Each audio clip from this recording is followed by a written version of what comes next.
In this mysterious world where humans and beast tamers coexist, Gao Hao, who could walk independently at just 3 months old, was reincarnated with memories of his past life. He is also the direct heir of one of the 4 prominent families in Tianqing City, located in Xingnan Province.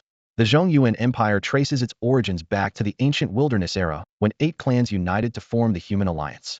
Over billions of years, it evolved into a structure of 6 provinces. Xingnan Province forms a strategic golden triangle, with the provinces of Modu and Heijin working together to fend off invasions from the barbaric 8 wilds of the East Sea and the 10 emperors of the South Sea, while also combating uprisings of wild beasts and outbreaks of corrupted beasts from the desolate Beast Mountain Range. Tianqing City is a majestic metropolis filled with ancient buildings, splendid palaces, and pristine streets. With a population of 70 million, it stands as the largest civilized city along the eastern seaboard. Dozens of soldiers clad in black gold armor and armed with long spears patrol the streets, prompting passers-by to keep their distance. From the moment Gao Hao was born, he received the blessing of beast taming. A 6-meter-long saber-toothed white tiger, a cold and aloof howling silver wolf, a 13-meter-tall earth dragon lizard, and a 20-meter-high storm snow bear all appeared in succession. Each blessing caused the mysterious blue planet within him to expand, growing from the size of a ping-pong ball to that of a soccer ball. Under the guidance of his mother, Wu Qingyuan, Gao Hao mastered the technique of inner vision to observe his meridians. The mysterious force of beast energy flowed within him, nourishing the blue planet in his sea of consciousness. This power enabled him to walk independently at just 3 months old, defying the logic of his past life. At the training grounds, an array of young beasts captured everyone's attention. A one-eyed pot-lid panda adorably munching on bamboo, a 3-leaf green goose practicing martial arts with an air of arrogance, a little black calf sprinting repeatedly on the track, and a saber-toothed white tiger cub bullying a treasure-seeking mouse, sparking an argument between 2 young girls, Gao Yu and Gao Qing. Wu Qifeng frequently visited with a legendary Qilin cub, but always teased Gao Hao by allowing him to look, but not touch. If it weren't for Wu Qifeng's gesture of harvesting snow lotuses for his mother, Gao Hao would have long harbored a grudge.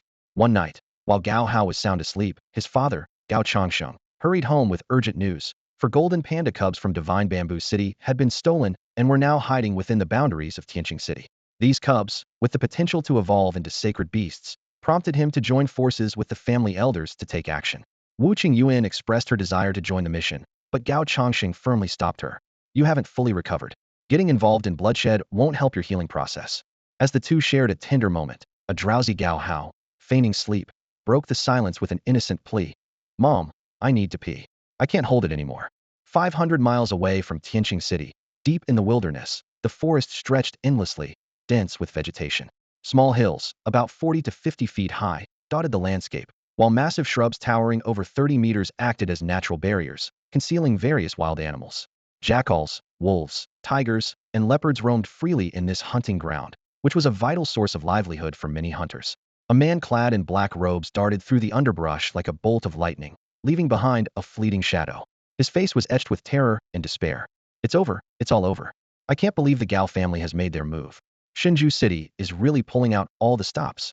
He muttered to himself, panic gripping his heart as he sprinted with all his might. Yet, a wave of hopelessness surged within him like an unrelenting tide. Father, hurry up. Don't let him escape, Gao Changxing shouted, leading the chase at the forefront. Wielding the thunder blade, his entire body crackled with golden lightning, making him appear like a divine warrior clad in golden armor. With each leap, he covered thousands of meters, moving faster than the speed of sound, exuding an air of ease and confidence. His father, Gao Xiaodian, a strikingly handsome man, couldn't help but smile faintly. Ever since his son had become a royal beastmaster of the sovereign level, gaining the ability to manipulate spatial domains, his arrogance had only grown. Though marriage had tempered him somewhat, that innate thirst for battle still burned brightly within him. Gao Xiaodian sighed softly, his sharp eyes scanning their surroundings cautiously. He noted that their pursuit had encountered no traps or ambushes, just this lone, insignificant figure. At that moment, he activated his skill, Instant Shift, vanishing from his spot and reappearing directly in the enemy's escape path. He extended a finger and flicked it lightly. Tri-Origin Finger. A golden beam of light streaked through the forest, accompanied by a thunderous shockwave akin to a massive bell being struck. The enemy felt as though a colossal mountain had slammed into him, forcing his body to stagger backward uncontrollably. Su Tianyun struggled desperately, but found himself utterly immobilized, terror and despair flooding his heart. Why? Why me? I'm just a lowly royal beastmaster, and yet I have to face 2 sovereign-level powerhouses teaming up against me? This is absurd. He thought bitterly. His beast space was sealed by the domain, leaving him unable to summon his beasts. At this point, even the thought of resistance seemed futile. Meanwhile, Gao Changxing appeared to be enjoying himself, relishing the thrill of the chase like a cat toying with a mouse. He came to an abrupt stop, his expression turning grim as a flicker of doubt crossed his mind. The Beastmaster Association had claimed the bandits were ruthless and lawless, with at least one sovereign-level expert among them. They had even devised a strategy for a large-scale battle. Yet, all they had encountered was this insignificant figure. Frowning, Gao Changxing began to question the reliability of the intelligence provided by Shunju City. Grabbing the fallen enemy by the head, he prepared to extract his memories and uncover the truth hidden within. After ensuring everything was fine, Gao Changxing carefully laid the man's body down.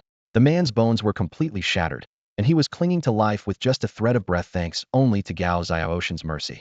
Dad, these people fled here after being attacked by sea beasts in Haikao. The Yujun expert who destroyed the defenses of Zhuqing has already been killed by the sea beasts.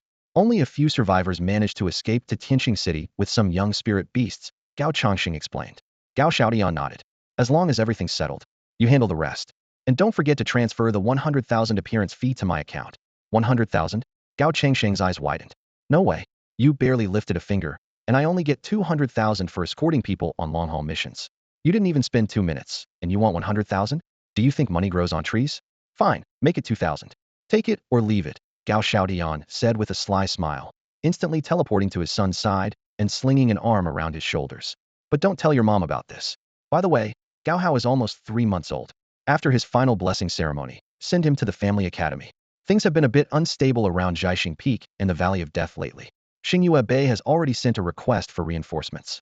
As one of the 4 great civilized cities in Xingnan province, Xingyue Bay boasted a population of 300 million, with 50 million residing within the city itself. To the north lay the Valley of Death, home to countless fallen beasts and a haven for spirit beasts.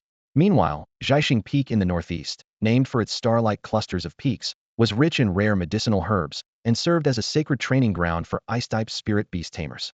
All right, Dad, they'll report 5,000 for the expenses, but you'd better not tell Qingyuan, Gao Changxing chuckled. As for Jiaxing Peak, the Mao family army is stationed there, so there's nothing to worry about. The Qin family's new leader is just reorganizing their forces. It's to be expected. Gao Xiaodian gave his son an odd look. Then I'll take 70. Has the little one been missing his grandpa? Let's settle on 60, Dad, Gao Changxing said with a wry smile.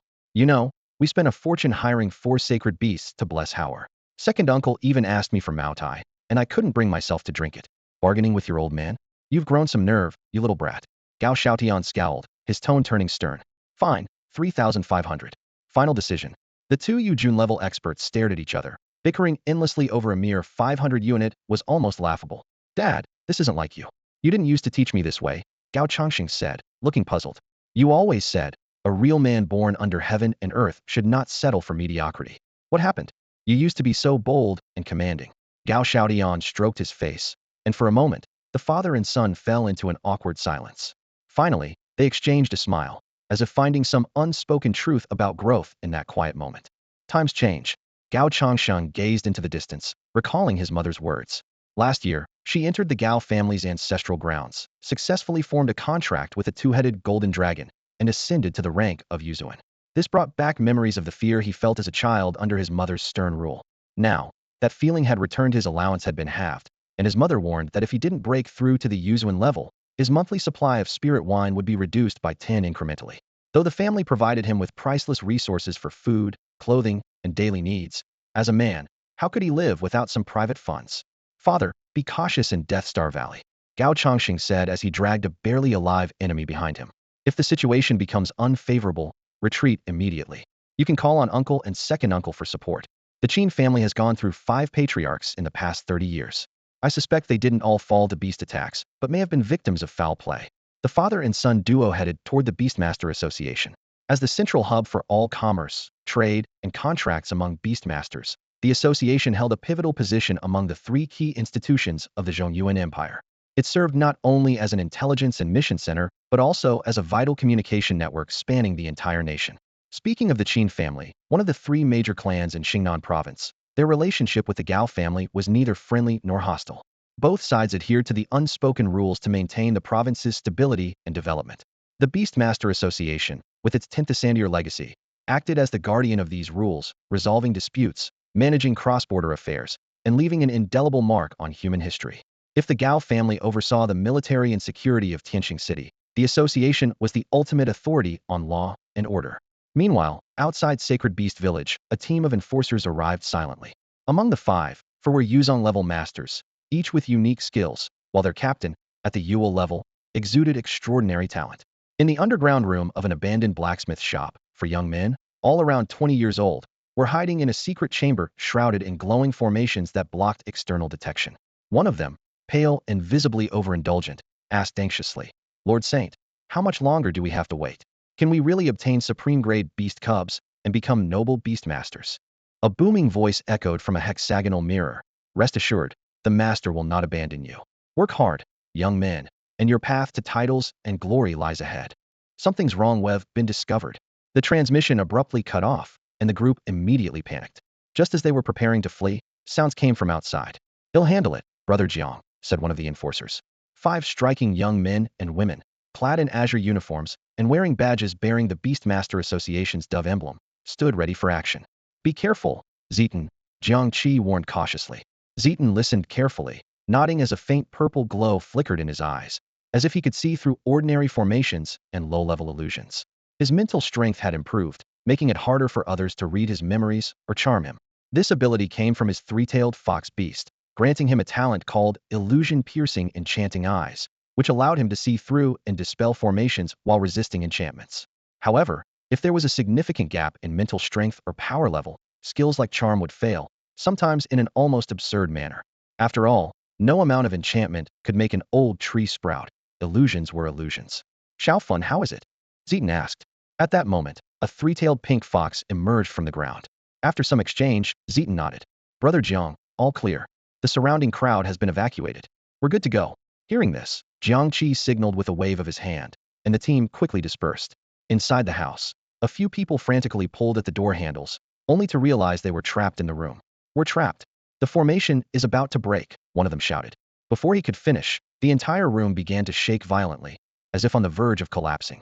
At that moment, a massive silver battle axe, as tall as a person, appeared before them, its blade glowing with silvery flames and radiating intense light. Jiang Qi swung the axe with a thunderous roar.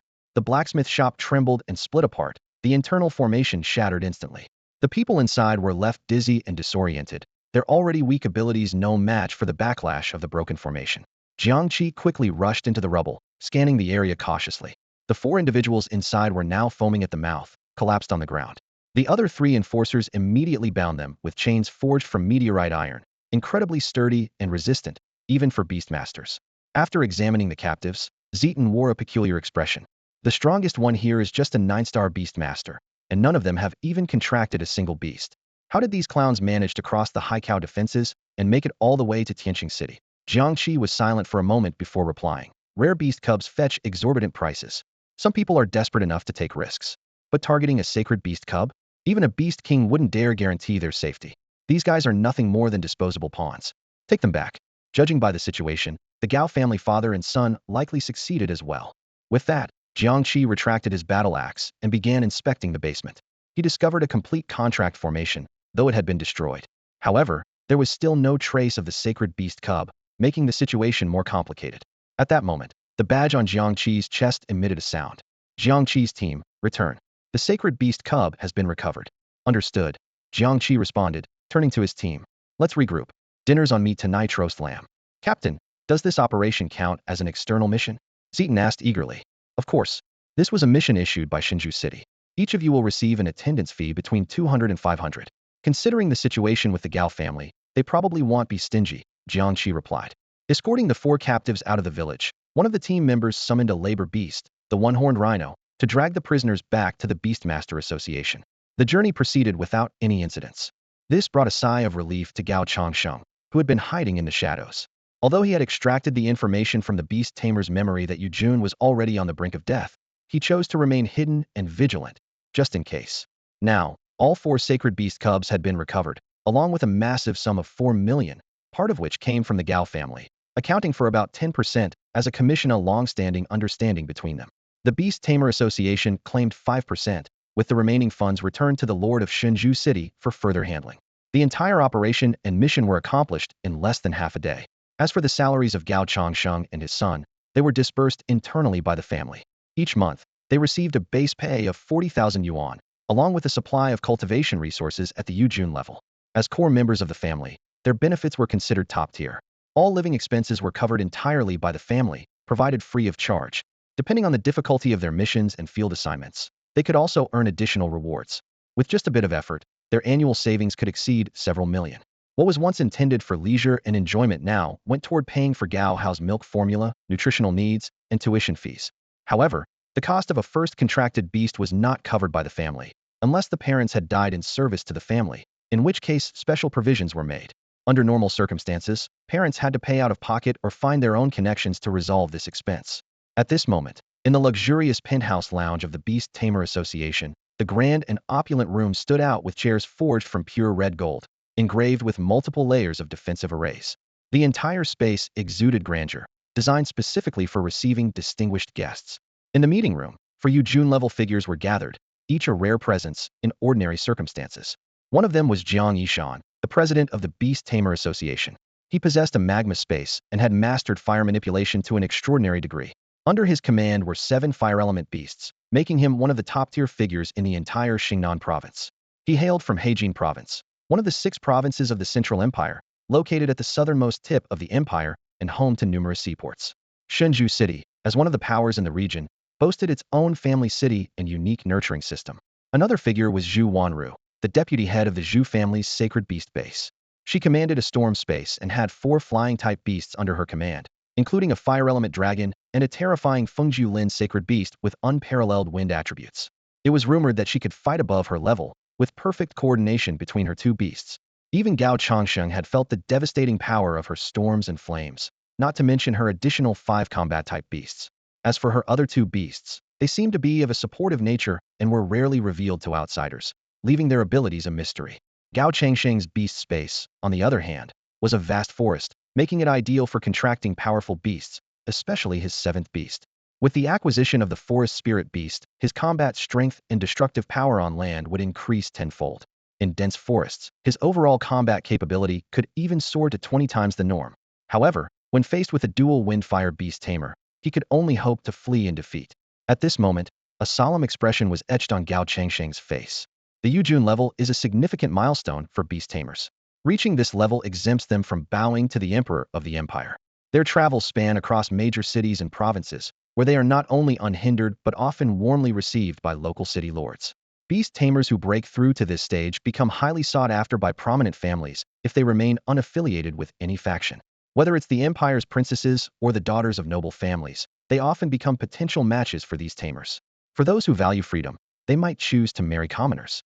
On the other hand, those willing to pledge loyalty to the empire are generously rewarded. They receive lands, noble titles, luxurious mansions, and even the opportunity to establish new towns and invest in their development. In these territories, the protection provided by Yujun-level tamers is crucial, as their presence ensures safety from the invasion of fallen beasts. Without their defense, even the most heavily invested towns would crumble if attacked by these creatures, leaving the people displaced and helpless. There is also a popular belief among the common folk that the souls of beast tamers are highly attractive to fallen beasts, making them natural adversaries. While this theory has not been substantiated, it highlights the unique connection between beast tamers and fallen beasts. At this moment, 2 Yujun-level tamers, Gao Xiaodian and Gao Changsheng, were sitting in the meeting room. They were the heroes responsible for recovering 4 sacred beast cubs.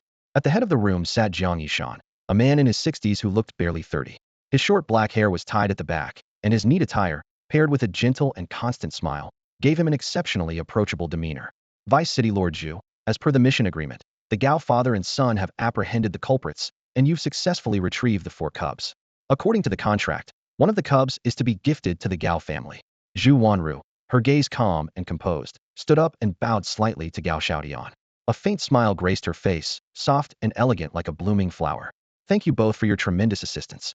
I have examined the 4 cubs, and one of them has slightly blurred vision. How about gifting that one to the Gao family? Gao Changsheng and Gao Xiaodian exchanged glances, their brows furrowing. Blurred vision? Could it already be blind? Was this an attempt to take advantage of them? Gao Changsheng couldn't help but stand up, his tone agitated. This is so unresponsive. Are you sure it can even survive? His dissatisfaction with Zhu Wanru was evident. Gao Xiaodian gently pulled his son back, signaling him to remain calm. Then, looking at Zhu Wanru, He estimated that she was around the same age as his son, her features delicate yet aloof. Clearing his throat softly, he spoke in a measured tone. May I take a look at its condition? If it's not too severe, our Gao family will gladly accept it. The four cubs were not directly found by the two June-level tamers, so they were unfamiliar with them. However, as sacred beast cubs, they were invaluable treasures to beast tamers. Zhu Wanru nodded without hesitation, agreeing, of course. The four of them rose and walked towards the nursery. The cubs were less than 3 months old, their fur only recently grown, and their bodies still appeared fragile and slightly undernourished. Among them, the panda cub looked especially weak, its eyes unfocused and body trembling. After being fed some tiger milk by the staff, it finally settled down and fell into a deep sleep, though it still seemed dazed. Zhu Wanru pointed to the smallest cub and said firmly, "This is the one." The cub lay completely still on the ground, belly up, drooling, and unmoving. It was the frailest of the four. A flash of anger flickered in Gao Changsheng's eyes as he said in a low voice, "It's so weak and lifeless. Can it even survive?" He wanted to give his son and wife a pleasant surprise, not a fright. Losing the first contracted beast would be far too cruel for a child.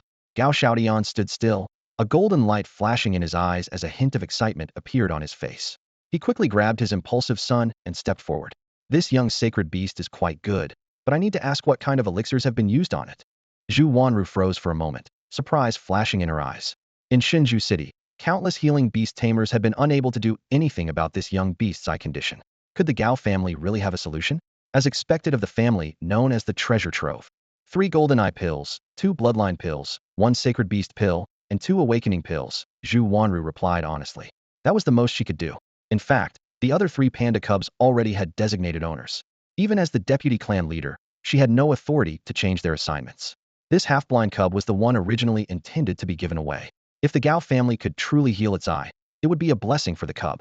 The clan had already given up on further investment, and no one was willing to take responsibility for it anymore. Gao Changxing couldn't help but gasp after hearing this.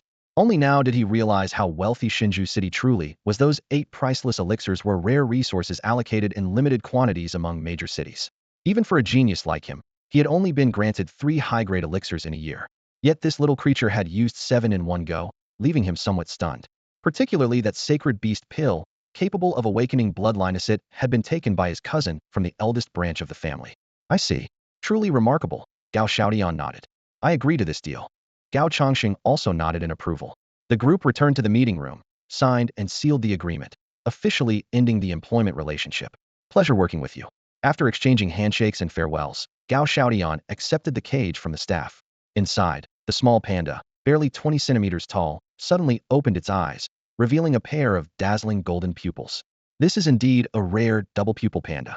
If it carried the complete bloodline of the celestial beast's mother, it would have been renowned the moment it was born, Gao Xiaotian remarked, gazing at the little creature with a hint of regret. But because its bloodline is incomplete, our Gao family managed to acquire it at a bargain. Dad, what are you talking about? Gao Changxing asked, confused. Shaking his head helplessly, Gao Xiaotian secured the cage. You'll see when we get home. This time, we've truly found a treasure.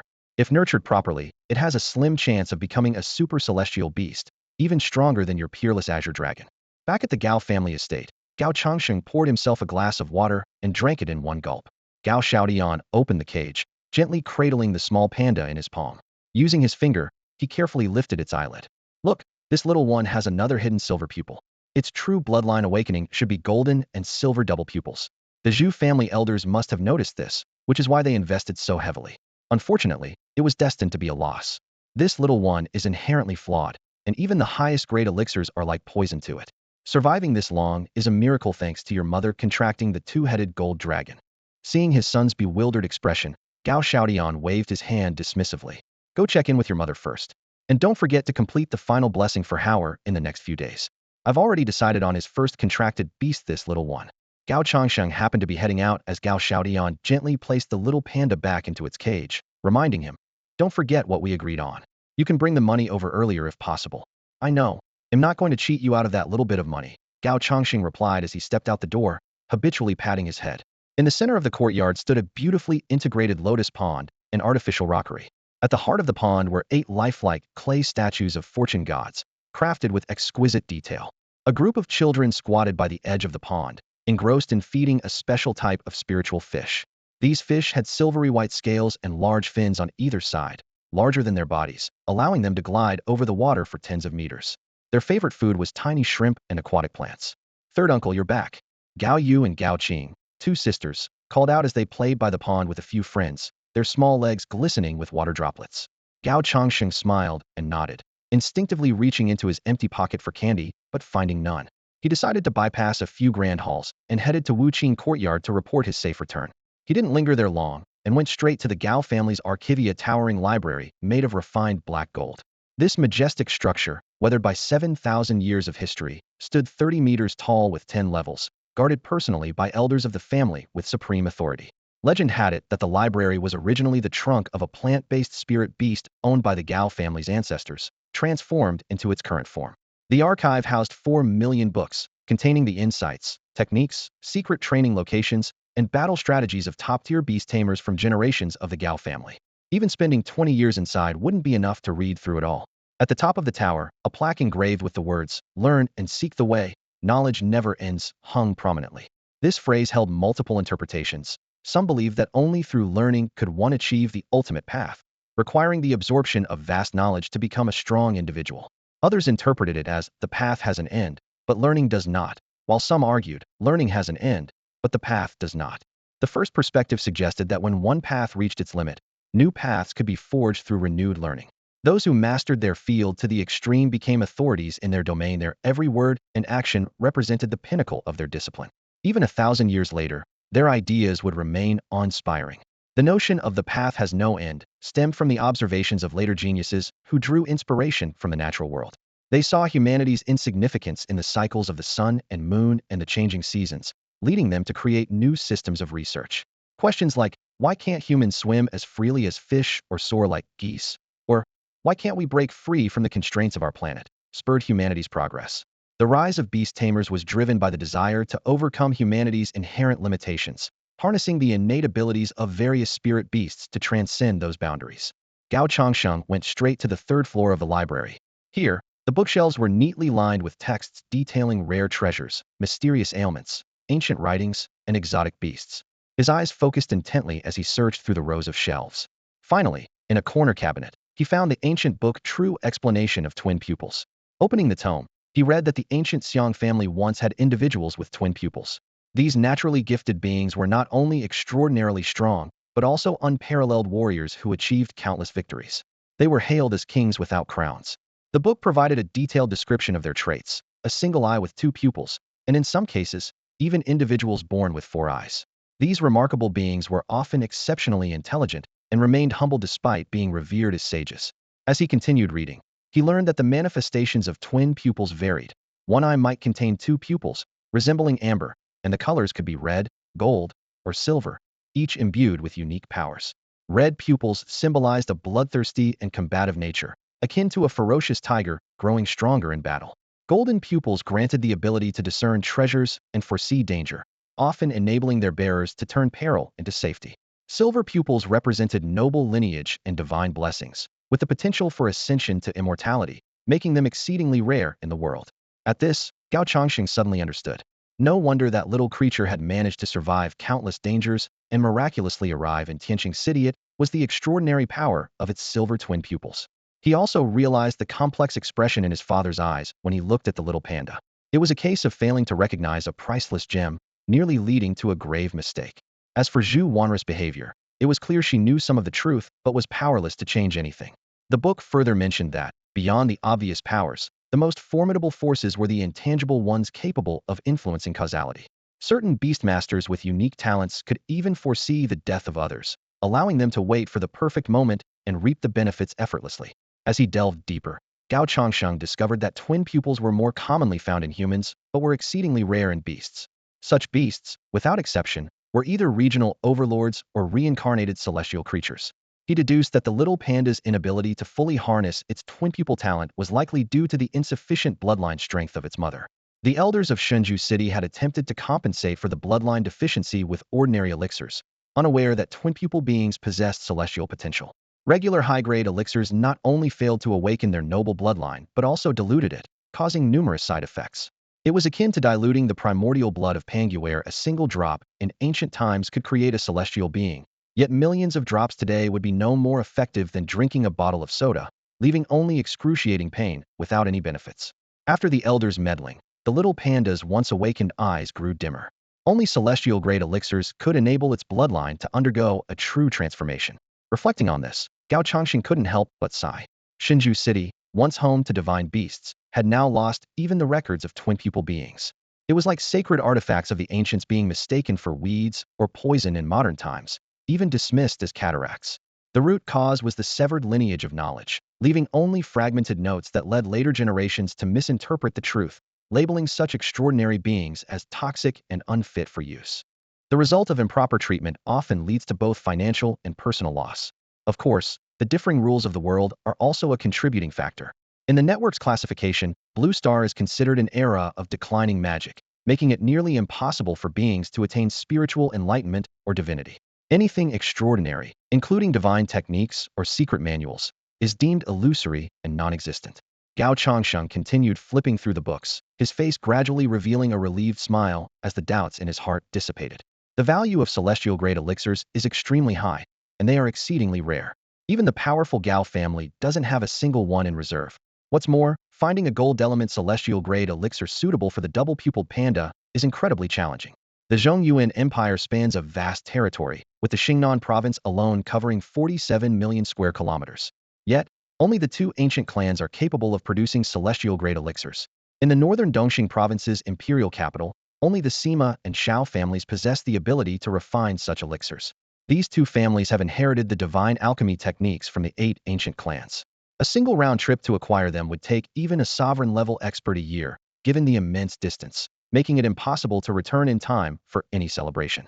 Aside from suitable celestial-grade elixirs, celestial-grade beast blood that matches the panda's attributes could also help it awaken its innate powers without any negative side effects. Gao Changxing's mother, who had contracted a rare two-headed golden dragon, was herself a celestial-grade beast. Her identity was even more extraordinary. She was the 4th princess of the imperial family in Dongxing province, and her elder brother, sharing the same parents, was the current emperor. They were direct descendants of one of the 8 ancient families and the founders of the empire.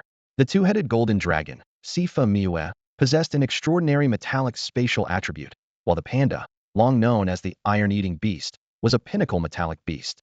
Their attributes complemented each other perfectly. By sacrificing just a small amount of the golden dragon's blood, Gao Changsheng believed his mother would agree to help her grandson gain a celestial-grade beast. After all, this was her own flesh and blood. Smiling with satisfaction, Gao Changsheng felt a sense of pride, thinking about how his nephew Gao Zhen from his elder brother's family could never compare to his own son. The 15 years of humiliation could finally be avenged through his son. When the time comes, Howard would also possess celestial-level potential. Gao Changxing left the library with a smile and returned to his warm home at 6:30 p.m.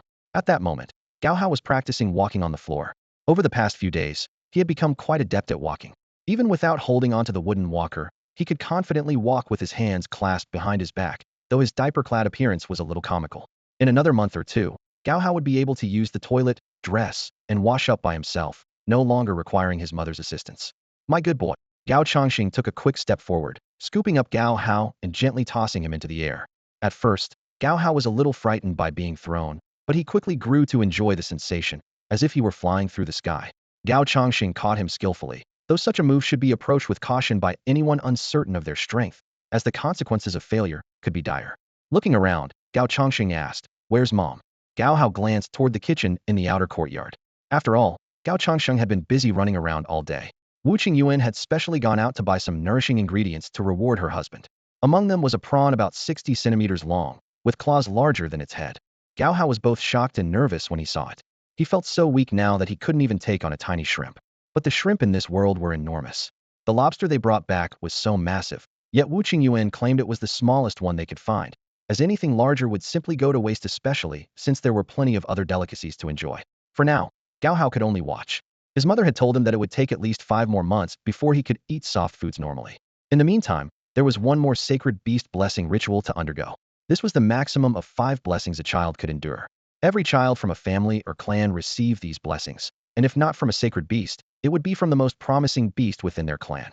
For commoners, the blessings were performed by the Beastmaster Association.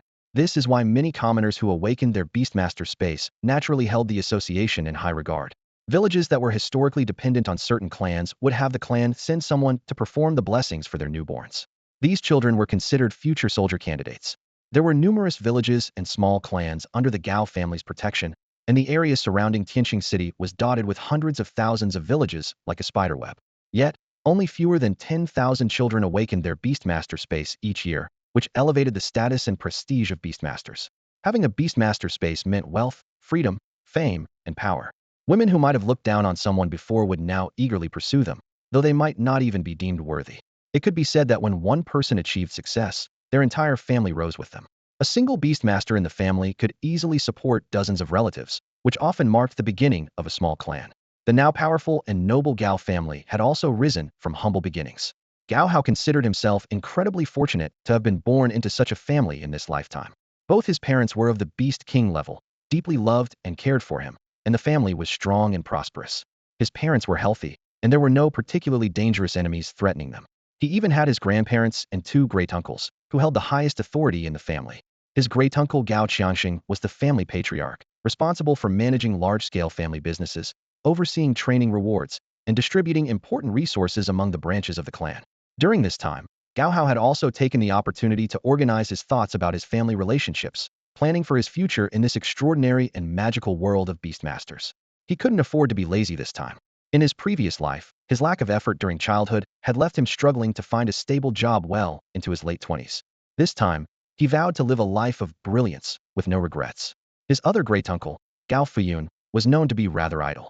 Rumor had it that in his youth, he was a famous playboy, indulging in every form of entertainment. His parents had disciplined him harshly, even breaking his legs several times, but he never truly changed. He married several women who were willing to be with him, but in recent years, his health had started to decline. With over a dozen children now grown, his family affairs were always chaotic, and he was often scolded by Gao Qianxing. Despite this, Gao Hao couldn't help but feel a bit envious. Those grandmother-level women were all incredibly beautiful. Even though they only had about 80 of his mother's beauty, they would have been unattainable goddesses in his previous life. Moreover, they were very generous with their gifts. The golden bracelets on his wrists, the round jade pendant on his waist, the golden lock necklace around his neck, and the silver anklets he wore were all gifts from them. Shuebing was a gift from the eldest grandmother of the second great-uncle's family. She had the appearance of a 20-year-old girl, exuding a gentle and elegant aura. As the biological grandmother of Gao Yu, her son Gao Shueming was born just half a month apart from Gao Changxing's father, both being sons of the eldest great-uncle. Although Gao Shueming lost in his rivalry with Gao Qiqiang, he maintained a relatively harmonious relationship with Gao Changxing from an early age. Among the direct descendants of the Gao family in this generation, the three young masters Gao Qiqiang, Gao Shueming, and Gao Changxing formed the backbone of the family and were the leading candidates for future leadership. Gao Changxing's father ranked third in the family and was about 3 months younger than Gao Qiqiang. As a child, Gao Changxing was often bullied, which motivated him to work hard and focus on self-improvement through study and training. However, even with his efforts, he was defeated in a duel with Gao Qiqiang and lost the sacred beast pill. This loss led him to suspect favoritism from the eldest great-uncle, a grievance that lingered for 15 years. Now at 30, Gao Changxing is a father himself, and the family has entered a new generation. The main members of this generation include Gao Qiqiang's son, Gao Zhen, the two daughters of the second great-uncle's family, Gao Yu and Gao Qing, and the second grandmother, Wei Yao, who returned to her maiden family with her son Gao Yufu and grandson Gao Chun due to family disputes. Gao Changxing also has two children, a daughter, Gao Nianian, and a son, Gao Hao. The root of many internal family conflicts stems from the second great-uncle. In his youth, he was as handsome as the legendary Pan, attracting numerous admirers with his striking looks and prominent family background. He eventually married 6 wives, but the issues arising from the distribution of resources among multiple wives, coupled with tensions between direct and collateral branches, caused undercurrents of discord in this family of powerful beastmasters. As a young man, Gao Changxing, who inherited his father's handsome appearance, was solely focused on surpassing Gao Qiqiang and becoming the strongest representative of the Gao family. He once aspired to travel to the imperial capital to enhance his abilities, but missed the opportunity due to slight deficiencies in talent and comprehension, as well as his impulsive nature. During his time at the Magical Beast Academy, he earned a reputation as a reckless troublemaker, notorious for his aggressive approach to duels regardless of gender, which offended many. It wasn't until he met Wu Qingyuan, the second daughter of the Wu family, that he began to restrain himself. Gao Hao privately speculated that his father's change in attitude was likely because he couldn't win against his mother. This once hot-headed youth who acted before thinking eventually learned to exercise self-control, particularly during academy missions. Nowadays, people no longer resort to knocking someone out before asking questions. Gao Changsheng had gradually come to terms with the fact that his talents were no match for those of Gao Qiqiang. Both attended the Magic Beast Academy, but while Gao Changsheng barely managed to squeeze into the top 50 each year, Gao Qiqiang consistently ranked among the top 10. Near graduation, Gao Qiqiang even secured a place in the top 3 of the entire school, bringing great honor to the Gao family.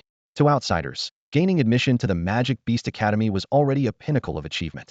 However, every student there knew that the academy was merely the starting point for a Beastmaster's journey. The competition within its walls was as relentless as the surging currents of a mighty river, where only the fittest survived. Some students were born with extraordinary talents, such as photographic memory, and there was even a commoner who became the academy's top student, always managing to turn crises into opportunities, as if fate itself had paved the way for their success. After experiencing numerous setbacks, Gao Changxing finally had an epiphany. Without his parents' influential status, he would have long been targeted by his peers or expelled from the academy. Reaching the revered beast sovereign level would have been out of the question. Thanks to his mother's royal lineage as a princess, he managed to live a relatively stable life. Now, he contented himself with a modest role in transportation, escorting provisions, rare elixirs, and mined resources. Gao Changsheng also had an aunt, his grandfather Gao Xiaoshen's younger daughter, who was 3 years younger than his father. This aunt's talent far surpassed that of Gao Changsheng's father. She was admitted to the Northern Royal Beast Academy, renowned as the greatest beast academy in the world. Disciples of the 8 ancient clans trained there, and the annual quota for the other 5 provinces was limited to just 100 spots. The competition was fierce, with tens of thousands eliminated for every single point missed. When the top 10 students of the Magic Beast Academy went north to participate in a Beastmaster exchange competition, Gao Changsheng didn't have the opportunity to join them. However, he witnessed the entire event through recorded footage. Apart from the Academy's top genius who remained in the north, the rest were utterly outclassed by the disciples of the 8 ancient clans. Their opponents were also under 18, but their cultivation levels were an entire major realm higher, leaving no chance for a challenge beyond one's level. Surviving the ordeal was considered fortunate. The eastern Qing province in the north was vast, its territory equivalent to 20 Xingnan provinces, and it formed the foundation of the Zhongyuan Empire. The combined size of the 4 southern provinces didn't even amount to half of the eastern Qing province. Naturally, the variety of beasts, rare creatures, and precious resources there was far greater. While the other top 10 participants gained some benefits from the competition, as heirs of noble families, they eventually chose to return to their clans. Some, with exceptional skills, even succeeded in bringing back young ladies from the 8 ancient clans to their families.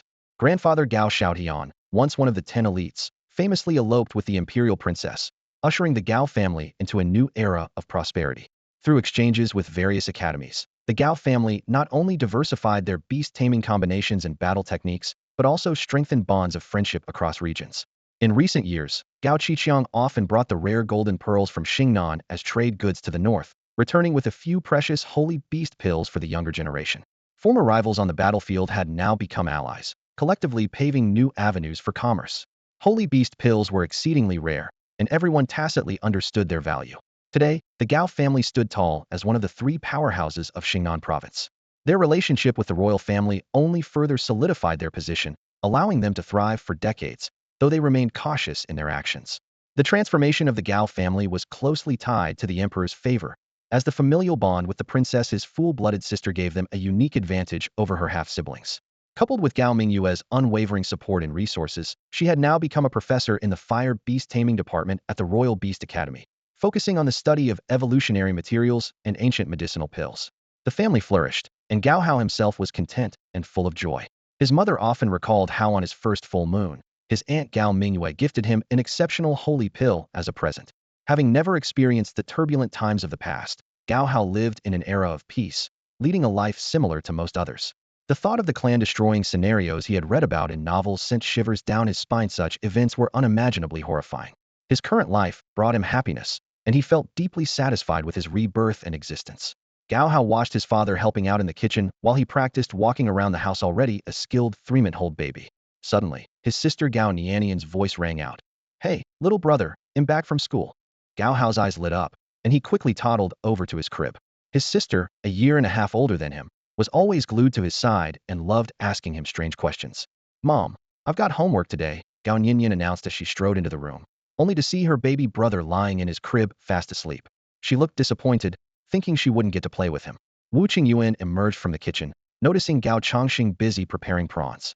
He seemed to be in a good mood, planning to enjoy some wine tonight since there had been no family tasks recently, giving him a chance to relax. What homework? Gao Chongqing asked. Arithmetic formulas, beast taming knowledge review, and 2 hours of dragon art practice.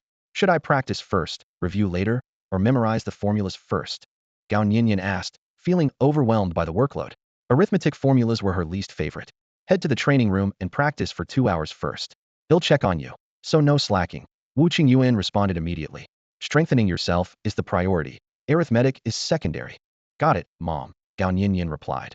Then climbed onto Gao Hao's crib and gently pinched her brother's cheek with an excited grin.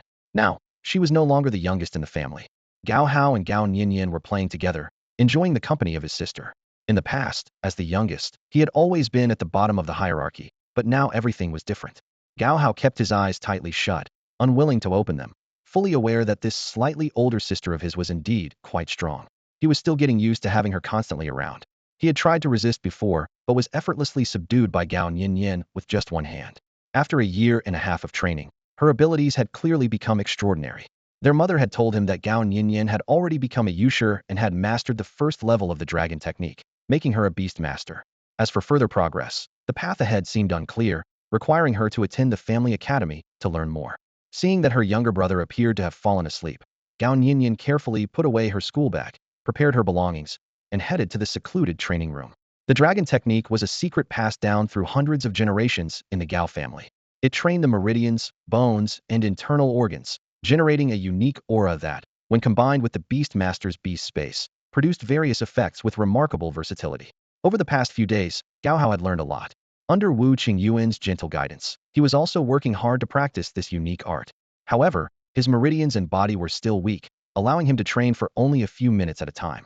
The energy within him was faint and far from comparable to Gao Nianian, who had been training for a year and a half. Their mother mentioned that upon reaching the 1-star Yusher level, one could contract their first beast. Successfully forming this bond would grant extraordinary talents.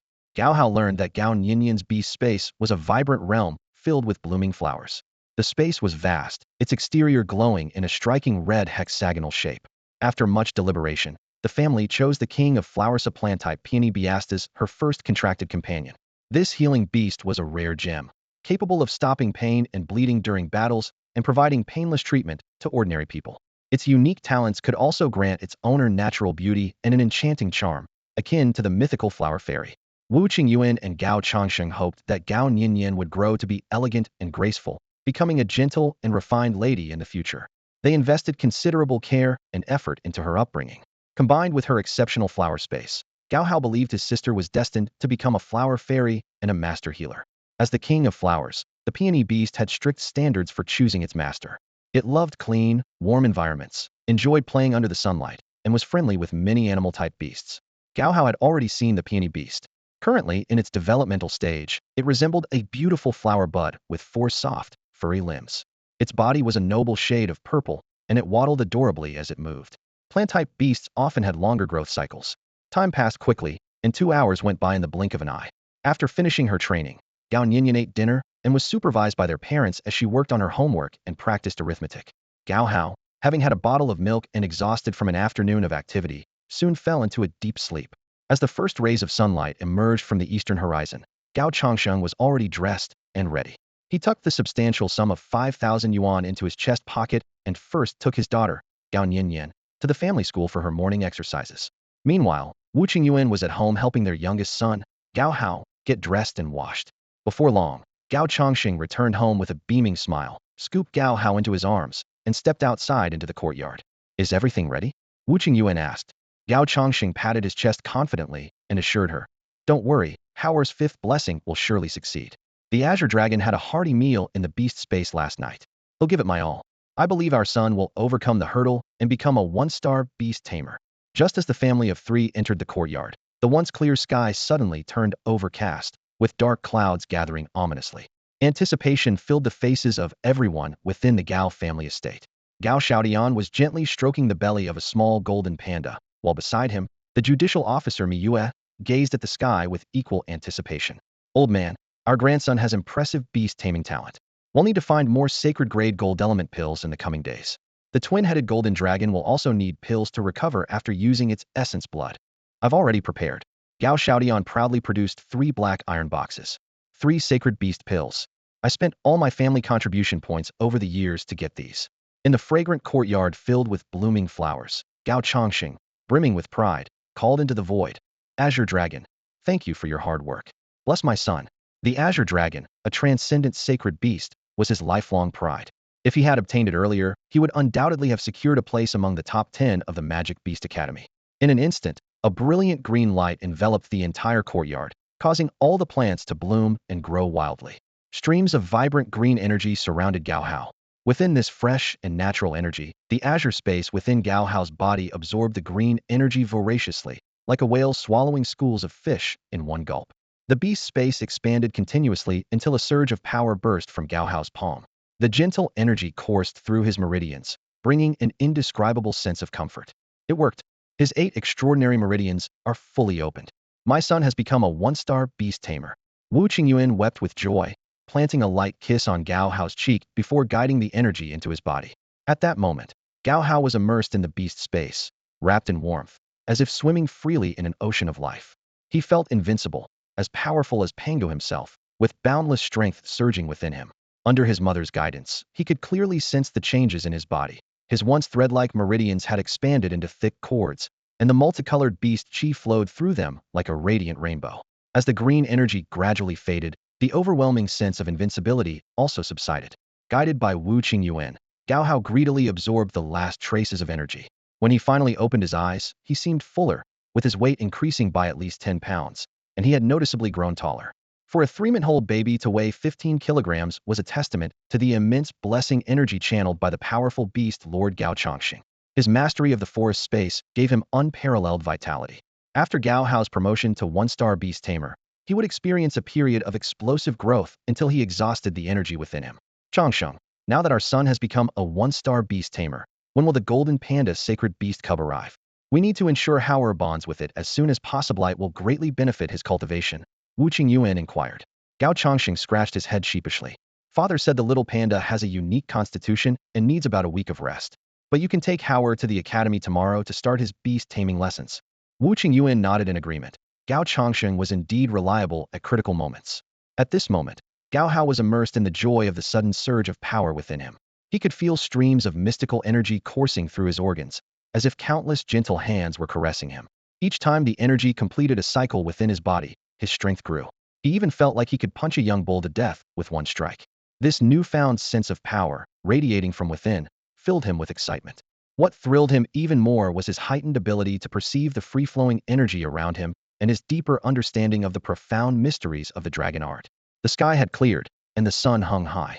Unbeknownst to them, more than 4 hours had passed, and it was now close to 10:30 a.m. Gao Chongqing retracted the azure dragon beast, and the flowers, grasses, and trees in the courtyard returned to their original state. However, having been nourished by energy, they appeared even more vibrant. Wu Qingyuan carried Gao Hao back inside to continue their cultivation, while Gao Chongsheng wiped the sweat from his forehead, his face slightly pale. Utilizing the supreme sacred beast's blessing was indeed taxing. Filtering violent energy into pure life energy was no small feat, even for a beast master at the Yujun level. But for his son, it was all worth it. He patted the 1,500 yuan left in his pocket and smiled with satisfaction. Qingyuan, I'll head to the fish and shrimp market to buy some big crabs. Let's have crab rice for lunch, Gao Chongqing said. Go ahead, and pick up some brown sugar while you're at it, Wu Qingyuan replied. In the room, Gao Hao lay on the bed. Through his inner vision, he could see a steady flow of energy transforming into spiritual qi, pouring into the azure space in his mind. Time passed quickly, and by the time the clock ticked past 11, the door opened, and the aroma of fragrant crab rice wafted in from the kitchen. Gao Nianian walked in with her little backpack, and when she saw the round and chubby Gao Hao lying on the bed, a curious expression appeared on her face. Mom, who is he? How did he get so fat? He looks just like a ball. Ha, she said, glancing around the room as she spoke. Nianian, don't say that. Chubby is cute. This is your younger brother, Wu Qingyuan said sternly. Still, she couldn't help but laugh as she looked at Gao Hao's plump figure. His belly and cheeks were adorably chubby, while his short limbs made him look a bit disproportionate. Gao Nianian ran over in disbelief, examining him closely with a look of disdain. Such a fat little brother. I don't like him. Mom, look at his belly, it's bigger than a piglet's. Gao Hao stopped his cultivation, rolled over, and stood up. He patted his round belly, let out a hum at Gao Nianian, and then clenched his fists with a proud smile on his face. The first and most crucial step in mastering the first level of the dragon technique is to turn cultivation into an instinct, as natural as breathing, seamlessly integrating the rhythm of training into every cell of the body. With each breath, Gao Hao felt the natural fusion of cultivation and respiration, as if he were undergoing subtle yet constant strengthening exercises every moment. By making cultivation a bodily instinct, he had already begun to grasp the basics of the dragon technique. Through the resonance between his heartbeat and breathing, he could sense the flow of energy coursing through his meridians, nourishing his internal organs. Though each complete cycle took over an hour and added only a minuscule amount of energy control, the accumulation over time would eventually yield significant results. Cultivation is a long and arduous journey, but with persistent effort to enhance physical fitness, daily high-intensity energy training could extend the duration of practice. Gao Nianian, at this moment, stepped into the training room, where she could practice for 2 hours. This span of time was sufficient for hundreds of energy circulation cycles, leading to substantial improvements in her physical condition. The strengthening of her internal organs brought noticeable changes to her meridians, heartbeat, and breathing rhythm. Every aspect of her physical functions subtly improved. Her digestion became more efficient, and movements felt light and effortless. A simple jump could now propel her 2 to 3 meters into the air. Such transformations were the result of energy cultivation, enhancing every bodily skill in an imperceptible manner. At this point, Gao Hao had already undergone a remarkable transformation, achieving the rank of a distinguished one-star energy user. Every cell in his body had been fortified by energy, with reserves of unused energy still stored within him. Now, he could choose a suitable spirit beast to bond with, establishing a harmonious contract for mutual growth and companionship. Gao Hao's first spirit beast was already prepared.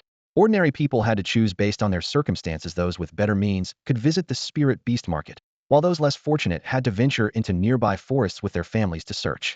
Capturing a young spirit beast was fraught with danger, especially with untamed ones, where the chances of a successful contract were slim. As a result, the cost of professional spirit beast training was unavoidable. According to his father, it would be another week before Gao Hao could meet his golden panda spirit beast, a prospect that filled him with anticipation. As for his sister's teasing remarks about his chubbiness, he endured them silently. After all, he was only 3 months old and had no concerns about his appearance. Judging by his parents' looks, he was certain to grow into a handsome young man in 10 years.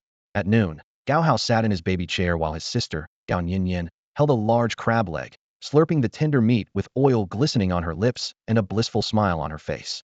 "Dad, this crab you made is amazing. The meat is so tender and smooth," Gao Nianian exclaimed excitedly. "If you like it, eat as much as you want. I bought 3 giant crabs weighing 40 pounds each, plenty to go around," Gao Chongqing replied with a laugh. At first, Gao Hao didn't pay much attention, but as he watched Gao Nianian devour the food, he was left dumbfounded. This child, not even 2 years old, managed to eat half of a giant crab along with 3 large bowls of golden rice. Her appetite was astonishing. The rice, plump and infused with crab roe, shimmered with a golden hue. Gao Hao couldn't help but drool, swallowing a few mouthfuls with difficulty. "Little brother, you've gotten so chubby. Let your sister give you a sniff, see how nice I am to you. Remember to let me play with any fun toys you get in the future," Gao Nianian said with a playful, child-teaching expression. Gao Hao listened, turned his head away, and ignored his sister's teasing. The food on the table was quickly devoured by the 3 of them. Gao Chongqing slumped back in his chair, rubbing his round, full stomach, and said, "Qingying, you handle the dishes. I'll take Nianian out for a walk to help with digestion." "All right," Wu Qingyuan replied, picking up Gao Hao and heading back to the inner room. Finally, it was time for him to eat. The day passed quietly. The next morning, when Gao Hao opened his eyes, Gao Nianian had already finished her meat porridge. Wu Qingyuan held a child in each hand as they made their way to the Gao Family Academy. Gao Nianian was currently enrolled in the intermediate Beastmaster class, while Gao Hao was just a beginner. The Gao family's main estate was the largest property in all of Tianqing City, and the academy was located in the central courtyard of the family grounds. The academy welcomed not only children of the Gao family, but also many children of commoners who were affiliated with the family. Any child who awakened the innate talent for the Beastmaster space was eligible for their family to move into the Gao family's outer estate. The family provided comprehensive arrangements for these children's daily needs, along with 20 million yuan in cultivation funding, offering rewards based on their progress and training achievements. Along the way, people greeted them one after another. "Hello, third aunt," a sweet little 3-year-old girl called out. "Auntie," another girl with twin ponytails said when she spotted Wu Qingyuan holding Gao Hao's hand. "Third sister, where's Chongqing?" someone asked. Wu Qingyuan responded to each person, maintaining an air of authority while wearing a faint, polite smile. "Still sleeping. And who's this?" Wu Qingyuan's gaze shifted to a little girl about Gao Hao's age. Gao Hao also looked over curiously. It It was an adorable girl with short, jade green hair, nibbling her finger as she glanced around. This is Miss Xiaomi, the second daughter of the Xiao family. I've been working at the Xiao household recently, taking care of her. Today, I'm bringing her to the Gao family academy for lessons. The two women chatted as they walked. Gao Hao, finding the conversation dull, began observing his surroundings. Rows of willow trees lined the main road, their branches adorned with lively larks chirping happily. Along the path, there were many women carrying children. Their refined attire revealed their different statuses. Members of the Gao family mostly wore blue, outsiders wore red or yellow, and commoners typically dressed in green. They arrived at a building with a plaque that read, Gao Family Academy. Inside a spacious classroom, more than a dozen elegant women sat quietly, holding their children. Wu Qingyuan found an empty seat and sat down. The little girl in the nanny's arms, referred to as third sister, was especially well-behaved, her large, expressive eyes curiously taking in her surroundings. She occasionally sipped from the milk bottle hanging from her neck, looking particularly endearing. After waiting for about 3 or 4 minutes, the classroom door opened, and a woman in her 40s wearing professional teaching attire walked in. She quickly glanced around the room, counted the attendees, and smiled faintly before stepping up to the podium. Good morning, parents.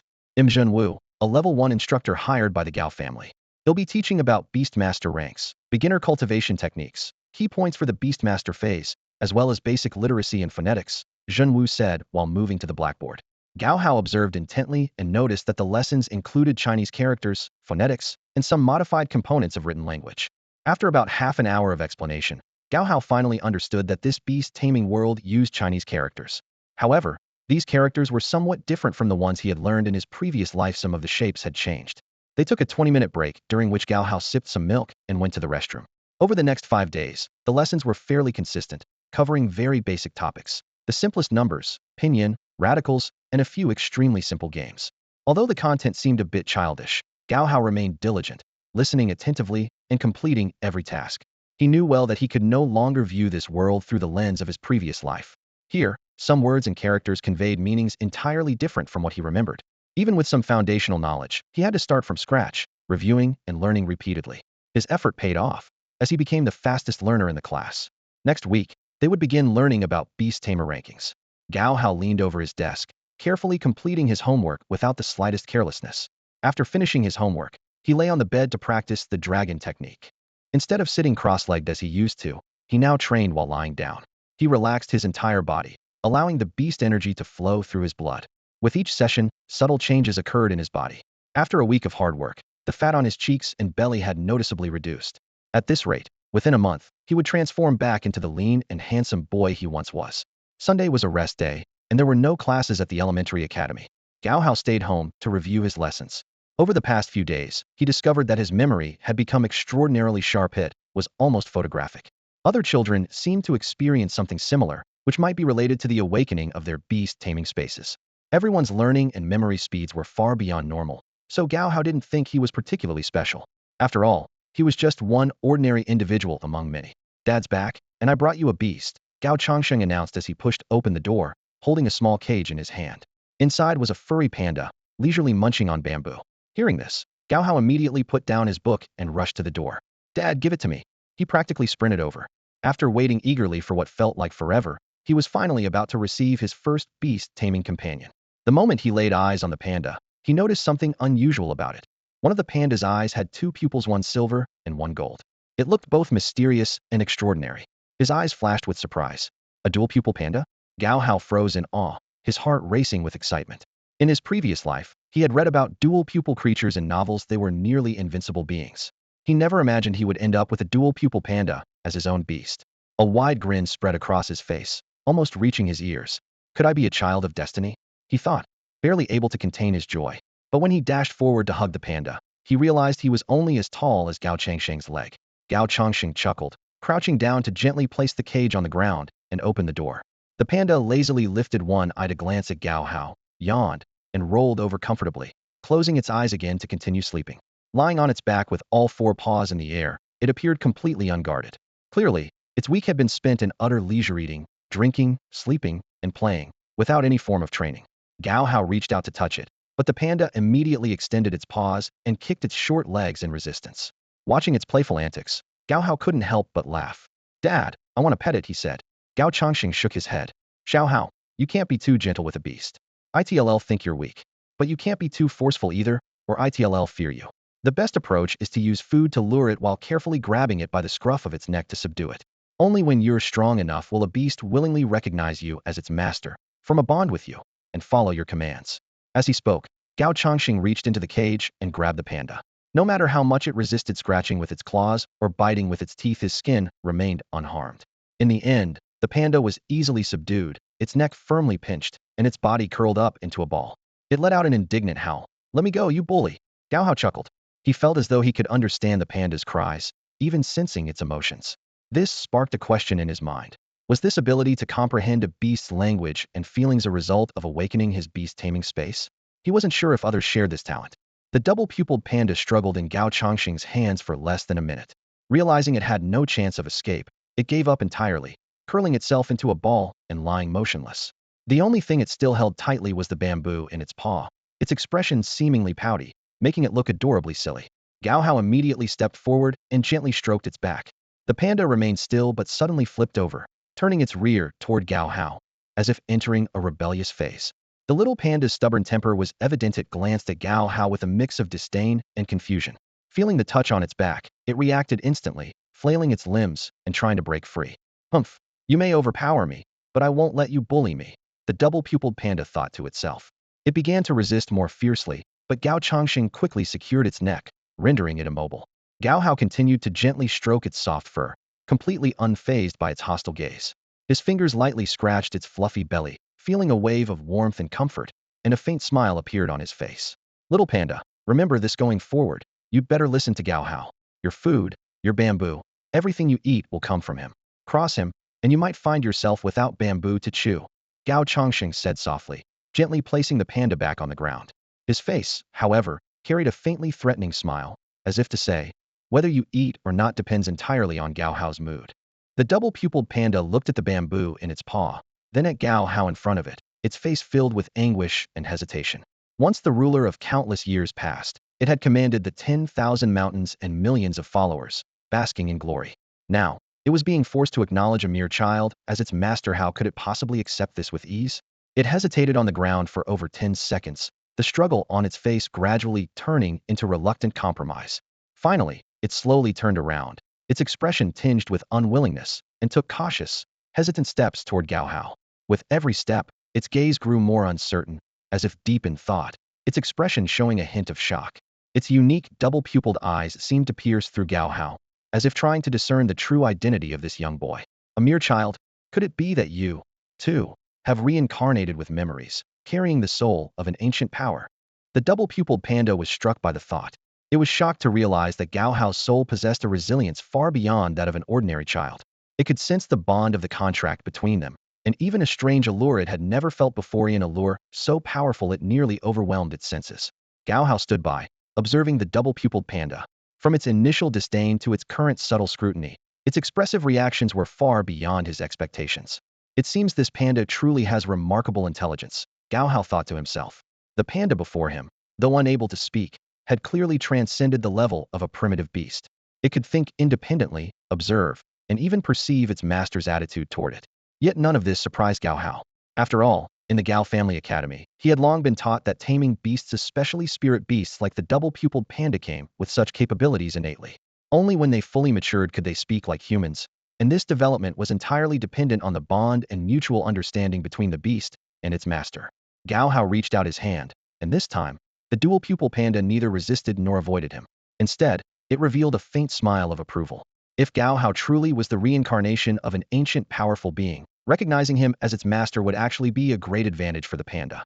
After all, that era was filled with celestial techniques, and learning even a few immortal skills could potentially offer it a chance to evolve into a super celestial beast. At the very least, Gao Hao's beast space was undoubtedly extraordinary, much like his dual pupils, which had helped him escape danger time and again. Perhaps this was all predestined. The dual-pupil panda slowly lay down, chewing on some bamboo. The Gao family had indeed treated it well, not only helping it awaken its dual-pupil bloodline, but also providing fresh golden bamboo, each piece worth over 10,000 yuan, comparable to a skilled worker's monthly salary. Whether out of gratitude or curiosity about Gao Hao's soul, the panda chose the simplest course of action, lying on the ground and letting Gao Hao stroke its body. This decision definitely wasn't out of fear of starvation. It had heard stories of some human beast tamers who used harsh methods, starving their beasts for a month to the brink of death before forcibly forming a contract. The panda had no desire for such an experience. Surviving and even growing into a super celestial beast had now become its new life goal. Gao Hao picked up the dual pupil panda and found that the once resistant creature had become completely docile. Could it already understand human speech? What a little foodie, Gao Hao thought to himself with a hint of amusement. Just then, Gao Changxing took out a white jade bracelet and handed it to Gao Hao. This is a food storage space, he explained seriously. It contains 100 pieces of golden bamboo. They won't wither or decay due to external conditions and will remain in their original state. Placing his hand on Gao Hao's arm, he continued, this is the panda's 3-month supply of food. From now on, you must feed it yourself. Don't rely on your mother. This will help you cultivate your bond and mutual understanding. Gao Changxing went on to explain that the bracelet was simple to use. By channeling mental energy into the jade bracelet, Gao Hao could open the storage space and retrieve as many pieces of golden bamboo as he desired. Hearing this, Gao Hao's eyes lit up with excitement. So this was one of those legendary storage treasures. Without hesitation, he used his mental energy to explore the bracelet, and his consciousness instantly entered a pristine white space. Inside, there were numerous golden bamboo stalks, each approximately 10 meters long, but only as thick as 3 fingers. They seemed surprisingly slender. Using his mental energy, Gao Hao easily broke off a small section from one of the bamboo stalks. Withdrawing his consciousness from the storage space, he found a small piece of golden bamboo in his hand. It felt cool to the touch and had a metallic texture, which made Gao Hao curious enough to consider tasting it. Gao Changxing watched him with a slight smile, but did not intervene. Gao Hao bit into the bamboo, only for his baby teeth to immediately encounter its iron-like toughness. He tried pulling and twisting it with his hands, but the bamboo was incredibly sturdy and completely unyielding. For a creature just 3 months old to feed on something as tough as golden bamboo, it was clear that this panda was no ordinary animal. As a young golden sacred beast panda, its growth rate was impressive, and its potential was truly extraordinary. Gao Hao gave in and extended his tongue to lightly lick the broken edge of the golden bamboo. A drop of emerald green liquid touched the tip of his tongue, and instantly, a rich, sweet aroma burst in his mouth. The sweetness was astonishingly intense, like the purest essence of sugar, mingled with the refreshing scent unique to bamboo. Gao Hao's eyes lit up as a vivid image of brewing fine wine with this miraculous golden bamboo filled his mind. While Gao Hao was lost in his delightful imagination, the heterochromatic panda beside him was watching its master with a complex expression. Once the dominant ruler of the ancient 10,000 mountains, it had always claimed the best food for itself, never sharing with others. However, the memory of being hunted down and nearly devoured by that colossal ghost-headed lion beast sent a shiver through its heart. Now, it was merely an unripe young panda, having survived several brushes with death. After a moment of contemplation, the heterochromatic panda slowly laid down on the ground. Sharing a small piece of golden bamboo didn't seem like such a big deal after all. Come here, I've got something for you to eat, Gao Hao said, crouching down and beckoning to the panda. Hearing there was food, the panda immediately cast aside all hesitation. Its eyes fixated on the shriveled piece of golden bamboo in Gao Hao's hand, its face radiating pure joy. It bounded toward Gao Hao with unrestrained excitement, embodying the phrase, "Whoever gives me food is my benefactor." Any notions of ancient dominance or the pursuit of immortality were completely overshadowed by the allure of a good meal. The little creature affectionately nuzzled against Gao Hao's leg, and without hesitation, Gao Hao handed the piece of golden bamboo to it. Although this piece of bamboo was only about 10 centimeters long, with the panda's leisurely eating habits, it could savor it for at least half an hour. As Gao Hao glanced at the surrounding golden bamboo, each approximately 10 meters long, he couldn't help but ponder. At this rate, wouldn't this supply last for a whole year? On Sunday, Gao Hao spent an unforgettable morning with the heterochromatic panda. The little creature was so adorable that he couldn't bear to part with it. Whenever he waved a piece of golden bamboo from a distance, the panda would wobble its chubby body, toddling over with a clumsy but endearing gait, which made Gao Hao laugh out loud. Looking at the heterochromatic panda that would soon belong to him, Gao Hao couldn't help but think of his uncle Wu Qifeng's Qilin. He silently wondered if that legendary beast of fortune could also be lured with food, just so he could touch it and perhaps gain some good luck. By noon, Gao Nianian returned home and couldn't resist playing with the panda upon seeing it. However, Wu Qingyuan immediately intervened with a stern tone, explaining that they were in the early stages of building rapport and trust, since no contract had been signed yet. Exposing the panda to too many people's scents could affect the bonding process for the future contract. After lunch, Gao Changxing crafted a delicate little nest beside Gao Hao's bed for the panda.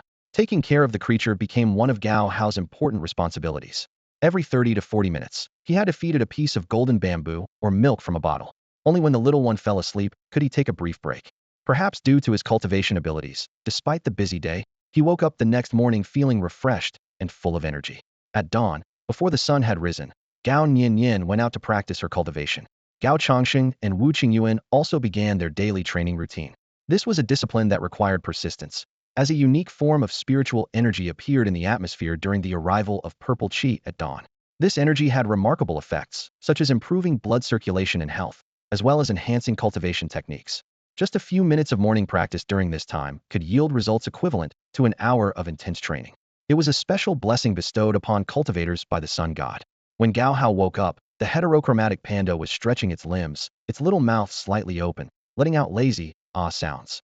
Gao Hao quickly retrieved a piece of golden bamboo from his jade bracelet and stepped back several meters before gently waving it. The little panda immediately flipped over and sprang to its feet, bounding toward him like a loyal pet dog. After Wu Qingyuan returned from her training, she helped him wash up and change into a blue uniform. After breakfast, they headed together to the Gao family academy. At the primary academy, only 3 children had contracted spirit beasts. One was Xiaomi, the princess of the Xiao family, and another was Zhang Xiao from a village affiliated with the Gao family. Zhang Xiao had awakened a river space after his father sacrificed himself while capturing criminals, and he was gifted a blue-eyed water python by the Gao family. After 6 months of training, he had reached the strength of a 2-star beast master. Last week, he successfully completed his contract and was about to advance to the intermediate beastmaster class. While 1-star beastmasters could attempt to contract spirit beasts, the process was not without its risks of failure. If a contract fails due to insufficient mental strength, poor physical condition, or other unexpected incidents, one must break through again. Only by becoming a 2-star beastmaster can they regain the chance to form a contract. In the world of beastmasters, there are a total of 9 opportunities to form a contract, with a 100 success rate only achievable at the 10-star level. Records show that most beastmasters successfully form their contracts at the 3-star level, with an 89 success rate. However, a few only succeed at the 5-star level, and those who require 10 stars are considered to have extremely low talent.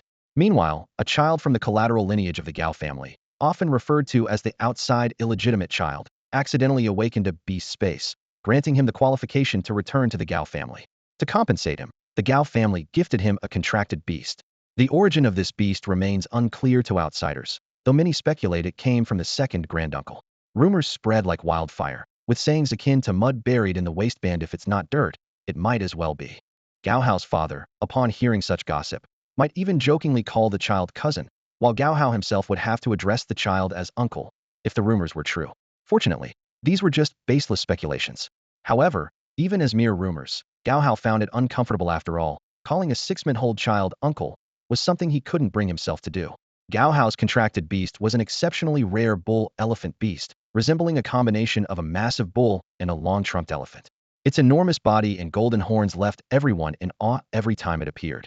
Because of this, Gao Hao often garnered envy, similar to someone driving a Ferrari to school while others rode bicycles. Once his twin-pupil panda matured, he could ride it to school, undoubtedly becoming the most eye-catching presence in the Gao family's primary class. When Gao Hao returned to the Gao family academy, he navigated the grounds with ease. Inside the classroom, a few children had already gathered around a girl, eagerly praising her contracted beast. The girl's face glowed with pride and joy, clearly relishing the compliments. "Wow, a little kitty. Is this a little kitty? So cute," a young boy exclaimed suddenly. "That's not a kitty, it's a panda," another boy immediately countered. "It's a kitty," the first boy insisted stubbornly. "I say it is, so it is." Xiaomi, holding her flame cat, stood by her seat, staring intently at the boy who had contradicted her, her displeasure evident on her face. Gao Hao glanced at the small panda in his arms, then at the 2 children arguing, a hint of seriousness crossing his expression. Xiaomi fixed her gaze on Gao Hao, while the other child also looked serious, unwilling to back down. Han Ping hesitated for a moment before finally muttering softly, "Fine, I admit it's a kitty." Hearing this, Xiaomi immediately smiled, her lips curving confidently. "See? I told you it's a kitty." Wu Qingyuan silently observed the scene, feeling a bit emotional. Kids these days weren't just sharp, but also skilled at picking up on subtle cues in conversations. She turned to glance at Han Ping, surprised that this 6-month-old child could sense Gao Hao's reluctance to argue with Xiaomi and chose to yield instead. Early intelligence. This was clearly early intelligence. The other children crowded around, excitedly admiring the panda in Gao Hao's arms, showering it with praise. "What an adorable little kitty. But why are its eyes all black, just like a panda's?" Xiaomi was feeling rather smug as she walked past the classroom, But then she suddenly noticed little Panda's cheeks flushing bright red, her ears tinged with a soft pink hue. Her eyes, now slightly red, shot a glare at Gao Hao. Letting out a huff, she turned on her heel with an air of haughty defiance and dashed back to her nanny's side, sticking her tongue out at Gao Hao. Even though she knew she had misunderstood, she refused to admit it and felt a little upset. After all, when they had first entered the classroom, little Panda had curled up like a napping kitten. Han Ping's sharp eyes, however, had managed to spot little Panda's short, round tail. Friendships among kids were fragile, breaking off as quickly as they formed. For the entire recess, Xiaomi didn't say a single word to Gao Hao. Gao Hao, on the other hand, seemed to enjoy the peace. From time to time, he even fed some snacks to the heterochromatic panda. As the week of lessons came to an end, the students had already learned about numbers, characters, and pinyin. Today, Teacher Zinwi's lecture delved into more advanced topics. Today, we'll explore the first stage of the Beast Tamers' journey. The Yusher Stagido help you understand some key concepts, Teacher Jinwu announced. Wearing her glasses and her usual professional attire, complete with black high heels that clicked with every step, her long-sleeved outfit was impeccably tailored, exuding an aura of precision and seriousness. Beast Tamers hold a significant place in history. As far back as ancient times, they helped humanity cultivate wild lands, build cities, discover edible plants, promote agriculture, and even locate rare metals. All these achievements were inseparable from the contributions of Beast Tamers, she continued. In the practice of becoming a Beast Tamer, the Yusher stage is the foundational first step. To help tamers understand their physical condition, the Yusher stage is divided into 10 levels, each referred to as a 1-star Yusher. Once you've unlocked the 8 extraordinary meridians in your body, you'll have reached this stage. Congratulations, at this point, you can seek your first beast and form a contract with it. Once the contract is established, you'll acquire an extraordinary ability, almost like an innate talent. For example, you might gain the power of invisibility, the ability to consume metal, run faster than others, or enhance your physical strength like developing super strong arms or gaining X-ray vision to see through walls. You could even acquire the ability to fly or withstand extreme cold. The possibilities are endless. As she finished speaking, Teacher Jinwu glanced at the students. The bell rang, signaling that 30 minutes had already passed. She quickly gathered her teaching materials and suddenly glanced at Gao Hao. There's an announcement today, she said, clearing her throat. Our beginner class monitor, Zhang Xiao, will be transferring to the intermediate Yusher class next week. Gao Hao will take over as the new class monitor. As her words settled, the classroom buzzed with murmurs. Additionally, remember to review your lessons.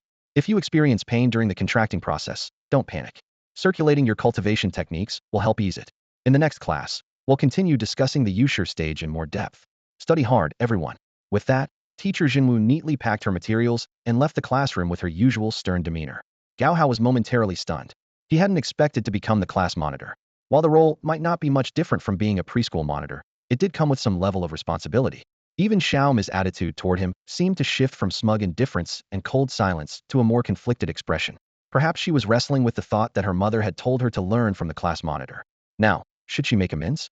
Should she offer Gao Hao a piece of candy to try and earn his forgiveness? Xiaomi occasionally sneaked glances at Gao Hao, only to find that the chubby boy never once looked directly at her. He was either focused on feeding his beast companion, leaning against the wall reading a book, or taking a quick trip to the restroom. Even during the lively breaks when everyone else was playing enthusiastically, he simply stood off to the side, quietly observing without ever joining in. The entire day passed, and Xiaomi still couldn't find an opportunity to strike up a conversation with him. On the other hand, Han Ping had long forgotten their minor clash in the morning. In the afternoon, he even went out of his way to chat with her and asked to see her beast companion, the Flame Cat. The Flame Cat was a fire element beast with a natural resistance to flames.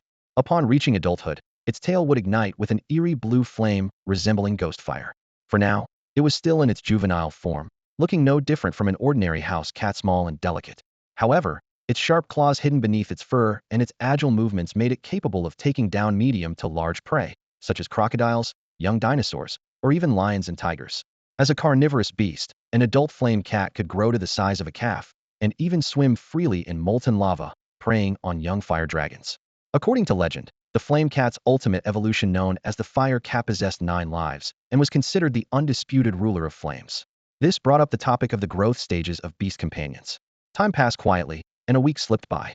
Every day, Teacher Jinwu lectured on the precautions for the Beastmaster stage, emphasizing details such as avoiding contracts during illnesses like colds or fevers, and ensuring that both the human and the beast were in perfect health before initiating a contract. He stressed the importance of conducting thorough medical examinations beforehand. Gao Hao had thought that he would have already completed his contract with his beast companion, the heavy-eyed panda, since his parents had arranged everything in advance. Yet, a week had passed with no progress from his family, leaving him feeling increasingly anxious. One morning, after his parents finished their training and returned home, Gao Hao got out of his small bed, ate a warm breakfast, and followed his mother to the Gao family academy. Today, teacher Jinwu was going to teach about the levels of beast companion growth finally, moving on from the repetitive warnings about the dangers of the Beastmaster stage. Gao Hao had been hearing the same content for days, to the point where his head felt like it might explode. Still, he kept reminding himself to stay calm and pay attention. Upon entering the classroom, Gao Hao, as the class monitor, began collecting homework. Even though the assignment was just a set of simple single-digit math problems, a few students still made mistakes, including Xiaomi, who, despite her aloof and elegant appearance, turned out to be surprisingly bad at math. To ease the tension between them, Gao Hao had spent his weekend crafting a simple cylindrical arithmetic tool out of 2 pieces of paper as a gift for Xiaomi. Xiaomi, I made something for you, Gao Hao said, noticing her sitting at her desk, scratching her head in frustration. Xiaomi pouted unhappily, her expression clearly saying, laugh at me, and he'll cry right here. Gao Hao sighed, walked over, and patiently showed her how to use the arithmetic tool. Within minutes, the 10 problems that had troubled her all day were easily solved. After collecting all the assignments, Gao Hao placed the stack of papers on the teacher's desk. Moments later, teacher Jinwu walked in and pulled down the blackboard, revealing a drawing of a newborn puppy. Class, today we'll discuss the growth of beast companions. Look at this newborn puppy, don't it look so tiny, with its eyes still closed? Yes, it's so small. The students responded in unison. These puppies live under their mother's care for the first month. We call this the full moon stage, which is their most vulnerable period and when they are most susceptible to death. Finally, the lesson moved on to entirely new material. Teacher Wu Zhan scanned the audience with his gaze and continued his lecture. After surviving the critical full moon phase, puppies are able to open their eyes, walk, and even trot. The next 6 months, known as the juvenile phase, are an extremely crucial period, he said in a steady and authoritative tone. During this time, young beasts begin to recognize their owner and familiarize themselves with their environment, laying the foundation for integrating into a family. He turned to the blackboard, pointing to a drawing of a fierce black dog over a meter tall. Next comes the one-year growth phase. During this period, beasts develop a strong sense of territoriality and aggression. If anyone approaches their den or touches their food bowl, it will trigger an intense reaction. Their appetite also increases dramatically during this stage. Hearing this, Gao Hao glanced at the little red panda sleeping soundly beside him and suddenly understood. No wonder the little creature's appetite had been growing lately. It had entered the juvenile phase. Thinking about how his father had prepared 3 months' worth of food in advance, a pang of guilt rose in his heart. It seemed he had indeed been treating his father as mere logistical support. Finally, there is the 3-year maturity phase, teacher Wu Zhen continued, his expression turning serious. During this stage, beasts become more composed and capable of distinguishing between good and evil. However, special attention must be paid if a beast begins to attack indiscriminately or even harm its own kind. It must be taken for medical examination immediately. This could be a sign of becoming a fallen beast. At the mention of fallen beasts, the classroom atmosphere grew heavy. Even the usually carefree Xiaomi instinctively sat up straight. Teacher Wu Zhan went on. Fallen beasts are the natural enemies of all living things. They can parasitize, disguise themselves, and consume anything.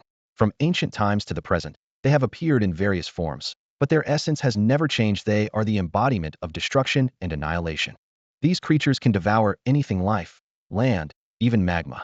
What's more terrifying is that their growth has no limit, and they possess extraordinary intelligence. They devise meticulous hunting plans, such as destroying a forest, waiting for animals to die of starvation, and then feasting on the carcasses. For this reason, anyone who discovers and confirms evidence of a fallen beast can receive a reward of up to 100 million yuan. Teacher Wu Zhen emphasized heavily. Finally, he concluded, the 4 stages of beast development are the 1-month full moon phase, the 6-month juvenile phase, the 1-year growth phase, and the 3-year maturity phase. That's all for today's lesson. Oh, and a special shout out to Xiaomi for scoring perfectly on her math homework. Great progress. Haha, that's me for you. Xiaomi proudly held up her perfect score assignment. Watching Xiaomi's smug expression, Gao Hao shook his head silently. This carefree girl's personality certainly raised concerns for the future. Xiaomi glanced proudly at Gao Hao and then waved her report card at her nanny with excitement. Ingyang, look, I got all my arithmetic correct. Zhang Zi's face softened with a gentle smile.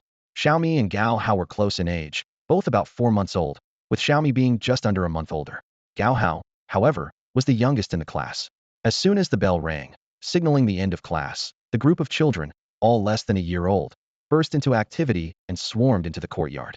Some played hide and seek, others tossed beanbags, and a few joined in a game of Eagle Catches the Chicks. These tiny figures darted nimbly around the yard, their laughter echoing endlessly. Xiaomi's favorite game was Eagle Catches the Chicks, but Gao Hao always chose to sit quietly under the classroom eaves. He would either watch his classmates play, toy with a piece of golden bamboo to tease the lazy double-pupiled panda, or occasionally gaze absent-mindedly at the sky. Gao Hao, come play with us. Xiaomi invited enthusiastically, her words still a bit clumsy, but full of excitement. You can grab my skirt, and I promise I won't let the eagle catch you. Compared to her focused demeanor during lessons on beast taming knowledge, Xiaomi's energy during playtime was magnified 100-fold. When the bell rang again, the children returned to self-study. This session was primarily for reviewing previously learned material and practicing a few obscure Chinese characters before dismissal. For Gao Hao, this learning pace was manageable, as he could already self-study many characters at home. A month passed quietly. The energy within Gao Hao's body had fully integrated, and his internal organs began to emit a strange, radiant glow, as if immersed in a galaxy. His heart glowed crimson, his liver shimmered green, his spleen sparkled orange, his lungs radiated gold, and his kidneys glowed a deep blue. His organs resembled treasure troves, continuously channeling spiritual energy into the cerulean space within his mind. However, he soon felt a fullness in his body and encountered a thin membrane blocking his progress. Lying on his small bed, he noticed with curiosity that the spiritual energy had started flowing to other parts of his body instead of his mind. At dawn, his father, Gao Changsheng, returned from completing an escort mission. Wu Qingyuan was preparing hot water for him. After spending a month transporting supplies through the perilous Death Star Valley, which was teeming with wild beasts, Gao Changsheng was in dire need of a bath. He removed his armor and cloak, revealing a dent on his chest. He spent over an hour bathing before emerging wrapped in a towel and collapsing comfortably into an armchair, letting out a contented sigh. Meanwhile, Wu Qingyuan headed to the repair department to have the armor fixed. She also used 2 contribution points to collect 2 bottles of spirit wine from the family pharmacy. On her way back, she bought over 20 dragon meat buns, each costing 10 yuan, along with 2 side dishes and a bowl of premium meat soup, spending a total of over 260 yuan. After Gao Hao quickly finished his homework, Wu Qingyuan returned home and set the table.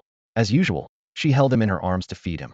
She carefully examined his hands, feet, heart, and abdomen, her face lighting up with a pleased smile from time to time. Changsheng, Xiao Hao's energy has been fully absorbed. We can prepare the yin-yang contract formation for his pact. I'll take the morning off to take him for a checkup, she said, leaning in to kiss Gao Hao on the cheek. However, Gao Hao instinctively dodged, leaving Wu Qingyuan looking hurt. With a slightly aggrieved tone, she called out, Xiao Hao. Gao Hao hesitated slightly before leaning his face closer. Seeing her son being so obedient, Wu Qingyuan smiled brightly. Good boy, mommy's little sweetheart. Standing nearby, Gao Changsheng showed a hint of jealousy. Jealous, Gao Changsheng? I've worked hard all month. Don't you think I deserve a kiss as a reward? Wu Qingyuan teased. Oh, stop it. Why are you even jealous of our son? After letting go of Gao Hao, Wu Qingyuan turned to him and reminded, Xiao Hao, feed the little panda now. Once your dad finishes eating, we'll take you for a health checkup. After a month of being fed golden bamboo, the dual-pupil panda had fully regained its energy, showing no signs of its previous frail state. Once the contract was signed, it could head straight to the training grounds. Gao Hao nodded earnestly. This past month of waiting had been for the panda to recover its strength and for him to fully absorb the remaining energy. Now, Gao Hao stood 55 centimeters tall, while the panda had grown to reach his stomach, making it more than half his size. The panda's body was round and fluffy, soft to the touch, and its appetite had been steadily increasing. Feeling a bit concerned, Gao Hao took out a 30-centimeter-long piece of golden bamboo and handed it to the still drowsy panda. The little one, catching the scent, immediately perked up, blinking its dual-pupiled eyes in confusion before flashing a charming smile. It swiftly grabbed the bamboo with its paws. Looking around, it noticed that there was no school today and saw Gao Changsheng eating nearby. The panda suddenly became cautious. The memory of being subdued with just 2 fingers was still fresh in its mind.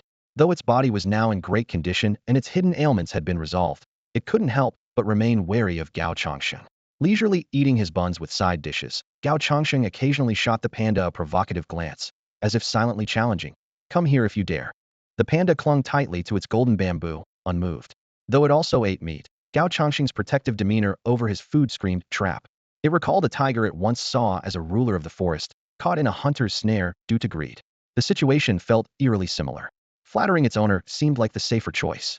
After breakfast, Gao Changsheng changed into a blue outfit adorned with jade accessories, complemented by a hairpin, a headband, and an agate belt. Holding a folding fan, he looked every bit the refined gentleman. Gao Hao had to admit his father was indeed dashing. Of course, wearing his own gold and silver accented blue outfit, he was quite the little charmer himself. He held the dual pupil panda by a leash made of refined iron, forged over 49 days and true fire strong enough to restrain even a tiger. Once the father and son were ready, they headed to the health checkup center. Along the way, they attracted plenty of admiration from young women. Gao Changxing wore a warm smile, clearly enjoying the attention. Wow, what an adorable little boy. That gentleman looks unfamiliar, some passersby remarked. This is my son. Handsome, isn't he? Gao Changxing said proudly. As for me, well, I'm the man you'll never have. The comment left Gao Hao momentarily speechless. At that moment, he did look exceptionally dashing, his soft, rosy face carrying a hint of coolness.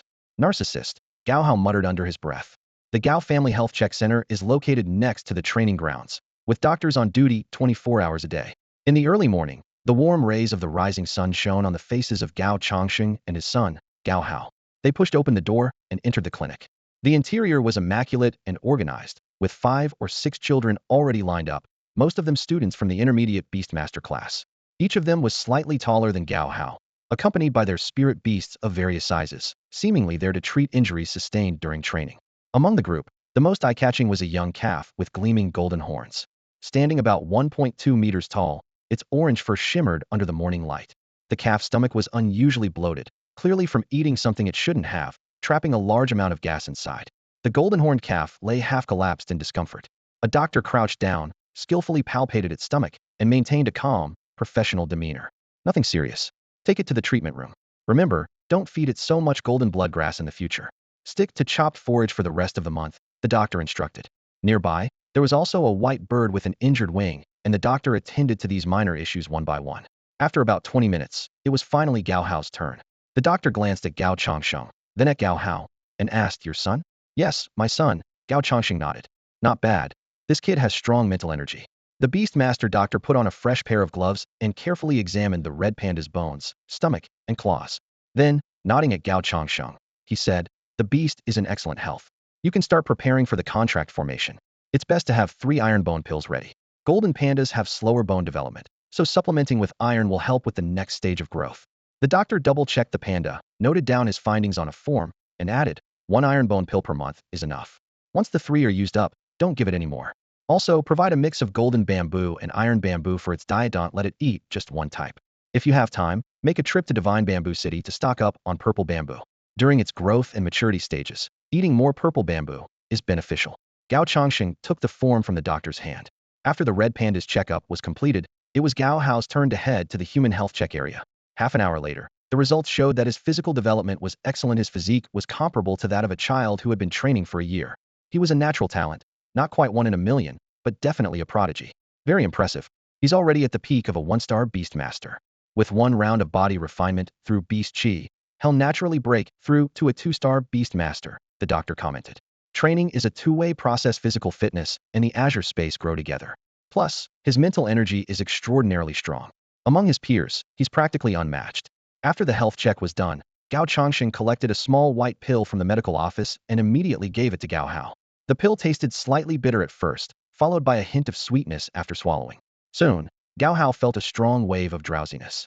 By the time they returned home, he was so tired that he fell asleep on his bed without even moving. When Wu Qingyuan returned from the Gao Family Academy, she saw her son sound asleep on the bed while Gao Changxing was meticulously setting up the 2-element contract formation in the training room. "Did you give him a drowsy pill?" Wu Qingyuan asked. "Yes, to help him recover his energy and strength.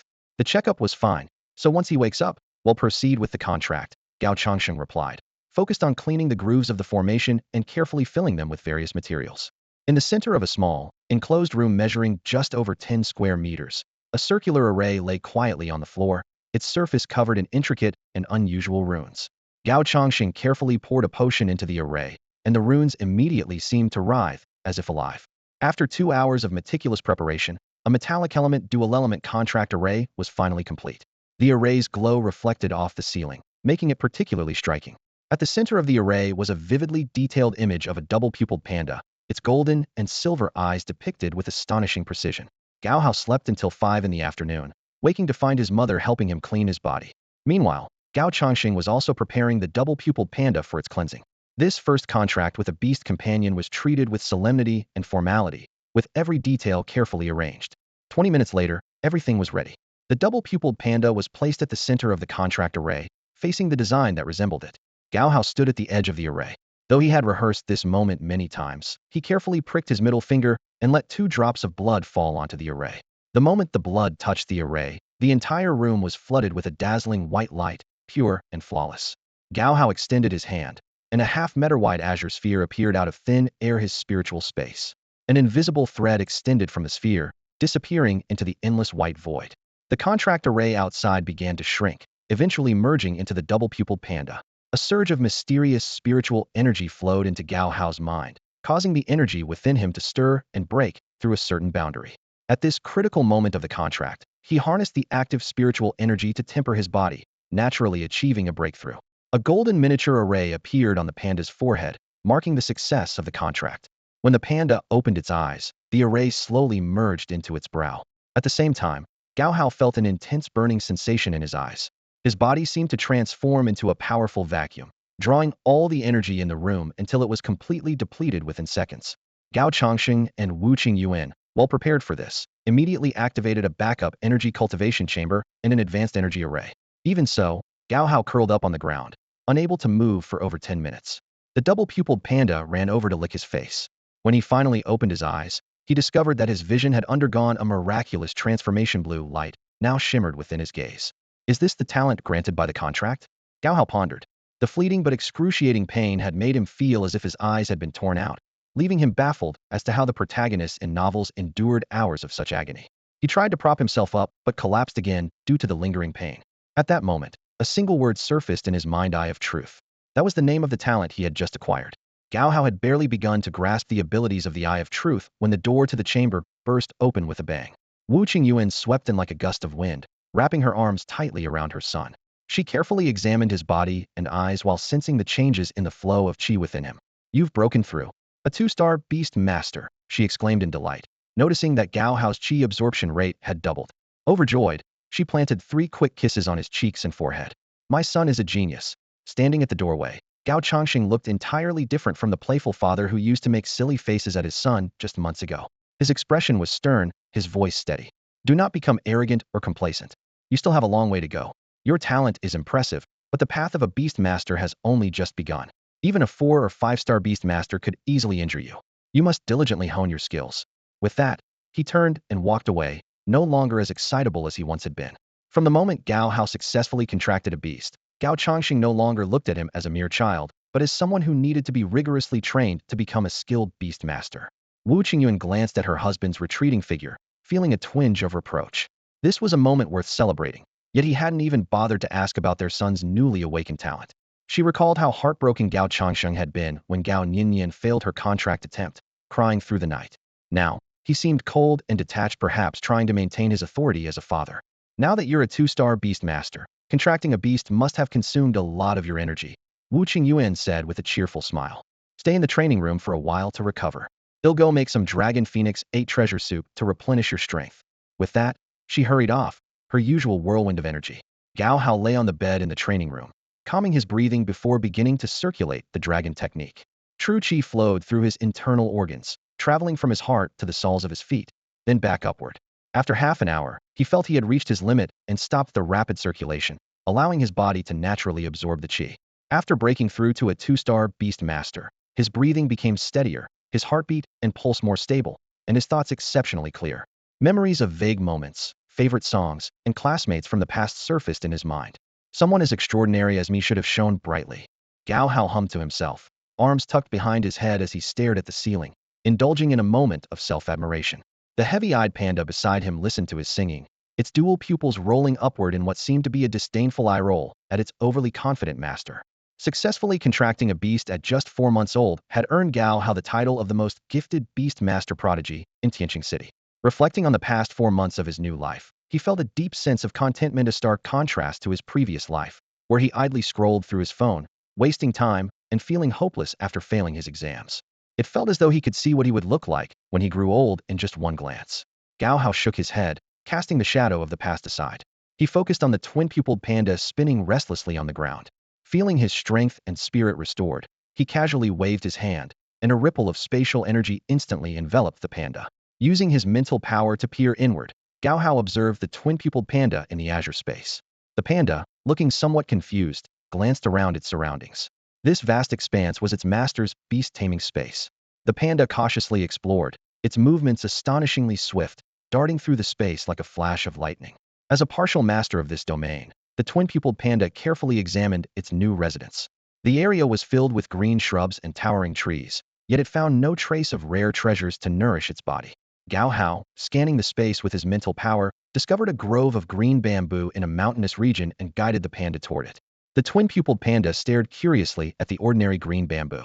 In its understanding, bamboo should be purple, golden, or iron-colored. It had never seen such plain green bamboo before. It wondered to itself, could the alluring scent on its master come from these bamboos? No longer paying attention to the panda's foraging, Gao Hao returned to his room to continue his experiments, attempting to store other objects in the azure space. As Master Jinwu had mentioned, during the Beast Tamer stage, the beast taming space could only accommodate contracted beasts. According to his mother, this restriction could only be altered upon reaching a higher level and obtaining a special profession. When Gao Hao summoned the panda back, it appeared visibly disappointed. The green bamboo was nothing extraordinary and could only sustain its basic needs. This was not surprising, as Gao Hao was merely a 2-star beast tamer, and the plants in the beast taming space were still in their initial growth stages. That evening, Wu Qingyuan served a pot of dragon phoenix 8 treasures porridge. With only a few teeth, Gao Hao could only sip a small bowl of the broth. Watching his family enjoy the feast, he secretly wished his teeth would grow in faster so he could taste the delicacies like dragon liver and phoenix gall. The broth, infused with the aroma of red dates, was no ordinary soup. Even a small bowl made his blood surge with excitement. What was even more exhilarating was that his sister, Gao Nianian, had advanced to a 7-star beast tamer that day, rising 4 stars in a single year, a feat worthy of being called a dragon and phoenix descending to Earth. Every breakthrough for a beast tamer required substantial nutritional replenishment. The Gao family's specialized apothecary offered 3 types of restorative methods: herbal baths using spiritual materials like thousand-year snow lotus, elixirs infused with beast essence, and acupuncture massages. However, the most common method was dietary supplements. Dishes like Dragon Phoenix 8 Treasures porridge, while potentially causing high blood pressure in ordinary people, were immensely nourishing for beast tamers and could even significantly boost their vitality at night. The night sky was clear, with a bright, full moon hanging high above, so round it seemed almost within reach.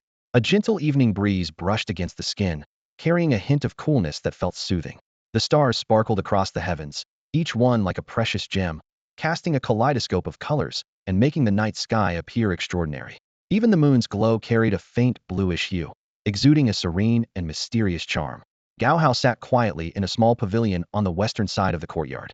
By the corner of the pavilion, a few morning glories were in bloom, and the faint chirping of insects could be heard in the background. Beside him, a dual-pupiled panda perched lazily on a stone bench, resembling a relaxed cat, its posture radiating contentment.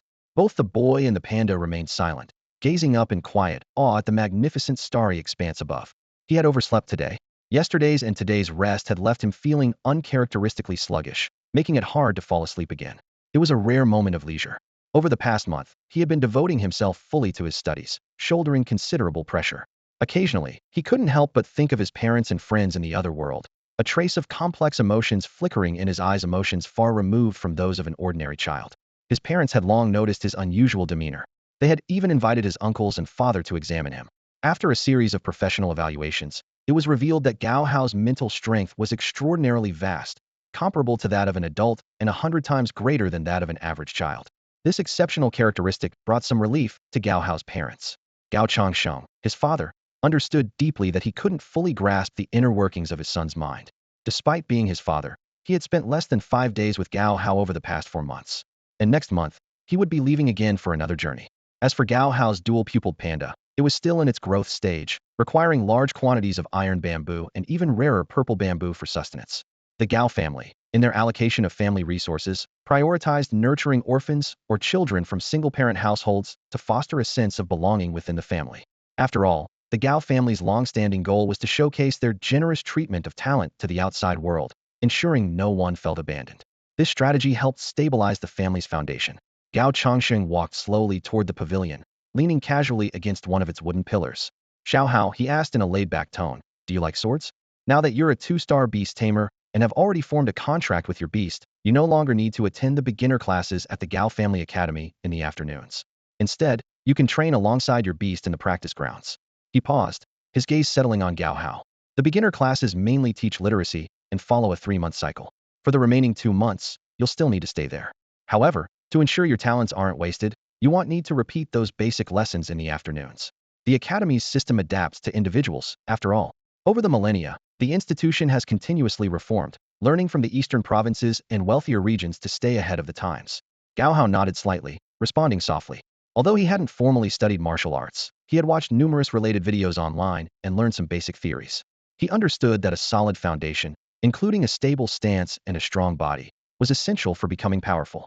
If he started learning swordsmanship, his father would likely begin by giving him a wooden sword for practice. So he spoke earnestly. Dad, I want to start with hand-to-hand combat. Hearing this, Gao Changxing burst into hearty laughter, patting his own head in amusement. Hand-to-hand combat. If it's hand-to-hand combat you want, no one's better at it than me, he declared with pride.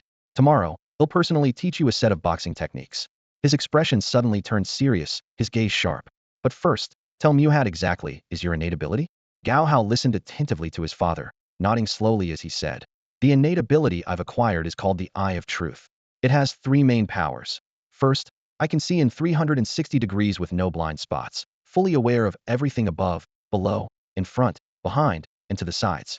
Second, I can see an ant hundreds of meters away, and my mental strength has increased tenfold, making me resistant to enchantments, illusions, and array effects. Third, I can slow the movements of other creatures, up to 10 times slower, and anyone with mental strength lower than mine won't even notice.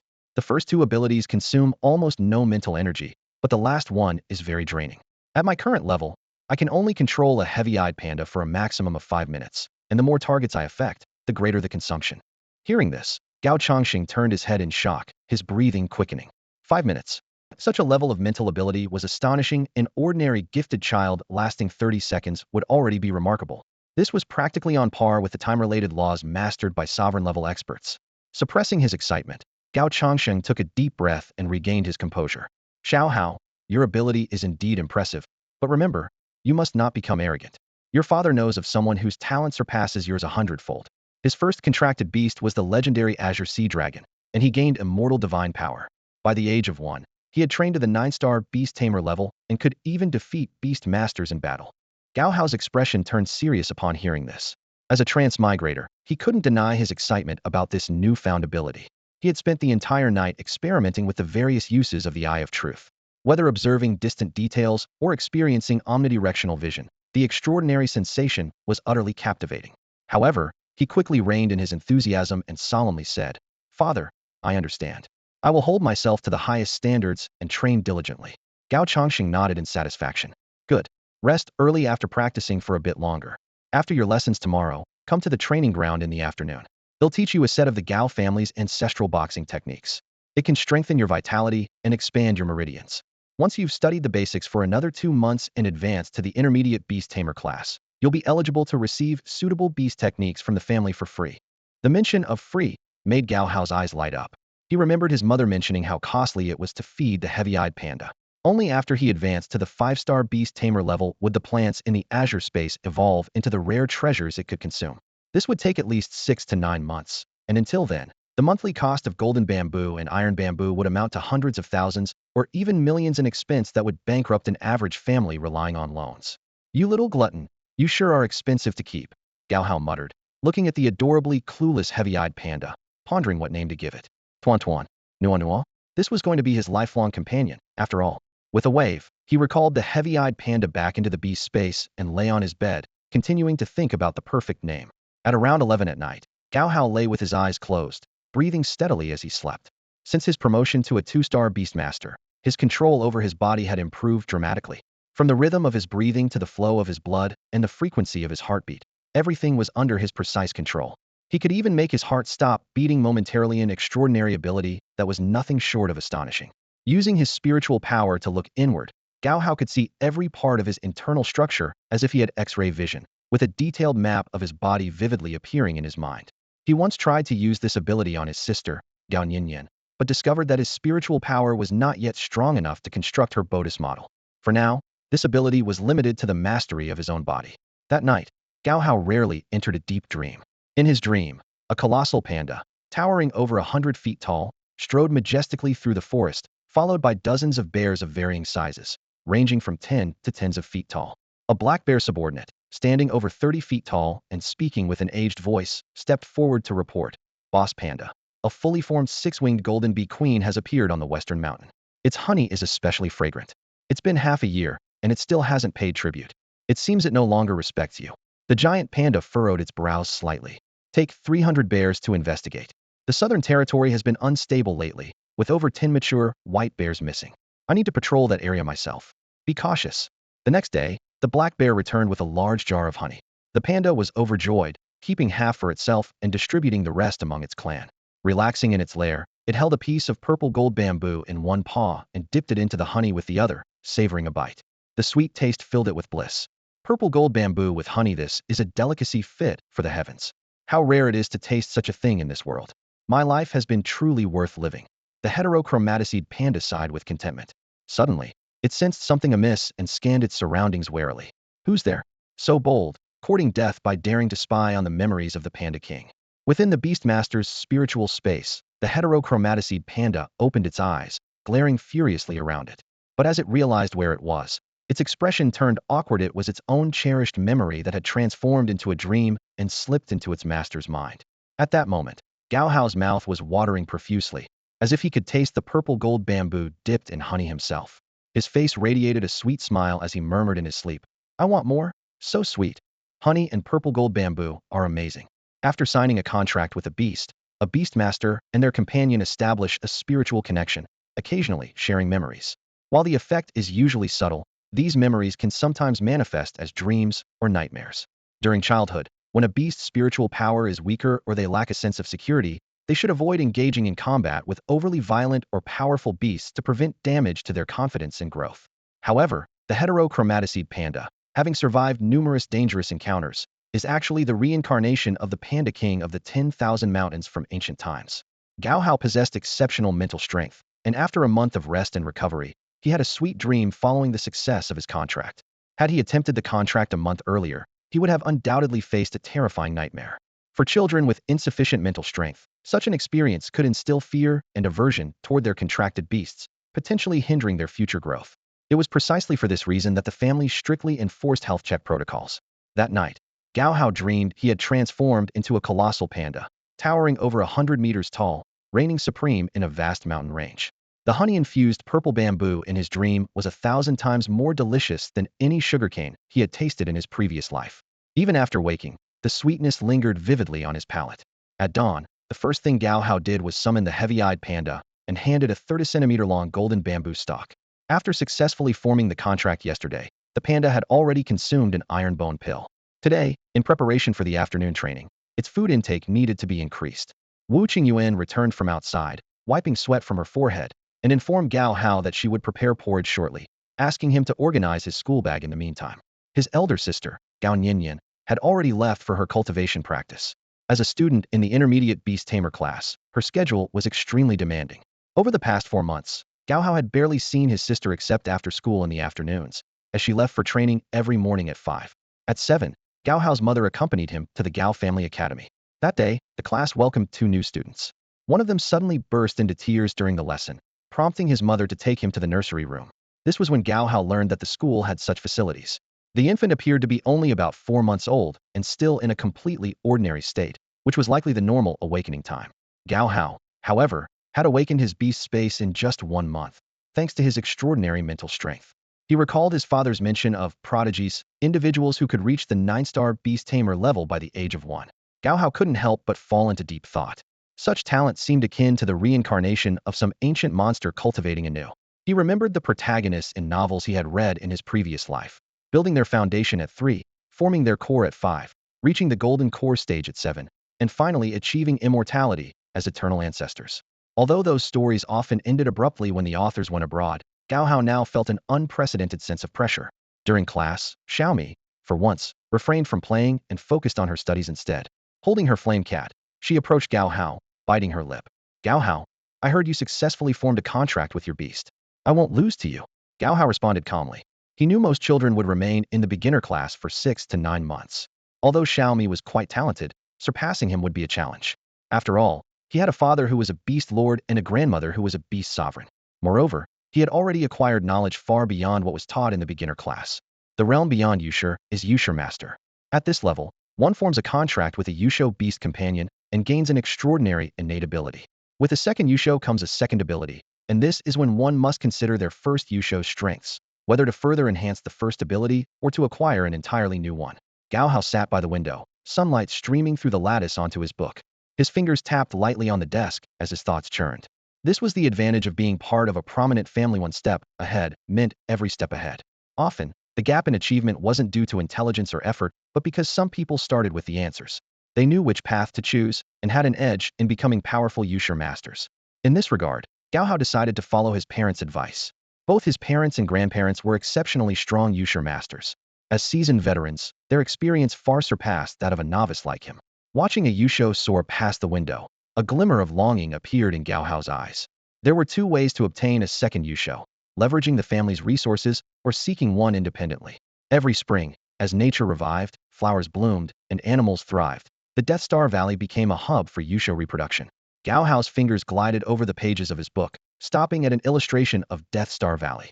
During this season, the family would organize expeditions into the depths of Death Star Valley to scout for suitable Yusho cubs and bring them back.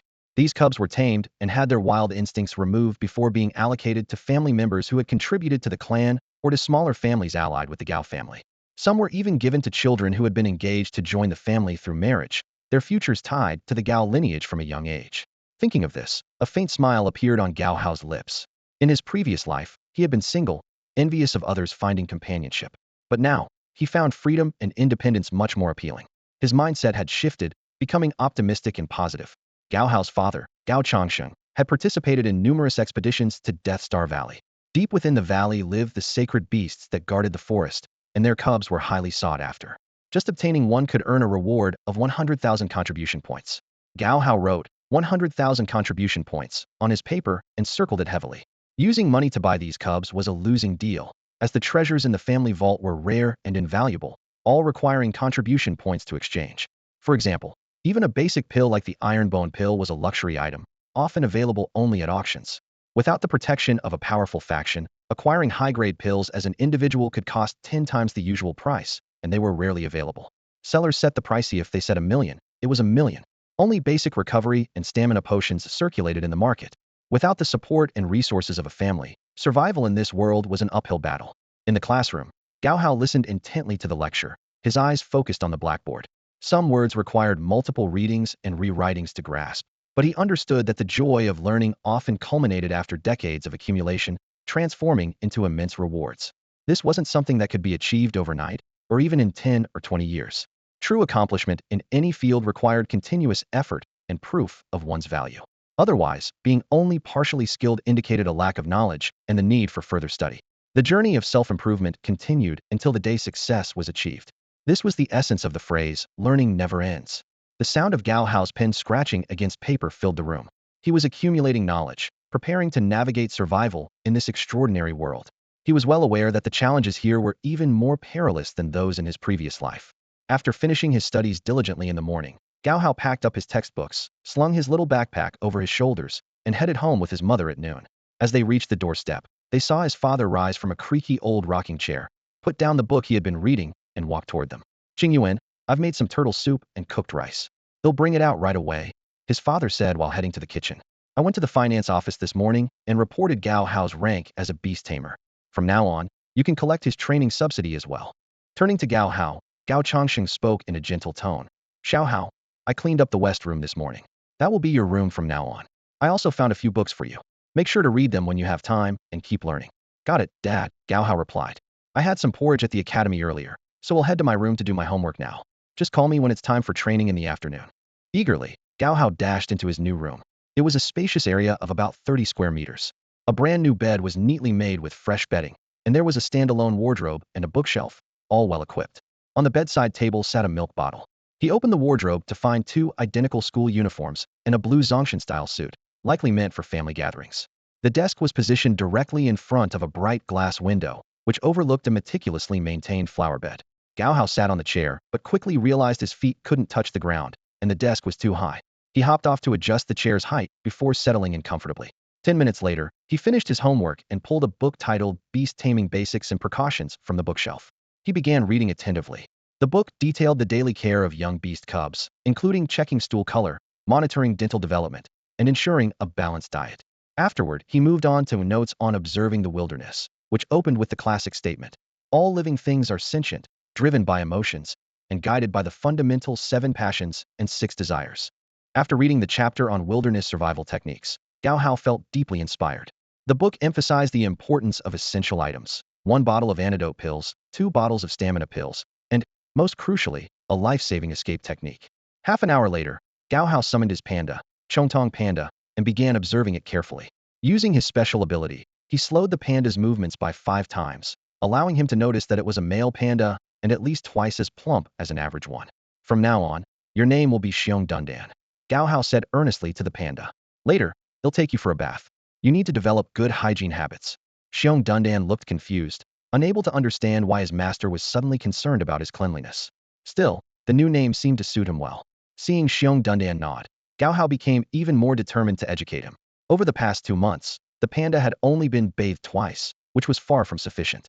Since training would inevitably lead to dirt and injuries, it was crucial to instill the habit of regular bathing early on to identify and address problems promptly.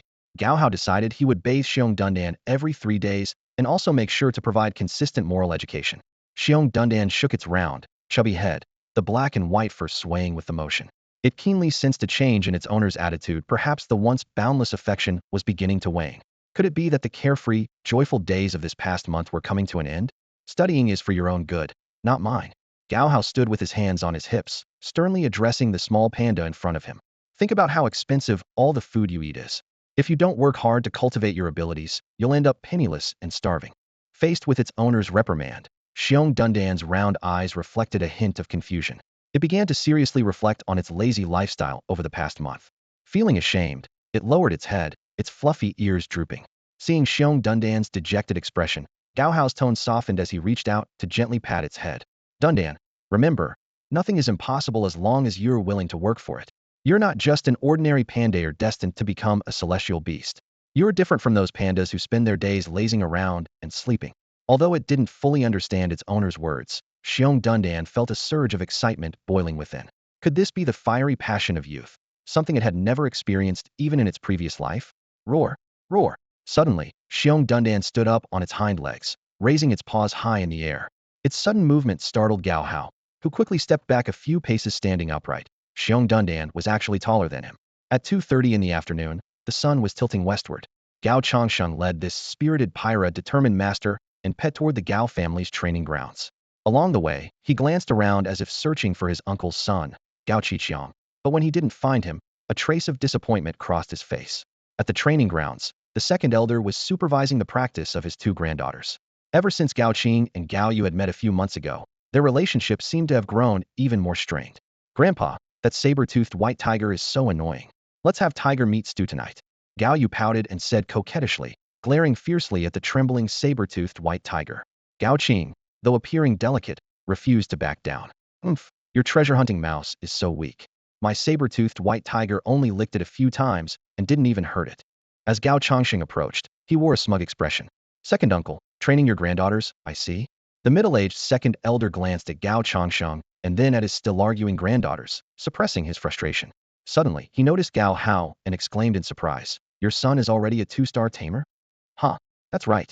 Gao Changsheng beamed with pride. "He just broke through yesterday. I brought him here today specifically to teach him the family's martial techniques." The second elder turned to his granddaughters. "Stop arguing. Look at your younger cousin is already a 2-star tamer.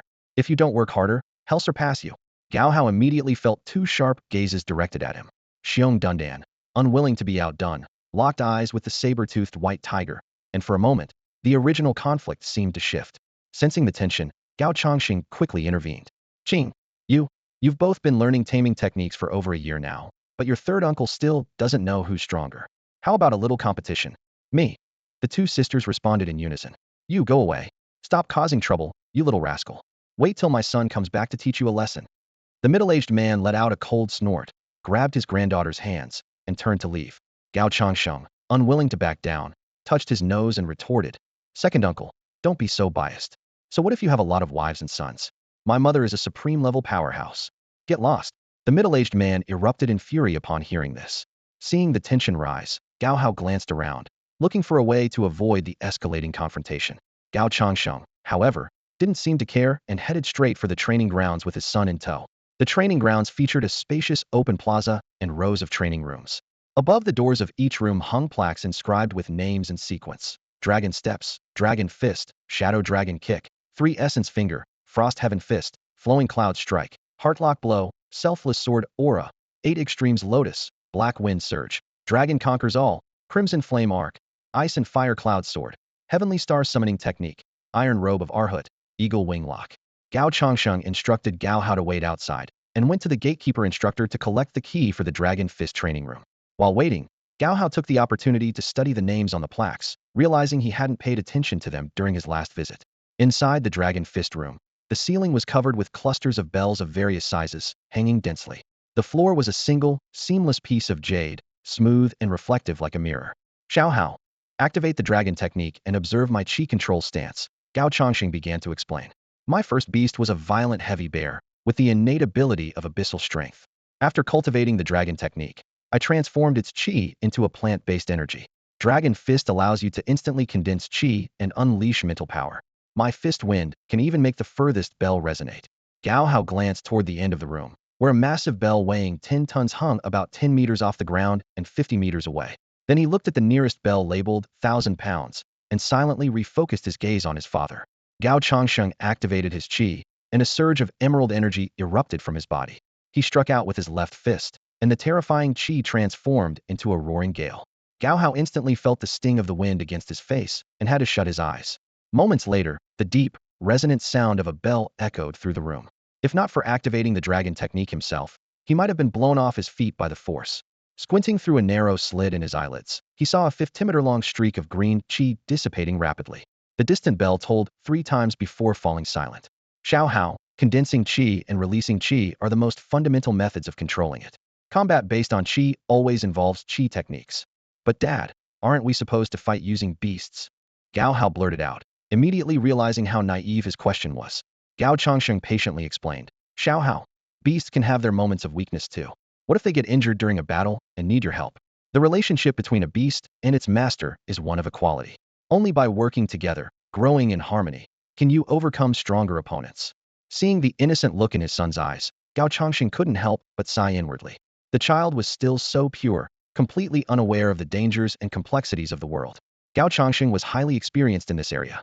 Standing on the training field, his focused gaze was fixed on his son. He signaled for Gao Hao to step up to the line, then gently placed his palm on his son's back to guide him. Activate the dragon technique and channel your energy and blood flow throughout your body, Gao Changxing said, his voice steady and firm.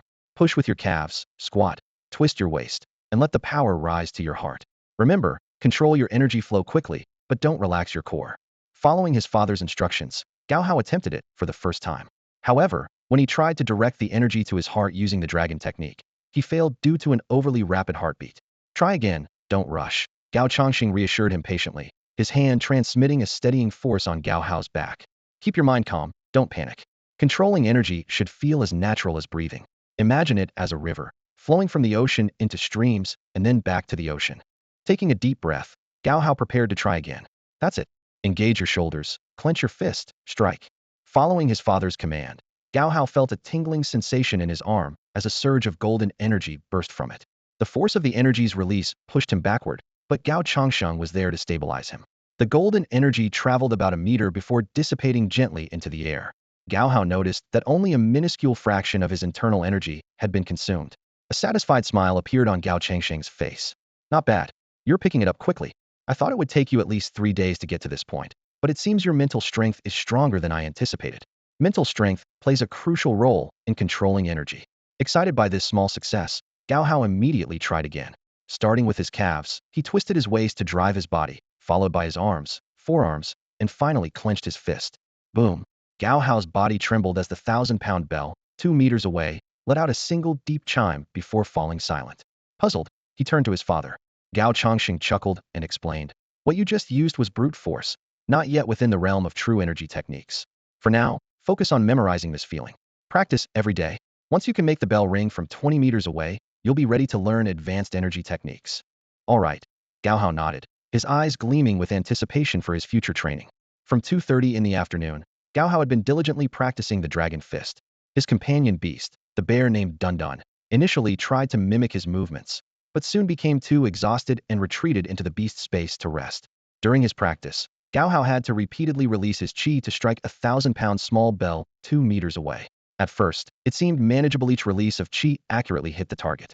However, as time went on, his control over the chi began to waver. In the first 100 attempts, he maintained a 90 accuracy rate, but in the subsequent 100, it dropped to just 50.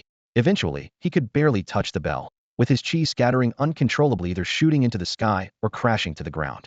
"Dad, I can't go on anymore," Gao Hao said, his forehead glistening with sweat, his voice tinged with exhaustion. "My body feels numb and drained, and I can't gather my chi at all." Despite his fatigue, he gritted his teeth and pushed through the final 100 attempts, though he failed to hit the target even once. By the end, he had depleted 60 of his chi and was relying solely on sheer willpower to stay on his feet. Gao Changxing inspected the small bell's numeric records with a satisfied smile. 216 attempts, he remarked. Squatting down beside Gao Hao, he added, "Now you've felt your limits, haven't you? Your body can sustain about 2 levels of Kithit's your current strength. That's enough for today. They'll take you to the training room to recover for half an hour." Gao Hao tried to stand, but found his legs completely numb and unresponsive, even his toes refusing to move. Staggering a couple of steps, he eventually had to climb onto his father's back. The 3-hour-long training session had left him not only mentally drained but also physically aching, with his meridians burning and his limbs feeling as weak as if had done hundreds of frog jumps. It's worth noting that the choice of Dragon Fist carried significant meaning. As an all-attribute martial art, it was not only adept for both close and range combat, but also particularly effective in aiding young heavy pupil pandas to enhance their vitality and accelerate the absorption of iron bone pills' medicinal effects. This beast technique evolves alongside the Beast Tamer's strength, retaining its power even at the Beast Monarch level. Its effects also vary greatly depending on the user's lineage. Gao Changsheng, for instance, could effortlessly control the intensity of the Dragon Fist's power. "Xiao Hao, now you can feel it too, can't you?" Gao Changsheng looked at his son, who was slumped on the ground, and said, "The energy within the human body, though abundant, is not easy to control fully. Right now, you're only utilizing 20% of it efficiently. The other 40%, even though you can release it, is just wasted effort and drains your strength unnecessarily." He continued assigning tasks for the next day's training. "Tomorrow afternoon, during your energy control practice, you need to learn to gradually increase the energy output. Use only half of your internal energy and aim to strike the 1,000-pound bell 250 times. That's 34 more than today." Gao Hao nodded weakly. At this moment, he resembled a limp blob of slime, too drained to even speak, his entire body feeling as though it was melting into a puddle. Gao Changxing locked the training room door and returned the key to the instructor before hoisting his son onto his back and heading home. Not far away, the old man was also carrying Gao Qing and Gao Yu as they walked home. The two children were still arguing. "Gao Qing, my dragon step is twice as good as yours. I took 10 more steps than you did." "Gao Yu, are you silly? Taking 10 more steps doesn't make you twice as good." At that moment, a middle-aged man noticed Gao Hao slumped on Gao Changxing's back and asked in surprise, "Just finished training?" Gao Changxing immediately put on a proud smile. "Second uncle, my son hit the 1,000-pound bell 216 times today. That's probably a new family record, isn't it?" The middle-aged man, Gao Fuyun, clenched his teeth. He couldn't stand Gao Changxing's smug demeanor. Turning to Gao Hao, he said warmly, "Xiao Hao, come visit second grandpa's house sometime, all right? Your father's picked up some bad habits over the years, always likes to provoke people." Thank you, second grandpa," Gao Hao replied politely. He recalled how a few months ago, Grandpa Shuebing had held him affectionately, showing a clear fondness for children. "See? Your son is so well-mannered," Gao Fuyun remarked pointedly. "Of course, he's my son, after all," Gao Changxing said proudly. "All right, let's go. Time to head home for my wife's homemade meat buns." As Gao Changxing and his son walked away, Gao Fei's face darkened. Despite his outwardly enviable life with 5 wives, his family relations had deteriorated over time.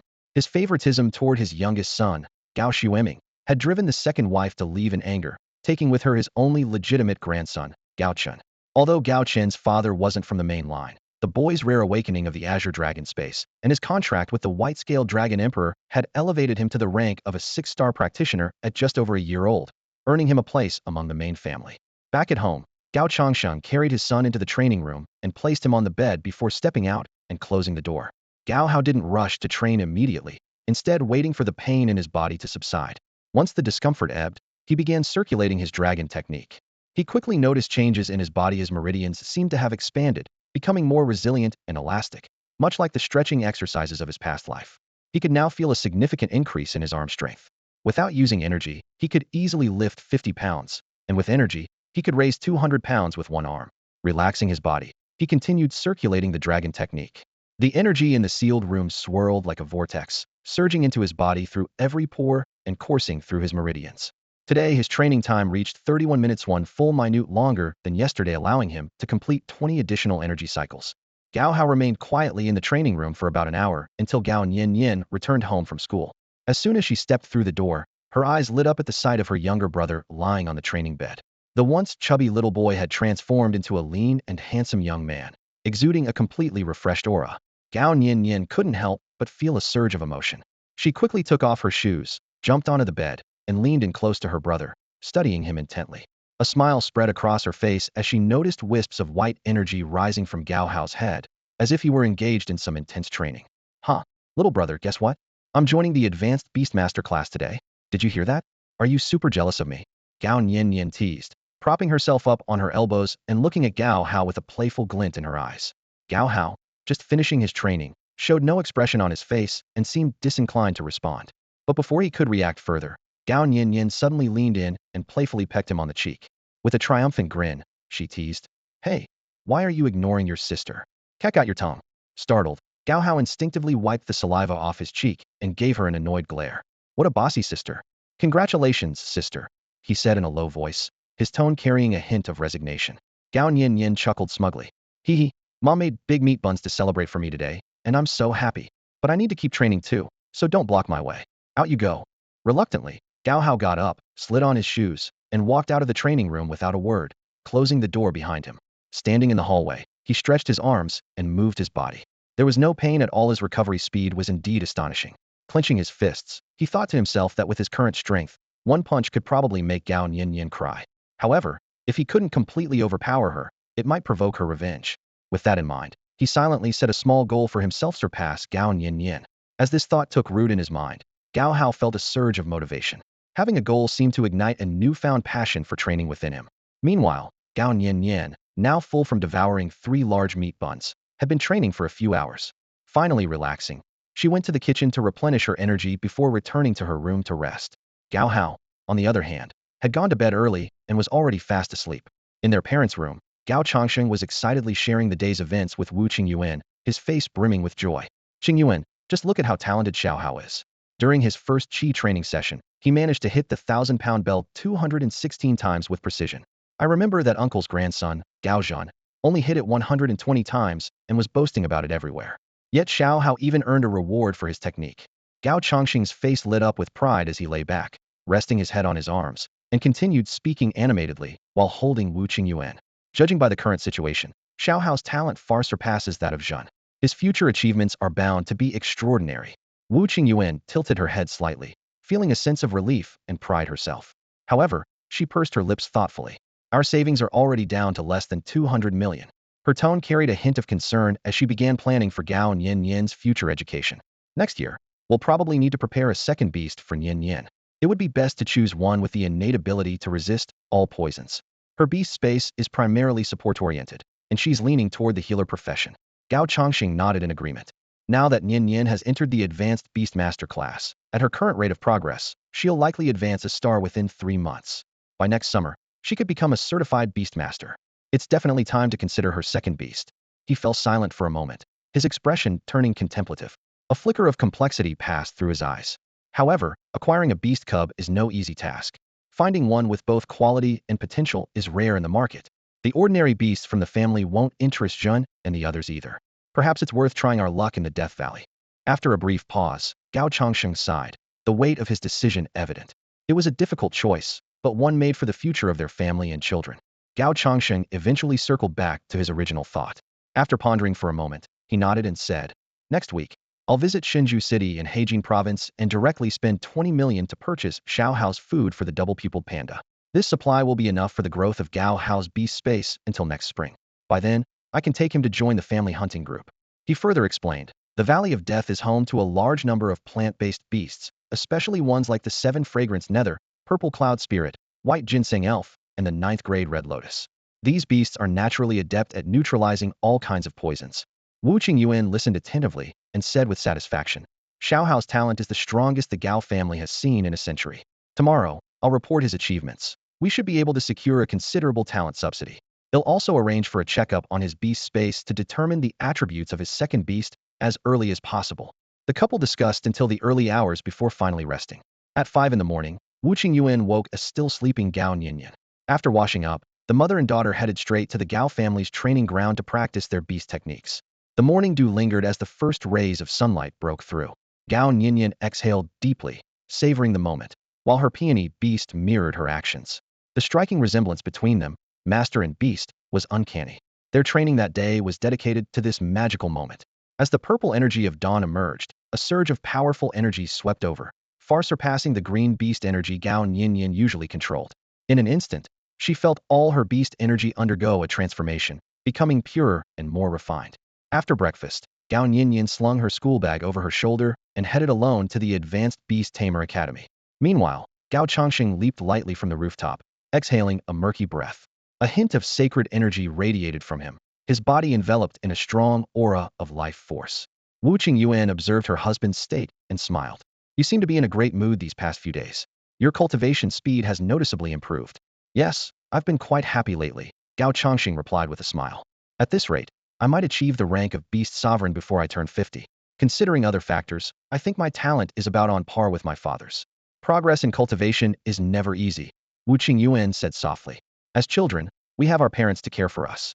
As adults, we have to care for our children, support our parents, and earn a living. There's not much time left to focus solely on cultivation, so aptitude is crucial. We're already fortunate. For most commoners, the chances of standing out are slim, and becoming a beast tamer is even rarer. Many are the illegitimate offspring of prominent families or descendants of declining lineages. Gao Changsheng released his cultivation energy and embraced Wu Qingyuan. Don't overthink it. Life is full of hardships, but having you by my side is the greatest blessing. At this moment, Gao Hao, now a 2-star beast tamer, stood at the doorway. His mental energy had recovered much faster, and he overheard his parents' affectionate conversation as soon as he stepped out. Xiao Hao, you're up early today? Would you like some milk? Wu Qingyuan cast a flirtatious glance at Gao Changsheng before quickly returning to her composed demeanor. Hearing this, Gao Hao's face turned red, and he darted back to his room, overwhelmed with embarrassment. Ha ha ha, what's there to be shy about? Next month, you'll be 5 months old and won't need to avoid any foods anymore. Wu Qingyuan laughed heartily, watching her son flee in such an endearing manner. Gao Changxing also found his son's reaction utterly amusing. After returning to his room, Gao Hao tried to clear his mind. I am a baby, I am a baby. He repeated to himself over and over. This self-hypnosis method proved to be effective. He spent half an hour studying intently in his room before finishing his meal. After he was done eating, Wu Qingyuan came to him and accompanied him to continue their journey to the Gao Family Academy. Half a month ago, Xingyue Bei sent another request for assistance. Gao Xiaodian personally led the mission, with Gao Xueming and Gao Qiqiang serving as his deputies.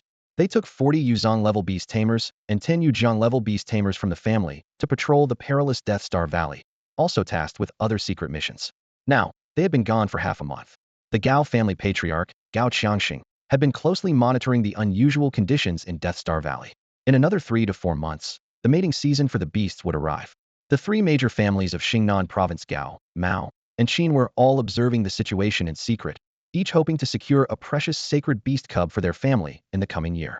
Gao Xiaoyan's team was merely the vanguard.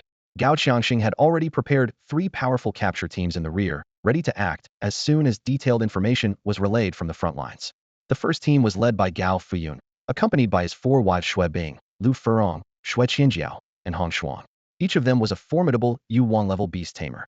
The team also included 100 elite Yujiang-level members, forming a luxurious and powerful lineup capable of easily annihilating a small nation within 3 days. The second team was personally led by Xiao Yan, the patriarch of the Xiao family. The Xiao family had been allied with the Gao family for generations and had grown into a massive clan with tens of thousands of members. This Xiao family was entirely distinct from the Xiao family in Dongxing province, with a vast disparity in strength and status. However, within Xingnan province, it was considered one of the top forces outside the 3 major families. The Xiao family had a long history of intermarriage with the Gao family and owned significant businesses in Tianqing City, even establishing a branch in Xuqing. The Xiao family was renowned for their exceptional business acumen. Over the past decade alone, They had made a fortune of billions by trading black gold or from Heijin province, earning them immense wealth. This time, Patriarch Xiao Yan led 200 Yuzan-level experts into Death Star Valley, primarily to secure the third beast for his two daughters and eldest son, Xiao Yan. The final team, led personally by Patriarch Gao Qiangxing, ventured into Death Star Valley.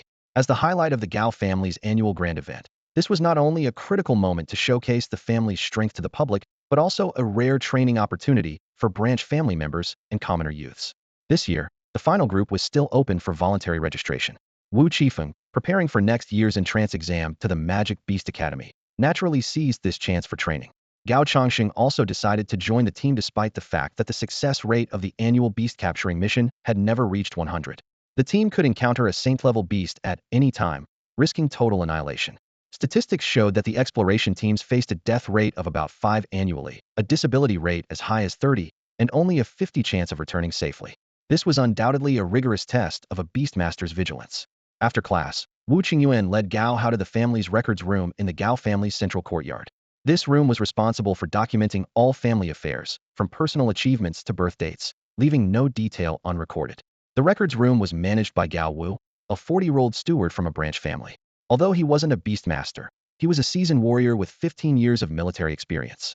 Gao Xiaodian, Gao Changxing Gao Wu browsed through the records. Ah, Gao Hao, here it is. He looked up at the mother and son before him, a warm smile spreading across his face.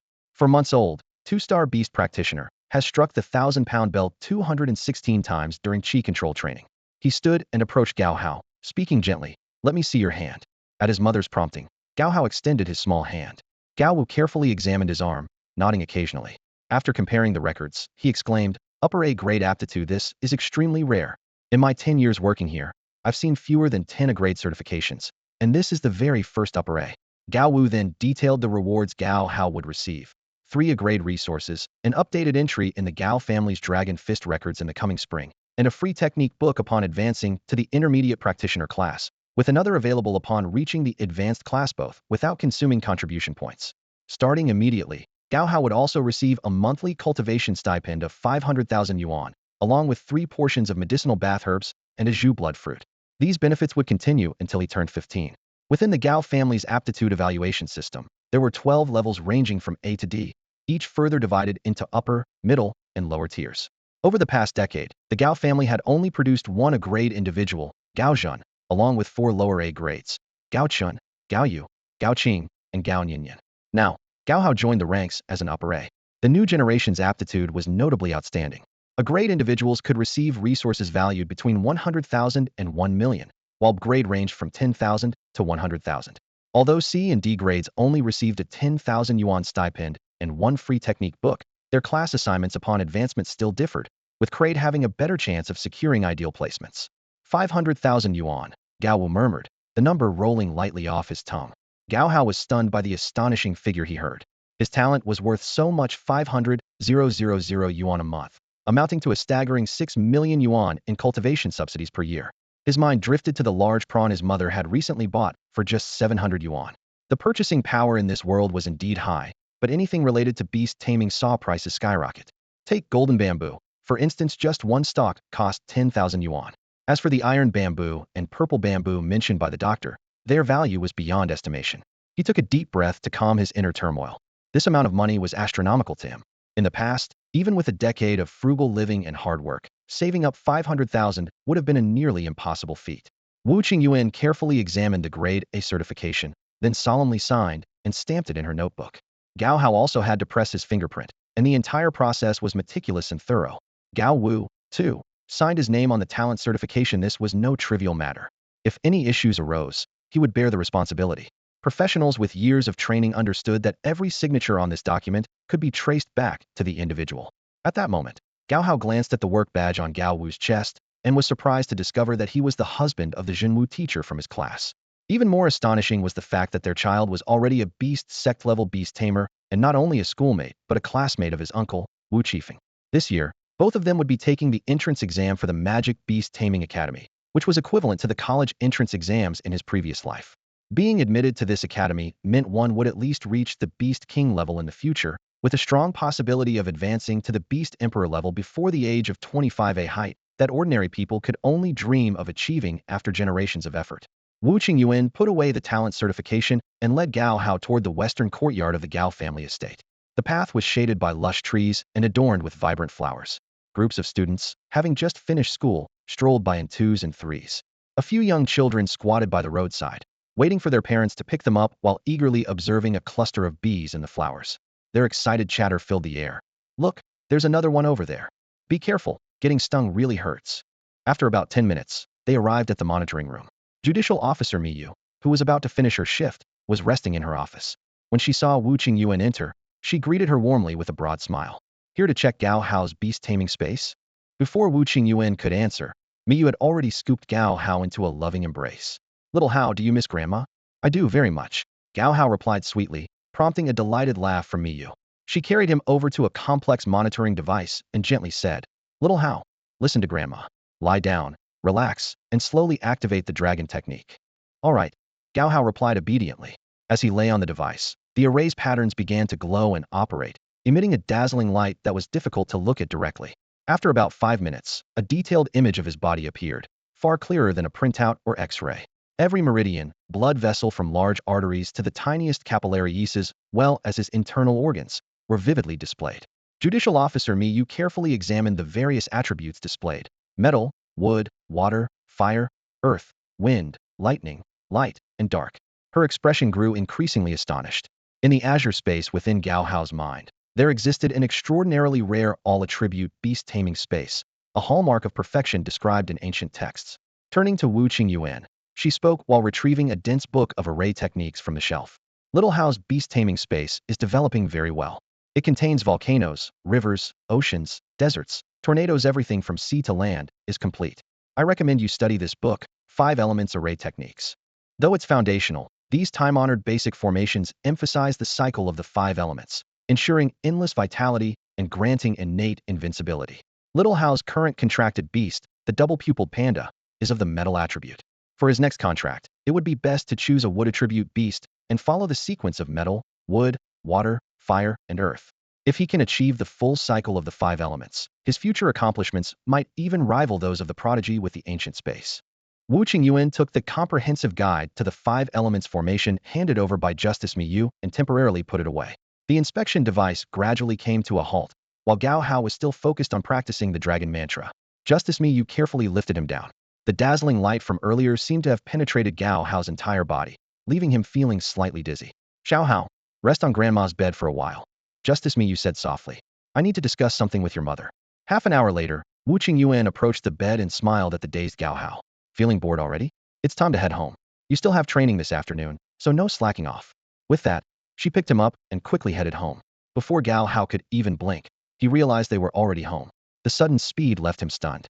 "Was that teleportation?" he asked curiously, looking at his mother with eager eyes. Wu Qingyuan, seeing through her son's thoughts, calmly explained, "When you become a realm master, you'll naturally be able to learn teleportation techniques. Right now, your body isn't strong enough." At home, Gao Nianian was struggling with her homework, her face filled with frustration. "Why is there so much homework?" she grumbled. The workload in the Advanced Beastmaster class was more than double that of the Intermediate class, including additional knowledge about beasts, ancient literature lessons, and essay tasks of several hundred words. For a 2-year-old, it was undoubtedly a significant challenge. Gao Changsheng was sitting beside her, offering guidance. "Nianian, writing essays is easy. Think about happy things, about mom, dad, and your little brother. You'll finish those few hundred words in no time." "Dad, why don't you write it for me?" Gao Nianian clung to her father's leg, acting coquettishly. Before she could say more, she felt a chill from behind. "Gao Nianian," Wu Qingyuan's stern voice rang out. "It seems you're getting out of hand. If you don't finish your homework, don't even think about eating. I'll be checking it later." This was the first time Gao Hao had seen his mother lose her temper since he was born. Gao Changsheng quickly tried to smooth things over. "Don't be upset. Nianian is actually doing well with her studies. She just needs a few days to adjust to the new environment." Wu Qingyuan paused before saying, "Get to work. If you can't even overcome this little difficulty, how do you expect to become a healing beastmaster? How would patients dare to rely on you?" Gao Hao quietly slipped back to his room, feeling a hint of schadenfreude. He opened the foundational book on beast classifications his father had given him. The book categorized beasts into 3 types: sky, earth, and ocean. After activating the Eye of Truth, his mind became exceptionally sharp, and his reading speed increased dramatically, almost to the point of skimming. However, it wasn't long before he experienced a headache. as his thoughts couldn't keep up with the speed of his reading. Through multiple adjustments, he discovered that double-speed reading worked best for his current state. Half an hour of experimenting confirmed that this pace significantly improved his learning efficiency. Compared to the tenfold slowing technique, the acceleration he was attempting now could only reach a maximum of fivefold, with an effect merely half as strong as the slowing technique. The truth, I still had immense, untapped potential, and at this moment, Gao Hao was experimenting with splitting his thoughts, pondering whether it was truly possible to multitask with his brain. After all, humans possess both a left and right brain. While it's rare for people to handle multiple tasks simultaneously, seeing masters in videos draw different pictures with their hands and feet at the same time had once made him feel that his brain hadn't fully evolved. Back then, he often felt worthless, prone to overthinking, and even occasionally believed he could achieve the same. He was the type to learn something after seeing it once, but fail to execute it. Today, he finally tried it himself. His left hand successfully drew Mickey Mouse, while his right hand sketched a three-eyed Erling Shun. This feeling of dual tasking seemed to achieve complete coordination between his brain and heart.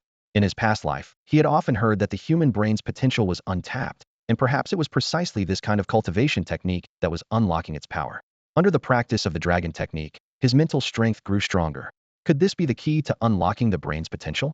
Just as he was about to explore more techniques, his father, Gao Changsheng, called from outside the room.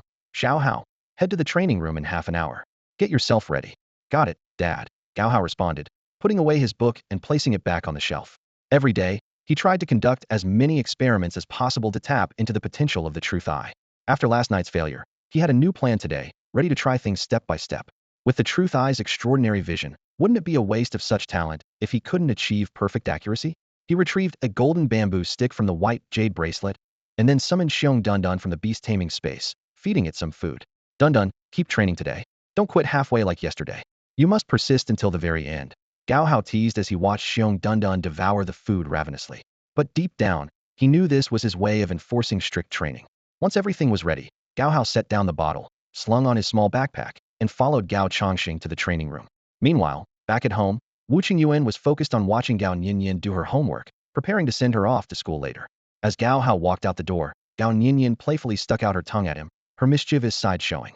Inside the dragon fist room, Gao Hao stood firmly, his knees slightly bent as he activated the truth eye. This allowed him to perceive the slowness of his own movements. He began controlling his energy flow, carefully adjusting his movements to be fluid and balanced. The truth eye guided the speed of the airflow, and as he slowed the flow, his actions became more cohesive and precise.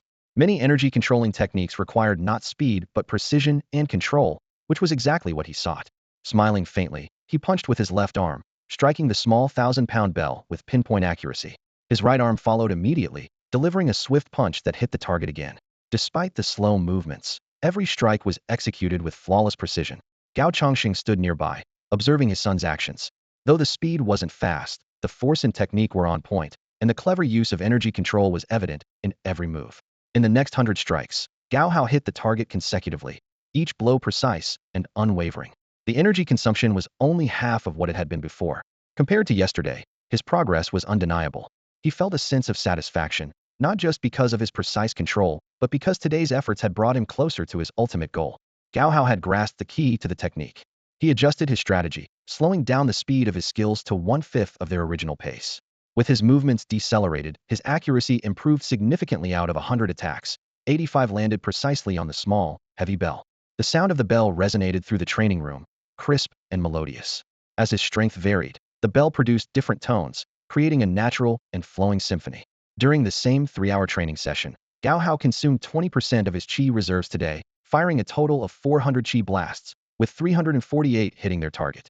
Though this was far fewer than the 600 shots he had executed the day before, the improvement in accuracy and control caused Gao Changsheng, observing from the side, to narrow his eyes in astonishment. He was deeply impressed. Ba Ji, countering movement with stillness, striking after the enemy, yet arriving first. Gao Changxing murmured, watching his son slow his qi manipulation to 1/10 of its usual speed. A hint of amazement flickered in his eyes. In Gao Hao's movements, he saw the embryonic form of Ba Ji quantum martial art that emphasized precision and efficiency over speed. He realized in that moment that impatience in training was often futile. True progress required calmness and focus. Gao Hao, in truth, was standing on the shoulders of giants. Thanks to the memories of his past life, his mind was brimming with innovative ideas. Through continuous experimentation, he meticulously refined his shortcomings step by step. After the training session, Shiong Dunan was rewarded with a half-meter-long golden bamboo. Gao Hao crouched down, gently stroking its fur, and praised it warmly. Well done. You held on today. Let's keep working hard together. Exhausted, Shiong Dunan lay limply on the ground, biting into the golden bamboo and savoring it contentedly. About 10 minutes later, it managed to regain some strength, sitting up with difficulty. Using its paw to wipe away the bamboo leaf fragments from its mouth, it panted. Today, I thought I was going to work this bear to death. The fact that Shiong Dunan had persevered was its greatest improvement. Gao Hao understood in his heart that as long as they made small changes every day, this panda would eventually surpass its limits. Around 5 p.m., Gao Hao finished a day of training in the practice room. He wiped the sweat off his forehead with a towel and spent 10 minutes stretching and relaxing, allowing his body to cool down naturally. Then, he picked up his water bottle and drank half of it in one go to replenish his energy. Ever since his mental strength increased tenfold, Gao Hao's daily routine had undergone significant changes. He now woke up naturally at 5:30 a.m., with his sleep time reduced from over 10 hours to around 9. This schedule ensured he maintained both his mental vitality and the rest required for his training. Xiao Hao, do you want to play with the kids at the training field before heading home? They'll bring your schoolwork back for you, his father asked gently. Gao Hao initially wanted to shake his head and decline, as playing with younger kids felt somewhat awkward. However, as he stepped outside and saw a game of kuju, an ancient Chinese ball game, underway on the field, his eyes lit up. 6 children, divided into red and blue teams, were engrossed in this sport that tested coordination, footwork, and precision. Without hesitation, he turned to his father and nodded, deciding to stay. On the sidelines, his granduncle Gao Fuyun waved a red flag in one hand and a blue flag in the other, cheering enthusiastically for his 2 granddaughters. Gao Qing and Gao Yu were on opposing teams, locked in fierce competition. Gao Qing, with her delicate beauty, had attracted the attention of many boys, giving the blue team noticeably louder support. Among the crowd, Han Ping stood watching intently. After a few encounters with Xiaomi, he had completely lost interest in young girls. Had learned how quickly their attitudes could change, one moment praising him as a prince charming, and the next mocking his looks. Gao Hao was all too familiar with such behavior. After transforming from a chubby boy into a handsome young man, the same girls who once ignored him now eagerly approached him to discuss beast taming or invite him to play. But he saw through it. It was just because of his appearance. On the field, Gao Qing displayed impressive skills. Using the footwork fundamentals of the dragon step, she executed a stunning overhead kick, sending the ball flying over 20 meters. Unfortunately, the ball narrowly missed its mark, bouncing off the goalpost. Although the players had learned body techniques and control skills, the game's rules prohibited the use of chi manipulation, ensuring a fair competition. Seizing the opportunity, Gao Yu made a swift move to push past her opponent and gain possession of the ball. She didn't attempt a risky long shot, but steadily advanced, carefully dribbling the ball. At a distance of 10 meters from the goal, she delivered a precise kick, sending the ball into the net. Then, she glanced triumphantly at Gao Qing. The 2 sisters had contrasting styles. Gao Qing favored long shots, which were high-scoring but less consistent, while Gao Yu prioritized stability, preferring to run a bit more to maintain an 80% success rate. The final score was 7-4, with the red team emerging victorious. Grandpa, I won. Gao Yu laughed joyfully. Meanwhile, Gao Qing stood among her teammates, her eyes welling up with frustration and unwillingness to accept defeat. Don't get too cocky, Gao Yu, Gao Qing said, biting her lip. Gao Hao had figured it out. Gao Qing was elegant and gentle in both looks and personality. Despite forming a contract with a saber-toothed white tiger, her soft demeanor made her popular among boys, triggering their protective instincts. In contrast, Gao Yu treated boys as equals. Her fresh and natural appearance allowed her to bond easily with them, and during games, she was serious about analyzing strategies. Her strong-willed and competitive nature made her stand out among girls. The match concluded, and each member of the winning team was rewarded with a stick of candied hawthorn as a prize. The duel had been initiated by their second granduncle, so naturally, he paid for the rewards. At 5 yuan per stick, the candied hawthorn came with sunflower seeds and had a delightful crunch with every bite, leaving the kids who didn't win drooling in envy. Gao Hao stood to the side, observing with interest. Though the children's techniques were still immature, their earnestness and effort were admirable. Youth comes with motivation, and vitality is its hallmark. At that moment, an idea flashed in his mind.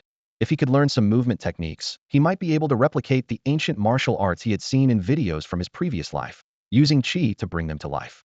Techniques like Tai Shanka, Beiji collapse, chain kicks, deadly hand, or even the short-range punches and steel-like strikes of Wing Chun, southern fist styles, northern kick styles. There were so many to explore. With this shift in mindset, Gao Hao felt as though his mind was brimming with countless martial arts techniques, free for the taking. Even the basic exercises taught at school, like health gymnastics and military-style boxing, now seemed to hold untapped potential. These ancestral skills, in his eyes, were treasures waiting to be rediscovered. He reflected on how, in his previous life, martial arts had declined due to the dominance of firearms. The saying, no matter how skilled in martial arts, it's no match for a gun, held true. In reality, there was no such thing as a golden bell shield that could withstand bullets, nor was there an iron shirt with the hardness of steel. No matter how agile someone was, one bullet could bring them down. No matter how skilled their fists were, a single shot could end it all. Within 7 steps, a gun was both faster and deadlier. No mortal body could compete with firearms. Scenes from Stephen Chow's movies, where criminals were executed, vividly illustrated the unmatched power of guns. Lost in thought, Gao Hao followed his father back home.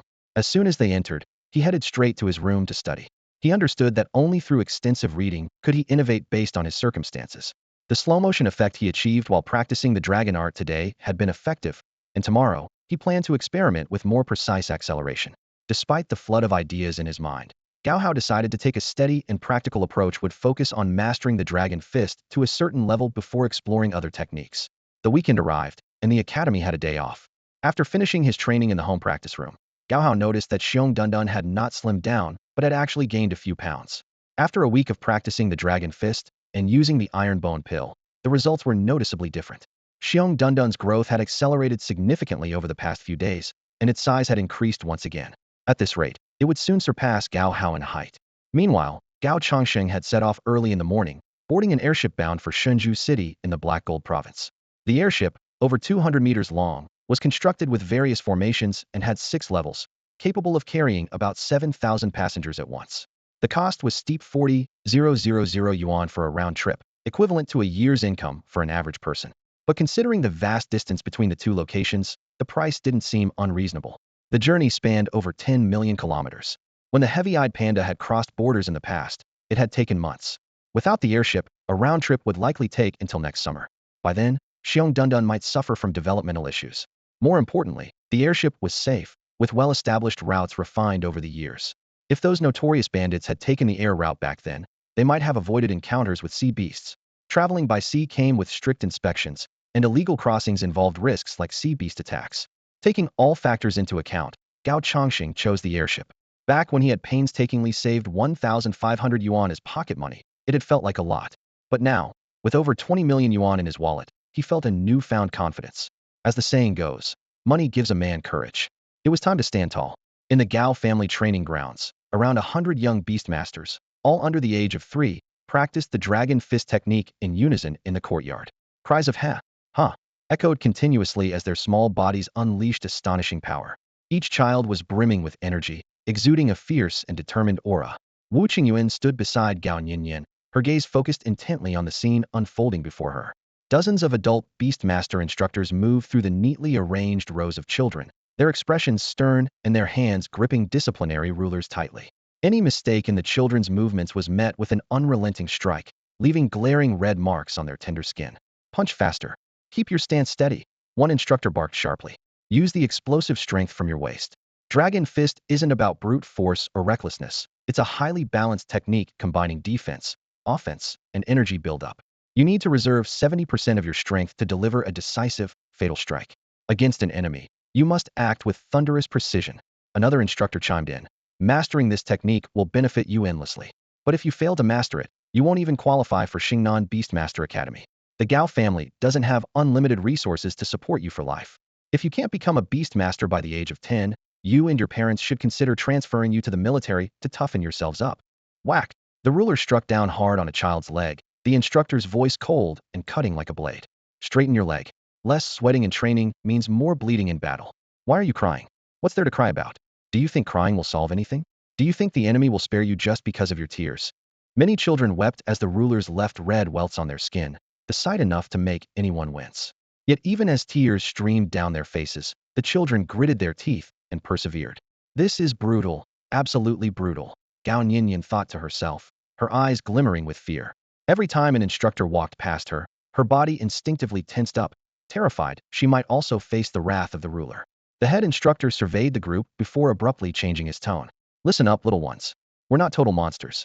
The top 3 students who show the most improvement each day will receive a reward. Check your rankings after training to see where you stand. Anyone who moves up 3 spots will be rewarded. He flashed a sweet smile, but quickly added, Of course, anyone who drops 3 spots will face the appropriate punishment running a lap around the training ground on their hands. With just a few words, the atmosphere among the students grew even more intense. A hint of reward was enough to ignite fierce competition. Determination and anticipation filled the faces of the children as they pushed themselves to perform better. Devils, all of them. Some trainers silently lamented in their hearts. As the purple mist of dawn approached, a faint sense of relief spread across the children's faces. They took deep breaths, channeling their energy through the dragon technique. Their dragon fist movements resonated with faint dragon-like roars, as if tiny dragons were stirring in their slumber. Gao Nianian felt the beast energy surging and circulating within her body, while her peony beast companion beamed with a sweet smile. Minutes later, the training session concluded. On the wall of the training ground hung a 7-meter-long, 3-meter-wide red crystal board.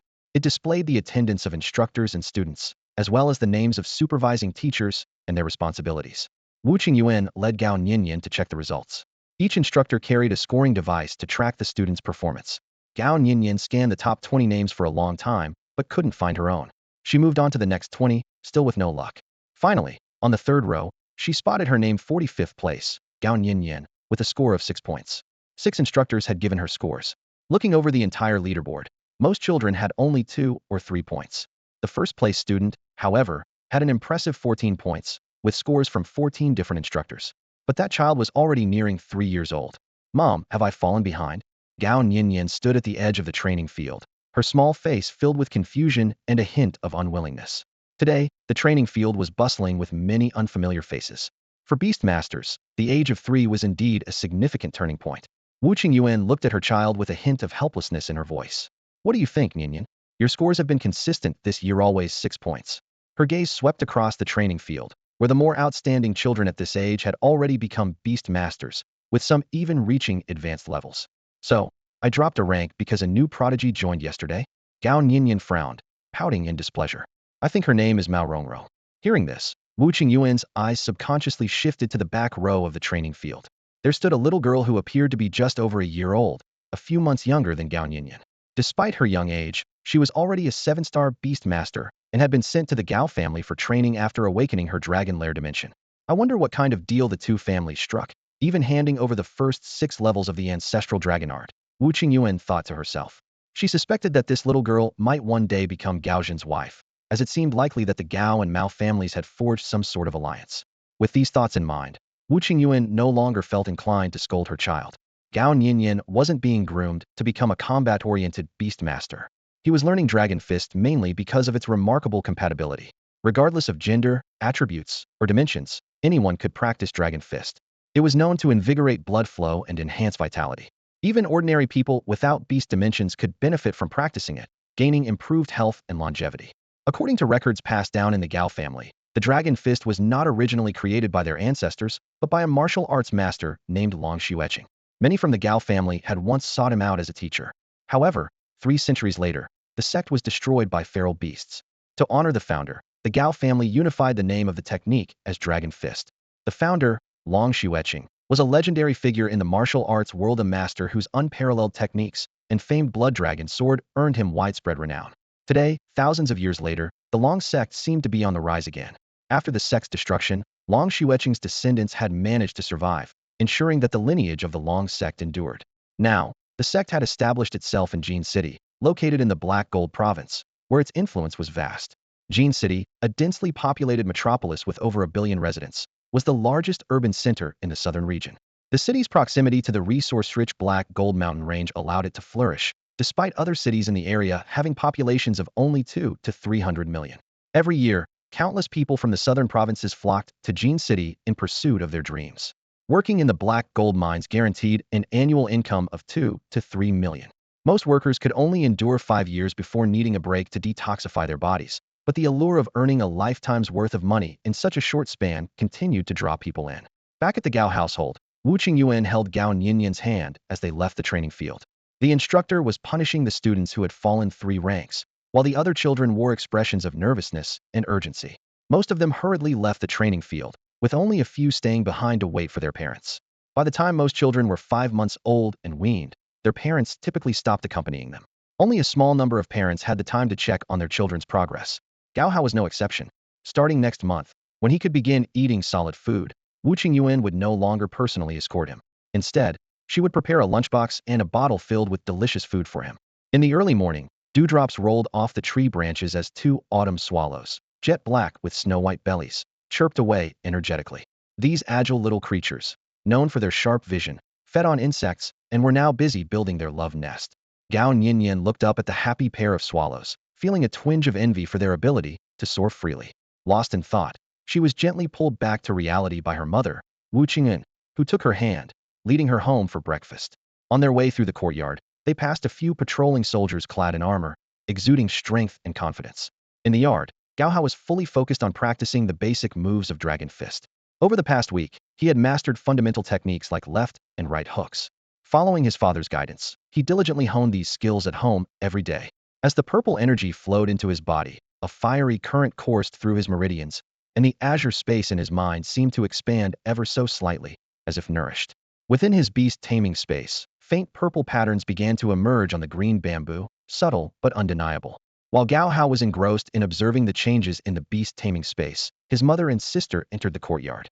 Wu Qingyuan, watching her son practice so earnestly, couldn't help but comment. "Look at how hard-working your brother is. If you were even half as obedient and diligent as him, I wouldn't have to worry so much." Gao Nianian shot her brother a resentful glare, her expression like that of a sulking cat. "Mom, I'm trying hard too." She quickly defended herself. "I've been studying the complete guide to beast taming and have memorized over 100 kinds of beasts. One day, they'll become the world's most renowned healer." Wu Qingyuan chuckled at her daughter's words, speaking gently. "As long as you're trying, that's good. He'll make shrimp dumplings for you." Seeing her mother's mood lighten, Gao Nianian breathed a quiet sigh of relief. Before heading inside, she turned back and huffed dramatically. "Don't get too smug, little brother. He'll train hard too, and I won't let you surpass me." With that, she marched into the house, her school bag slung over her shoulder. Gao Hao paid no mind to his sister's provocation, remaining immersed in the fascinating effects of the purple energy. The energy not only sharpened his mind, but also brought noticeable progress in his training over the past few months. His control over chi had improved from 20 to 30, and his absorption rate had increased as well. When he channeled the golden chi into his left hand, his palm glowed with a brilliant golden light. With each punch, the force of the wind roared, his strength now exceeding 500 pounds, enough to shatter bones. "Xiao Hao, stop practicing and come drink your milk. It's time for school." Wu Qingyuan called from the kitchen. "All right, coming," Gao Hao replied softly. Time passed, and autumn leaves drifted to the ground.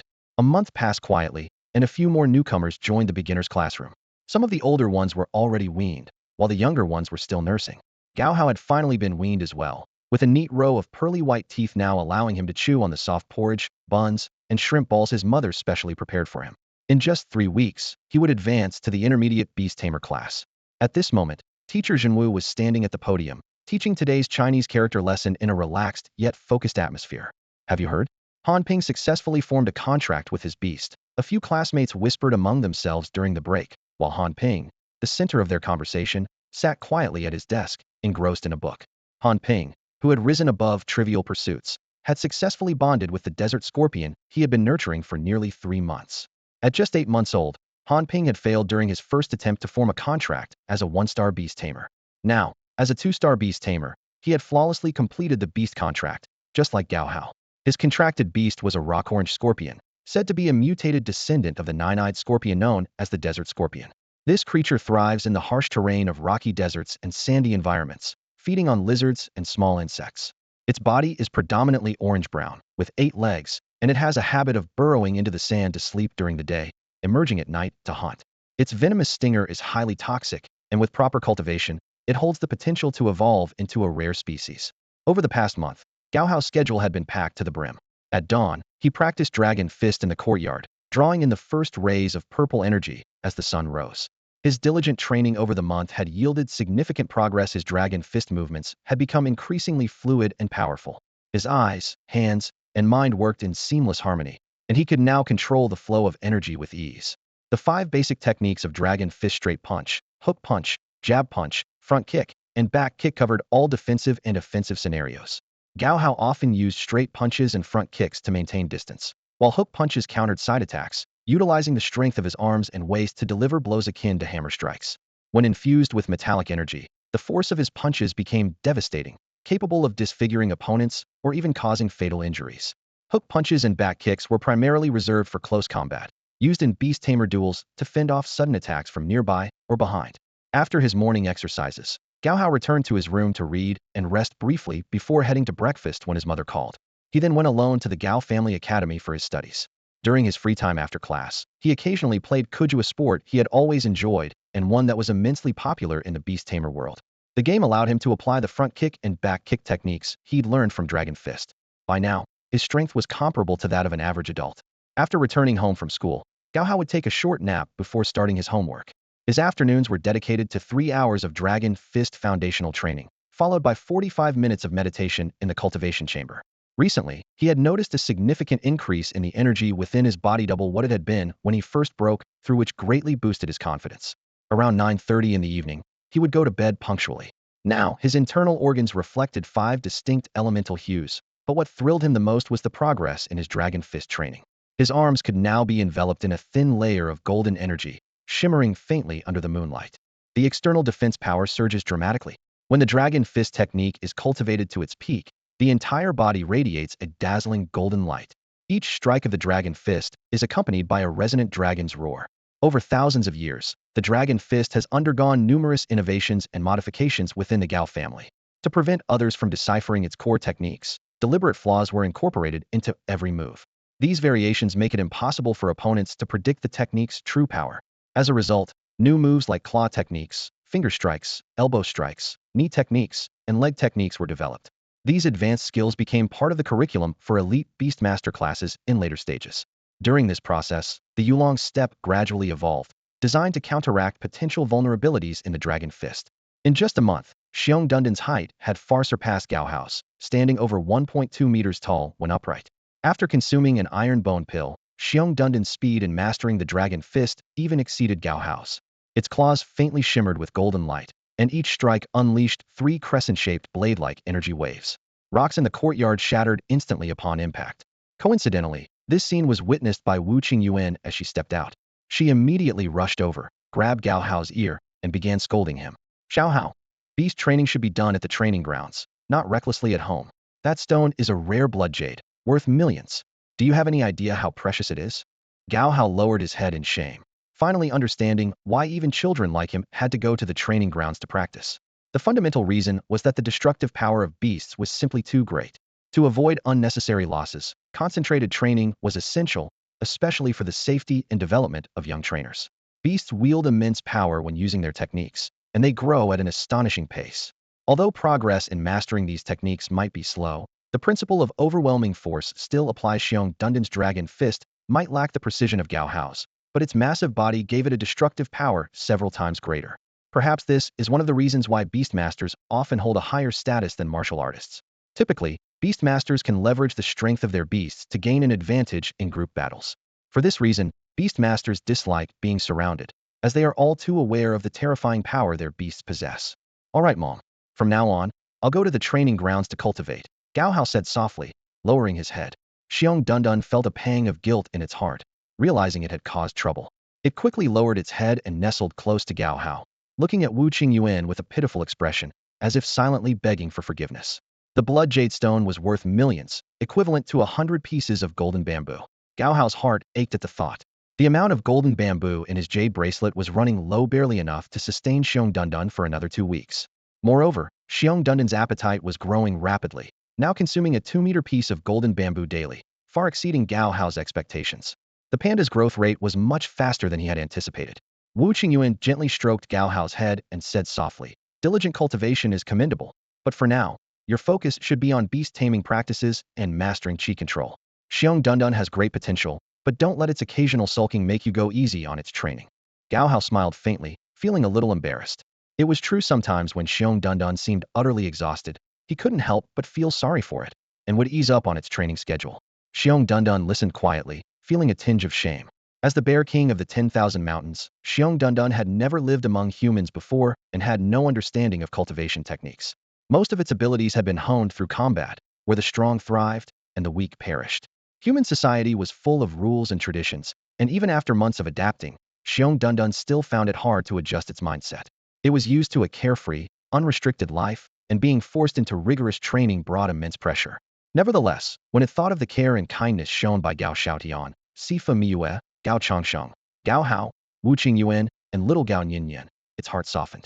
Gao Nianian often brought it sweet candies, which it particularly enjoyed. Slowly, it began to understand that it couldn't always rely on acting spoiled or slacking off. To grow stronger and achieve its goals, there were no shortcuts, only hard work and determination. The path of a celestial beast was long and arduous, and only through relentless effort could one hope to succeed. A phrase echoed in Shiong Dunan's mind. Cultivation never stops. Effort never ceases. It even had a peculiar dream where it became an ordinary human, lived an unremarkable life for 20-something years, and died before reaching 30, having accomplished nothing. Upon waking, it sighed deeply. Without effort, one was destined to be useless. In the days that followed, Gao Hao and Gao Nianian began going to the training grounds every morning to practice Dragon Fist. At first, Gao Nianian, as the older sister, was a bit shy, but she gradually got used to it. Gao Hao diligently absorbed knowledge and techniques, improving steadily. Meanwhile, Wu Qingyuan chose to stay home to cultivate and cook rather than accompany them, as Shiong Dunan was now capable of protecting Gao Hao. The two companions, both in the same growth phase, no longer posed any serious threat to each other. 2 weeks later, Gao Hao felt the qi within him reach its limit. It could no longer flow into the azure space within his mind, and instead began coursing through his fine meridians. His 7 meridians and 8 channels expanded once again. However, the supply of golden bamboo in the jade bracelet had dwindled to just 5 pieces. The scarcity of food was becoming increasingly worrisome, and Shiong Dunan's growing appetite only added to Gao Hao's anxiety. When Monday came, Wu Qingyuan helped Gao Hao complete his graduation procedures. Master Zhenwu awarded him a grade score, and Gao Hao stepped down from his position as class monitor. Over 3 months of cultivation, he had gained a deep understanding of the responsibilities of leadership. His slightly older classmates occasionally gave him snacks, but he mostly declined, maintaining a neutral stance.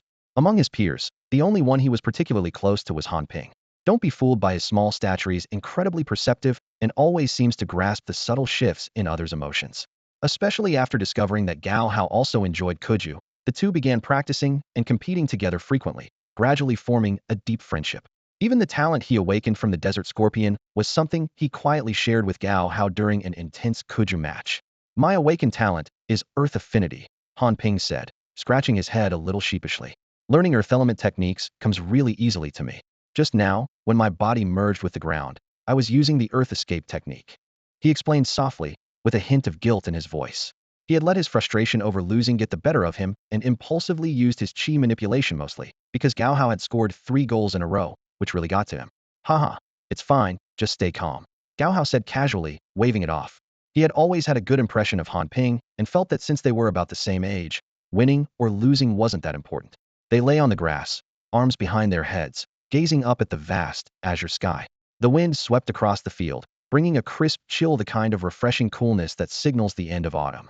Winter's almost here, Gao Hao remarked absent-mindedly as he stared at the sky. Your dad still hasn't come back? Han Ping turned to look at him, a trace of concern in his voice. Gao Hao's heart tightened. The adults often said the world was fraught with dangers. He wasn't even sure if he was more worried about his father's safety or about whether Shiong Dunan would have enough food in the days to come. A knot of emotions twisted inside him, tinged with guilt. Sometimes, he would talk to Han Ping about his father, while Shiong Dunan and the Desert Scorpion played nearby. The Desert Scorpion, nocturnal by nature, lay curled up motionless in the sunlight like a piece of rock. Meanwhile, Shiong Dunan curiously eyed its long tail. Had seen plenty of scorpions in the forest, but had never encountered one as strange and rock-like as this. Don't worry about your dad. He was once a great military commander and is a true master of beasts. Your concern is probably unnecessary, Han Ping said reassuringly. After a pause, he added with a smile. Next week, he'll be joining the intermediate Beastmaster class too. We'll graduate together. Honestly, I used to think all the Gao family kids were arrogant, like they always looked down on everyone. It's not as bad as you think, Gao Hao replied calmly, his gaze fixed on the sky. His tone was indifferent. It's just that the family's power inevitably breeds a sense of arrogance in some. Sometimes, you have to admit that even being born into a certain family is a kind of skill. His voice carried a quiet depth, tinged with a sense of realization. The more you learn about history, the more you realize how much birth determines one's perspective and opportunities. For ordinary people, the chances to rise above are incredibly slim. It's like those endless tasks in a game. You think you're close to success, but there's always just a little more to go, like 0.1, 0.01, or even something as infinite as pi. You can never tell how many more obstacles lie ahead. The more you invest early on, the higher the cost of failure, until your life feels completely out of your control. Han Ping turned to look at Gao Hao, surprised. Ever since his father had died in Death Valley and his mother had left him as an infant to return to her hometown, Han Ping had been forced to grow up quickly. Raised by his grandparents and supported by a monthly stipend of 3,000 yuan from the Gao family, he had been given the opportunity to study with them. No one expected that he would awaken a beast space. When his mother returned, the stipend jumped from 3,000 to 50,000 yuan, and his aptitude was re-evaluated to upper tier. His family moved into the Gao family's outer compound, and their quality of life improved dramatically, with meat at every meal. Military instructors frequently visited, hoping to take him as their disciple, including one who was a king-level beastmaster. His mother had been so excited that she almost agreed on the spot, but his grandfather had stopped her, insisting they wait until Han Ping turned 3 to let him decide for himself. By now, Gao Hao had a clear understanding of the hierarchy among beastmasters. From lowest to highest, the ranks were Beast Tamer, Beast Trainer, Beast Adept, Beast General, Beast King, Beast Emperor, Beast Sovereign, and Beast Exalt. The gap in power and resources between each level was immense. It was similar to the hierarchy in Buddhist traditions, from novice monks and ascetics to those who could perform rituals, then to masters who chanted scriptures and performed rites for the deceased, followed by arhats, vajras, buddhas, and finally those with golden lotus bodies. The disparity in status and privileges was vast. The same applied to beastmasters. Each rank came with drastically different resources and status. Even the allocation of stipends was highly stringent. The Gao family's record hall could distribute at most half of its resources. The other half had to be earned through rigorous family evaluations. Annual performance targets were set, and failing to meet them not only meant losing part of the stipend, but also risking a downgrade in aptitude rating or even expulsion from the elite training program. As the saying goes, there's no such thing as a free lunch, and the Gao family was no charity. If you couldn't meet the standards, you had to bear the consequences of your shortcomings. The autumn breeze brushed against their cheeks. On the school field, Gao Hao and Han Ping were locked in an intense kuja match. Gao Hao picked up the leather ball, his eyes firmly fixed on the goal 20 meters away, even as Han Ping stood in defense. In that moment, Gao Hao seamlessly combined his precise control from chi cultivation into a powerful strike. Boom! The ball curved in a perfect arc and landed squarely in the net. Haha! Gao Hao raised his hands in celebration, while Han Ping shook his head in frustration. Despite using the Iron Mountain technique, Han Ping couldn't block Gao Hao's forceful shot. Just then, the school bell rang, signaling the start of class, and the sky suddenly turned dark as thick clouds rolled in. A bone-chilling wind swept through, sending the children playing outside running for shelter in the classrooms. Moments later, a torrential downpour began, with raindrops pelting against the windows. The students scrambled to shut the windows, but a deafening clap of thunder startled many of them into tears. The classroom was soon filled with cries, and some children even seemed to compete over who could cry the loudest. The teacher, at a loss, decided to dismiss the frightened students early, allowing them to rest in the nursery room. Mothers and nannies rushed in, wrapping their shivering children in coats. The temperature dropped sharply, and even Gao Hao felt the chill creeping in. Once the chaos subsided, Teacher Zhenwu finally began the day's lesson. His topic was persistence, determination, and the art of cultivation. Students, he began sternly. Cultivation is monotonous and requires unwavering dedication. On the journey of life, you will face setbacks, but you must never abandon your practice. He went on to give examples of young prodigies who had wasted their potential due to failures in duels or heartbreaks, only to regret it when it was too late. Remember, he said, just as it takes 10 tons of black gold or to extract 10 grams of refined black gold, cultivation requires 10 years of hard work for minor success and 100 years to truly excel. Only through perseverance can one reach divine heights. Though his words were inspiring, his expression betrayed a hint of skepticism toward these tales. After all, in the span of 10,000 years, only a handful of beast tamers had ever ascended to immortality, and becoming a god was a concept rooted in ancient mythology. He continued telling an old legend about a millennia-old beast tamer who led 10 spirit beasts in a quest to uncover the path to godhood. The classroom fell silent as the children listened intently. Xiaomi, dressed in a pleated skirt and red leather shoes, her fair cheeks flushed, suddenly asked, Han Ping, Gao Hao, Gao Cheng, why haven't you been talking to me or playing games with me lately? Han Ping responded, in preparing to go to the Intermediate Beast Tamer Academy. I don't want to distract you from your studies. Exactly, same here, Gao Hao chimed in.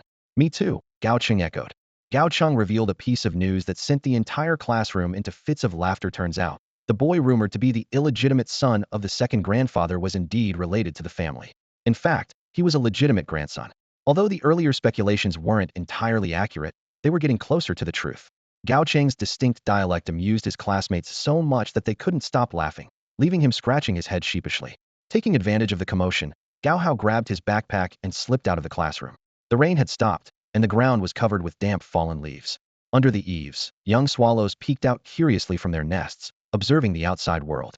These little creatures, barely a week old, would soon need to learn how to fly, a testament to their astonishing pace of growth. Next week, students were set to advance to the intermediate tamer class: Gao Hao, Han Ping, Gao Cheng, and Shui Gui.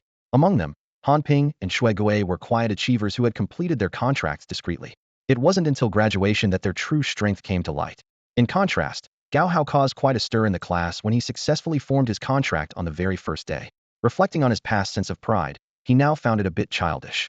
When Gao Hao got home, he enjoyed a lavish lunch by himself, a bowl of rice paired with half a pound of beef. After finishing his meal, he returned to his room feeling satisfied, with Shiong Dunan lazily trailing behind him. While controlling spiritual energy came naturally to the beast, adapting to renewed training still took some effort. Around 2 in the afternoon, under a sky that had turned clear after the rain, Gao Hao headed to the training ground with Shiong Dunan. Gao Nianian, his sister, also came out with her peony beast, surprised to see her brother preparing to train. Gao Hao, walking alongside her, asked about their father and their uncle Wu Chifeng. Gao Nianian proudly shared that their uncle had been rigorously training his beast at Zhaixing Peak for the past few months and wouldn't return until the new year. This was because tamers at their uncle's level needed to train in environments that closely resembled their beast's spiritual domains, and Zhaixing Peak was the perfect place for ice elemental beasts. This information left Gao Hao deep in thought. He realized that his own beast's spiritual domain seemed unique, allowing for rapid progress anywhere. In just 5 months of training, he was on the verge of breaking through to the 2-star tamer level, a whole month ahead of schedule. At this rate, in another 7 months, he could potentially reach the 8-star level, showcasing talent that exceeded the highest aptitude tier. The thought of surpassing his sister, who had been training for over a year, filled Gao Hao with excitement and anticipation. Ha-he, hee-ha. The sound of labored breathing echoed from the training grounds. As Gao Hao arrived at the edge of the field, he saw a young girl in a red martial arts uniform practicing her punches with great focus. Her black hair was tied into a single ponytail, and every move she made was precise and powerful. Hey sis, look, is that a new recruit? Gao Hao activated his truth-seeking eye to observe closely. Her techniques and proficiency seem even more solid than yours, and her strength isn't any weaker than mine. Humph. Gao Nianian pouted in displeasure. She may be strong, but I have the mighty Dragon Lair space, which is perfect for mastering Dragon Fist. Plus, I have a mid-grade aptitude. Gao Hao nodded thoughtfully. It had only been a few days since he'd last come to the training grounds, and now there was a formidable new competitor. Currently ranked 86th with only 2 points, Gao Hao knew it would be extremely challenging to break into the top 50. That tier was dominated by students from the intermediate Beastmaster classes, all of whom had at least 6-star Beastmaster abilities. After the morning's heavy rain, the sky had cleared, and birds were chirping noisily in the trees. The azure sky was dotted with soft, white clouds that resembled tufts of cotton.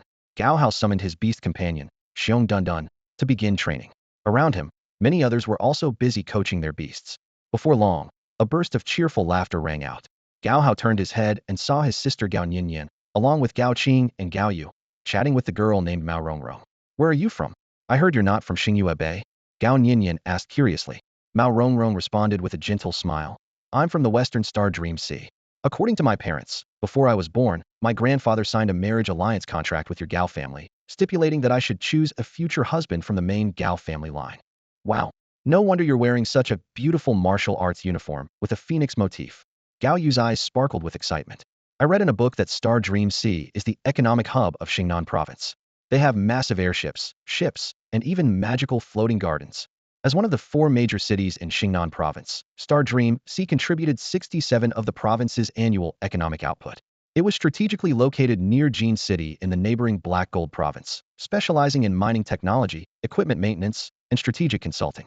From airship weaponry to custom-made spatial jade bracelets, storage pouches, and fashion design, Star Dream Sea offered everything. It was not only a dream destination for young entrepreneurs, but also thrived under the Mao family's management, with investments from the Gao and Qin families. Moreover, Star Dream Sea supplied the eastern regions with numerous rock-type beasts extracted from the underground Black Gold mountain range. Sometimes, they would even stumble upon beast lairs. Just like that, Mao Rongrong managed to form a contract with a rare centipede Black Gold Earth Dragon. This beast was a hybrid offspring of a centipede and an Earth Dragon, its entire body covered in a black gold, metallic shell. Its 108 scythe-like legs moved swiftly and gracefully across the ground.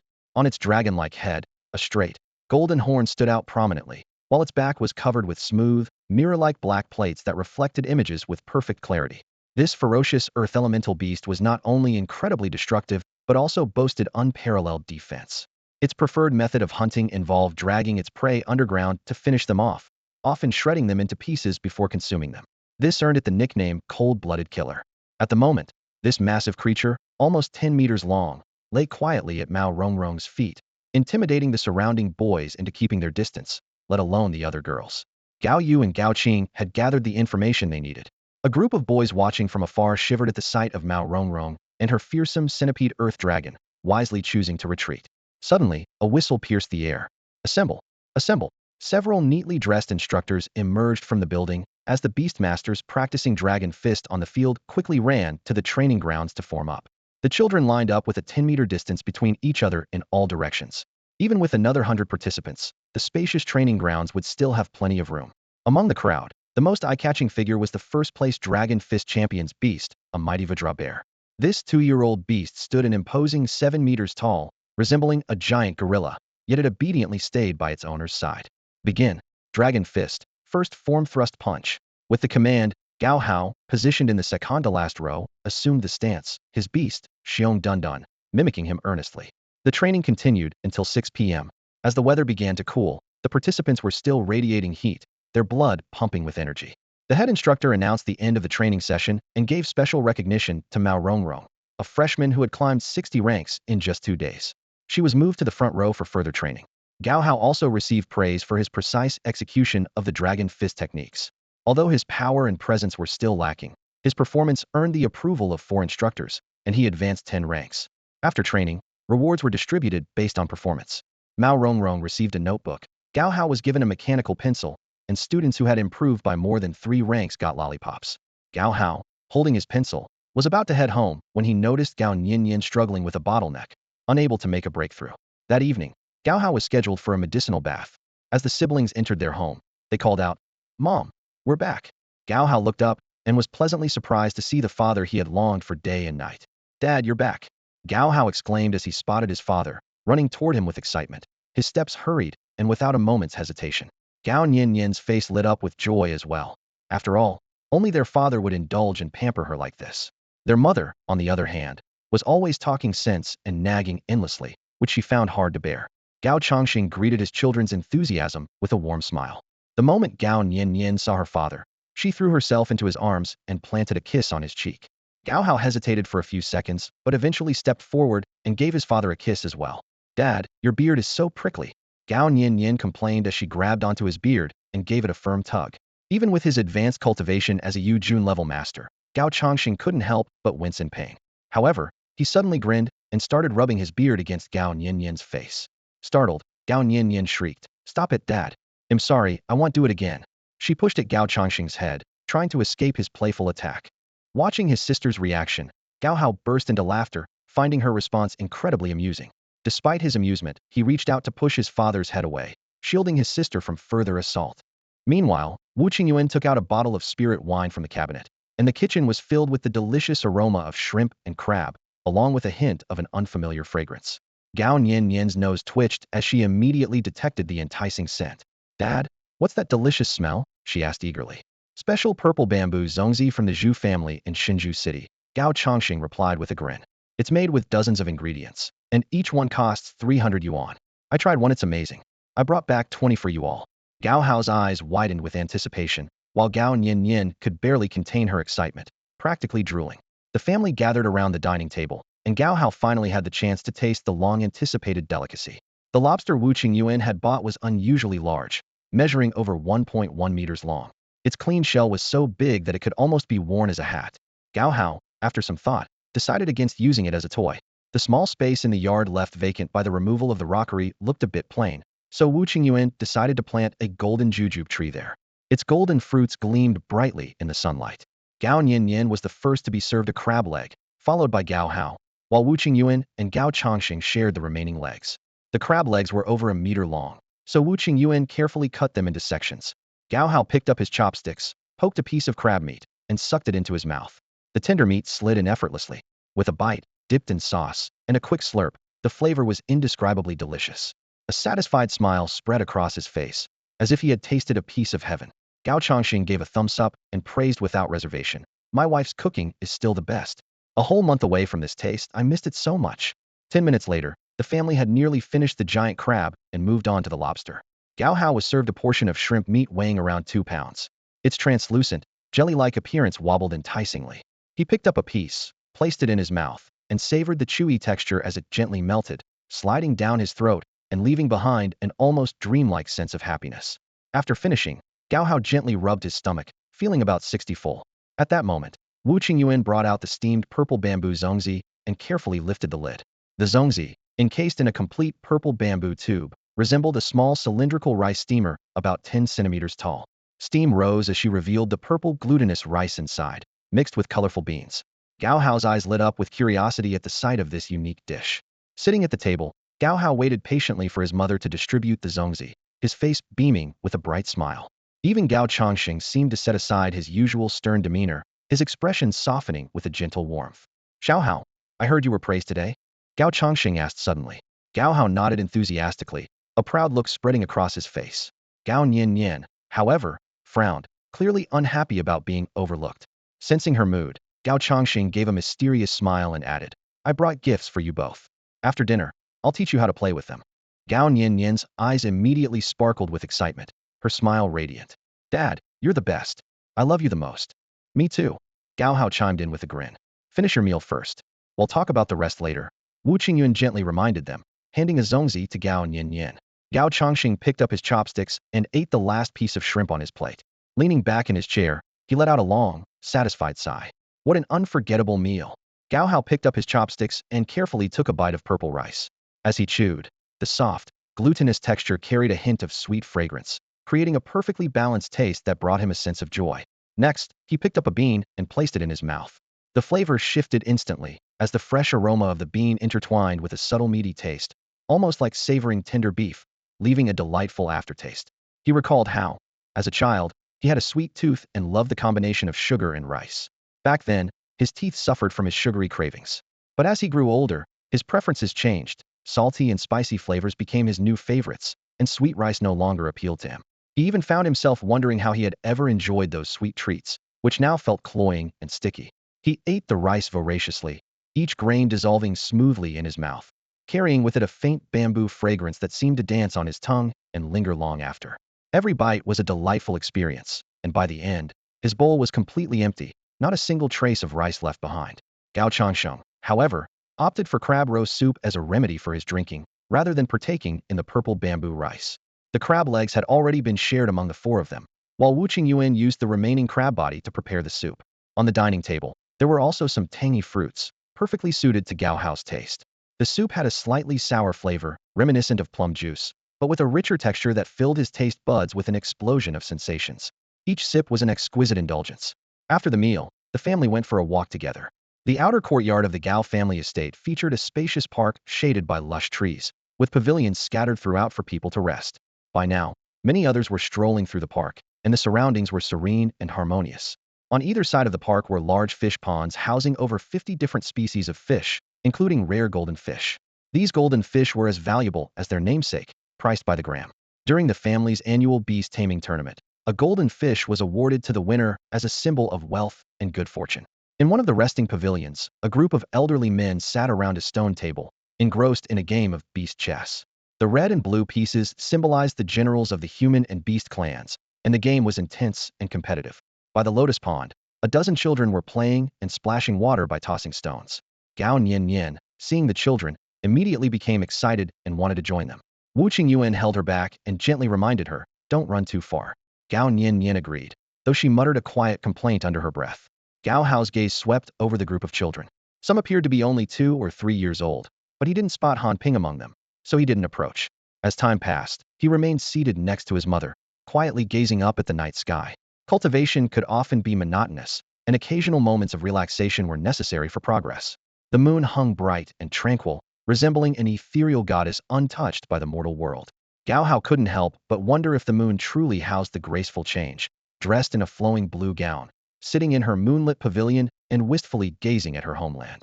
His thoughts gradually returned to the present. Gao Hao lowered his head, his breaths calm and filled with the serenity of nature. The moonlight bathed him in a gentle, cool glow, soft as water. In that instant, A surge of mystical blue energy suddenly flooded into his body, like a tempestuous wave breaking through his limits. The azure energy spread rapidly within him, and he felt a surge of excitement had broken through. He had finally reached the rank of a 3-star Beastmaster. Gao Hao lay naturally, quietly waiting for his realm to stabilize. As his body and the beast-taming space slowly absorbed the energy from the moonlight, his cultivation progress subtly accelerated, and the speed of the dragon art circulation also increased. By the time he gradually regained full consciousness, the night had deepened and it was already midnight. Wu Qingyuan and Gao Changsheng had been by his side the entire time, watching him intently. They hadn't expected that Gao Hao would be able to absorb energy emitted by the moon, an exceedingly rare occurrence. The park was enveloped in silence, the night thick and heavy, as though everything was immersed in the embrace of the moonlight. Gao Nianian slept peacefully in Gao Changsheng's arms, a serene smile gracing her face. At this moment, Gao Hao could clearly feel the changes in his body as strength, speed, and endurance had all doubled compared to before. When his strength erupted, it now carried a force exceeding 1,000 pounds. The improvement in his chi control was also remarkable. Within his meridians, a faint golden blue chi flowed. The metal-attributed chi seemed to have been influenced by something, carrying a faint, piercing chill. "How are you feeling, Hao?" Wu Qingyuan asked with concern. Gao Hao stretched his body and smiled slightly. "I feel great. My strength, speed, everything has doubled.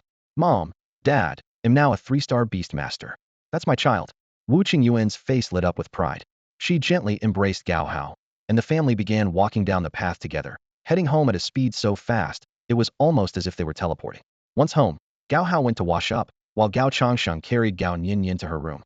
He carefully changed her into her pajamas, washed her feet, and gently tucked her into bed before quietly leaving the room. "Husband, Hao's talent is truly exceptional," Wu Qingyuan remarked as she soaked her feet. "Even your mother mentioned that Hao's beast-taming space seems to possess all elemental affinities. Now that his internal organs have been strengthened by the 5 elements qi, the best approach would be for him to form contracts with beasts of 5 different attributes: metal, wood, water, fire, and earth, aligning with the 5 elements." Gao Changxing chuckled.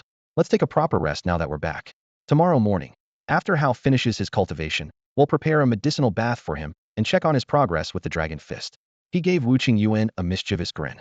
"For now, it's our time, just the two of us. We can think about Hao tomorrow." Wu Qingyuan gave him a charming smile and playfully retorted, "You rascal, you'd better behave yourself, no fooling around. Wife, you're the only one in my heart. No other woman could ever catch my eye," Gao Changxing replied with a warm laugh. The night passed quietly, everything peaceful and filled with warmth. Around 5 o'clock, the sound of a rooster's crow pierced the tranquility of dawn. Gao Hao opened his eyes, and his body instinctively entered the state of running the long Ju technique. His breathing became deeper and steadier, and the flow of energy within him seemed to quicken. After breaking through to the 3-star Yusher level, he could clearly sense the changes in his body. With the natural operation of Long Ju, the speed at which he absorbed energy from heaven and earth had doubled. His breathing rhythm slowed significantly. While an ordinary person might not notice the difference between the strong and the weak, an expert could easily distinguish them through their breathing alone.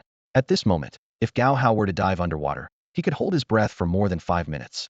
While some specially trained individuals might achieve the same, they could never match his ease and composure.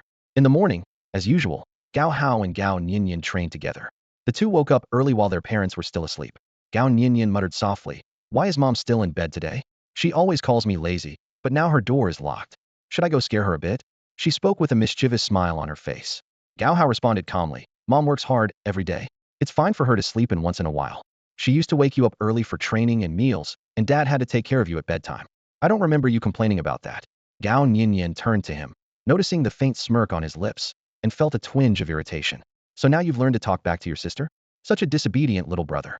Mom's not here to hear this, so I can say whatever I want." Gao Hao glanced at her sideways and replied coolly, "Sister, Mom is a Yu Jun level expert. She can sense even the slightest movement." "Yu Jun level?" Gao Nianyan paused, her curiosity piqued. "What level is that? They didn't teach us about it in school." "It means very strong," Gao Hao replied nonchalantly. "Mom has 7 contract beasts. You only have 1. Quite the gap, isn't it? What's with that look?" Gao Nianyan glared at her brother indignantly. "Just because you've read a few extra books doesn't mean anything. They'll start reading more too." As she spoke, she suddenly picked up her pace, using her Yu-long step technique. Within 30 seconds, she had vanished from sight, leaving no trace behind. Gao Hao chuckled softly and quickened his steps as well, silently considering whether he should learn the Yu-long step technique himself. His physical abilities had already reached the 3-star Yusher level, and the improvements in speed and endurance made him wonder if he could integrate more advanced techniques into his training. Finally, A panting Gao Nianian stopped at the training ground and called back to him. Don't just stand there, little brother. You've only advanced one rank today, so no rewards for you.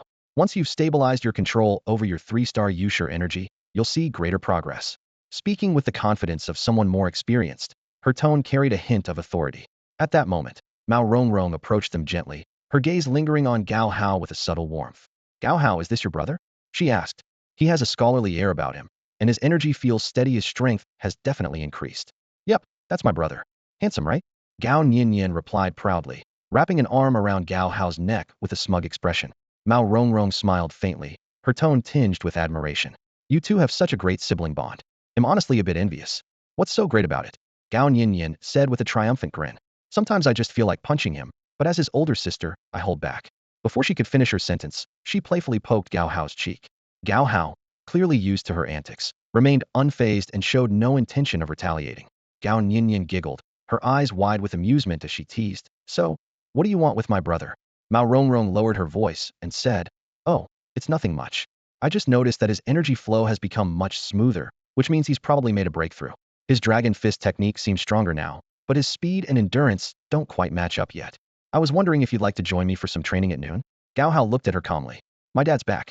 He'll be helping me correct my techniques, so there's no need to trouble you. Mao Rongrong nodded shyly, seeming unwilling to press the matter. Gao Nianian glanced at her brother and chuckled softly. She's right, training takes patience. Since you've only advanced one rank today, let's save the reward for next time. Gao Nianian nodded as she listened and said, You can go find Gao Yu and Gao Qing. They're progressing well in their cultivation. My brother and I need to take a medicinal bath, so we don't have time to come out. Mao Rongrong was silent for a few seconds, a hint of disappointment flashing in her eyes. She said softly, All right, but if you ever have time, you can come find me to hang out. I've only been at the Gao family for a few days, so I'm not very familiar with everything yet. Can you guys be my friends? Aren't we already friends? Gao Nianian asked, puzzled, her brows slightly furrowed. Standing nearby, Gao Hao keenly noticed that Mao Rongrong's gaze would occasionally flicker toward him. It was obvious she was here because of him, but he couldn't figure out what about him had caught this young girl's attention. We are friends, it's just that. Mao Rongrong started to say, but her words trailed off as her eyes darted toward Gao Hao. Her long eyelashes quivered slightly. Gao Nianian's eyes lit up as if she had just uncovered a crucial clue. She suddenly exclaimed, You like my brother? He's so young. No, no, no, that's not going to work. You two are not a good match. Mao Rongrong's cheeks instantly turned pink, and even her ears turned red. It seemed as though visible heat was radiating from the top of her head. She quickly lowered her head, her voice trembling slightly from nervousness. No, it's not like that. We're just friends, that's all. Seeing this, Gao Hao immediately grabbed Gao Nianian's arm, afraid she might say something even more shocking. He quickly interjected, Of course, if you're my sister's friend, then you're my friend too. But we need to head home now. With that, he turned around, ready to leave. Gao Nianian paused for a moment, a wary look flashing in her eyes. Her attitude toward Mao Rongrong suddenly shifted as she said sharply, Huh, who's your friend? We've only known each other for a couple of days, and you already want to steal my brother? From now on, stay 10 meters away from him, or else I'll show you no mercy. After saying this, she quickly ran to catch up with Gao Hao. Mao Rongrong stood frozen in place, her expression a mix of awkwardness and hurt. She clearly hadn't expected things to take such a turn. Her face flushed with anger as she clenched her fists tightly. Huh, who wants to be friends with you anyway? I won't bother with you anymore. She stomped her slender foot in frustration, and a faint golden hue appeared on her legs. With one stomp, the ground beneath her sank more than 10 centimeters. The force of that single step was several tons. The nearby students, witnessing Mao Rongrong's outburst, turned pale and instinctively stepped back a few paces. Whoa, if she stomped on me, I'd probably break 3 ribs. This girl is not to be messed with. No wonder the coach praises and favors her. One male student muttered under his breath. What are you looking at? Mao Rongrong snapped, flipping her single ponytail as she stormed off the training field. What was meant to be a pleasant interaction had ended on a sour note. Gao Nianian caught up with Gao Hao, holding his hand tightly. After pondering for a while, she finally blurted out, You're always attracting little girls. Have you no shame? Gao Hao sighed, covering his forehead with his hand. Sis, where did you even pick up that line? And now you've started putting your own spin on it too. Gao Nianian refused to back down. I don't care where I heard it. All I know is that you can't be friends with Mao Rongrong. I won't allow it. She leaned in close to Gao Hao's ear, whispering conspiratorially. Let me tell you a secret. She has smelly feet, body odor, doesn't bathe for 5 days straight, and she even contracted a centipede dragon as her beast companion. She's got a terrible temper and eats children. Don't be fooled by her shy act earlier, probably after your kidneys. Gao Hao couldn't help but burst out laughing at her ridiculous description, laughing so hard that he doubled over, tears streaming from his eyes. He had no idea where his sister learned this kind of nonsense. It was astonishing how quickly she could turn on her so-called friends, delivering such ruthless verbal takedowns. As soon as they got home, Gao Nianian let go of Gao Hao's hand and darted inside, shouting, "Mom, Dad, we're back from cultivation. We're starving what's for dinner." Wu Qingyuan emerged from the kitchen, looking radiant and completely different from her usual self. Her skin was as smooth as porcelain, her phoenix-like eyes shimmering with joy, and a blissful smile lit up her face. With an apron tied around her waist, she looked every bit like a newlywed bride. Seeing his mother, Gao Hao was suddenly reminded of the expressions he'd seen at his brother's wedding banquet in his past life. Back then, he'd found it irritating, though he later understood why. Sadly, there was no way to undo those regrets. As it turned out, his brother had excellent taste, while his own choices had been nothing short of disastrous. Inwardly, Gao Hao made a solemn vow. When he grew up, he would find someone who looked at him with the same kind of smile his mother wore now. Never again would he chase after so-called goddesses. After all, life and desire were two separate paths. Goddesses required endless spending to please, never lifted a finger around the house, and could crush you with just 3 words in a conversation. "You don't love me. You're useless. You're trash." These long-lost memories suddenly surfaced, dampening Gao Hao's previously cheerful mood. Ever since his memory had improved, he realized that having a sharp memory wasn't always a blessing. The phrase triggering memories didn't always bring back happy moments more often than not. It brought a flood of bitter tears. Fortunately, the sight of a delicious meal soon lifted his spirits. After all, there was research in his past life suggesting that sadness might simply stem from hunger or a lack of certain hormones. Eating more could indeed help chase away bad moods.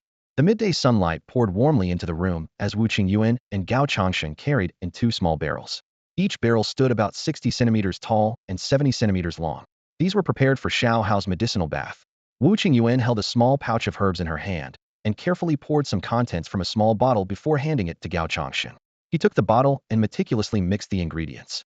Soon, they tossed the herb pouches into the 2 wooden barrels. Gao Changshen repeatedly confirmed that the proportions were accurate before stepping outside. He returned carrying a large iron pot filled to the brim with hot water, weighing several hundred pounds. After pouring half of the water into one of the barrels, he reached in to gently stir it, ensuring the temperature was just right. Only then did a trace of relief appear on his face. "The medicinal bath is ready. Xiao Hao, Gao Nianian, come out quickly. The effects will start to weaken soon." Wu Qingyuan's voice called out from outside. Hearing the shout, Gao Hao and Gao Nianian hurriedly ran out of the bathroom, their wet hair draped loosely around them, making them look like twin sisters. Wu Qingyuan glanced at Gao Hao's hair clinging to his face and unexpectedly found a sense of ethereal beauty in his appearance, even with a touch of soft elegance.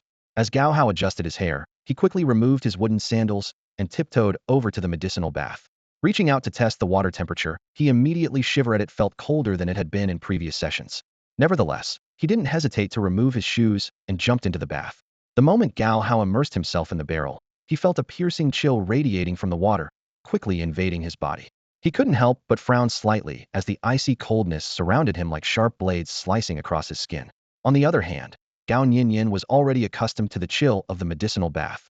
She had long settled into the barrel, sitting cross-legged and swiftly channeling her cultivation technique, the dragon mantra.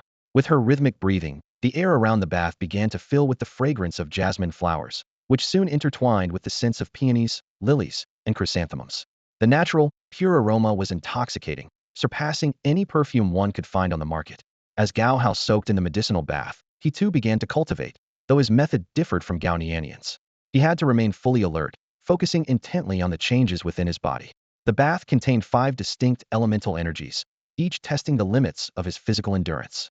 First came the icy chill, so bone-piercing it felt as though it might freeze him solid.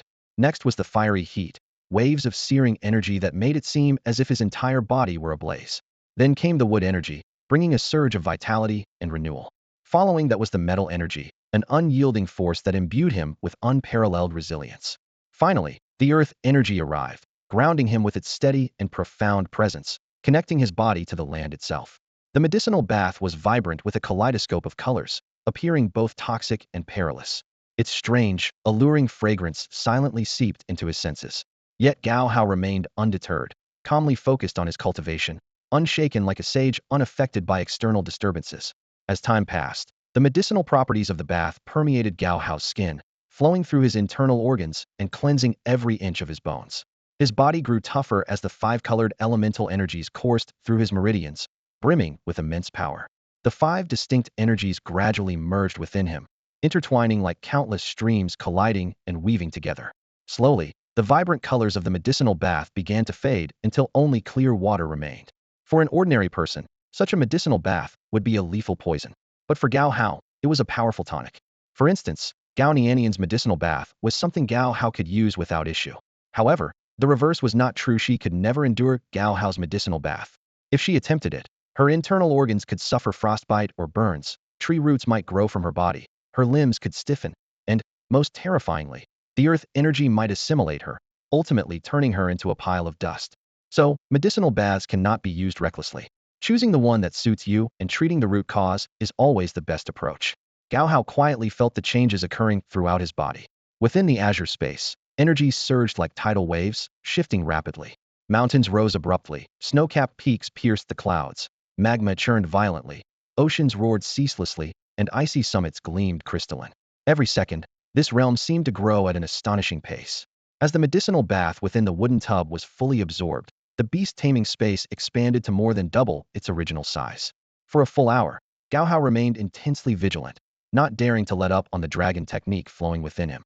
Through this rigorous cultivation, he successfully absorbed 85% of the medicinal bath's energy. Gao Changxing noticed the subtle relaxation in Gao Hao's furrowed brow and realized he was about to awaken. Indeed, the next moment, Gao Hao opened his eyes, a faint blue glow flashing within them. With the power of the Eye of Truth, he saw a completely different world. The beast energy floating in the air became vividly visible, swirling in chaotic and ever-changing hues. These energies devoured and transformed one another, displaying a fascinating cycle. To Gao Hao's astonishment, he discovered that the most fundamental state of beast energy was a colorless void. It was the existence of all things that imbued it with its vibrant colors. At that moment, Gao Hao felt as though he had touched the essence of the beast-taming world. His perception and control over beast energy improved by 30% instantly. Within mere minutes, his body fully adapted to this newfound strength. Wu Qingyuan and Gao Changxing stared in shock as their son experienced enlightenment. It was known that for most beast tamers, having even one moment of enlightenment in a lifetime was an extraordinary stroke of fortune. The capabilities of the Eye of Truth had advanced further. Gao Hao could now see into the microscopic world of cells and bacteria. This was an ability typically exclusive to healing-type beast tamers. However, he quickly deactivated this ability, as the overwhelming visuals of countless microorganisms were too intense to bear. By now, an hour and a half had passed. His younger sister, Gao Nianian, was still cultivating in her wooden tub, the once vibrant azure medicinal bath now faint and diluted. Gao Hao leapt lightly out of his tub and strode into the bathroom to cleanse himself. After changing into a refined blue noble's outfit and drying his hair with silk, Gao Hao's mood had shifted from earlier frustration to joy. This medicinal bath had not only advanced the Eye of Truth, but also allowed him to completely let go of the burdens from his past life. He had now fully embraced this new existence. After ensuring everything was in order, Gao Hao stepped out of the bathroom door. "Come here, son. Let me have a look at you," Wu Qingyuan said lovingly, her face beaming with joy as she gazed at Gao Hao. Beside her, Gao Changxing's lips curved into a smile, revealing a row of pristine white teeth. Though he tried to maintain his composure, the delight in his eyes was unmistakable. Gao Hao hesitated, standing still, calculating in his mind. A few months ago, he couldn't resist his parents' affectionate torment, and it seemed today would be no different. Sure enough, the next moment, his parents pounced on him, for hands patting and stroking him simultaneously. Gao Hao felt as though he'd turned into an irresistible treat, powerless to stop them. When their hands grazed his neck and ticklish spots, he couldn't hold back anymore, curling up as he burst into uncontrollable laughter. "Dad, Mom, please, have mercy. It tickles so much," he pleaded between laughs. But Wu Qingyuan and Gao Changxing paid him no heed. No sooner had Gao Hao stepped out of the bathroom than he was stripped bare again. Over the next 5 minutes, his parents conducted a thorough inspection of his health. Tears streamed from Gao Hao's eyes as he laughed, thinking to himself how unreasonable his parents could be, ignoring his feelings and doing whatever they wanted. Once he was finally dressed, Gao Hao wiped the tears from the corners of his eyes and took a moment to calm down. He had always been extremely ticklish in his previous life, and it seemed nothing had changed in this one. He couldn't help but envy those peers with thicker skin who weren't as sensitive. "Not bad. Your energy control has improved quite a bit," Wu Qingyuan remarked as she counted on her fingers. "By my calculations, with your talent, you might even compare to that prodigy to some degree." As a 3-star adept, Gao Hao had only been cultivating for a little over 3 months, advancing roughly 1 star every month and a half. At this rate, Barring interruptions in the next 7 months, reaching close to 8-star adept by his first birthday seemed entirely possible. And with today's noticeable progress in his energy levels, it was almost certain he'd achieve that milestone. My precious boy, Wu Qingyuan exclaimed, planting a loud kiss on Gao Hao's chubby cheek, savoring its soft and smooth texture. Children's skin was indeed extraordinarily delicate. I've decided we're going out to have some fun today. Your dad's home, so the whole family can go together. An exception for today, Gao Changxing said with a smile. Plus, I haven't given you my gifts yet. Let's head to the archery hunting grounds. The MO bows from Shenzhou City are the finest bamboo bows in the entire Zhongyuan Empire. Let me go change into something more suitable. Wu Qingyuan immediately set Gao Hao down on the couch, laughing. It's been 7 months since our last outing. I can't believe how quickly time flies. Xiao Hao, keep an eye on your sister. When she wakes up, make sure she takes a bath and puts on something nice. I'm going to change too, Gao Changxing added before quickly heading to his room. Gao Hao sat on the couch, his intelligent eyes seemingly seeing through everything. Weren't they just celebrating his breakthrough moments ago? How had it suddenly turned into a family outing? Obviously, this was just an excuse. His parents were the ones who wanted to go out, and were using him as a pretext. Wu Qingyuan and Gao Changxing each found their formal attire in their respective rooms. Gao Changxing donned a neatly tailored Zhongshan suit, while Wu Qingyuan chose a Cheongsam adorned with intricately embroidered flowers in full bloom. Standing together, they looked like a newlywed couple, hard to believe they had been married for years. Meanwhile, in the bathroom, Gao Nianian's medicinal bath had turned into clear water after a little over half an hour. The gentle formula was easy to absorb and had no side effects, requiring only a steady pace to complete the process. None of the medicinal properties were wasted, as Gao Nianian had already activated her 100 flowers space, perfectly aligned with her path of development in medicine and botany. Gao Nianian had a natural adaptability to medicinal baths. Combined with her 100 flowers space, it effectively prevented the loss of medicinal potency, ensuring that the therapeutic essence remained intact. She opened her eyes and glanced around. Her gaze fell on Gao Hao, sitting on the sofa with a haggard expression, looking aimless. He seemed like an old man with an empty soul, staring blankly at the ceiling. Hey, little brother, what's wrong? You look like a doorman with nothing to do, Gao Nianian teased as she stepped out of the wooden tub, her long legs moving gracefully. She slipped on her slippers and walked toward him, her tone playful. Gao Hao snapped out of his daze, turned to look at his sister, and then shifted his gaze back to the ceiling. Nothing much. Mom and Dad told me to tell you to take a bath once you woke up. We don't have to go to the training ground this afternoon. They're taking us out for some fun instead. What? Did something major happen? Gao Nianian froze for a moment, her face filled with disbelief. Their parents had always been strict about their training regimen, and rare opportunities to slack off were never easily granted. Gao Hao sniffed proudly and smirked. I had an epiphany. Gao Nianian blinked around, wide eyes in shock, staring at her brother. She couldn't help but think, my little brother is too exceptional, it's stressful being his sister. She immediately dismissed the idea, saying, impossible. Epiphanies are 09 a million occurrences. You must have lied to mom just to get out of training. I think that's highly unlikely. Gao Hao casually activated his eye of truth and fixed his gaze on Gao Nianian. Do you think I'd lie? Even I think him too extraordinary. Shameless. Gao Nianian shot him a glare. Then her expression turned a bit serious. Haven't you heard the teachers say that one should remain humble in both words and actions? Her tone carried a hint of an adult's lecturing manner. But soon, she felt a chill and quickened her steps, running into the bathroom to freshen up. At that moment, Wu Qingyuan and Gao Changsheng emerged, hand in hand, resembling a strikingly handsome couple. Their complementary temperaments made them look like they'd stepped out of a painting. Gao Changsheng was dashing, while Wu Qingyuan appeared as ethereal as a celestial maiden. The two looked as if they had returned to their youthful days, their appearances radiant like teenagers in bloom. Xiao Hao, you should change your clothes too, Wu Qingyuan said with a warm smile. Gao Hao glanced down at his blue outfit, thinking it still looked quite stylish. But curiosity about his parents' attire soon crept in. Why do your clothes look like some costume magic I've seen in my past life? Wu Qingyuan chuckled softly and explained, these aren't the formal clothes of the Gao family. Otherwise, people would avoid us or even revere us unnecessarily when we go out. Look at this, it's just a plain, simple outfit. Gao Hao studied their attire carefully. It resembled the Zhongshan suit from his past life, with only minor differences. However, the dove emblem on the chest stood out, radiating a sense of peace. Gao Changxing touched the emblem, a trace of nostalgia in his voice. Back then, we joined the Beast Tamer Association, got our adventurer licenses, and completed numerous missions. Whenever we traveled, we wore these outfits. They were considered quite low-key. Nodding in understanding, Gao Hao returned to his room to find suitable clothes. After rummaging through several garments that no longer fit, he finally found a white scholar's robe at the back of his wardrobe. Putting it on, he fastened a silver-patterned belt around his waist, grabbed a pair of tall boots from the shoe cabinet, and secured his hair with a hair ring.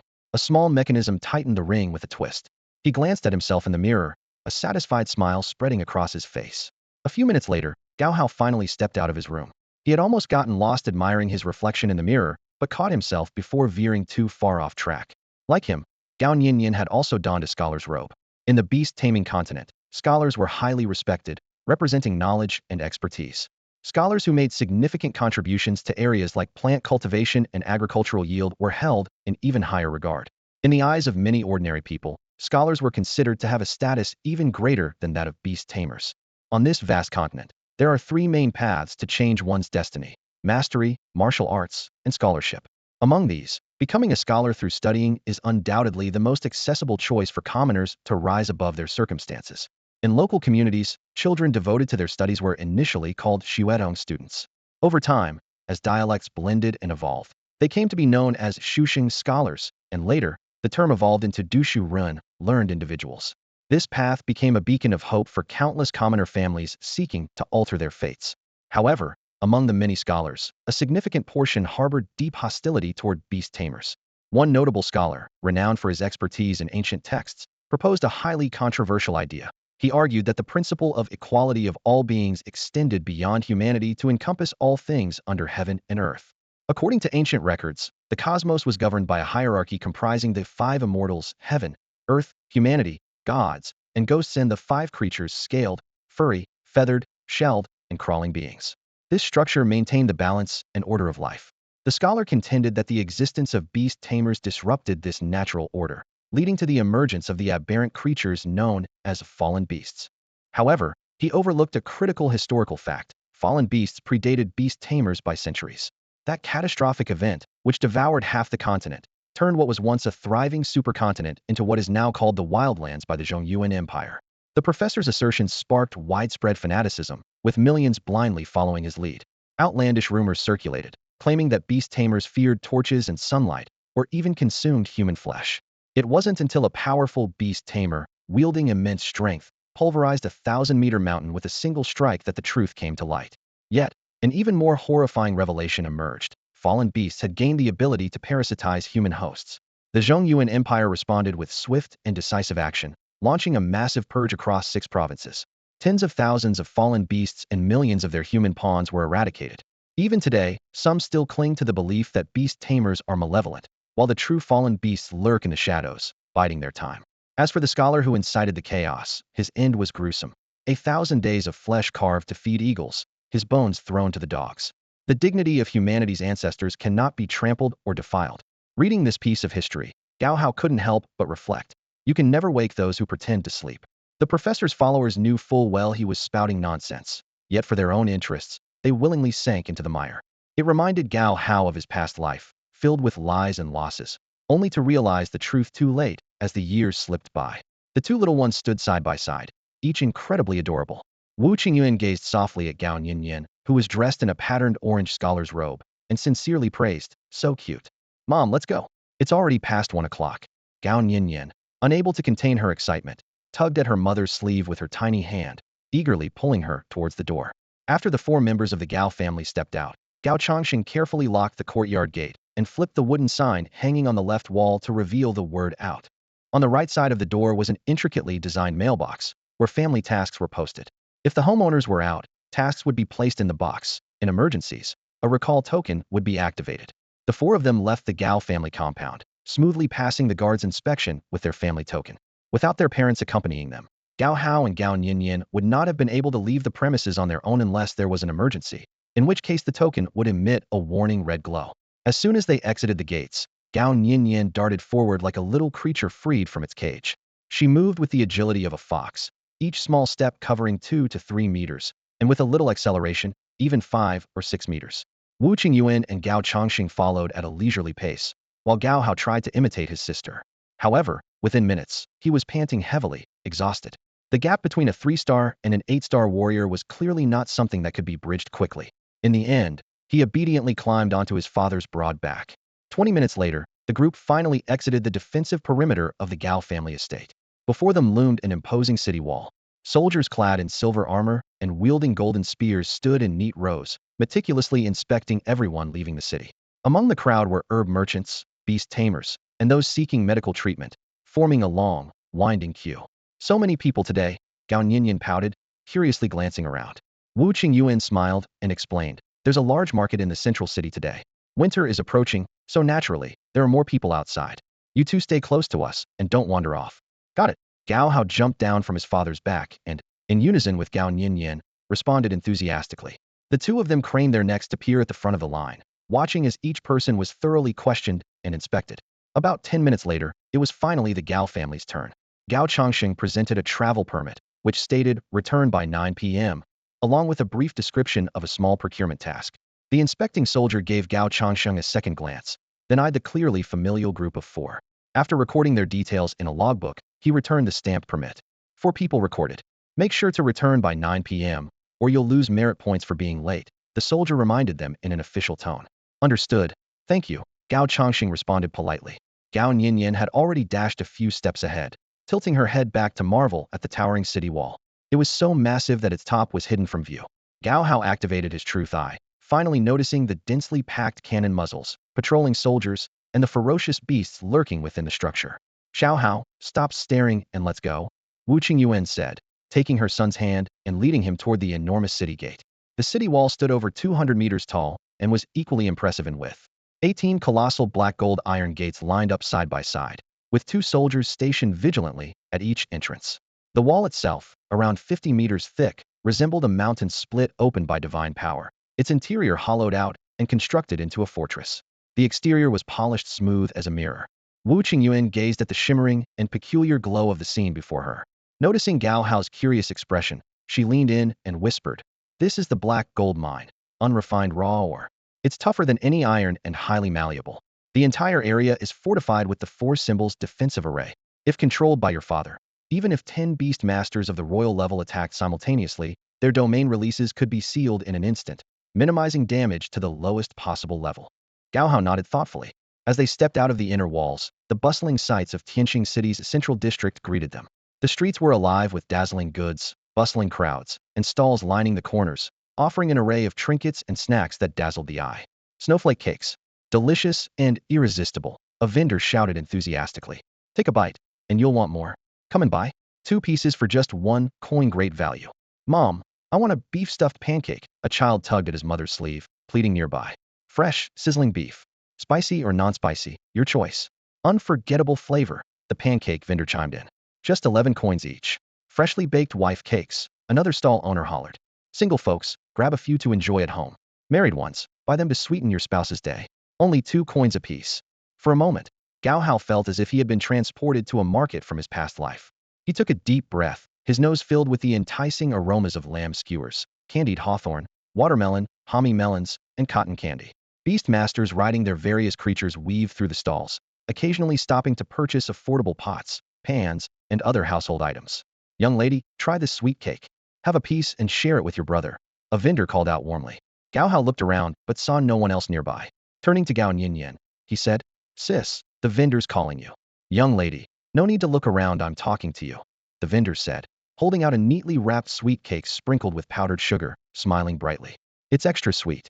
Only then did Gao Hao realize the vendor was addressing him. Young lady, you're so pretty. Ask your mom to buy you a sweet cake, the vendor continued enthusiastically. Keeping his composure, Gao Hao replied coolly, I usually reserve my responses for confident people, and it's a no. With that, he turned and walked away. He thought to himself, kids' voices can indeed be hard to distinguish, especially before their vocal cords fully develop. Hey, young man, how about you, the vendor began, now addressing Gao Nianian. Gao Hao froze in his tracks. This was the first time he had encountered a vendor with such poor observational skills. His masculine features were so apparent, yet he was mistaken for a girl? Outrageous. He silently vowed never to eat the vendor's sweet cakes. Dear husband, sweet cakes. It's been ages since I've had one, Wu Qingyuan said with a cheerful smile, glancing at Gao Changxing. Right away, Gao Changxing replied without hesitation. Turning to the vendor, he called out, Boss, 2 boxes of sweet cakes, please. Got it. Coming right up.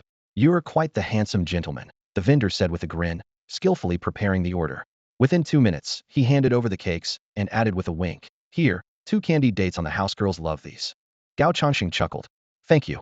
Wu Qingyuan opened her mouth expectantly. Gao Changxing quickly picked up a piece of sweet cake, about the size of a square of tofu, coated in sparkling sugar crystals. Wu Qingyuan took a bite, and the sweetness melted in her mouth. Gao Changxing eagerly asked, "How does it taste?" "It's all right, but it doesn't seem as good as the first time you brought me here." Wu Qingyuan replied thoughtfully, savoring the flavor. "Dad, I want some too."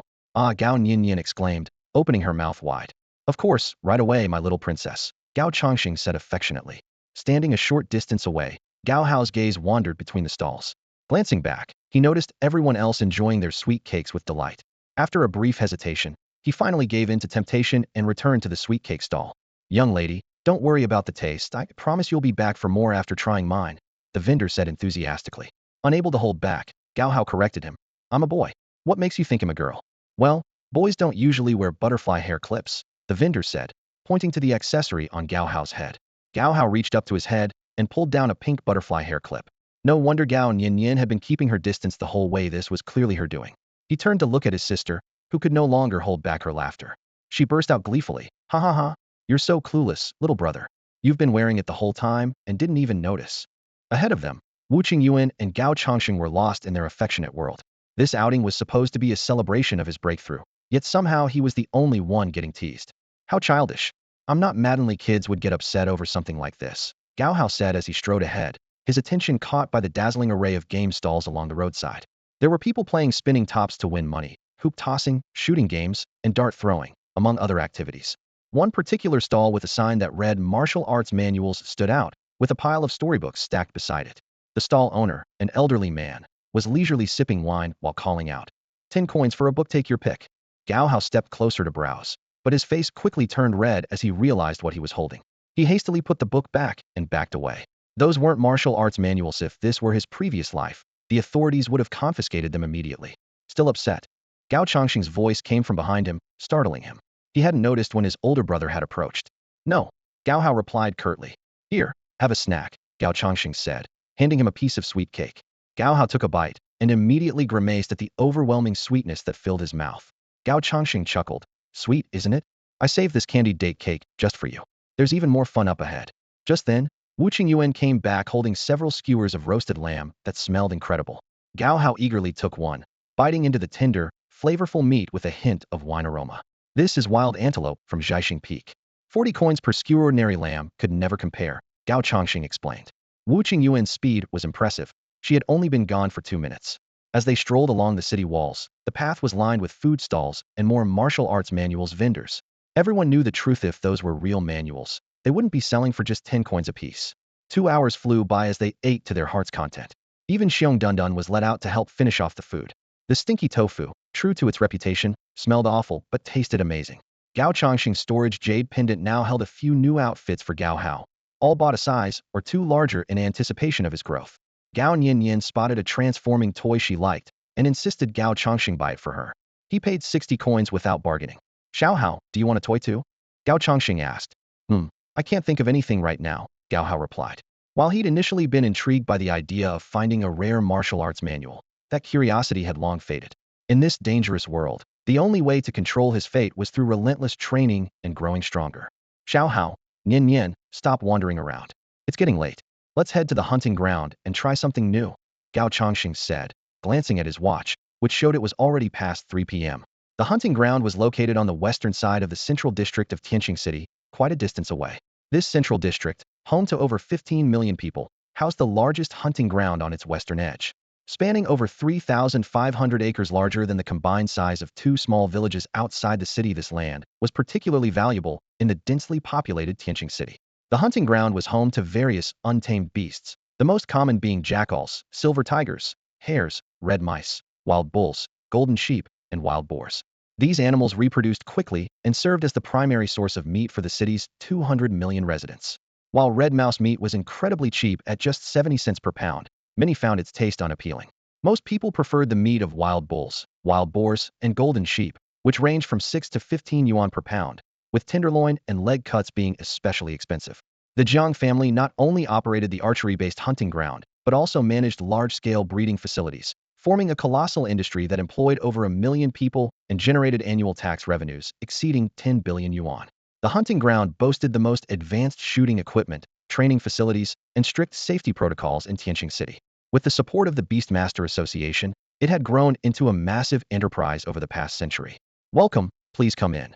A young female attendant in her 20s, dressed in a red uniform, greeted them with a professional smile, guiding them into the venue. Wu Qingyuan glanced around but didn't spot anyone familiar. However, the queues were long, filled with people of all ages, including many young couples. Gao Changsheng, on the other hand, noticed a familiar figure: Jiang Yishan, the president of the Tianqing City branch of the Beastmaster Association. He was leading several people in inspector uniforms upstairs to a private room. Everyone, we must find out why the wild boars are disappearing immediately. Jiang Yishan's voice boomed from his office, spilling through the slightly ajar door. Over 100 wild boars are going missing every day from the rear breeding grounds. Is there a hidden underground cavern? Have corrupted beasts infiltrated the area? Or is it a case of mismanagement, allowing silver tigers to sneak into the wild boar zone? You must investigate thoroughly, or none of you will escape responsibility. Inside the office, over 200 hunting ground managers sat in tense silence. Managing this massive operation had turned each of them into multimillionaires.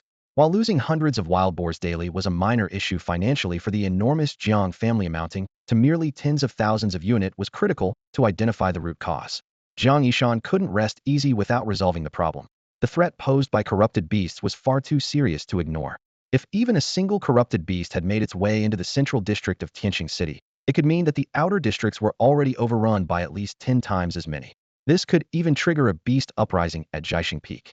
Corrupted beasts, with their insatiable appetites, could devastate the forest ecosystem, leading to regional disasters. Once a corrupted beast was discovered, the entire Tianqing city would undergo a massive purge. In extreme cases, it was better to mistakenly eliminate 100 innocent creatures than to let one corrupted beast go unchecked.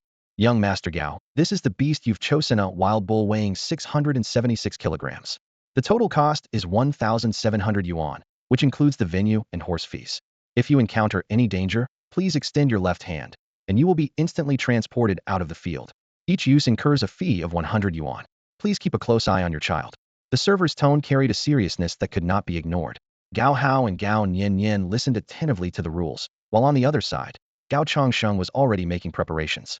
Gao Hao nodded, retrieving a dark purple bow and arrow from the storage jade pendant he wore. The bow was intricately carved with a dragon's head, and its string appeared exceptionally sturdy. Gao Changsheng glanced at him and said, "To draw this bowstring, you need the strength of 4 stone 480 pounds. Your strength has already surpassed 600 pounds, so it shouldn't be a problem for you." The family of 4 entered the hunting ground. The wild bull, locked inside an iron cage, was drenched in sweat. It hadn't expected to be chosen as today's target. Just a few days ago, this bull was merely a newborn calf, but now, it had grown to be the king of its herd, weighing nearly 700 kilograms. It had devoured its kind and wild boars, its size far surpassing that of an average wild bull. The staff hadn't noticed anything unusual until recently, when a large number of wild boars went missing. The matter was reported after an investigation began. Jiang Yishan, upon receiving the report, ordered all staff at the Jiang family training grounds, including dozens of hunting dogs, to conduct a thorough search in the wild boar area. However, the results were disappointing. The boars seemed to have vanished without a trace near the river. After further examination, Jiang Yishan turned his attention to the area where the wild bulls resided, his suspicions deepening. Could it really be a fallen beast? Jiang Yishan thought to himself, his heart growing heavier. There were no traces left behind, not even a single hair. With further investigation, he became increasingly convinced that the truth pointed toward the possibility of a fallen beast. Determined not to delay, he immediately ordered the shooting range to be sealed off, preparing for an investigation by the Imperial Guard. No matter what, the fallen beast must not escape, he declared, his voice radiating unwavering resolve. Meanwhile, on the vast hunting grounds, the golden autumn grass stretched endlessly, swaying gently in the cool breeze. Though the grass had turned yellow, the scenery remained captivating. 100 meters away, the iron cage holding the wild bull quietly opened. Gao Changsheng's expression turned serious as he knocked a red arrow to his bow. The arrowhead gleamed coldly under the sunlight, its tail steady against the bowstring. In a low voice, Gao Changsheng said, "Xiao Hao, watch closely." With a sudden release of the bowstring, the arrow shot through the air like thunder, piercing the bull's rear with precision. Moo! The bull let out a deafening roar, breaking through the iron cage and charging wildly into the open. Gao Nianian excitedly shouted, "Dad, hurry up! Let's catch it and have beef hot pot tonight." Before she could finish, Wu Qingyuan swiftly grabbed her, lifting her onto a 2-meter-tall white horse. Gao Changsheng and Gao Hao also mounted a sleek black horse, galloping quickly in pursuit of the wild bull. The horses had been well trained and were docile, knowing that today's feed would undoubtedly double. At this moment, they galloped forward with great effort. "Hiya! Hiya!" Gao Nianian shouted skillfully, her posture on horseback clearly showing her expertise. Wu Qingyuan lightly nudged her white horse with her knees, and it immediately quickened its pace. Nianian, the bow and arrows, Gao Chongxing called out, handing a black bamboo bow to Wu Qingyuan while drawing another black bow for himself. Don't rush, the prey isn't going anywhere. As she rode her horse, Wu Qingyuan explained to her son, who was catching up behind her, Xiao Hao, remember this. The weak spots of most wild beasts are either underneath or behind them. A bull's skull is extremely tough and can only be pierced with armor-piercing arrows. Most hunters use bleeding arrows, aiming for the sides or rear of the prey, waiting for it to weaken from blood loss before finishing it off. Got it, Mom. Gao Hao responded earnestly, keeping his eyes on the front. He noticed that blood was dripping from the bull's rear, though it didn't seem to be much. Gao Chongsheng carefully added, the arrows we're using now aren't bleeding arrows. Real bleeding arrows have hollowed-out centers. Once they hit, the prey will quickly bleed out and die. For someone who had never hunted in his past life, Gao Hao was exceptionally excited in this moment. Gao Chongsheng handed the bow and arrows to his son. Though the wild boar was over 200 meters away, Gao Hao could see it as if it were right in front of him. This reminded him of his experience at the Tianqing city gates where the four symbols formation disrupted vision, requiring the activation of the Eye of Truth to see clearly. That was why the soldier formations on the city walls couldn't normally be observed. Gao Hao knocked an arrow and drew the bow with fluid precision. The arrow flew straight and struck the bull's hindquarters. The beast let out a painful bellow, suppressing its urge to retaliate, and instead continuing its desperate escape. Not to be outdone, Gao Nianian also loosed an arrow that hit its mark. Hee, I got it too, she exclaimed. The bull turned its head, glaring at them with bloodshot eyes. A strange glint of intelligence flashed within them, as if it were memorizing the faces of the two children and silently vowing revenge in the future. Gao Hao keenly noticed this anomaly and turned to his father for an explanation. Gao Chongxing replied, never underestimate the intelligence of wild beasts. If your mother and I weren't here, this bull would have already turned around to hunt you down. Wild animals sense danger even more acutely than wolves, tigers, or leopards. But this bull is indeed peculiar. Its eyes resemble those of a newborn calf, yet its physique is fully grown. Hearing this, Wu Qingyuan also became alert, her expression turning serious. The bull could never have anticipated encountering two beastmasters of the Yujun level in a low-tier hunting ground. Its luck was truly abysmal. Xiao Hao, continue. Wu Qingyuan fixed her gaze ahead, a faint, bloodthirsty smile curling at the corners of her lips. She had originally come along just to accompany her children for some fun, but now, it seemed her interest had been piqued. The blade in her hand, harboring an endless intent to kill, had not tasted flesh for 6 months. Upon hearing her words, Gao Hao immediately drew his bow. Arrows rained down like a storm, swift, precise, and relentless. 1 shot, 2 shots, 3 shots, every arrow hit its mark. No matter how the wild bull charged forward or tried to veer sharply, it could not escape the arrow's pursuit. In Gao Hao's eyes, all its dodging and fleeing were futile. Even though he was only at a 3-star Yusher level, an ordinary wild bull was no match for his perception and prediction. Gao Nianian was equally unyielding. She drew her bow, released her arrows with a flick of her fingers, and within just half an hour, the bull's left haunch was densely riddled with 27 arrows. On the other side, its right haunch bore 35 arrows, all fired one by Gao Nianian. While some of Gao Hao's shots were shallow and less noticeable, their precision could not be denied. As the bull kept running, it began to feel an overwhelming pain throughout its body. The arrows lodged deep in its muscles brought searing agony, slowing its pace as blood dripped continuously. Fear shone in its eyes as it suddenly realized it was locked in by 2 formidable auras. The presence of these 2 people, sharp and oppressive like blades, left it gasping for air. Any hesitation or pause would spell its doom. Coldness seeped into its body, as if an icy death had already taken hold within. The bull's survival instincts flared desperately, yet it knew there was no escaping the lethal intent surrounding it. It broke into a frenzied sprint, its strides chaotic and reckless, but even so, its speed was no match for its pursuers. In its mind, it seemed to hear a desperate cry. Help! Why is this happening? The once powerful beast was now overcome with despair it had never known. This wild bullet's a fallen beast, barely born. Wu Qingyan remarked coldly, a hint of excitement and curiosity flickering in her eyes. Could this be a heaven-sent opportunity? Gao Chongsheng, standing nearby, smiled faintly, his expression carrying a trace of cunning. Looks like a pretty good chance to take advantage. His gaze, sharp as a blade, grew narrower, and a cold, ruthless glint emerged between his brows. If Gao Hao were to turn around at that moment, he would have seen the sly smirk on his father's face. This bull had been Gao Hao's target from the very beginning. Surrounded by dozens of cows, it stood out with its unusually lively demeanor. The moment he spotted it, Gao Hao had felt an inexplicable unease. Without much hesitation, he decided to make it his prey and carried out the hunt. But now, seeing the bull bleeding profusely from every arrow wound, his feelings grew complicated. He hadn't intended to be so cruel, yet he had inevitably taken these actions. Don't you think this bull's fate is a little tragic? Gao Hao raised an eyebrow, looking at the bull, now stumbling as it ran, a faint sense of guilt stirring within him. Gao Nianian, however, remained unfazed, a calm smile playing on her lips. Your so-called compassion is nothing but hypocrisy, she said coolly. If you don't kill it, it will only bring more harm. If you were stranded in the wild with no food, refusing to kill a wild beast would only ensure your own death. We train to become stronger so we can protect ourselves better. Her eyes glimmered with a calculated calmness as she looked at her younger brother. An injured beast will fight back with everything it has.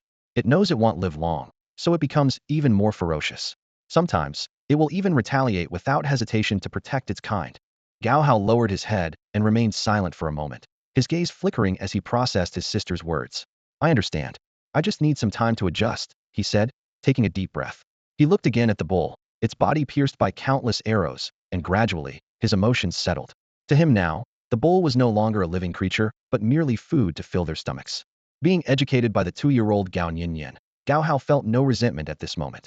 Instead, he was grateful for understanding the lesson early on. He firmly believed that whether it was sheep grazing or wolves preying on sheep, it was all part of the ecological cycle. Even the meat consumed by humans was simply the result of someone else's hunting or farming. When survival is threatened, even an emperor would struggle to maintain their position. Thus, ensuring a stable food supply and safeguarding basic survival needs were the foundations for the development of any city. Tianqing City had thrived on this principle, starting from the Gao family's initial investment and construction, gradually attracting merchants from various tribes and forming a complete supply-demand chain. Suddenly, the token on Gao Chongqing's waist lit up with a red glow. As I expected, he thought to himself, Jiang Yishan moves fast. He's already informed the Imperial Guards. Seeing the wild ox ahead, Gao Chongqing couldn't help but grin widely, as if he were staring at a fortune god. When Gao Nianian turned and saw her father's slightly greedy smile, she frowned slightly. Gao Chongqing immediately adjusted his expression and spoke gently. Go on, my daughter. Once today's hunt is over, Daddy will buy you ice cream and reward you with a new toy. Wow, Daddy, I love you so much. Gao Nianian's attention was instantly captured by the promise of toys and ice cream, making Gao Hao feel that this moment somewhat undermined his sister's earlier image. Meanwhile, Wu Qingyuan could hardly contain herself. A blood-red longsword suddenly appeared in her hand. The over-twometer blade was covered in intricate beast patterns, with a menacing blood groove that exuded an intimidating aura. My blade is itching for action, she said, her eyes glowing red as she stared at the fleeing wild ox. Sensing the predatory aura behind it, the wild ox was terrified. Qingyuan, calm down. This is just a newborn beast. Gao Chongqing quickly ran after her, shouting. Wu Qingyuan snapped out of it and put away her beastmaster blade, but her excitement was hard to hide. 5 billion! 5 billion! She exclaimed, gesturing with her fingers, thrilled by the unexpected fortune that far exceeded years of work income. Gao Chongqing pointed to the jade pendant on his waist. I need to make a trip back to the family. Qingyuan, keep an eye on the kids. Go ahead. With this money, we can afford our son's second beast, Wu Qingyuan urged. After reminding his son to be cautious, Gao Chongqing disappeared without another word. Left alone, Gao Hao calmly rode his horse. With practiced skill and the cooperation of the gentle steed, he knocked an arrow on his ink-black bow and released it in one fluid motion. The wild ox, sensing the killing intent behind it had lessened, clung to a sliver of hope for survival. But in the next second, an arrow pierced its eye with precision, and the massive creature collapsed forward with a thunderous crash. The wild bull collapsed head first onto the ground, blood gushing from its eye sockets as it let out a deafening cry of agony. Its mournful bellow echoed across the hunting grounds. Despite its muscular build, its legs could no longer support it. A sharp arrow was deeply embedded in its eye socket. Gao Hao looked down at the struggling beast without a trace of emotion. Sister, how's my accuracy with this shot? He asked calmly. Not bad, Gao Nianian replied, though her wide-eyed expression betrayed her shock. The sight of the fallen bull left her in disbelief. Wild bulls were known for their thick hide and sheer endurance, even surpassing that of silver tigers. Seated firmly on his horse, Gao Hao tugged lightly on the reins. Watching the bull thrash on the ground, he knocked another arrow and drew his bow. The bull seemed to sense the incoming danger, its body tensing up in a shudder. With a sharp whoosh, the arrow shot through the air and struck the bull's unguarded hindquarters with precision, sinking deep into its vital point. Wu Qingyuan and Gao Nianian were left speechless. They knew Gao Hao was going all out, but the lethal precision of this strike was difficult to stomach. Even Gao Hao himself froze for a moment. He had anticipated the bull to roll forward, but instead, It had raised its hindquarters, causing the arrow to pierce straight through its intestines. Brother, I admit defeat with this shot, Gao Nianian said, shaking her head. At that moment, the entire hunting ground was undergoing a thorough search. When the inspection team reached the area where Gao Hao and Wu Qingyuan were, they were stunned by the sight of the barely alive wild bull. A few of the inspectors immediately drew their swords, their faces lighting up with excitement. We found it! We found it! Someone shouted. Notify President Jiang immediately. Just then, several figures cloaked in black appeared, accompanying a young man into the area. Gao family guards, we'll take it from here, one of them said calmly to the inspection soldiers. And why should we? A soldier retorted angrily. There was a report of a corrupted beast being discovered and critically injured. We're here to retrieve it and verify its authenticity. The guard explained with composure. The joy on the soldier's face faded instantly. He glanced at the dying beast, realizing they had arrived too late. Understood. We'll continue searching the other areas. This one's yours. Go ahead. I'll discuss this with President Jiang to ensure your rewards aren't affected. The young man, identified as Gao Changsheng, reassured them. Hearing this, the soldier's expression softened. One nodded in acknowledgement. Thanks, brother.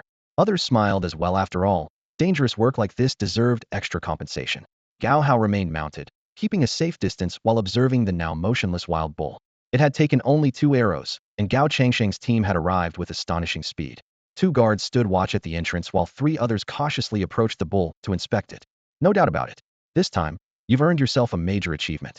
50% of the credit is yours, one of them remarked. Gao Changsheng smiled modestly. Just lucky. It's our duty to protect Tianqing City from harm. Please, follow me for further arrangements. The wild bull will be taken with us. Once the price is negotiated with the Beast Tamer Association, 50% of the amount will be transferred to your account, and the contribution points will be credited within 3 days, said the guards before turning and leaving. After they were out of sight, Gao Changsheng and Wu Qingyuan exchanged a knowing glance. Only 50%? Wu Qingyuan asked in a low voice. No, it's 60%, Gao Changsheng explained. That's what I negotiated with my uncle. Asking for too much might leave a bad impression. After all, outwardly, we're only offering a 1 billion reward, and the 5 billion for killing the corrupted beast is split 50-50 between family members. I can't make an exception. How many contribution points did we get? I want to exchange for a sacred grade pill next month, and that costs over 10,000 points. 70,000, Gao Changsheng replied, bringing a satisfied smile to Wu Qingyuan's face. Not bad at all. Even though we didn't hit the expected 5 billion, 3 billion is something to be content with. Meanwhile, Zhang Yishan had just completed a thorough inspection of the archery hunting grounds, finally letting out a sigh of relief. The corrupted beast they found was not invasive, indicating that the outer city remained safe. Nevertheless, he planned to conduct a large-scale search of the outer city soon. In a luxuriously decorated private room, Gao Changsheng, the head of the Gao family, was having tea and a conversation with Zhang Yishan, the representative of the Jiang family. Today we owe much to the Gao family, Zhang Yishan said sincerely. Without your help, the hunting grounds would have faced an unprecedented disaster. The Jiang family is willing to offer 50 units to keep this matter under wraps. Gao Changsheng waved his hand with a smile. No need for such formalities, 20 units will suffice. The Jiang family has been in Tianqing City for over 300 years, and our 2 families have always supported each other. There will undoubtedly be times in the future when we share both joys and hardships. The conversation soon shifted to the topic of marriage alliances. Zhang Yishan mentioned that his daughter, Jiang Yanyu, was of age to take the academic exams, while Gao Changsheng suggested Xiao Yan, the eldest son of the Xiao family, as a potential match. Although Zhang Yishan harbored some reservations about the Xiao family, he still expressed his willingness to cooperate. For next year's Death Valley hunt, the Jiang family will collaborate with the Xiao family. As they parted, Gao Changsheng made a point to bring up the matter of the 5 million dividend allocated by Gao Changsheng. Zhang Yishan assured him it would be handled appropriately, and then began preparing his speech. He called in his secretary, Yang Yu, to arrange a series of follow-up tasks. When Yang Yu expressed interest in joining Captain Zhao Yun's mission, Zhang Yishan immediately shut her down. What business does someone at your beast sect level have meddling there? Captain Zhao Yun is at the Beast King level, earning millions annually. Even if he were blind, he wouldn't be interested in you. Stung by the remark, Yang Yu was left speechless, storming off in frustration. While she was competent in her work, she still lagged far behind her sister. At 20 years old, she had yet to even reach the threshold of the Beast General rank.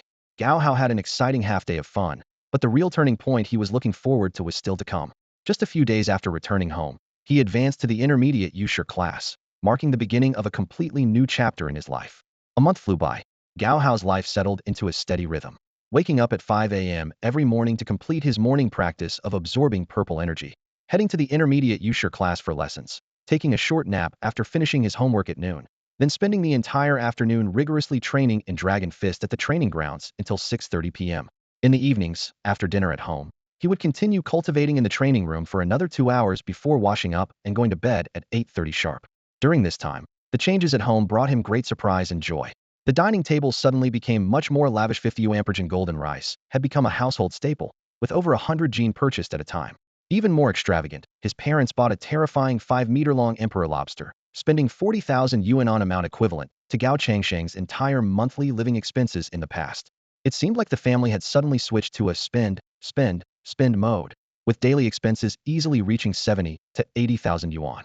Gao Nianian received a pile of new toys, while Gao Hao got several new sets of golden threaded clothes. Although the sizes were slightly large, just the feeling of wearing gold thread innerwear made him secretly proud. The old armchairs at home were replaced with those made of golden Nanmu wood, and the family's meal quality skyrocketed. By the end of the month, everyone had grown noticeably rounder. In terms of cultivation, Gao Hao made remarkable progress. He secured his place in the intermediate Yushur class and even earned the nickname Brother Hao. Even the 6-star Yushur class monitor, Zhang Hao, treated him with extra respect. What thrilled him the most, however, was the growth of his beast companion, Shiong Dunan. After consuming its third iron bone pill, the beast's strength advanced by leaps and bounds, and its dragon fist technique became so powerful that Gao Hao couldn't help but feel inferior. In just 1 month, Shiong Dunan's size doubled. In addition to its usual diet of iron bamboo, purple bamboo, and golden bamboo, it developed a fondness for meat, honey, and fruits. Every day, it dutifully carried Gao Hao to and from school, sometimes even taking Gao Nianian along. Though initially reluctant, a jar of honey was all it took to win over its dignity. "Xiao Hao, do you still have a lot of pocket money?" One day, Gao Nianian asked, perched on Shiong Dunan's back. Gao Hao immediately became wary. "Why? Can you lend some to your sister? They'll pay you back next month." "No." Gao Hao refused without hesitation. "Come on," Gao Nianian quickly explained. "We had a monthly exam at school today, and I made it into the top 10 of the class. Dad and Mom will definitely give me a reward, and they'll pay you back right away." Gao Hao turned around and said no. "Fine, have it your way." Gao Nianian let out a cold snort, a trace of dissatisfaction flashing in her eyes. Gao Hao reached into his pocket, pulled out a 50 yuan note, and slapped it into her hand with a calm tone. "You don't need to pay this back, but don't ask me for money again in the future." Gao Nianian looked down at the money her younger brother handed her, then at the crisp, new 50 yuan bill. Her fingers trembled slightly, but in the end, she didn't take it. Instead, she jumped off the bear-shaped cushion she had been sitting on and walked away without looking back. "I'm leaving," she said. Gao Hao watched his sister's departing figure, his mind a whirl of emotions. Ever since he started attending the intermediate Beast Tamer class, he had systematically studied the currency system of the Beast continent. The monetary system of this world was remarkably intricate. The smallest denominations 1 yuan, 10 yuan, and 20 yuan were made of iron mixed with a certain proportion of silver, giving them a heavy, solid feel reminiscent of large silver coins from his previous life. Above that were the 50 yuan notes, like the one he had just handed his sister. These paper notes were made from a special material that was fire-resistant, waterproof, and incredibly durable. Gao Hao didn't know the exact composition of the material, as he hadn't delved deeply into the topic, but he knew it was remarkably resilient. The craftsmanship for the 100 yuan currency was even more advanced. These notes contained brass in their composition and featured detailed engravings of the 5 major mountain ranges of the Magic Province, essentially serving as a topographical map of the region. The authority to issue 100 yuan notes was held by the Magic Beast Academy, one of the 4 prestigious academies of the Zhongyuan Empire. This academy was the center of power, influence, wealth, and economic development for the 3 southern provinces. 95% of all renowned beast tamers graduated from the Magic Beast Academy. The 1,000 yuan currency was even more unique, woven from silver threads. It had a texture that combined the softness of fabric with the coarseness of paper, feeling as smooth as running your fingers over fine silk. The 10,000 yuan currency was even more luxurious, made from a meticulous blend of gold threads, synthetic fibers, and delicate strands. Its front displayed the national emblem of the Zhongyuan Empire, circular badge embedded with 7 differently colored stars, resembling a radiant rainbow, and serving as a breathtaking work of art. This currency was issued by the judiciary clan, and even the royal family could only control its production rights. Above these were 2 even higher denominations, the 100,000 yuan and million yuan currencies. Only those who had surpassed the Beast Sovereign level to become Beast Emperor level powerhouses had the authority to create the 100,000 yuan notes. Reaching the Beast Emperor level was synonymous with ultimate power, embodying the rules and laws of the world. Their words alone carried the weight of royal decree. Beast Emperor level individuals were incredibly formidable. But there existed an even more terrifying force, the Beast Immortals, who served as guardians of this continent. They held the authority to create million yuan notes. At their level, they could obliterate an entire province with a single wave of their hand. Currently, the Zhongyuan Empire's 6 provinces were protected by 3 Beast Immortals. The million yuan currency bore engravings of their silhouettes and was crafted from black gold threads. It was so intricate and costly to produce that even extracting the required materials would lead to financial losses. Only Beast Immortals could create such masterpieces with ease. The more Gao Hao studied and read, the more fascinated he became with this world, and the harder he worked to acquire new knowledge. Today was the placement exam for his intermediate Beast Tamer class, and he was eager to test the fruits of his learning. Brimming with confidence, he finished the exam early and went home. He carefully completed the questions he knew and didn't waste time guessing on the ones he didn't, planning to look up the answers later and get them right next time. Wu Qingyuan had perfectly timed his enrollment so that he started just in time for the first lecture of the intermediate Beast Tamer class.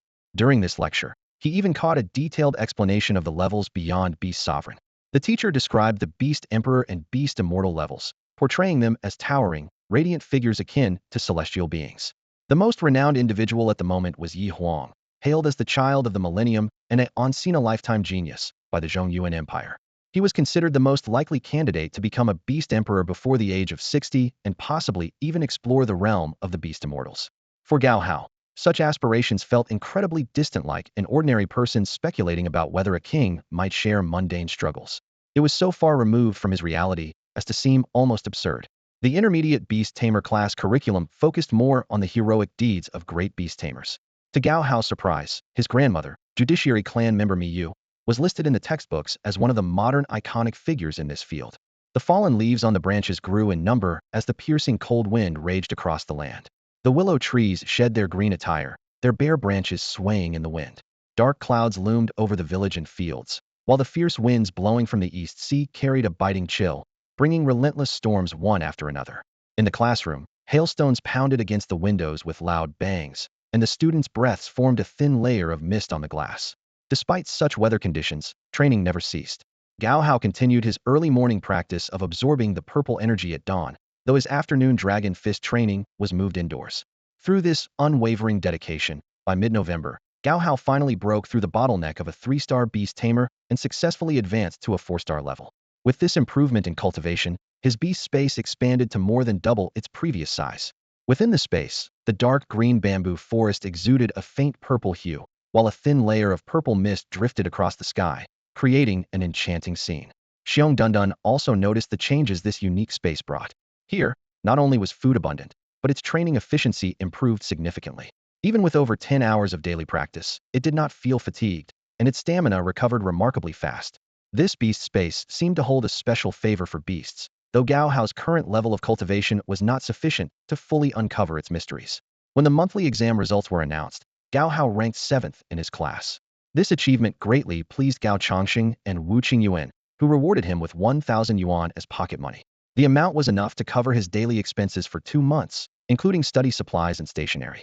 According to his mother's rules, maintaining a position in the top 20 of the class would earn him a basic allowance of 500 yuan per month, with additional rewards for higher ranks, 2,000 yuan for the top 3, 1,000 yuan for the top 10, and even an annual bonus.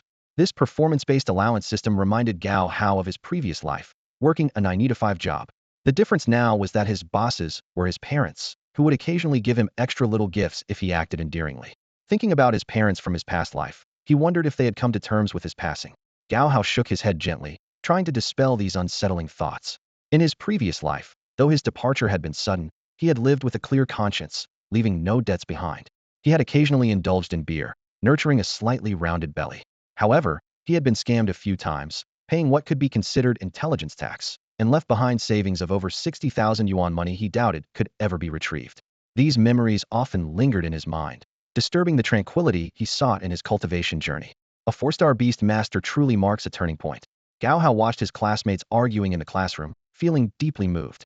At this stage, beast masters were like teenagers going through a rebellious phase, their emotions prone to spiraling out of control.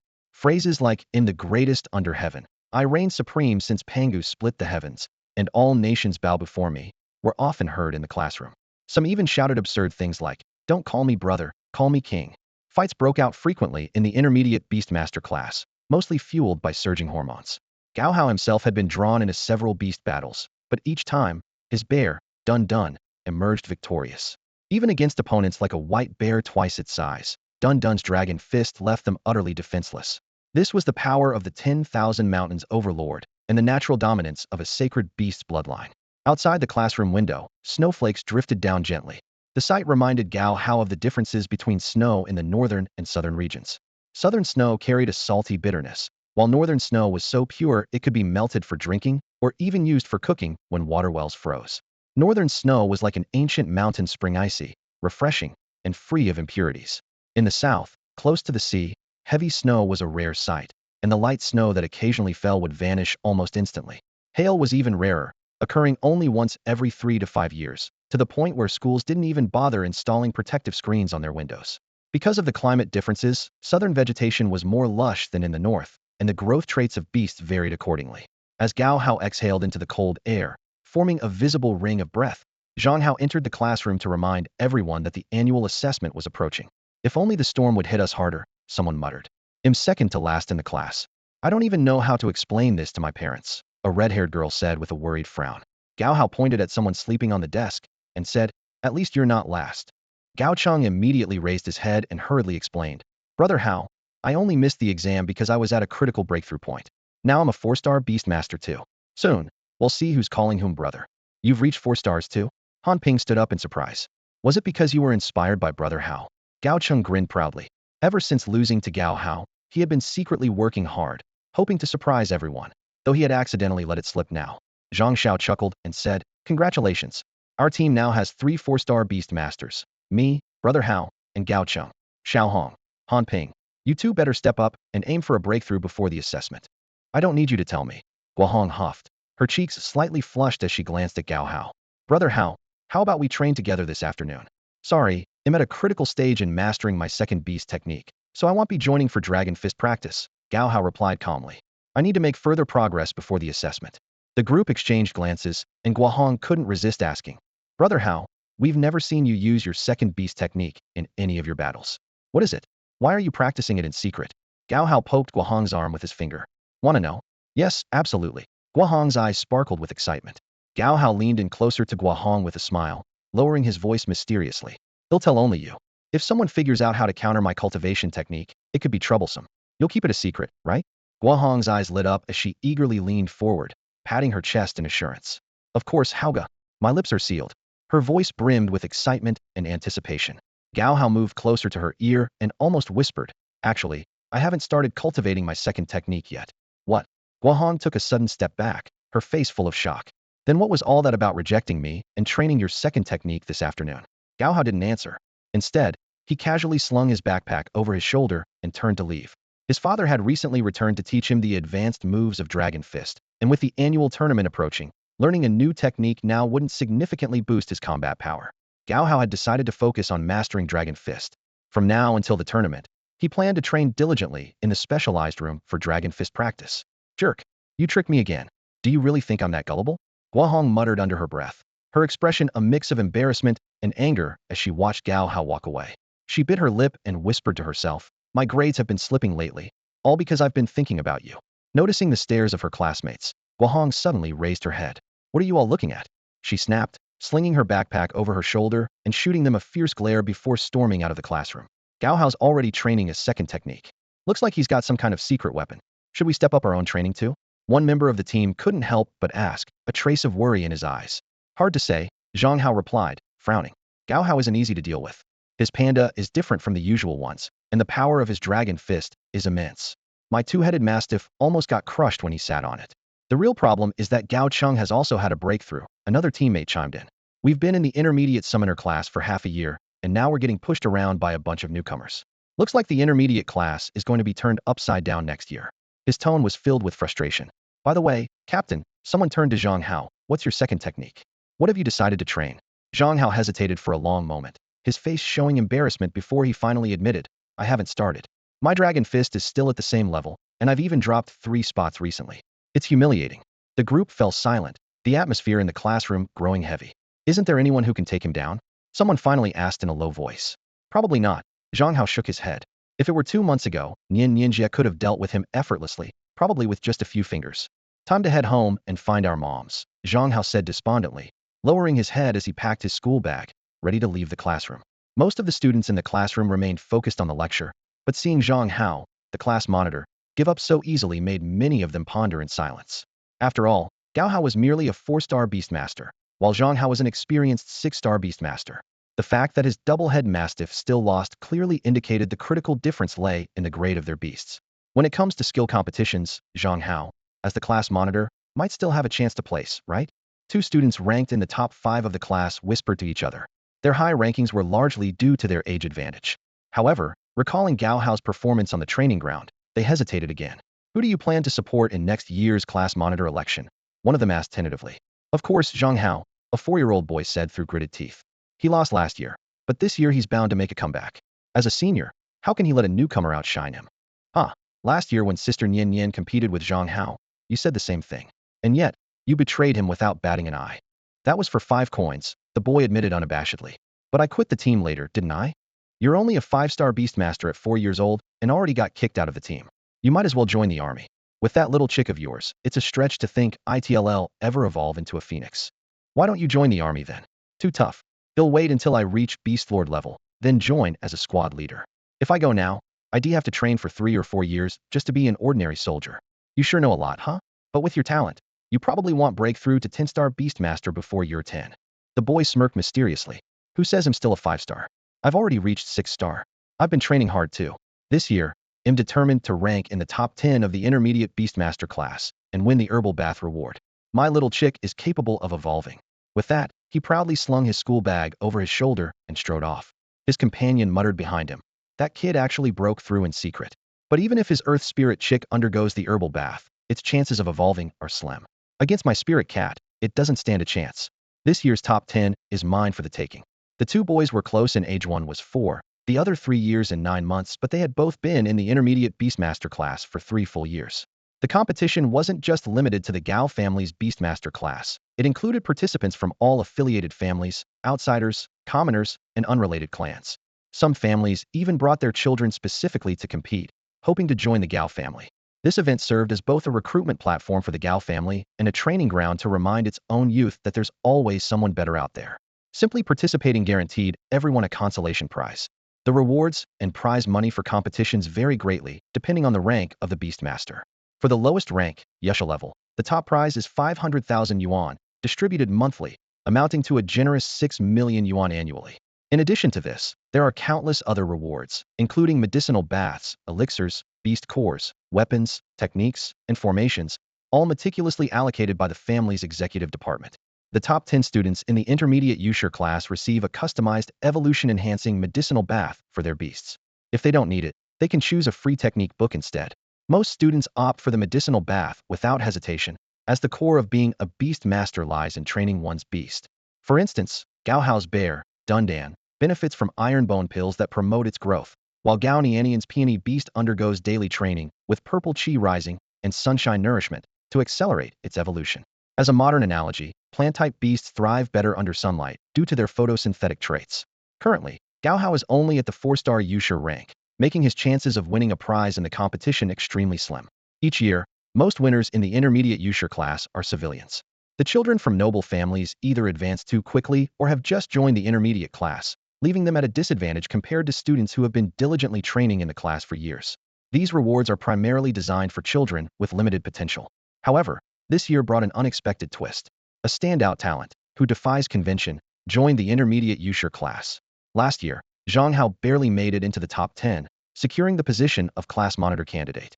Yet, with Gao Nianian's arrival, he was relegated to vice monitor.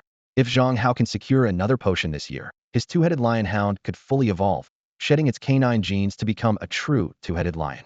Although the difference between the two forms is just the word hound, the disparity is immense. In terms of ferocity and size, their future growth paths are worlds apart. An adult two-headed lion can grow up to 5 or 6 meters in size, while the lion hound size is only about a third of that. Evolution signifies progress toward perfection. The same applies to human beastmasters. As their beasts evolve, the beastmaster's unique abilities also grow. Beast evolution not only enhances the beast, but also grants the beastmaster and their beast space a significant leap in essence. The bond between a beastmaster and their beast is arguably humanity's greatest investment throughout history. It not only saved the world, but also fundamentally transformed human survival, unlocking endless possibilities for fantastical development. Icy landscapes, blazing flames, vast oceans, and boundless skies, these once unreachable wonders can now be personally experienced by beast masters, rather than passively imagined through books. Is the ocean truly as beautiful as described? Most ordinary people have never seen it. Do mythical beasts like the Kunping actually exist? Is the sea as infinite as the legends claim? The majestic northern ancient tower, the mystical golden sand desert, the ancient fountain of life, and the eternal floating continent, these are but a few of the extraordinary places recorded in books, said to have been the dwelling places of gods. The most enigmatic of all is the Dragon Abyss River, where every story chronicles the adventures of a beast emperor. Each beast master who achieves the title of beast emperor has a legend of their own. Whether good or evil, these stories are laid bare in textbooks. Some beast masters have strayed down dark paths for the sake of their beast's evolution. Is this right or wrong? If it's wrong, why do some continue down this path and still ascend to the rank of beast emperor, returning home in glory and earning titles and honors? One of the most infamous figures is Mo Tianfeng. Spirit fish originally had a high-level evolutionary path, but Mo Tianfeng, in his quest to evolve his Tianshui spirit fish into a sacred beast with powerful dual water-fire attributes, absorbed nearly all the Tianyan grass from the Blood Lake to create a medicinal bath. This made Tianyan grass extremely rare and valuable, leading ordinary beast masters to abandon spirit fish as a contracted beast species. Nowadays, they are mostly kept as ornamental fish in the ponds of wealthy families. Ordinary beast masters, being the majority, abandoned the species, while noble families found it unworthy of their attention. Over time, the spirit fish's ancestors evolved into golden-eyed catfish, a new beast species with even greater potential for development. However, the best specimens were monopolized by the Mo family, leaving only subpar descendants for the market. Even so, these golden-eyed catfish are highly sought after. They are cost-effective to raise and possess strong growth potential, making them one of the top choices for water-fire dual-attribute beast masters in their beast spaces. After lunch, Gao Changsheng and Gao Hao headed straight to the training ground. They skipped resting and directly unlocked the room dedicated to practicing Dragon Fist with a key. As the door swung open, both of them realized it had been 2.5 months since they last stepped into this place. Xiao Hao. Gao Changsheng pointed to the center of the room. Do you see that massive iron bell weighing thousands of pounds? With your current mastery of Qi Control and Dragon Fist, you should be able to handle it. Gao Hao fixed his gaze on the giant iron bell, which hung midair at a sharp upward angle, making it especially challenging to strike accurately. He took a deep breath, held it, and extended a single finger. With a slight bend of his knees, he suddenly pushed off with explosive force, his toes barely grazing the ground as he shot upward like an arrow leaving the bowstring. At a height of 4 meters, Gao Hao was level with the iron bell. Without hesitation, he struck out with his finger, releasing a surge of golden qi. However, the energy dissipated after traveling just 7 meters, vanishing into thin air. If he had performed the technique on the ground, the attack range would have been even shorter, no more than 5 meters, making it impossible to shake the massive bell. Gao Changxing watched his son's movements intently. Suddenly, he noticed something unusual. Gao Hao's descent was alarmingly fast, and in the blink of an eye, he had landed. Using the momentum, Gao Hao spun around, his finger morphing into a claw. With a rapid step and a burst of acceleration, he unleashed 3 waves of golden qi, each one 3 times stronger than before. Planting his legs firmly on the ground as if rooted, Gao Hao quickly transitioned from claw to fist. His entire body dropped into a deep stance, and an immense surge of qi erupted from his feet. The energy coursed through his meridians, flowing quickly through his calves, thighs, torso, heart, and finally into his arms. In an instant, his entire arm radiated with a dazzling golden light. Boom! The dragon fist struck with the speed of lightning and the force of thunder. The attack, a flawless combination of aerial feints, claw defenses, and ground-based power, produced a deafening crash against the massive iron bell. Even after the initial impact, the reverberations of the dragon fist continued to echo. Not bad, Gao Changxing commented. You've grasped the essence of the dragon fist. The air is indeed not ideal for execution. The foundation of the dragon fist lies in your footing, and its key is luring the opponent in. Gao Hao looked at the still swaying iron bell, a hint of pride surfacing in his heart. In just 2 short months, his dragon fist skills had improved more than tenfold. Father, he asked with a touch of arrogance, what level is my dragon fist at now? Hearing this, Gao Changxing burst into laughter. You're merely a 4-star Qi practitioner. What level could you possibly talk about? The progress you've made is thanks to the love and support of your mother and me, as well as the protection and resources of our family. Gao Hao's confidence deflated instantly, and he lowered his head in embarrassment. His father had been increasingly strict with him since returning home, often undermining his confidence. Noticing his son's reaction, Gao Chongqing paused for a moment before softening his tone to explain. Do you know why martial artists strive to become the best in the world? To prove their strength and invincibility? Gao Hao quickly replied. Wrong. Gao Chongqing shook his head. It's to eliminate distractions. Humans are driven by emotions and desires, and when one's mind is clouded with too many distractions, they often set an almost unattainable goal for themselves. A person's life being able to excel at just one thing already makes them a rare genius, Gao Chongqing said with a self-deprecating smile, his gaze carrying a hint of weariness. Most ordinary people spend their whole lives trapped in illusions created by others. Looking at his son, Gao Hao, he spoke in a calm yet firm tone. Invincible? Haha, that's nothing more than a construct of human desires, a way for our noble families to control those beneath us. An individual's strength is ultimately limited. Don't place too much faith in the words of books. Use your own eyes to see the world, and don't let the knowledge you've learned blind you. He reached out and gently ruffled Gao Hao's hair, his tone softening slightly. You're still young, so don't burden yourself with unnecessary worries. You're not as exceptional as you might think. Others won't go easy on you just because you're young, and they won't respect you forever just because you're old. Without strength, everything else is just an illusion. I understand, father. Gao Hao replied after a moment of silence. Without strength, all respect is merely superficial. Seeing his son grasp the meaning of his words so quickly, Gao Chongqing nodded silently in approval. This child was indeed different from Gao Nianian, his younger sister. She had a sharp tongue and could talk back tenfold to a single remark, clearly spoiled by himself and Wu Qingyuan. Lately, however, since the arrival of her younger brother, Gao Nianian had begun to show effort, perhaps driven by a newfound sense of responsibility as an older sibling. Adjusting his mindset, Gao Hao returned to his training. Dragon Finger, Dragon Claw, Dragon Fist, three techniques of the dragon arts circulated energy through different meridians, creating varying levels of power and speed. Even advanced skills like knee techniques and leg forms, typically taught in senior classes, had been mastered early under his father's rigorous training. Particularly crucial was the 10,000 squats technique, a foundational move for stabilizing the stance in Dragon Fist. Without this grounding, the explosive energy channeled through the Dragon Fist could easily rebound and harm the practitioner. Every 3 minutes, the massive bell weighing 10,000 pounds would emit a double chime, its dragon-like resonance echoing endlessly. This was the true essence of the Dragon Fist. By 6:30 in the evening, Gao Hao was on the verge of collapse, his legs trembling as he nearly fell to his knees. Gao Chongqing grabbed his son's collar and slung him over his back like a piece of luggage. That's enough for today. The annual assembly is approaching. Go home, rest properly, and don't neglect your studies. Remember, knowledge can sometimes save your life. Exhausted as he lay on his father's back, Gao Hao's body continued to absorb the external energy through the dragon arts. He thought to himself that the mountains he had to climb might be far more numerous than the endless peaks in his dreams. Meanwhile, in the beast space, Shiong Dunan's spirit beast persisted in its own training. The bond between beast and beastmaster drove their mutual growth. Shiong Dunan silently vowed never to become a laughingstock like it had been in its dream. Hey. At dusk, Gao Hao stood outside the training classroom, gazing at the brilliant sunset that painted the sky. The biting winter wind seeped into his collar, sending a shiver down his spine. The sudden chill, however, managed to dispel some of his fatigue.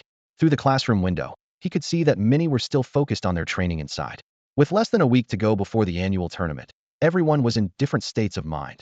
Some furrowed their brows, looking anxious. Others wore blank, icy expressions. And there were even those whose eyes burned red with intensity, exuding an aura of menace. This pre-competition atmosphere often turned fellow practitioners into rivals in their minds. Gao Hao, however, maintained a relatively calm demeanor. He also noticed a group inside the classroom who had chosen to take it easy. These individuals opted out of the competition, living their days leisurely, eating and drinking as they pleased, and training at their own pace. They accepted their stipends without concern, even if they failed to reach the rank of 10-star practitioner by the age of 10. In that case, they would simply transfer to the military as ordinary soldiers.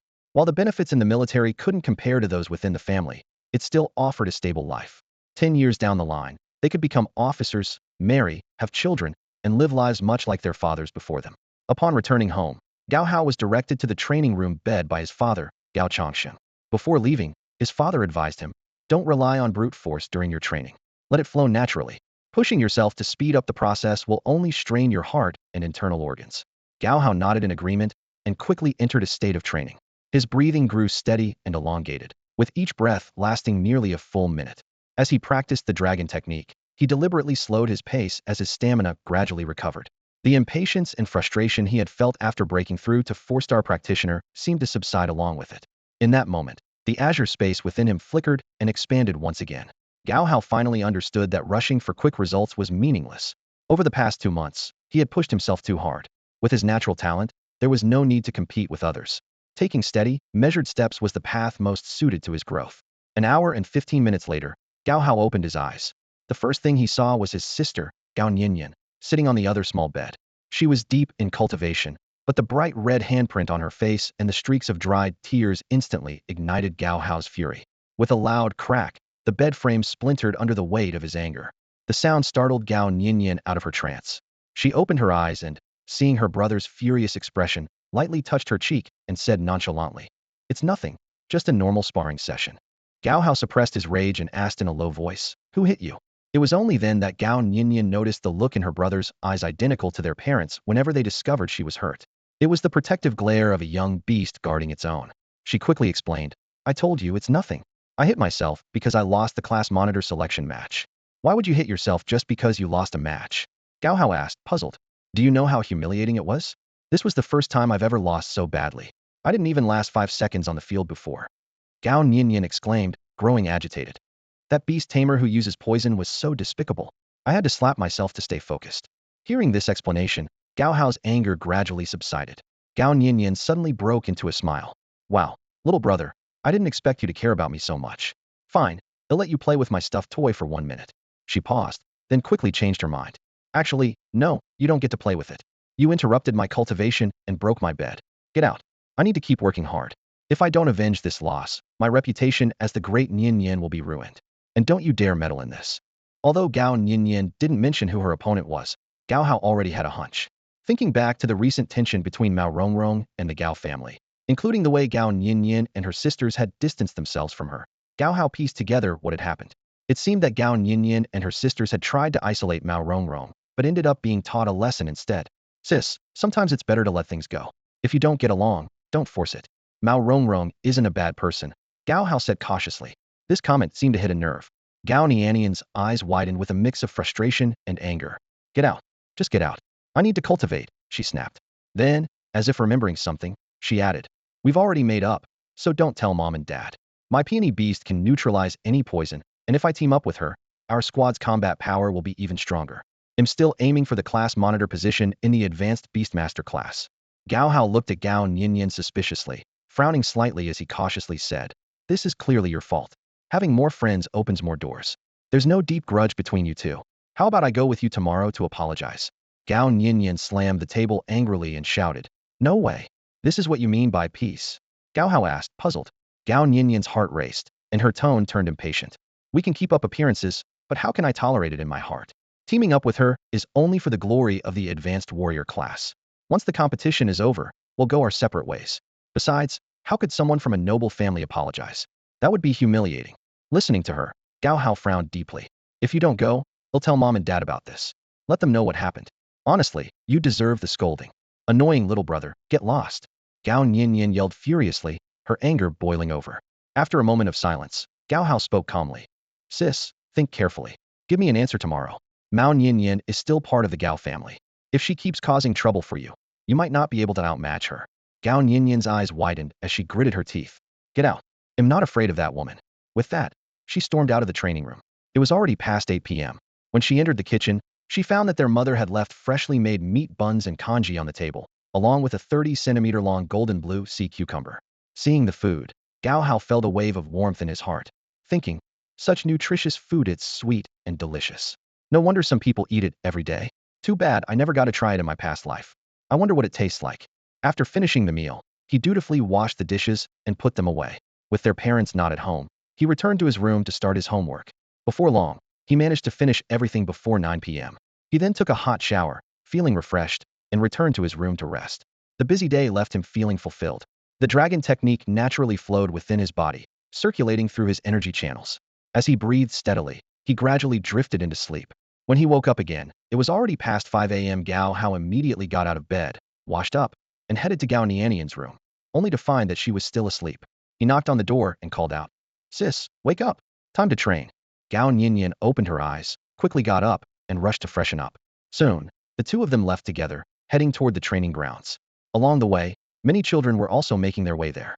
The oldest among them was no more than 3 years old, while some babies, only months old, were being carried around to observe. Children over 3 could start training at home, but the training grounds served a far greater purpose than just practice. It recorded each child's growth, personality, interests, and attitude toward training, all meticulously noted by the instructors. At that moment, Gao Hao stood at the front of the 6th row, ranked 51st. Over the past 2 months, his ranking had risen by 36 places. He had also saved up the money for his notebooks and pens, stashing it in his small savings fund, which now held 1,300 yuan in cash. With a monthly stipend of 500 yuan and a bonus of 1,000 yuan, Gao Hao felt a sense of satisfaction from earning his own keep. Today, he carried 200 yuan with him and spent 20. He rarely splurged on snacks, only occasionally buying a soda to quench his thirst when playing kickball with Han Ping, Zhang Xiao, and Gao Cheng.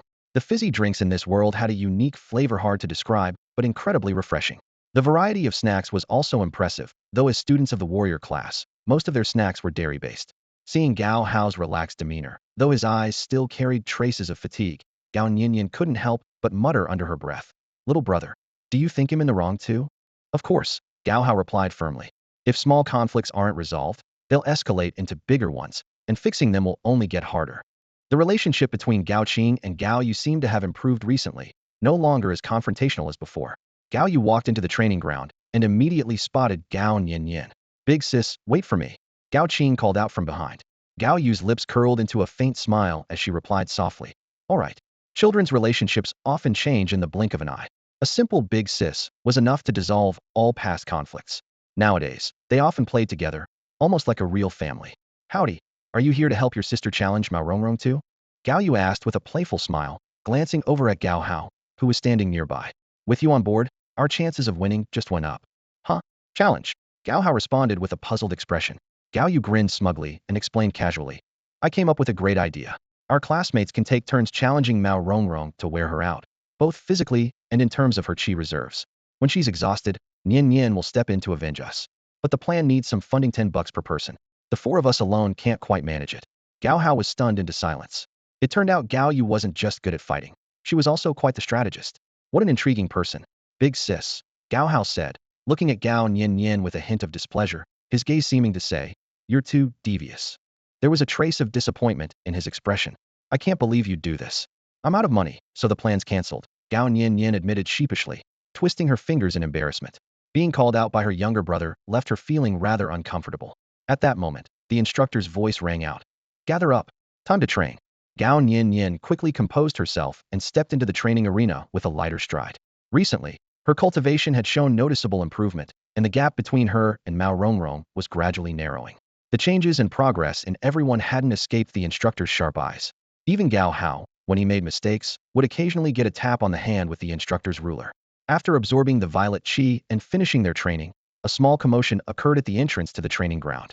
Gao Nianian, Gao Yu, Gao Qing, and a few boys Gao Hao didn't recognize blocked Mao Rongrong's path. Mao Rongrong, upon seeing this, didn't appear overly surprised. However, when she noticed Gao Hao among them, her expression shifted slightly, though her demeanor remained firm and unyielding. "A bunch of nobodies, insignificant pest scum if you dare. I'm not afraid of you." "Who are you calling nobodies?" A boy from the advanced Chi warrior class immediately retorted. "You're nothing but a cheat. How about using your centipede earth dragon poison? Let's see if it can withstand a single punch from my iron black bear." Mao Rongrong sneered disdainfully. "I don't argue with fools. Go play somewhere else." Gao Nianian glanced at Gao Hao, who was standing nearby, before finally speaking up. "Mao Rongrong, I'm not here to compete with you today, nor do I want to prove who's better. Actually, my brother said I was wrong, so I owe you an apology. From now on, how about we stay friends?" Mao Rongrong froze, her expression turning complex as she processed Gao Nianian's words. This apology sounded more like charity or Gao Nianian lowering herself, which was clearly at odds with her usually proud demeanor. She couldn't help but recall the slap she'd given in a moment of anger. Looking back now, she'd never expected Gao Nianian to be so strong-willed, directly offering an apology in such a straightforward manner. It left her momentarily at a loss. "All right, I agree," Mao Rongrong said, turning to leave. But suddenly, Gao Hao stepped forward with a serious tone. "Mao Rongrong, my sister is straightforward and prideful. She stirs up trouble, but deep down, she's not a bad person. If she ever targets you again, just tell me. I'll let our parents know so they can discipline her." "Brother, you're taking her side." Gao Nianian stomped her foot in frustration, itching to drag Gao Hao away. Mao Rongrong's eyes lit up slightly, seemingly touched. Really? Of course. Gao Hao replied firmly with a nod. Mao Rongrong paused for a moment before offering a faint smile. All right, then I'll let you off the hook for now. The atmosphere in the training ground softened slightly after this brief exchange. Mao Rongrong's expression shifted instantly, her lips curling into a cold sneer, her gaze sharp as a blade. If an apology could solve everything, what would rules be for? She said sharply. That shameless woman, losing and refusing to admit it, even trying to threaten me into joining her team to help her win. Standing to the side, Gao Hao listened to their argument in silence, beads of sweat forming on his forehead. He felt caught in the middle of a conflict that he had no business being involved in, as if everything had somehow become his fault. Gao Nianian, whistling lightly, her eyes glimmering with mischief, immediately fanned the flames. Playing the victim? Haven't you heard the saying, all's fair in war? Besides, I didn't lose. I was just careless and didn't dodge in time. Her voice carried a hint of smugness, as if all those books she'd read over the years had finally come in handy. She stared directly at Mao Rongrong and said with a lecturing tone, if a dog bites, shouldn't you teach it a lesson? Let it know who's in charge here. I'm done.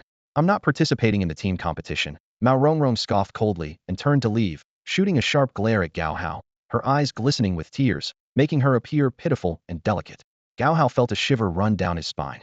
Had his involvement only escalated the conflict? Don't go, Rongrong. Please apologize. Gao Hao stepped forward anxiously. Gao Nianian shot her brother a frosty look. Brother, you believe her? Don't be fooled by her tearful, gentle act, it's all fake. I only went easy on her because she looked like she was about to cry, and then I fell for her trap. Before Gao Hao could respond, Mao Rongrong snapped back, her voice sharp. Fair play? My tears were from the wind blowing in my eyes. You slipped and fell into the centipede dragon, and now you're accusing me of poisoning you. Gao Hao was completely bewildered, his brows furrowed. Could so much really happen in just 5 seconds? Both sides seemed to have valid points, but over the past 2 months, their relationship had soured beyond repair. Couldn't you have avoided using your beast? A boy standing nearby suddenly interjected, his voice grating and sarcastic. If your beast caused harm, even accidentally, it's still your fault. You should kneel, apologize, and admit your mistake. Gao Hao turned to look at the boy. This guy was the loudest among them, like a rabid dog ready to bite. Clearly, he was Gao Nianian's #1 lackey. Shut up, Gao Hao said coldly, his voice low but commanding. The boy frowned immediately, a hint of contempt flashing in his eyes. Kid, you're just a 4-star beast master, and you think you can meddle in our fight? Gao Nianian turned her head upon hearing this, glaring at her classmate who was now squaring off with her brother. Stop it. My brother's here to resolve the conflict, not escalate it. All of you leave. I'll handle the rest myself. She then turned her gaze to Gao Yu. Gao Yu understood and immediately gestured for everyone to disperse. Let's go. And don't underestimate Gao Hao. The beast he contracted is a golden panda cub, a sacred beast with immense potential and strength far beyond yours. Huh. My steel black bear is already in its mature stage. Let me teach this naive kid a lesson. The boy scoffed, his eyes burning with defiance. He quickly summoned his beast, a massive, terrifying black bear over 3 meters tall, its metallic fur glinting ominously under the sunlight. Gao Hao frowned at the sight. These kids were so eager to fight and prove themselves, turning trivial matters into full-blown conflicts requiring beasts. Helplessly, he opened his beast space, summoning his own companion. Out came a chubby golden panda, about 1.5 meters tall, its round face looking adorably confused. Its black and white fur shimmered with a golden hue under the sunlight. The group of boys erupted into mocking laughter. This is what you're relying on. You think you can play hero with this little thing? Before they could laugh any further, Mao Rongrong's cold voice cut through the air. Her eyes carried a warning as she said, Wang Feng, if you so much as touch a hair on him, your entire family will be kicked out of the Gao clan. Wang Feng froze, his gaze darting between Gao Nianian, Gao Hao, and Gao Yu. From their expressions, it was clear they weren't joking. He's your real brother? Wang Feng asked, his voice tinged with shock and a trace of fear. Gao Nianian couldn't be bothered to respond, looking as though she found it beneath her to converse with someone so dim-witted. Maybe Mao Rongrong was right, arguing with fools only lowered one's own intelligence. Dismissed. Let's go, Gao Hao said, glancing at Mao Rongrong. He felt that she was the only one here who truly had a clear head. Mao Rongrong, I genuinely wanted to help you two reconcile, Gao Hao said sincerely. There's no need to let something so trivial ruin your friendship. Just let things take their course.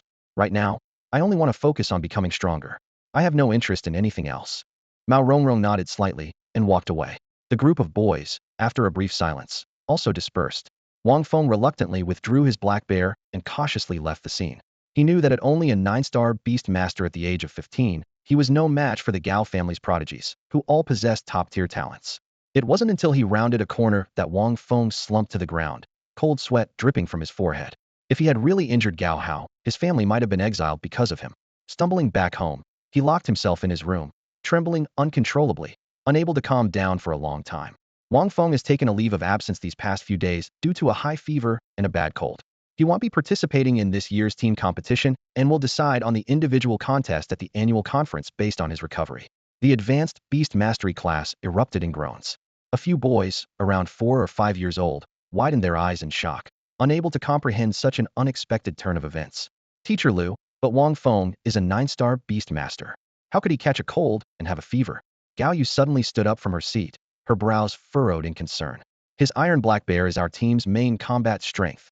Teacher Liu sighed and explained. Last night, he was training intensely outdoors, completely depleting his energy, and ended up catching a cold from the freezing weather.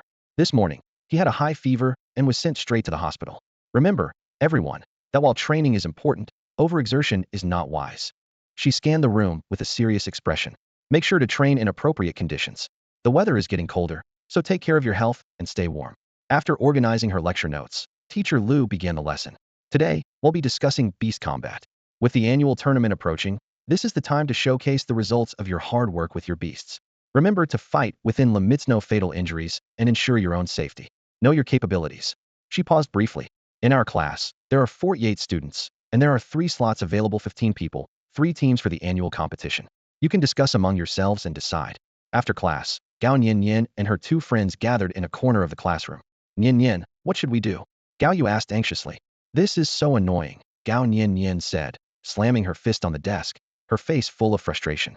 Lately, nothing had been going her way. Why don't we just sit this one out? It's not like we're that interested. Those rewards don't really mean much to us anyway. Gao Yu shrugged, her tone indifferent. Gao Nianian shook her head, her brows tightly knit. My exam results this year weren't great. If I don't place in the tournament, my mom's going to nag me endlessly. Then figure it out yourself. Solve the team member problem, Gao Yu replied, quickly packing her bag. We were already short one person, and now we're down another. Plus, Mao Rongrong's attitude is so unclear. She slung her bag over her shoulder. My dad, Gao Xueming, is coming home today. Gao Qing didn't even wait for her older sister and ran off. That girl really needs some discipline. She can't tell the difference between a king and a joker anymore. Gao Nian glanced across the classroom, her gaze sharp as a blade. The students quickly packed up and left, most of them eager to avoid trouble. Mao Rongrong, will you join our team? Gao Nian asked, walking over to where Mao Rongrong was busy working on her homework. She stood towering over her, her tone commanding. No, I'm entering the individual competition, Mao Rongrong replied without looking up, her pen continuing to move across the paper. In a class filled with 8 and 9-star beast masters, the gap in levels wasn't too significant, so most students preferred to team up with those who had powerful and unique beasts. Mao Rongrong, with her centipede black gold earth dragon, was undoubtedly a sought-after teammate. Even as an 8-star beast master, her strength was formidably so much so that even Wang Feng, a 9-star beast master, wouldn't dare to challenge her on Yanon.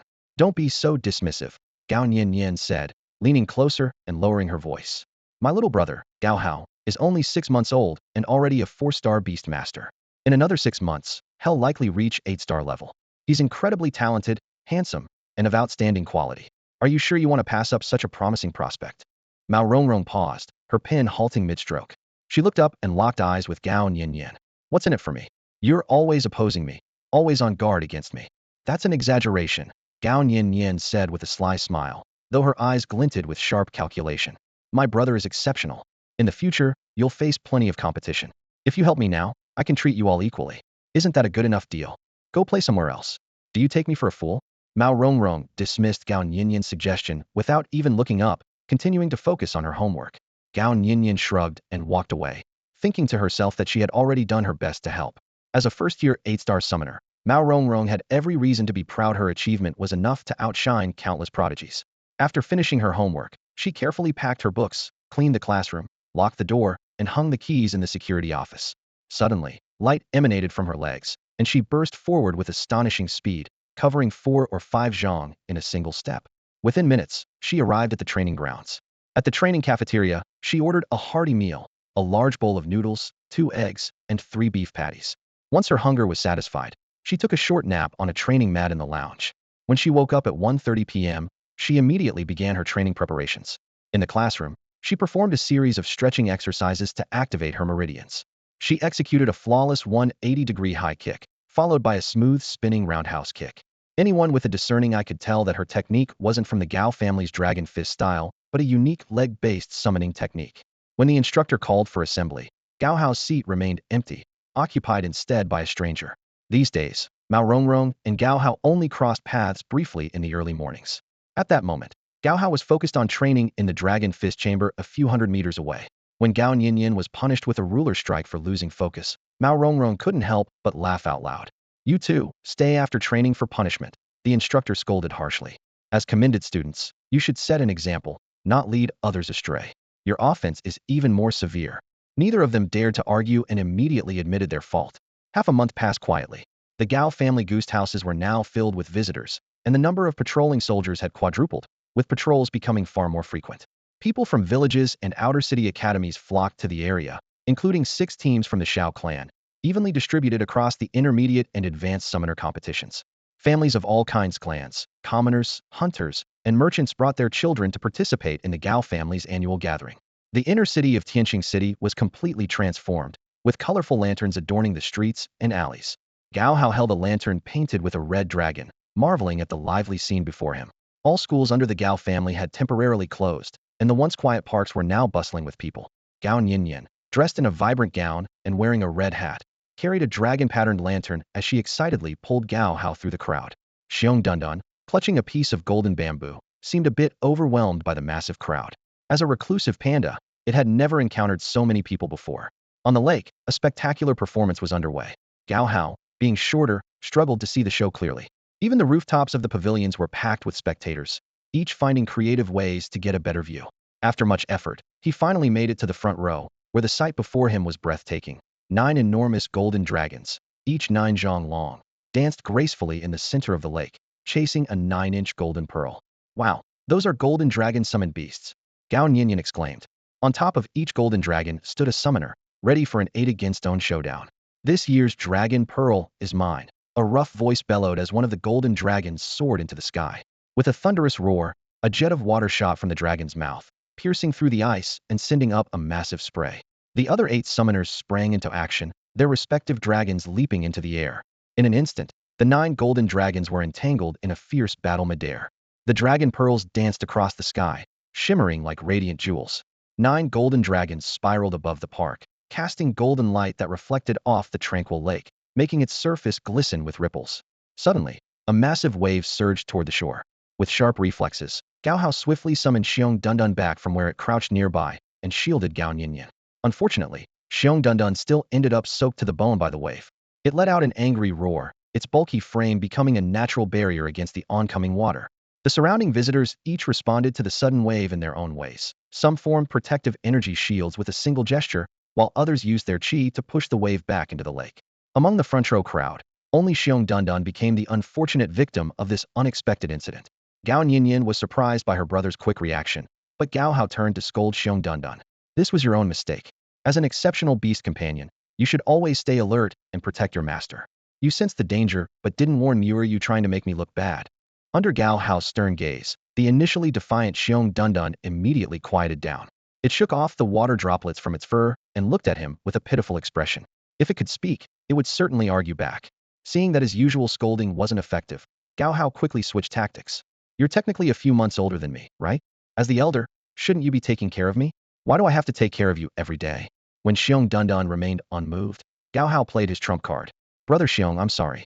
Tonight, they'll let you eat as much honey bamboo as you want, golden bamboo, purple bamboo, iron bamboo, you name it. But we have to agree on one thing. From now on, you must warn me immediately if there's any danger. Shiong Dunan's 4 eyes lit up instantly, and it broke into a very human-like smile, nodding repeatedly to accept the deal. After sending Shiong Dunan back into the beast companion space, Gao Hao and Gao Nianian continued watching the 9 dragons playing with pearls. The scene unfolded so quickly that Gao Hao could barely follow it. He had to activate his truth eye, slowing the movements down by 10 times, just to make out the dragon's actions. The children around them could only see golden light flickering across the sky, unable to discern any specific details. This ability to slow time in his perception was a result of Gao Hao's development of the truth eye's delay function. Now, not only could he slow down an opponent's movements in his mind to analyze their weaknesses, but he could also sustain this ability for 7 minutes straight. From 5 minutes during his 2-star Beast Master days to the current duration, each star-level advancement had added another minute to his capacity. The full potential of this ability was far from being fully realized. Gao Hao's Eye of Truth granted him an all-encompassing 360-degree field of vision. However, due to the limitations of his current cultivation level, this perception was restricted to a range of just 5 meters. As for the ability of the Eye of Farsight, while it allowed him to observe scenes hundreds of meters away and even see individual bacteria on someone's face after comprehending the microscopic world, this power was temporarily sealed. The reason was simple. Observing such an immense microcosm consumed a tremendous amount of mental energy, far exceeding the cost of using his tenfold slowing ability. The ability he frequently relied on now was the slowing skill, which he used not only for learning but also during his own training and when observing others practice. As a 4-star Beastmaster, he was able to defeat the 6-star Beastmaster Shiong Hao by leveraging the Eye of Truth to analyze the flaws in his opponent's Dragon Fist technique. Both Shiong Hao and his beast, the two-headed lion hound, shared a common weakness: the habit of retreating to gather strength when using the Dragon Fist. This tendency gave Gao Hao's bear, Dun Dun, the perfect opportunity to land a decisive blow. With an uppercut combined with 3 bear claw strikes, the battle was swiftly concluded. In a contest of raw power, retreating meant losing all momentum and forfeiting half of one's advantage before even striking. Over the past 2 weeks, Shiong Hao had humbly sought guidance and worked diligently to correct this issue. Gao Hao, in turn, generously pointed out the critical aspects, fostering a newfound camaraderie within the previously disjointed intermediate Beastmaster class. By observing his classmates' training, Gao Hao became acquainted with the unique characteristics of various techniques, such as the drifting dragon steps, 3-element finger, 8 extremes fist, and Iron Mountain lean.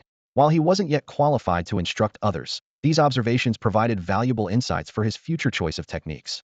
He gradually realized that while the Gao family's prized Dragon Fist was powerful and highly defensive, its speed remained a notable weakness.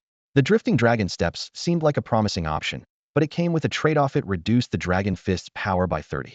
This was because the Dragon Fist emphasized stability and maintaining a strong foothold. Although the drifting dragon steps could retain 70 of the Dragon Fist's power while tripling its speed, making it a decent combination, Gao Hao still felt it wasn't the perfect solution. It wasn't until he witnessed Mao Rongrong's performance on the training ground that he had an epiphany. She seemed as though she was born for the Dragon Fist, with a training speed far surpassing that of ordinary people and a natural ability to overcome the technique's shortcomings. After observing dozens of techniques, Gao Hao finally found the direction he had been searching for. The heavens and earth seemed to blend seamlessly as Gao Hao stood by the lakeside, watching the fierce battle for the Dragon Pearl unfolding in the sky. He couldn't help but recall the time he had declined Mao Rongrong's offer to teach him the art of beast control.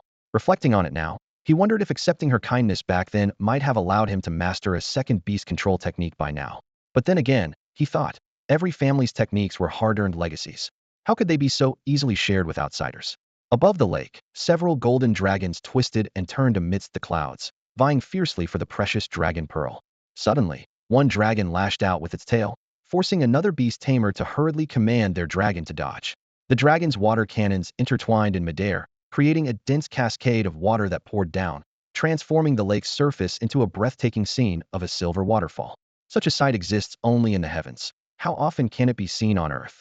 Gao Hao murmured softly as he gazed at the extraordinary spectacle. Standing beside him, Gao Nianian chuckled and ruffled her younger brother's hair. Wow, little brother, quoting ancient poetry now, are we? She yawned and rubbed her sleepy eyes before adding, look at the sky, it's like golden fireworks bursting. Last year, Mom brought me here. Dad was still away working back then. This year, Grandpa didn't come. I hope he's safe. Gao Hao glanced around and noticed their parents riding on the back of a giant eagle, sitting close together like a pair of ancient heroes, enjoying the night sky. Seeing this, the smile on his face faded slightly as he realized their parents had truly brought them here for a family outing. Just then, a familiar, melodious voice called out, Gao Hao, you're here too? Pushing through the bustling crowd, Gao Hao saw an elderly man with clouded eyes holding Mao Rongrong's hand. Grandpa, this is Gao Hao, a direct descendant of the Gao family. Mao Rongrong introduced him to the old man. The old man's face remained expressionless as he replied, Miss, please don't joke. I'm just a blind old man, how could I possibly be your grandfather? Mao Rongrong's smile froze abruptly as she pointed at Gao Nianian and said, this is my classmate, barely counts as a friend. Also present was an elderly man who appeared to be around 60 years old. His hair was streaked with gray, and his face was lined with wrinkles. Although he wore a kind smile, his unsettling silver-white eyes sent a chill down Gao Nianian's spine. Instinctively, she grabbed Gao Hao's hand and hid behind him in silence, something unusual for her. as she would normally have retorted to Mao Rongrong's words. You all have fun. I'll take a little walk. The old man released Mao Rongrong's hand, gave Gao Hao a meaningful smile, and then turned around, disappearing without a trace. Gao Hao, on the other hand, remained calm and unbothered. Having lived a previous life, he had seen plenty of people who looked worse without makeup, and even witnessed unattractive individuals finding beautiful partners. These experiences had taught him the principle of not judging by appearances. Moreover, his resilience had strengthened significantly, allowing him to face such situations with equanimity. Earlier, he had even politely nodded in acknowledgement, though he couldn't tell whether the old man was truly blind or simply had peculiar eyes. After all, in this extraordinary world, creatures like two-headed pythons could sense heat through their tongues, and numerous insects and bats, despite lacking eyes, could accurately detect object sizes from hundreds of meters away and prepare to strike. Judging by the attitudes of those around him, it was evident that the old man was far more powerful than ordinary people. Although Gao Hao excelled at reading people, he was not the type to overstep boundaries. Unless pushed to the limit, he rarely acted defiantly. Experience had taught him that some matters couldn't be resolved through reason and often required a display of background and strength. He gently squeezed Gao Ninian's hand and whispered, Sis, why don't you go hang out with your classmates? I want to keep observing these senior experts' battles for a while longer. Their techniques and strategies are really enlightening for me. In the sky above, 9 master-level cultivators were engaged in combat, all utilizing dragon fist techniques in combination with intricate legwork and footwork. Their movements were fluid and swift, each moment resembling a dynamic painting. On the surface, none of them seemed willing to concede, but they maintained a delicate balance. Gao Hao couldn't focus on all 9 fighters at once, so he concentrated on observing the techniques and strategies of one individual while using his peripheral vision to notice that 3 of them had formed the heaven, earth, and man triad formation. He had read about this formation in his father's textbooks. It was based on the 5 elements and required all components to function. Although he was highly talented, he hadn't been exposed to formation techniques before the age of 10. The battle between the 9 fighters resembled a 3-dimensional game of Go, filled with hidden dangers and interconnected strategies. It appeared perilous, but was actually under precise control. As the fight progressed, differences in their strength, stamina, and mastery of energy control gradually became apparent. The dragon pearl drifted through the air, weaving among the 9 contestants, as if the heavens themselves trembled in anticipation of the competition. It was the same every year, and this year's dragon battle was no exception. 9 individuals, heirs to the Gao family's legacy, stood with their fates intertwined with countless lives. The allure of power and the reward of victory were temptations none could ignore. White Dragon, your footwork has improved again. A light chuckle broke the tension in the air. A tall young man, his figure cloaked in golden dragon patterns, stepped forward. Suddenly, the golden dragon turned pitch black, accompanied by a deafening dragon's roar. The black dragon's scales were as dark as ink, blending seamlessly with the shadows, exuding an imposing presence. The young man wielded a long spear, unleashing a fierce and relentless spear technique. Each strike was like a thunderclap, forcing the white dragon to retreat with unsteady steps. Black Dragon, don't get too cocky. If this drags on, the masters and the audience might fall asleep. Let's wrap this up. Everyone's waiting for the real show, Gao Bailong said coldly. He knew it was mockery, not praise. In an instant, he shed the guise of the golden dragon, spinning swiftly as a pure white dragon shadow emerged behind him, radiating an overwhelming aura. A massive 10-meter-long blade appeared in his hands, its icy chill freezing the lake in an instant, restoring a deathly stillness to the battlefield. Sensing the shift, Gao Halong quickly commanded his black dragon beast to retreat. The energy within him surged, shattering the ice that had formed on his arm. His gaze turned sharp and frigid, his resolve hardening. The real fight begins now.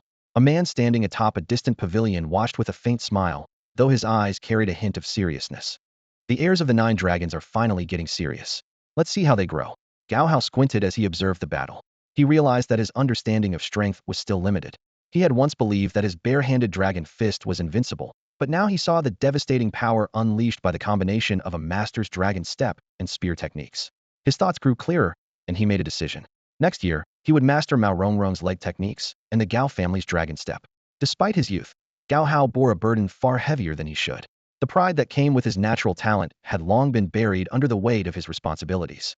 At that moment, a young woman in her early 20s appeared silently, dressed in red. Her gaze was gentle, but there was a trace of admiration in her eyes as she noticed Gao Hao's deep contemplation. She spoke softly, "Little one, step aside. It's dangerous here. The next phase of the battle might be too fast for your eyes to follow." Gao Hao didn't turn his head. His eyes remained fixed on the aerial duel. The black and white dragon shadows intertwined under the dazzling starlight, each clash a harbinger of a storm. Suddenly, an angry voice echoed from above. Gao Honglong, that dirty trick went too far. Before the words faded, Gao Bailong was sent flying back dozens of meters. Disheveled and battered, a deep gash marred his face. Amid the merciless storm, the white dragon glared furiously at the re-emerging black dragon. I told you, the dragon pearl is mine, Gao Honglong said coldly as he descended from the sky, his icy gaze sweeping over the scene. Only then did Gao Hao notice that this man had the ability to turn invisible. Even many of the spectators hadn't realized that the golden dragon in the sky had been nothing more than an illusion. The crowd erupted in astonishment. Even the seemingly invincible white dragon had failed to detect this deceit. Gao Hao sensed something was amiss through his spiritual perception. He quickly scanned his surroundings, but found nothing. The disparity in strength left him feeling powerless. If danger truly appeared at this moment, he knew he would be unable to escape death. The difference in their levels was like an insurmountable chasm. Suddenly, he realized that the alluringly dressed young woman had disappeared. From the moment she appeared to the moment she vanished, he hadn't noticed a thing. Even though Gao Hao's heightened vision allowed him to sense her approach, his reaction time was non-existent due to the overwhelming gap in their abilities. That was the difference in power, being aware of it, yet unable to respond. A cold sweat trickled down his back as Gao Hao nervously looked up at his parents, who were still smiling and laughing in the sky. A sense of awe crept into his heart. The strength of the Yu sect was astonishing. But if Yu Jun truly possessed godlike powers as the rumors suggested, then this world was far beyond what he could comprehend. Today's events shattered many of Gao Hao's shallow preconceptions. The battle before him left his mind exhausted, and his eyes ached. He had to close them briefly, seeking a moment of mental reprieve. Gao Hao, are you okay? Mao Rongrong asked softly, gently holding onto his arm and leaning in close. It seemed only seconds had passed, yet Gao Hao's spiritual energy had been completely drained in that instant, almost entirely consumed by the girl from earlier. Her aura was fierce and overwhelming, much like the young woman from before. Gao Nianian and Mao Rongrong locked eyes, an invisible clash of thunder playing out between them, like two wild beasts fighting over prey, ready to tear into one another. The tension was palpable. Stop it. He's my brother, Gao Nianian shouted urgently, her voice filled with anxiety. Mao Rongrong was undeterred, meeting Gao Nianian's gaze with unwavering determination. Gao Hao said we're friends, super close friends. Important things need to be said 3 times. Meanwhile, up in the sky, Wu Qingyuan noticed something unusual and glanced over at Gao Changsheng, who was quietly observing. She asked, isn't this Mao Rongrong the girl your uncle had in mind for his grandson? Why is she clinging to Xiao Hao? Huh, Mao Rongrong. I don't know her, Gao Changsheng replied, his expression puzzled. My uncle, Gao Changsheng, already arranged a match for his grandson ages ago, didn't he? This doesn't seem to add up. Women always overthink and make things messy. Just watch. Wu Qingyuan was speechless. She looked down at the scene again. Gao Changsheng didn't seem concerned. Observing Mao Rongrong's demeanor, she thought the girl seemed fine. Gao Changsheng glanced casually at them and said indifferently, kids playing around, pulling and tugging, it's normal. Why are you making a big deal out of it? Just keep watching. This generation's Jiulong inheritor is quite impressive. That Bailong kid is young and impulsive, but I think he's about to suffer a big loss. He hasn't even noticed his teammates' betrayal. Wu Qingyuan chuckled lightly, but had an unshakable sense of foreboding. She advised, you should mention this to your uncle and see how he reacts. Better to avoid trouble later. Gao Changsheng nodded but kept his focus on the battle in the sky, muttering in dissatisfaction, foolish, just foolish. Why rely on brute force? Use skill, Dajo no, Bailong is such an idiot. I just said he was promising, and now he's blown it. That kid needs to relearn the flowing dragon steps. Using brute force like this is infuriating. It makes me want to give him a good scolding. Gao Changsheng burst out in anger but quickly realized his outburst and gently pulled Wu Qingyuan into his arms.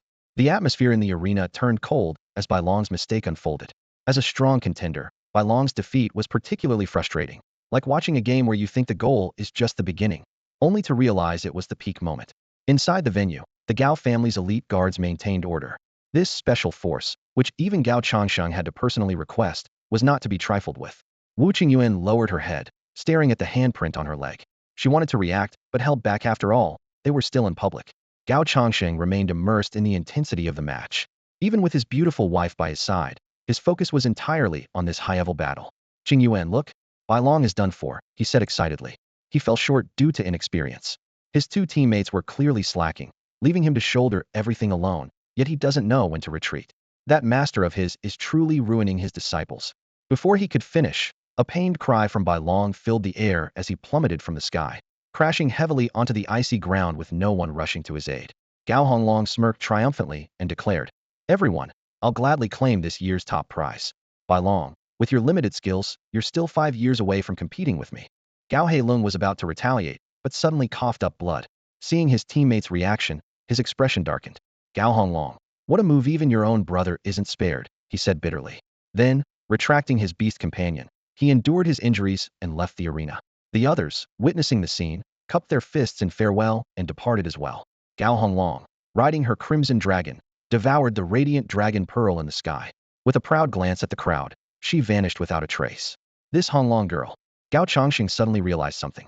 She had broken through to the Yuzong level, ascending to become a Yujiang level beastmaster. Meanwhile, Gao Hao, who was being held back by two others, hesitated for a moment before asking as his elder sister returned. Sister, are you the master of that crimson dragon just now? Gao Honglong reached out and playfully pinched Gao Hao's cheek, the icy touch making him shiver. She smiled and said, hee hee, little brother, you're not bad, but you're still too young. With that, she disappeared mysteriously again. Gao Hao sighed inwardly, noticing that Mao Rongrong and Gao Nianian seemed completely unaware of the woman's comings and goings. He realized that his truth-seeking eye had seen through Gao Honglong's invisibility, which had also severely drained his mental energy. Looking up, he saw his mother's gentle smile, and his heart gradually settled. Having his parents by his side was his greatest source of comfort. Let go. I'm feeling better now, sister. Gao Hao tried to break free, but his struggles were in vain. Gao Nianian and Mao Rongrong were both over 80 centimeters tall, while he was barely close to 60 centimeters. Even using half of his strength, he couldn't escape the grip of these two girls. His feet dangled in the air as they firmly held him up. Looking at them on either side, Gao Hao had to admit that he was no match for them in terms of strength and control. This situation unexpectedly led him to discover a pattern. When someone of a higher level grabbed his arm, they only needed to use 30 of their strength, combined with their physical advantage and superior chi control, to easily counteract 50 of a lower-level beastmaster's chi. However, he noticed that Gao Nianian seemed to be struggling slightly, showing faint signs of being suppressed by him. This was likely due to his metal attribute, Qi, countering her with attribute Qi. Sis, it's time to let go, Gao Hao said softly. No, not until she lets go first, Gao Nianian stubbornly replied. Mao Rongrong's hands were ice-cold, carrying a chilling Qi, but her strength was surprisingly great. She suddenly changed her tone, speaking in a voice as sweet as a songbird. Gao Hao, little brother, asked you to let go. Come on, you let go first. You too? Gao Hao said with a blank expression. Good friends should get along. Are you two just using me as a punching bag? Each of you is holding on tighter than the other. It was then that Mao Rongrong realized Gao Hao's strength far exceeded that of an ordinary 4-star beastmaster. She asked in surprise, your strength is incredible. You don't seem like a 4-star beastmaster. Isn't your talent related to your eyes? It is my eyes, but you shouldn't pry into things you're not supposed to know. Gao Hao nodded in response. In truth, he had just used a double slow effect, and Mao Rongrong hadn't even noticed that her reactions had slowed down. Instead, she increased her strength, which resulted in him being lifted off the ground. He didn't dare struggle any harder, fearing that activating a 10-fold slow effect might provoke her to unleash her full power. If that happened, his arms might not withstand the force. Thinking about scenes from comics where characters got bear-hugged and broke a few ribs, it suddenly didn't seem funny at all. Stop arguing, you two. The annual competition is coming up soon. I'll treat you both to meatballs. Each of you gets 2 big ones made with wild boar meat. Gao Hao said as he patted his pocket. He couldn't help but sigh at how much he was spending at such a young age. Each wild boar meatball cost 15 yuan, skewered on a bamboo stick, with several flavors to choose from. Brother, you won't even lend me money, but you're willing to treat this woman to something delicious? You don't love me anymore. Gao Nianian stomped her feet in frustration, tightening her grip even further. Mao Rongrong's tone softened, and her expressive eyebrows made Gao Hao stifle a laugh. When she was angry earlier, her eyebrows dipped inward into an inverted V shape. Now they curved like crescent moons, resembling emojis from his past live smartphone. This amusing discovery made him find her even more interesting. After all, he had always been drawn to things that were a little out of the ordinary. Sometimes, Gao Hao couldn't help but dig deeper into things, which occasionally annoyed his friends. While he enjoyed listening to others gossip, he never expected to become a topic of conversation himself. Who in this world has ever been spared by fate? As Mao Rongrong let go of her grip, Gao Hao's feet momentarily left the ground. The sensation felt otherworldly, as if he had returned to a past life. Even then, he had never experienced the feat of being lifted by a young girl with one hand. Hey, go over there. Which stand has the freshest wild boar meat? Mao Rongrong's tone carried a hint of pickiness. As the intense dragon fight, resembling the mythical 9 dragons competing for pearls, concluded, the seats by the pond gradually emptied. The crowd began to disperse, leaving a few young people gathered to reflect on the battle, discussing strategies and techniques. Meanwhile, couples fed each other sweetly, their tender interactions warming the atmosphere. Elsewhere, some people lay on rooftops, braving the cold wind with strong liquor in hand, exuding an almost otherworldly detachment. Gao Hao gazed at the sky, momentarily lost in thought. He mused to himself, could I suddenly recite a poem like this? Mao Rongrong nodded with a smile and remarked, these two little girls have such drastically different tastes. Gao Hao picked up a piece with a sweet flavor and took a bite, finding it uncomfortably cloying. You really don't know how to eat, do you? Mao Rongrong shook her head. This wild boar meat is smoked with honey and soy flour. It's meant to be subtly sweet, without an overpowering aroma. If you're going to eat, go for something spicier. I'll stick with the sweet one. Gao Hao replied casually after taking another bite. Make it mildly spicy then, Mao Rongrong said with a dissatisfied frown. Sir, could you adjust this, please? Sure thing, just give me 30 seconds, the vendor responded with a smile.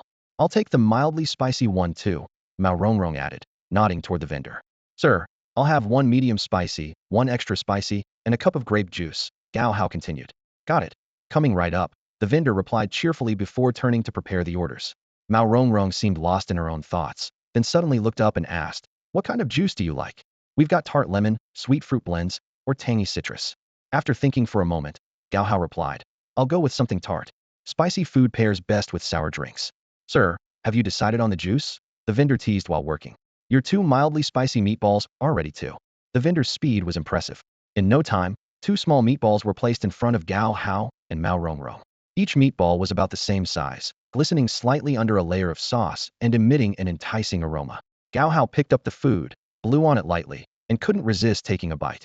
This is amazing, Gao Hao said, savoring the meatball as a stringy piece of meat stretched from it. The texture made him wonder how much meat had been used to achieve such tenderness. As he bit into it, the spiciness immediately enveloped his tongue, triggering a rush of saliva and awakening his taste buds. Nearby, Gao Nianian, who had already eaten several times, wore a satisfied smile, her expression softening noticeably. You're the best, brother.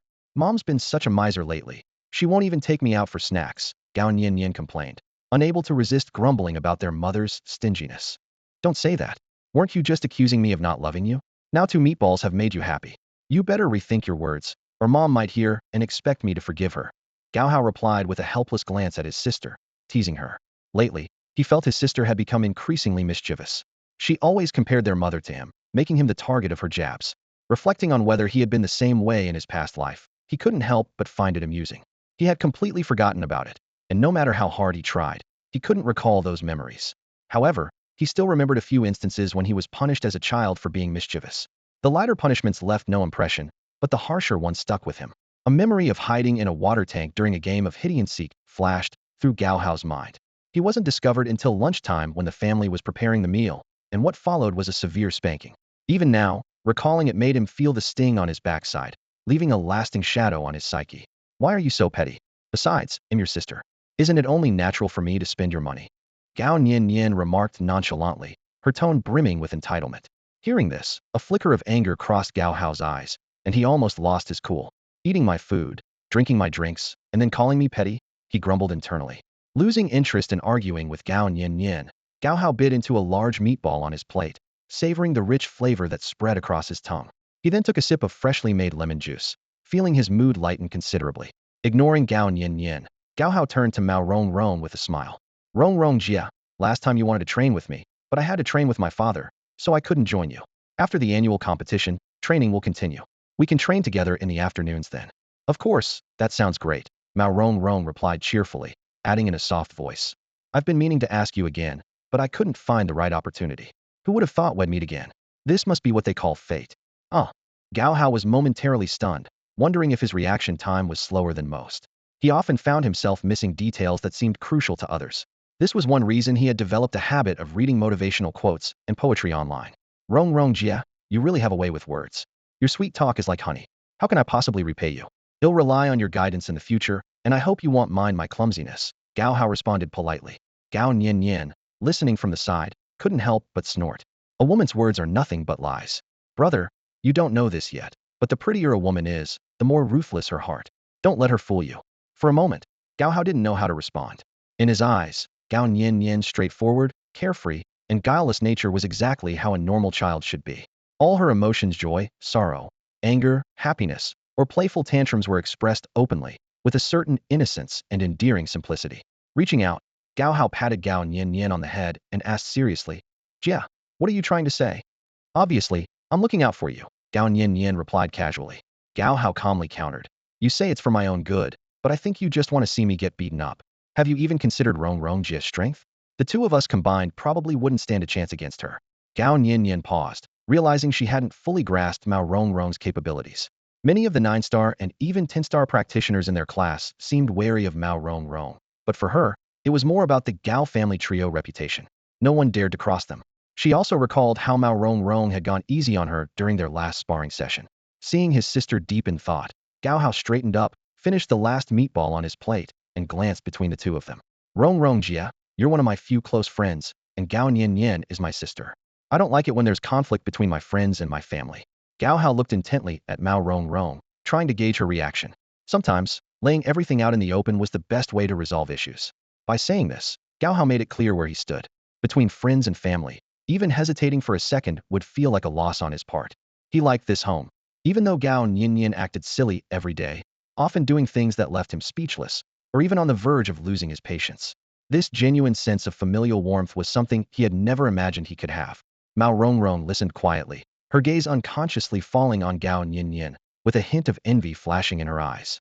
When she lowered her head, her eyes glistened with tears, but when she looked up again, her face had returned to a natural, smooth smile, as if the vulnerability from moments ago had never existed.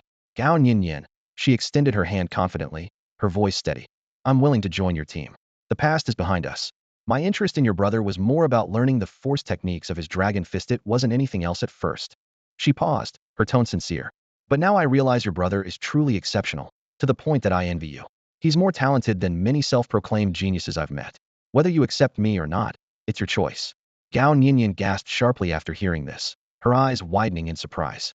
She had spent weeks trying to get Mao Rongrong to yield, only to have her unexpectedly give in today. Ha ha ha, you should have done this ages ago. Gao Nianian beamed with a victorious smile, extending her hand. Welcome aboard. Now, let's go check on that fool's been training outside in the freezing cold and caught a cold. Mao Rongrong shook her hand but felt a surge of mixed emotions. She couldn't help but think how foolish she had been to take things so seriously with such a simple-minded girl. She even doubted whether this girl was truly a direct descendant of the Gao family.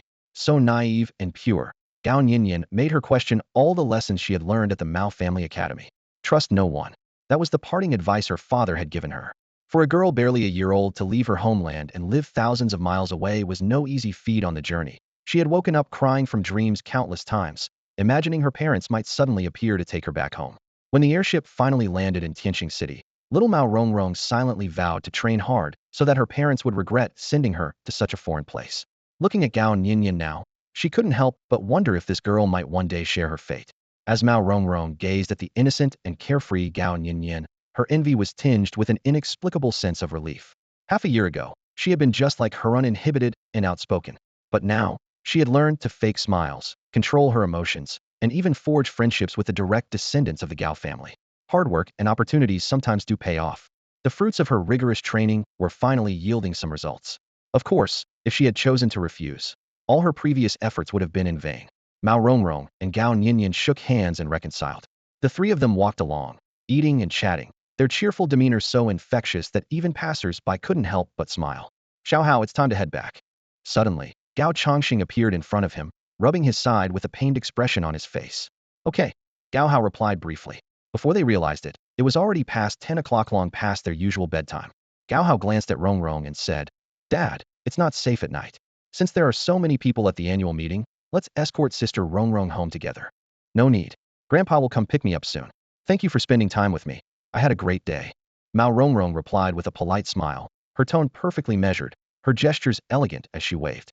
Her gaze lingered on Gao Chongqing's tall figure, a flicker of admiration and longing sparkling in her eyes. At that moment, Gao Nianian dashed forward, leaping lightly to wrap her arms around her father's neck.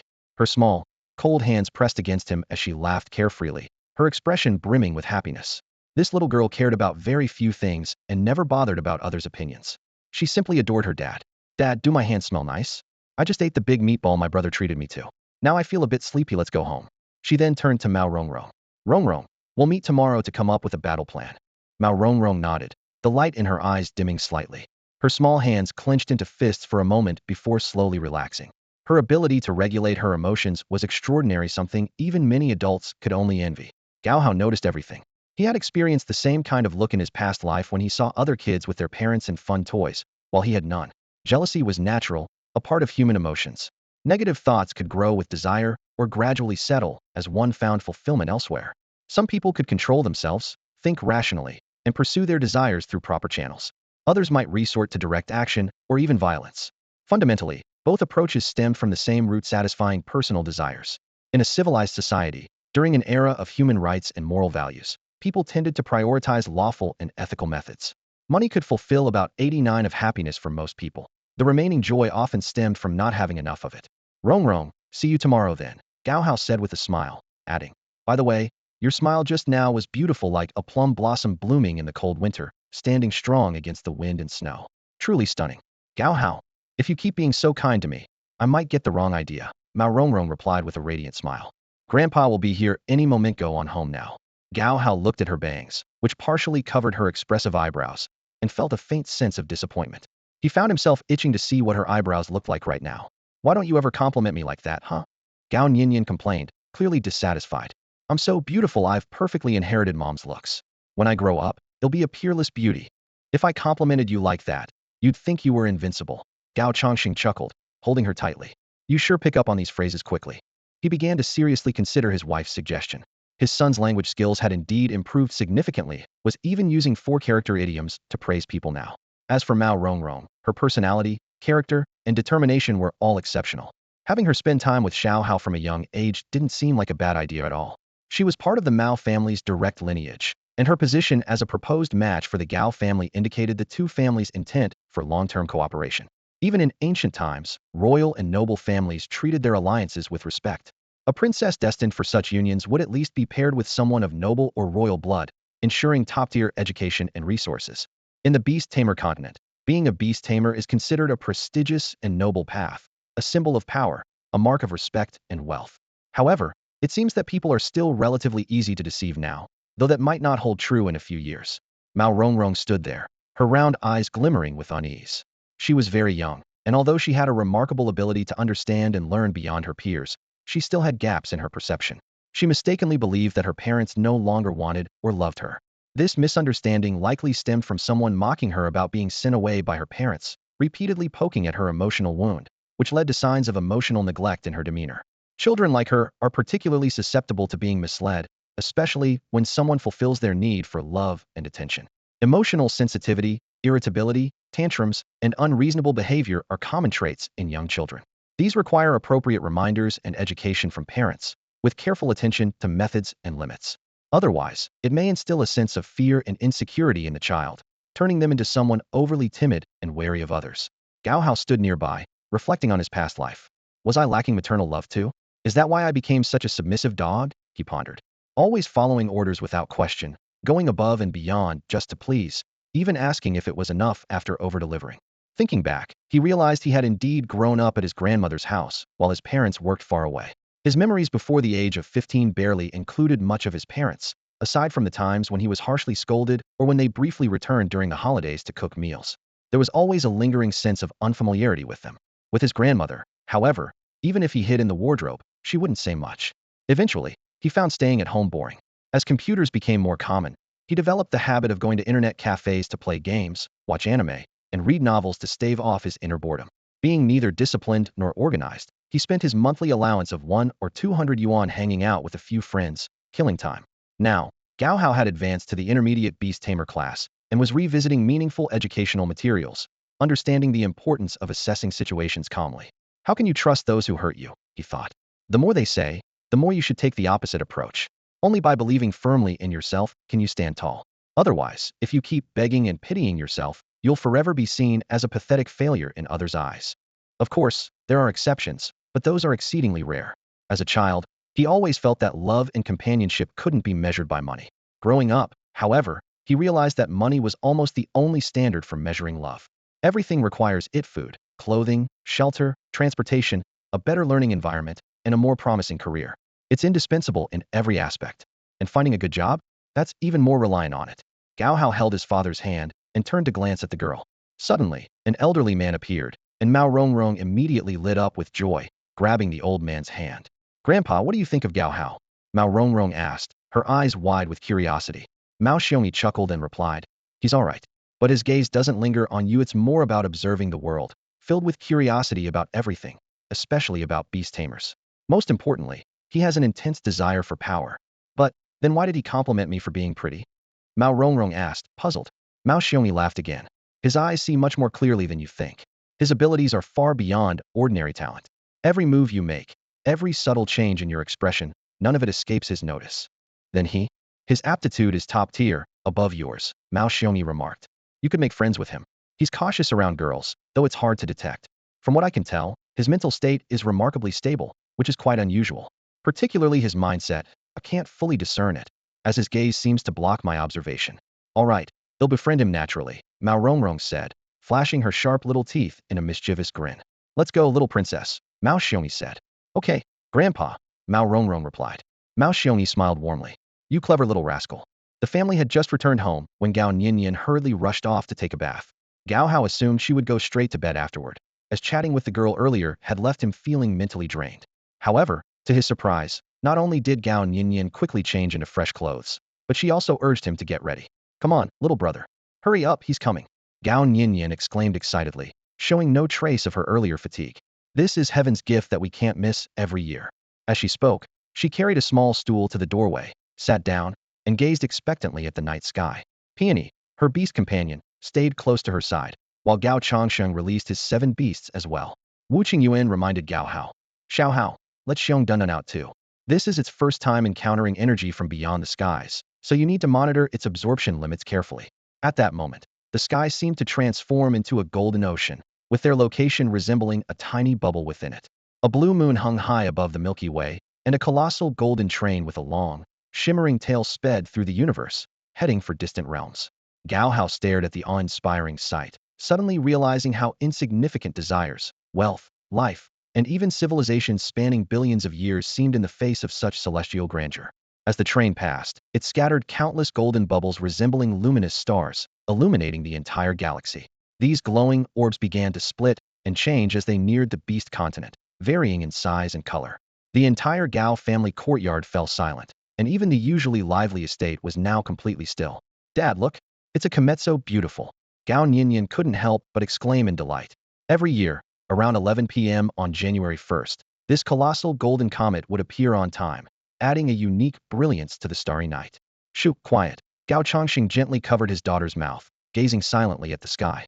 Each time he witnessed this majestic phenomenon, a profound sense of reverence for the world would well up in his heart. The starlight sprinkled across the land, reflecting rainbow hues on the surface of the lake. In the water, fish became restless, leaping out to greedily absorb the comet's 7-colored light. Throughout the city, beasts let out resonant roars, and even the usually docile Shiong Dunan howled at the sky, its face glowing with joy. In a park pavilion, a group of top-tier beast lords who had been drinking and admiring the moon stood up one after another. They released their beasts, competing to absorb the light from the sky. These powerful individuals, just a step away from advancing to beast generals, were now surrounded by glowing auras of various colors. Gao Changsheng and Wu Qingyuan closed their eyes, and Gao Nianian followed suit, quietly attuning herself to the rare energy brought by this celestial event. Xiao Hao, close your eyes. The energy you feel now is the celestial energy beyond the heavens. It's greatly beneficial to us, and even more so for spirit beasts, as it can significantly accelerate their evolution and growth. Following the instruction, Gao Hao closed his eyes, expecting darkness. To his surprise, an intense brilliance unfolded before him, as if he hadn't closed his eyes at all. A vibrant, kaleidoscopic world of energy stretched out in front of him, dazzling and mesmerizing. As he began channeling the dragon mantra, the colorful energies seemed to respond to his call, slowly converging toward him. Just as the energy gathered around him and he prepared to absorb it, Shiong Dunan leapt forward and unceremoniously seized the energy for itself. Gao Hao understood immediately and didn't interfere. Instead, he quickened the pace of the dragon mantra, continuing to draw in more energy for Shiong Dunan to absorb. The entire process felt so natural, as if they had rehearsed it countless times before. Gao Hao sneaked a glance at Shiong Dunan with one eye, observing its state, then shut his eye again and focused on accelerating the mantra, greedily pulling in the scattered energy from beneath the ground. Isn't this akin to stealing the wonders of heaven and earth? Gao Hao mused to himself. About half an hour later, Shiong Dunan finally seemed satisfied. It lazily slumped down beside Gao Hao, stretched out its little paw to point at him, and then spread its arms wide, clearly asking for food. Gao Hao understood immediately and retrieved 3 different types of bamboo from his jade bracelet, each 3 meters long enough to keep Shiong Dunan content for the entire night. Taking the bamboo, Shiong Dunan settled comfortably next to Gao Hao and began munching away, signaling with its eyes that Gao Hao could now absorb the remaining energy, as it had had its fill. Although the remaining 5-colored energy was only about 1% of what Gao Hao had initially gathered, he was still overjoyed. Carefully, he guided the precious energy into his body. The moment it entered, his heart began to pound violently, and the 5-colored energy surged through him like wild, untamed horses, turning his body into their playground. At that moment, Gao Hao became a horse tamer, mobilizing every ounce of his internal energy to rein in the unruly intruders. He knew that taming wild horses required a sharp whip, sturdy reins, a well-fitted saddle, and a vast open field. The fiery red energy horse was driven toward his heart. Though it appeared fierce, it was merely bluster. Facing the immense energy system within Gao Hao's body, it was utterly powerless to resist. The steady yellow horse was guided to settle in his spleen. The golden, resolute horse required more effort to train, as Gao Hao patiently tempered its sharp metallic energy, teaching it who ruled this domain it had to obey, for it was wise to adapt. The green horse, carrying the fragrance of grasslands and the breath of life, was gentle and docile. Gao Hao easily guided it to his liver. Lastly, there was a herd of azure horses, spirited, lively, and brimming with youthful energy. They were the hardest to tame. This thought brought a chuckle to Gao Hao's lips.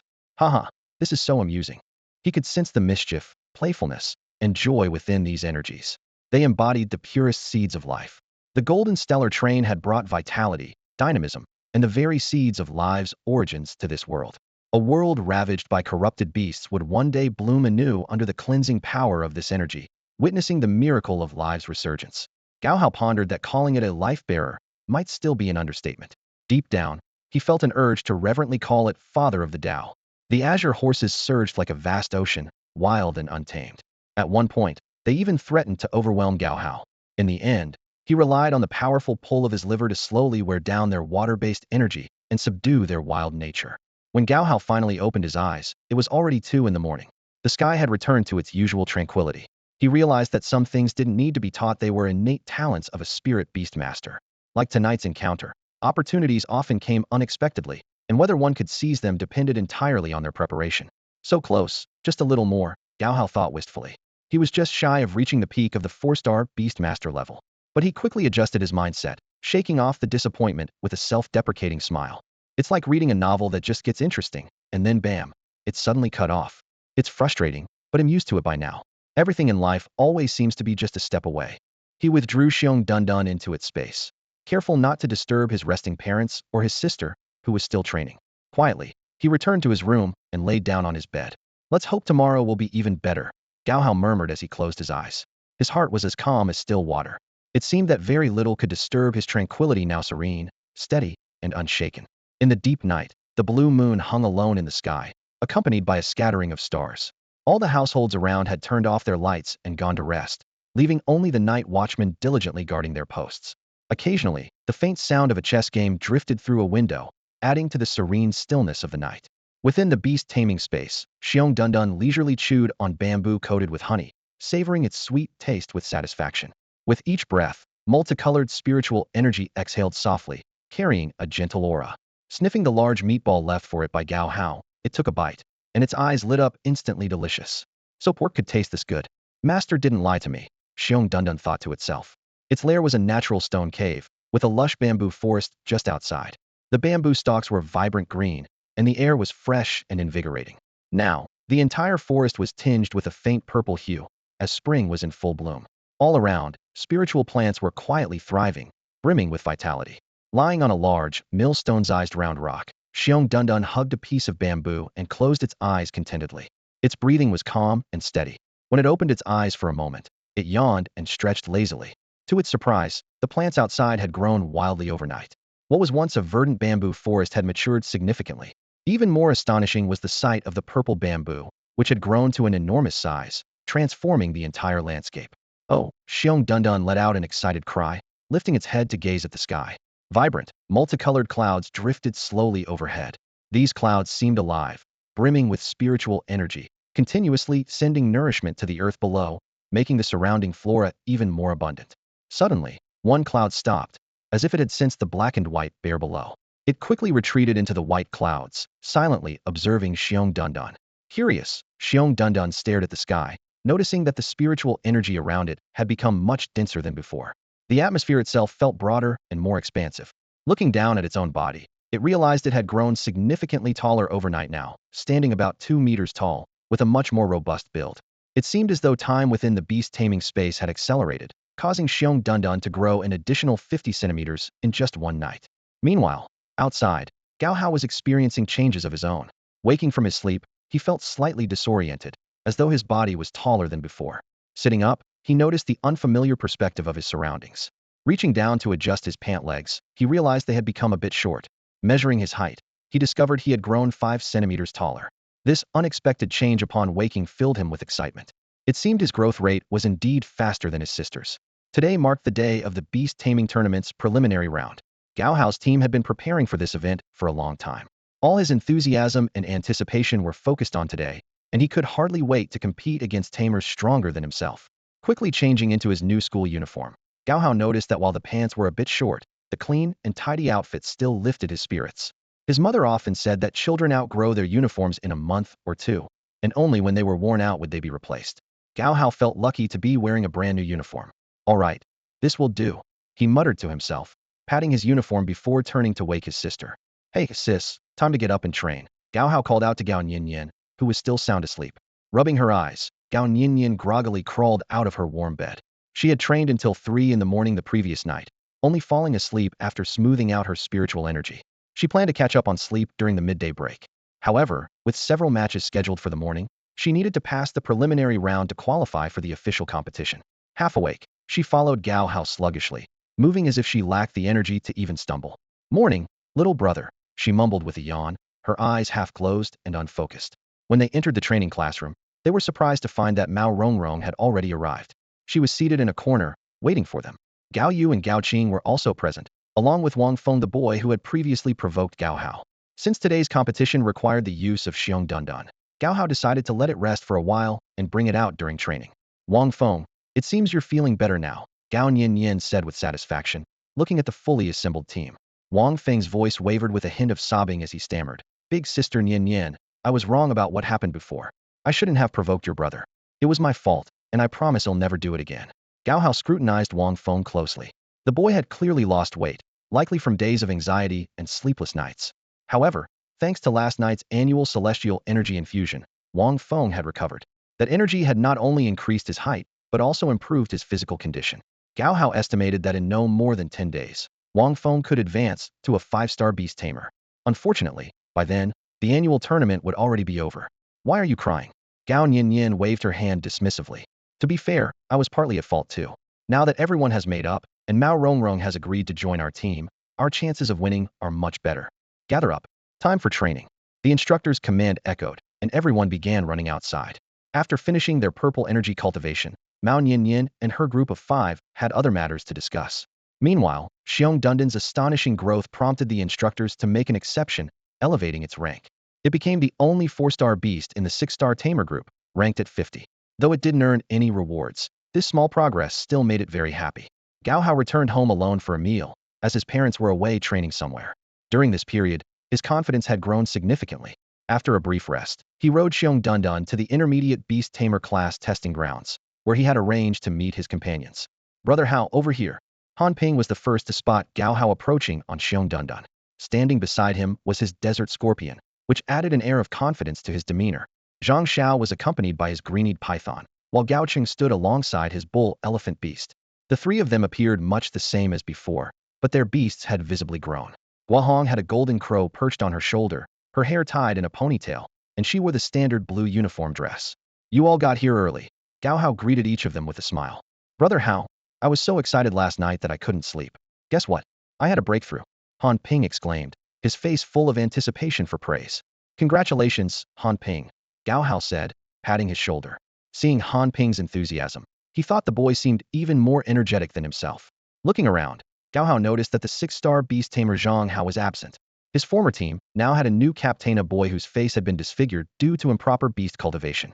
This youth, who had contracted a water ape, suffered from a backlash caused by failing to enhance his beast's potential with supplements in time, leaving his face resembling that of a monkey. However, he didn't seem to mind, and even enjoyed being called Monkey Bro. With his 6-star rank and expertise in underwater combat, he was quite well known in the intermediate Beast Tamer circle. Brother Hao, the examiner's here. It's time to head in, Gao Hao said, bouncing over to remind Gao Hao. Line up if you're registering. The examiner's authoritative voice boomed as he glared around with his bulging eyes, as if daring anyone to cross him. Write down your birthplace, Beast Tamer rank, and age clearly. If we catch anyone lying, there will be serious consequences. Gao Hao followed the sound and instinctively averted his gaze. The examiner's physique was truly astonishing. Standing nearly 2 meters tall and weighing at least 350 pounds, the examiner's round, imposing figure was paired with a stern, glaring expression. In his hand, he held a 9-section whip, resembling a mighty guardian deity. A cool breeze brushed past his hair as Gao Hao pursed his lips and blew away the stray strands blocking his vision. Turning to his companions, he said, "Let's go fill out the entry forms." The group queued up and turned to receive forms that required them to state their personal aspirations and identity information. For Gao Hao, the goal was straightforward: aim for a top 10 finish in the intermediate warrior team competition to win the cash prize.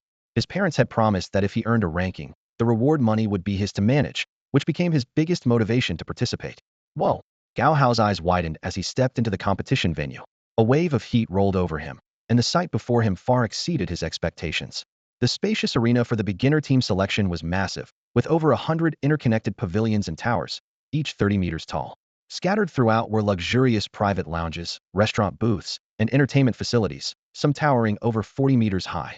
The grounds were divided into 4 sections: east, west, south, and north, each as large as 50 football fields, making the total area equivalent to 200 football fields. The surrounding buildings buzzed with the voices of tens of thousands of spectators. The centerpiece was a towering square tower in the middle, standing 50 meters tall. Each side was covered with smooth, red crystal panels, and at the top rested a massive eyeball, 4 to 5 meters in diameter. Its black pupil rotated continuously, monitoring the stability of the entire space. "Good luck, kids," a spectator shouted enthusiastically. "I still remember the roaring applause I earned here back in the day. Those thrilling moments are unforgettable." Led by the examiner, Gao Hao and his 4 teammates arrived at the number 1 arena on the east side. After verifying each participant's identity, the examiner raised a red flag and announced, "Number 1 arena, Red Star team, ready for matchmaking." The crystal panel on the eastern side of the central tower began to rotate, and 3 seconds later, it displayed the matchup results. Number 1 arena, Red Star team versus Mars team. The red and blue examiners signaled for both teams to step onto the massive battlefield, which measured 400 meters wide and 500 meters long. As soon as they entered, Zhang Xiao recognized one of their opponents. "How, look, it's Miss Xiao Bing from the Xiao family. She reached 7-star warrior rank at just 1 year and 9 months old. To compete for the prize, she's deliberately held back her breakthrough." Gao Hao followed his gaze and saw a delicate, doll-like little girl surrounded protectively by 4 boys. "Teams, take your positions and plant your flags," the 2 examiners shouted in unison. Gao Hao fixed his gaze on the 5 opponents and their beasts, his attention lingering momentarily on the 2 fire element creatures. The first to catch his eye was a massive flame ox, its imposing presence and size far exceeding that of an average flame dragon. The flame ox, fully matured, stood an impressive 5 meters tall, its body a fiery red like blazing flames. Its robust horns, sharp and cylindrical, jutted forward as if ready to tear through anything in its path. The flame dragon, on the other hand, was still in its growth phase, measuring about 3 meters in length. A flickering yellow flame burned on its forehead, and its nostrils exhaled searing red fire. Its small wings on its back had yet to fully spread, but even so, its aura was no less intimidating than that of the flame ox. With a sweeping, commanding gaze, the flame dragon looked at its opponents, a smirk of disdain and mockery playing at the corners of its mouth. Opposite them stood a group of smaller beasts, led by a green-eyed water python measuring an impressive 11 meters in length. Following closely behind was a desert scorpion, standing 5 meters tall. Among their ranks was also a titan giant ape, towering at 8 meters, exuding an oppressive presence. Its sheer size alone was enough to intimidate and shatter the resolve of its adversaries. The flame dragon, however, felt no fear. It placed unwavering trust in Xiao Bing, confident that victory was already within reach. Filled with pride, it regarded itself as more than capable of facing the 8-meter titan giant ape, radiating an air of unshakable dominance. As a formidable warrior of the Xiao family, undefeated in countless battles, the flame dragon brimmed with unyielding arrogance. Gao Hao retrieved a red star banner from her storage ring, the symbol of their team's defense. The match would be lost if the banner was captured or toppled. The ultimate humiliation would be losing the entire team while the banner remained standing. Gao Hao analyzed in a low voice. The enemy's Titan giant ape possesses immense strength and is an earth element beast. Even my heavy-eyed panda might struggle to withstand it. Gao Hao, can your one-legged golden crow hold it off? Gao Hao, brimming with confidence, smirked and replied, how bro, you're underestimating me. My one-legged golden crow is a descendant of the sun itself. When it comes to fire, even the flame dragon might not be a match for it. Her voice carried absolute assurance. Leave it to me. The Titan giant ape will be no problem. Zhang Xiao, calm and composed, spoke next. I'll take on the flame ox. My green-eyed water python will definitely be able to restrain it. He glanced at the others before continuing. The flame dragon and snow tiger will be handled by Gao Cheng and me. Han Ping, guarding the banner will be your responsibility. The key to victory lies in holding the banner. Gao Hao looked at his teammates, all prepared and resolute. He felt a surge of determination. The opposing team seemed to realize they were not just facing a strong team, but a cohesive and confident unit. With the examiner's signal, the match began. Guohong's one-legged golden crow shot forward like a shadow, charging toward the flame ox. The flame ox, with its overwhelming power and size, seemed unstoppable. But the golden crow was well prepared for this confrontation. The flame ox, true to its nature, attempted to break through the defenses to create an opening for the Titan giant ape. However, as it leaped forward, Zhang Xiao commanded the green-eyed water python to release a precise spray of dissolving liquid directly into the flame ox's path. The flame ox immediately sensed danger. Its planned charge abruptly halted as it swerved to avoid the attack. Zhang Xiao refrained from pursuing, instead positioning the water python firmly in its retreat path, locking down every move the flame ox made. The Titan giant ape, eyes blazing with fury, pounded its chest, enraged by the thwarted support. Without hesitation, it launched a ferocious charge forward. Behind it, the snow tiger followed closely, its sharp gaze locked onto the one-legged golden crow, ready to pounce at any moment. The snow tiger resembled a predator about to snatch its prey, poised for a devastating strike as soon as it closed the distance. Suddenly, a deafening roar shook the ground as Shiong Dunan and the bull elephant beast launched their assault. The bull elephant beast swung its massive trunk, its powerful limbs resembling those of a mighty rhino, as it charged toward Xiao Bing's defensive banner. The ground quaked under its relentless advance, its every step a declaration that the battle had truly begun. Xiao Bing observed the enemy splitting into 3 groups, aiming to defeat them one by one with a defensive strategy. Without hesitation, she issued new commands, abandoning the tactic of brute force suppression. She let out a cold snort and smirked inwardly. Did they really think this would stop our advance? Whatever they've planned, we've already prepared a countermeasure. The single-legged golden crow may restrain the Titan giant ape, but our snow tiger is no ordinary beast. Flying snow tiger, stop hiding and tear that wretched crow to pieces, she commanded. At that moment, a child who appeared to be around 5 years old, with a sturdy build and standing roughly 95 centimeters tall, issued an order for a surprise attack. His voice was crisp, yet carried an undeniable authority. Gao Hao smiled faintly, a calm gleam flashing in his eyes. He had anticipated this move. A flying snow tiger? He had seen such scenarios countless times and was well prepared. The feeling of being in control was immensely satisfying, as if the enemy were merely acting out his script. No wonder so many people enjoy being directors. Shiong Dunan, it's your turn, Gao Hao murmured. He believed in the principle of being cautious rather than careless. Keeping his guard up against a sudden attack from the flying snow tiger, his eyes never left its movements. Sure enough, as the snow tiger spread its wings, Shiong Dunan had already circled behind it. With extraordinary speed, Shiong Dunan grabbed the tiger's hind leg, spun it around like a whirlwind, then slammed it violently to the ground. Without hesitation, he leaped into the air and delivered a crushing blow, landing heavily on the snow tiger's head. The snow tiger, dazed and disoriented, had no time to react before losing consciousness. Seeing his attack succeed, Shiong Dunan wasted no time retreating. Following the principle of hit and run, he moved even faster than a charging ox-elephant beast.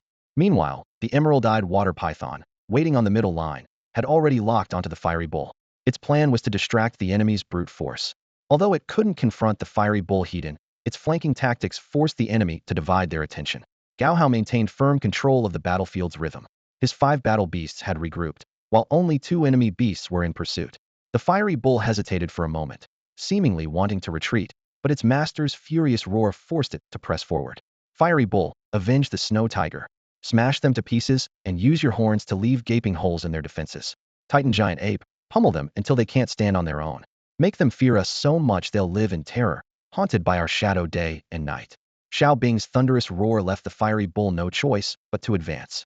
Gao Hao watched coldly, his eyes fixed on the two approaching beasts. Despite the enemy's loud provocations, it was clear they were trying to unsettle him, but Gao Hao remained unfazed. The fiery bull and the titan giant ape held their ground about 50 meters away, their eyes locked on his side, seemingly waiting for reinforcements with remarkable patience. In the rear, Xiao Bing's face flushed slightly. Beside her, a boy directed the jade frog beast to rescue the unconscious flying snow tiger. The jade frog beast, though small at only half a meter long, leapt over 10 meters with precision, landing right next to the snow tiger. Meanwhile, Xiao Bing's flame dragon beast stood by her side, radiating intense heat and exuding unparalleled power and talent. Mighty power amplification. Another child's roar echoed like thunder. Instantly, Gao Hao's titan giant ape felt a surge of overwhelming energy coursing through its body, its surface glowing with a fiery, orange battle aura. Roar! A deafening growl erupted as the one-legged golden crow felt an overwhelming surge of power coursing through it, causing its body to sway uncontrollably in midair. The sudden turn of events made Gao Hao act with caution, and he immediately commanded his beast to retreat. However, this retreat only emboldened the two enemy beasts, who pressed their advantage and closed in step by step. The situation on the battlefield shifted rapidly. Even the formidable blue-eyed water python was forced to retreat under the oppressive aura of the titan giant ape.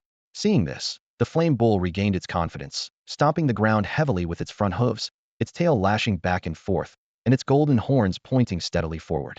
Each stomp resounded like thunder, and its body radiated a golden glow, resembling a war god ready for battle.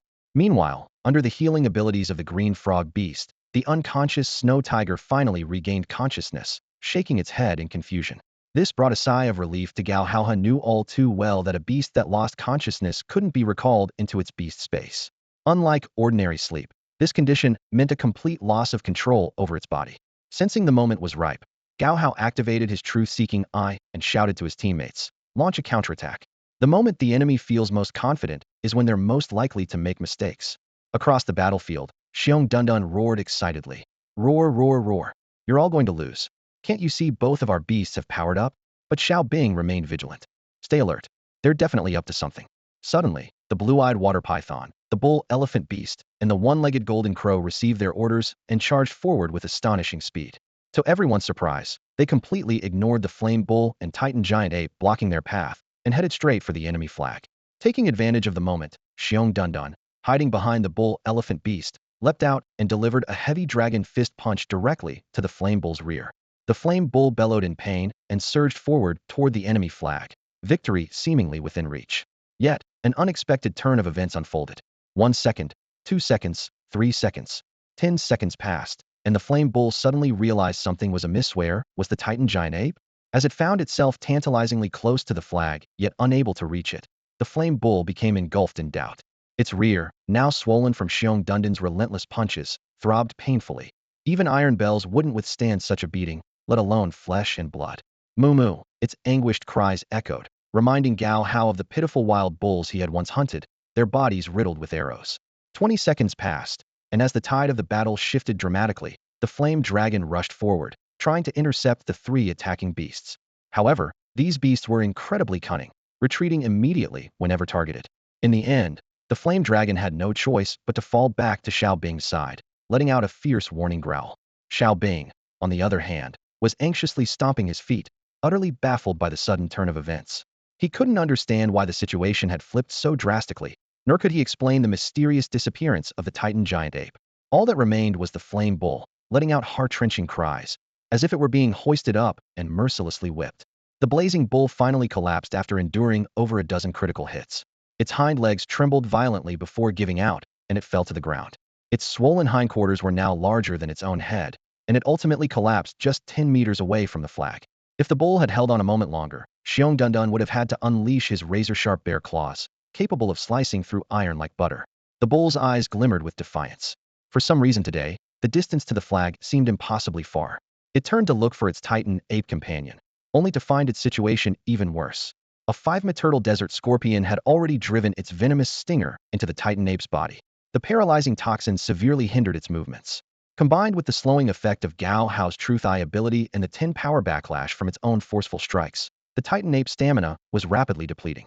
This strength-based beast, which was never particularly fast to begin with, had become even slower. Without the flying snow tiger to distract the enemy, the Titan ape's weaknesses were laid bare. Although Gao Hao had gained a significant advantage, he did not let his guard down after the defeat of the Blazing Bull and the Titan ape. His gaze shifted to their final opponent, the Flame Dragon. Release your flying snow tiger to protect our flag. Right now, the situation poses a threat to my Flame Dragon, Xiao Bing said calmly, her expression serene. It was as if, even with all her other beasts defeated, she still had absolute confidence in victory. Captain, the snow tiger isn't indestructible. Honestly, in this situation, it might be better to follow your brother's advice, a teammate suggested. Xiao Bing turned to him with a serious expression. Xiaoyan, do you remember what brother taught you? Success isn't about momentary gains or losses, it's about what you learn from failure. Yes, the flame dragon nodded, lifting its head high in disdain as it stared down the three beasts taunting it. Despite the prolonged battle, Xiao Bing's delicate face was free of sweat. She watched the advancing trio of beasts with a faint smile before suddenly speaking. Referee, we surrender. The three beasts skidded to a halt, exchanging confused glances before realizing the surrender was genuine. They had won. Yet, as they turned to look at their master, something felt off. The one-legged golden crow soared higher, trying to get a clearer view, but the higher it flew, the weaker it felt. It seemed as though it was lying on the ground, its consciousness slowly fading. Gao Hao's expression changed drastically, cold sweat dripping down his face. This is bad. It's a trap. That green frog beast is poisonous. It has hallucinogenic abilities. Retreat now. But it was too late. At some point, a thin pink mist had enveloped the battlefield. A triumphant smile spread across Xiao Bing's face. Little brat, you've managed to hurt 3 of my teammates. Your innate ability is impressive, Xiao Bing remarked, her delicate, childlike face speaking with the tone of a haughty adult. She raised her snow-white neck proudly, her steps graceful as if she were walking on blooming lotus flowers. Kid, we'll give you one last chance. Surrender, she offered loftily, before her voice turned cold. You wouldn't want your 3 teammates to lose their precious beasts, would you? Gao Hao stood frozen, unable to move, as if paralyzed. Listen to your elder sister, come back next year. Xiao Bing's tone fluctuated between warmth and chill. Gao Hao took stock of his remaining strength, his mind racing with doubt. Was this a beast technique transmission, or an innate ability? Gao Hao found himself unable to fully grasp or predict the situation. Was the gap between a 4-star beast master and a 7-star beast master truly this vast? He raised his head and fixed his gaze on Xiao Bing, his heart churning with emotions. Yanlong, take care of them. Before the words had fully left his mouth, Yanlong shot forward like a bolt of lightning, leaving Xiao Bing's side. Gao Hao's eyes remained locked on the scene. The effects of the illusion poison were weaker at his distance, and coupled with his natural resistance to hallucinations, he managed to keep a clear mind. Yanlong moved with astonishing speed, taking down the dazed bull elephant beast with a single strike. In an instant, Shiong Dunan charged toward the flag Xiao Bing had set up. With a fierce burst of energy, its massive bear claws struck with overwhelming force.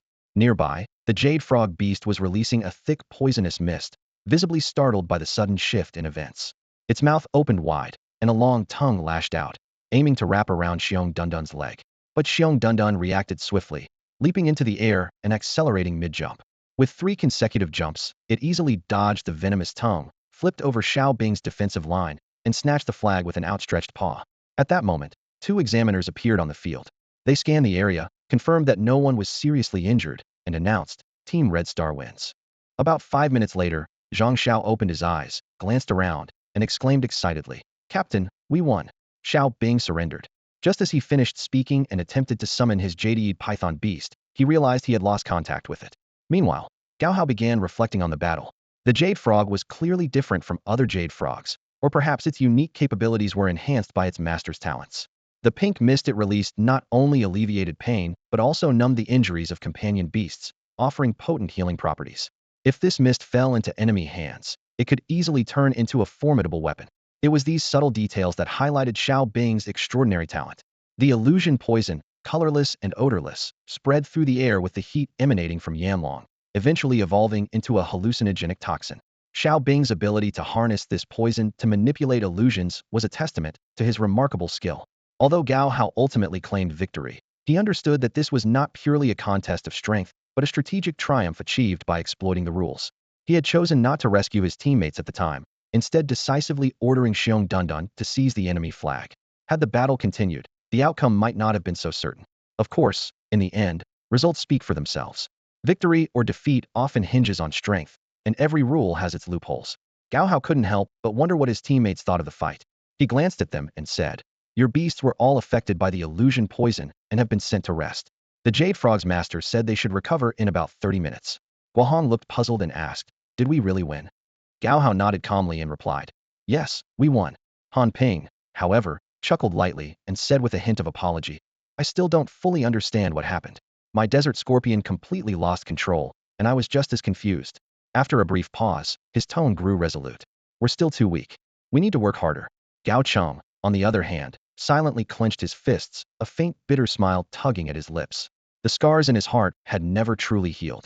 As an illegitimate child of the Gao family, his status had always been a source of pain.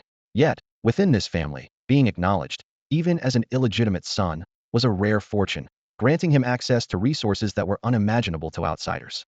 Especially after unlocking his beast space, everything seemed to take on a different significance. Ultimately, every aspect of life has its light and shadow, and the choices one makes must be borne alone. As the battle concluded, Gao Hao took a deep breath, looking at each of his teammates. He knew that the road ahead was still long and far from over. Taking on the downsides inevitably comes with its benefits. A person must have value to be truly appreciated. Standing at the edge of the competition field, Gao Hao swept his gaze across his teammates' faces, silently reflecting. Whether it was Han Ping's slightly nervous expression, Gao Cheng's eyes filled with anticipation, Zhang Zhao's confident smile, or Guohong's clenched fists, each of them carried their own goals in their hearts. And Gao Hao knew that his own ambition was even stronger than theirs, an unchangeable part of his nature. If he had chosen to save the three beasts during the match and caused their loss, how could there have been any smiles on their faces now? They would likely be crying their hearts out, consoling each other as they left the field of their first, devastating defeat. Where there are harms, there are benefits.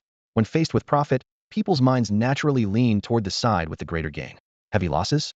That was someone else's problem, not his. Gao Hao recalled the battle between Shiong Dunan and the Flame Dragon. At that time, Shiong Dunan's odds of winning seemed incredibly slim, barely 20%. The Flame Dragon's armor and fiery aura created a massive defensive range, leaving Shiong Dunan at a severe disadvantage. However, the situation was entirely different when facing the Bifrog. With its dual pupil ability, Shiong Dunan was immune to illusions, making victory almost certain. "Everyone, let's give it our all in the next match," Gao Hao said with a smile, gently patting his teammates on the shoulders. "You've all worked hard. It would be great if we could win an award. Captain Gao Hao, we trust you."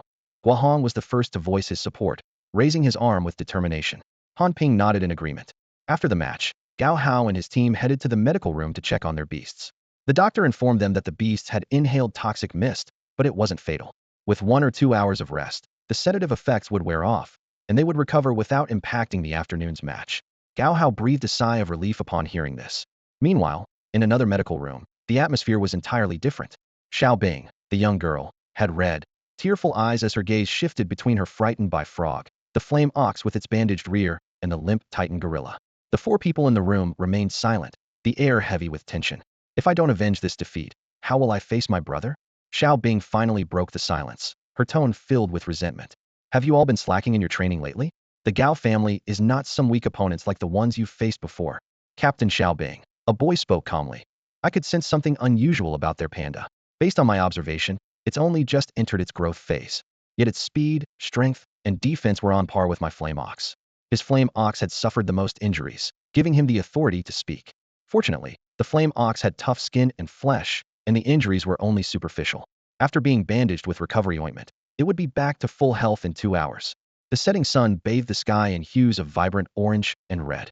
High above the horizon, several white eagles spread their massive 10-meter wings, playfully chasing each other in midair as part of their courtship rituals. The golden light of dusk fell on the rooftops, where melting snow dripped rhythmically, only to freeze again under the biting wind, forming rows of glistening icicles. These icicles, catching the last rays of sunlight, refracted shimmering specks of light, resembling rows of silver spears that added a unique charm to the cold winter day. As the final rays of sunlight vanished, colorful neon lights and festive lanterns lit up the barren branches lining the streets. At that moment, delicate snowflakes began to drift from the sky, gradually blanketing the ground with a pristine white carpet. Gao Hao rubbed his slightly chilled hands together as he took a steaming hot meatball skewer from a street vendor and handed portions to his teammates. "We got lucky today," he said with a smile. "That werewolf team we faced this afternoon wasn't too strong, and we beat them easily. These meatballs are really good, everyone. Have a taste."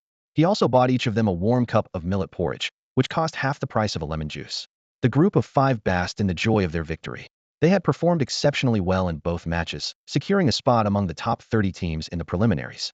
While the specific rankings hadn't been announced yet, their placement was likely high, considering even the Warfire team, which had only won one match, made it through. Tomorrow's schedule, however, would be even more intense. The morning matches would determine the top 15 teams, and by the afternoon, the top 8 would be decided. Gao Hao could already feel the pressure, as their morning opponents were mostly 6-star Beast Masters. Out of the 300 million residents of Tianqing City, only about 600 had entered this intermediate-level Beast Master competition, underscoring just how rare Beast Masters were. Most of their beasts were only 1 or 2 years old, and every evening, they were brought to this bustling park. Though called a park, it resembled more of a lively marketplace, with vendors selling storybooks and performers staging shadow puppet shows.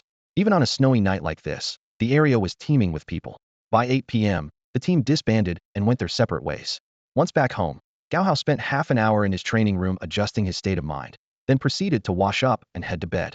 He was well aware that battles could disrupt a Beast Master's cultivation progress. There was only so much energy one could expend. For now, his focus was entirely on preparing for tomorrow's matches. Win or lose, each outcome was a valuable experience. Victory brought rewards, while defeat offered lessons. However, not all competitors played fair. Some resorted to ruthless tactics during matches, even attempting to seriously harm others, flagrantly violating competition rules. Naturally, he was firmly expelled from the Gao family. Such a ruthless individual could not be kept. This person carried rebellion in his bones and defiance in his demeanor. Despite losing the competition, he showed no sense of worth and instead dragged himself into disgrace. He couldn't accept failure and resorted to impotent anger, dragging others into his frustration. In the early morning, a gentle breeze swept through.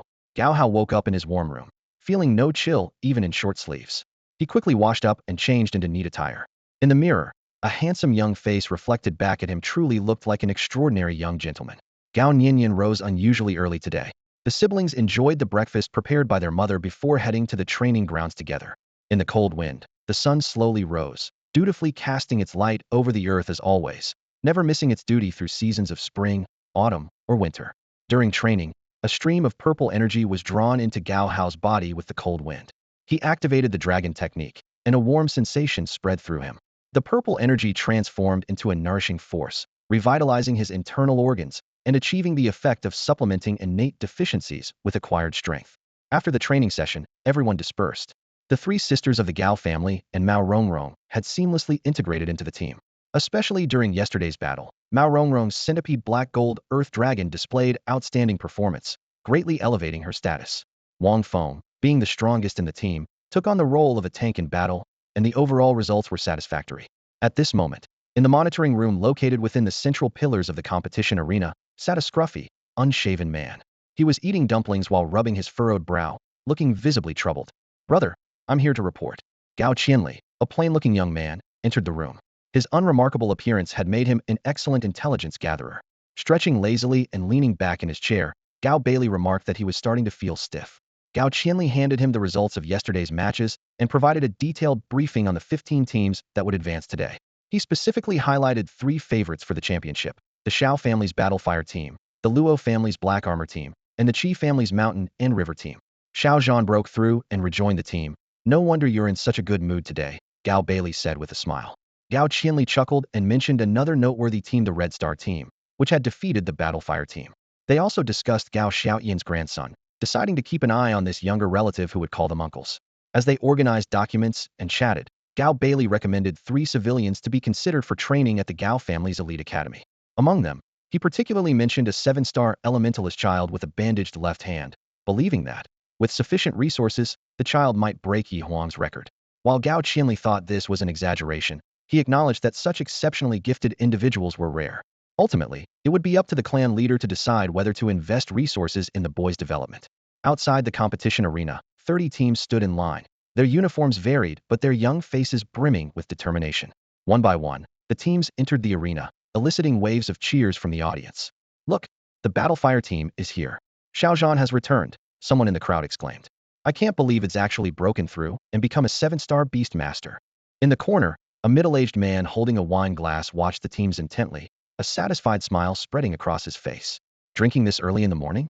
Impressive," a server commented as he approached, placing a plate of delicately sliced pear blossom jelly on the table. He then followed the man's gaze toward the arena. Leaning slightly forward, the man lowered his voice and said, "So this is the ace of the Battlefire team. I knew something was off with the team assignments." The other two strong teams both had a 7-star Beast Master as their trump card, but Battlefire didn't know it all makes sense. I bet tomorrow's championship match will come down to the Shao family's Battlefire team and the Qi family's Mountain River team. Another middle-aged man chimed in. The Luo family's Black Armor team just doesn't have the same level of firepower.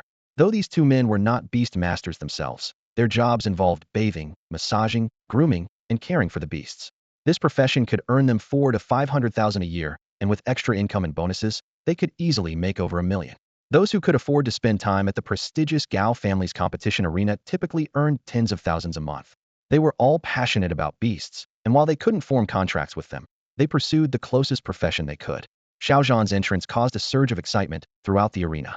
Beside him stood his iron dragon, majestic and towering at 6 meters tall, its massive wings folded neatly against its back, clearly in its prime. Following closely behind was Xiao Bing and her beast, the flame dragon. Xiaozhan, you're finally back. Xiao Bing turned to look at him, her expression still tinged with frustration. You have to help me get revenge and teach that brat a lesson. Behind them came the Red Star team, sparking a wave of discussion among the audience. Wow, they're letting them enter fourth? Does that mean the examiners see potential in this team? One spectator said in surprise. Am I seeing things? Their strongest member is only a 5-star Beast Master, and they're still a top 10 seed. Shill, watch what you say, someone nearby whispered urgently. The one leading them is a direct descendant of the Gao family. He's contracted a golden panda, and even though he's only a 4-star Beast Master now, this time next year, he'll be someone you can only look up to. The stands were packed with layers upon layers of spectators, the vast majority of whom were ordinary people unable to contract beasts. However, most of them had trained in martial arts, giving them strength and abilities far beyond the average person. These individuals occupied the middle tiers of society, and among them were a few highly skilled martial artists recounting tales of their heroic deeds and adventures. These exceptionally strong and skilled individuals were collectively referred to as martialists. Above them were martial arts sects, which specialized in teaching these techniques. Some of these skills had evolved from beast techniques, while others had been passed down through generations. Many of these sects originated from once powerful beast master families that, after falling into decline, established schools to preserve and expand their unique knowledge. Even a fallen camel remains larger than a horse. This is the enduring foundation of the once powerful. Squandering a family's wealth can sometimes take several generations of effort. Martialists were active in every aspect of beast taming, nurturing, and trading. They patrolled cities like a well-organized army, ensuring safety and overseeing the work of officials. Their presence was felt both openly and in the shadows, much like the dragon sect mentioned during the evolution of dragon fist techniques. In the society of that time, warriors held an irreplaceable and pivotal position.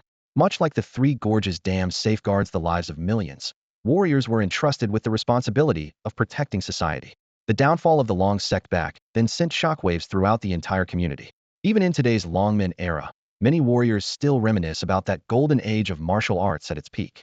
However, in reality, warriors have increasingly integrated into ordinary life. They learn martial arts to serve their country, use their skills to earn high incomes, improve their quality of life, and eventually settle down, marry, and lead peaceful lives. Nowadays, the status of warriors has surpassed that of scholars. Their robust physiques and astonishing strength command admiration. A group of 4 or 5 warriors can carry a massive iron cannon weighing tens of thousands of pounds while running at full speed. During the setup of defensive formations to repel fallen beasts, their busy figures are always present, meticulously inspecting the stability and safety of every part of the formation. Warriors are found across the land, active in various industries. Whether as laborers on construction sites or adventurers seeking treasure, their presence is indispensable. Not only do they earn substantial incomes, but their practical skills make them highly sought after. The military camps, in particular, are home to the largest concentration of warriors, each with a towering physique and impressive strength, making them the ideal suitors in the eyes of many young women. Scholars, on the other hand, have taken a different path. They contribute to society through literature and education, quietly dedicating themselves to teaching and guiding the populace to abide by the law and work diligently.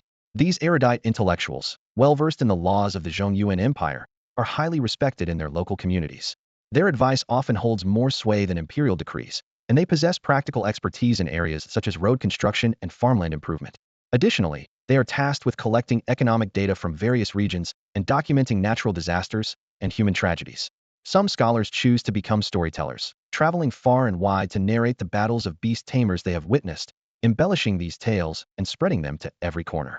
These stories, filled with both sorrow and joy, have become part of the cultural fabric.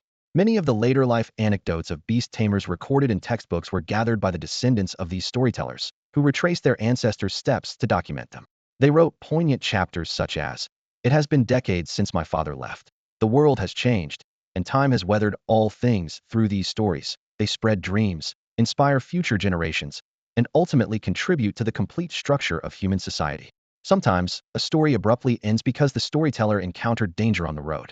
Many storytellers spend their entire lives unable to finish a single tale, merely inheriting legends from their predecessors and embellishing them further. The path of a beastmaster may offer a quicker route to success, but those who truly reach the summit remain exceedingly rare. At this moment, a storyteller was meticulously documenting the live events of the competition. His brush moved swiftly across the paper, his handwriting neat and vigorous, exuding an air of both literary and martial prowess. Occasionally, he would pause to ponder, a contemplative expression appearing on his face. In the year of Z, a child was born to the Gao family of Tianqing City. By 3 months old, the child could recognize characters, and by 7 months, he had reached the level of a 4-star Beastmaster talent, so extraordinary it left others in awe. The boy, named Gao Hao, was not only remarkably handsome but also exceptionally intelligent. In the annual tournament, he achieved victory after victory, first defeating the Shao family's Battlefire team, then overcoming the Wolf team, showcasing astonishing tactical skills, and ultimately leading the Red Star team to 3 consecutive wins. At such a young age, he already exhibited the potential to soar to great heights. With a golden panda as his contracted beast, this boy, if he avoids misfortune, will undoubtedly become renowned across the 3 provinces. The storyteller's gaze shifted to a young boy with his left arm wrapped in bandages.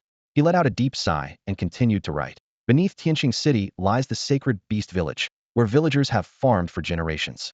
On the day of the dragon's rise in the 2nd month of the year of Hai, a boy was born with scales on his arm, a sign of great fortune. After accidentally consuming a millennium-old grass insect, his Beastmaster talent awakened, and by the age of 1, he had already reached the level of a 7-star Beastmaster, surpassing the abilities of most noble family disciples. In the Gao family's annual competition, he single-handedly turned the tide of battle, achieving 3 consecutive victories.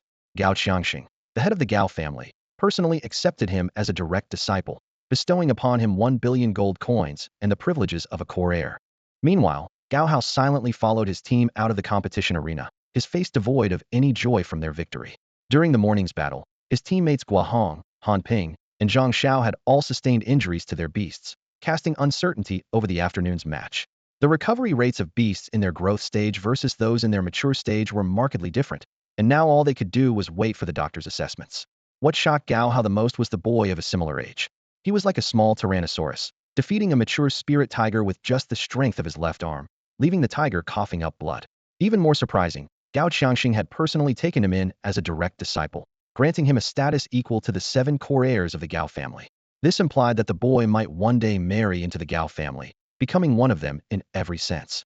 Gao Hao couldn't help but recall the novels he had read in his previous life about poor boys entering wealthy families, enduring humiliation, and eventually roaring with defiance. Don't underestimate the poor youth. Yet, this boy's talent seemed even greater than his own. Truly, there is always a higher mountain, and there are always people more capable. Carrying the injured Guahong, who had sprained her ankle, Gao Hao made his way to the medical room, followed by the rest of the team, who were also there to seek treatment. After examining them, the doctor gave his diagnosis. These are all minor injuries and won't affect the afternoon match.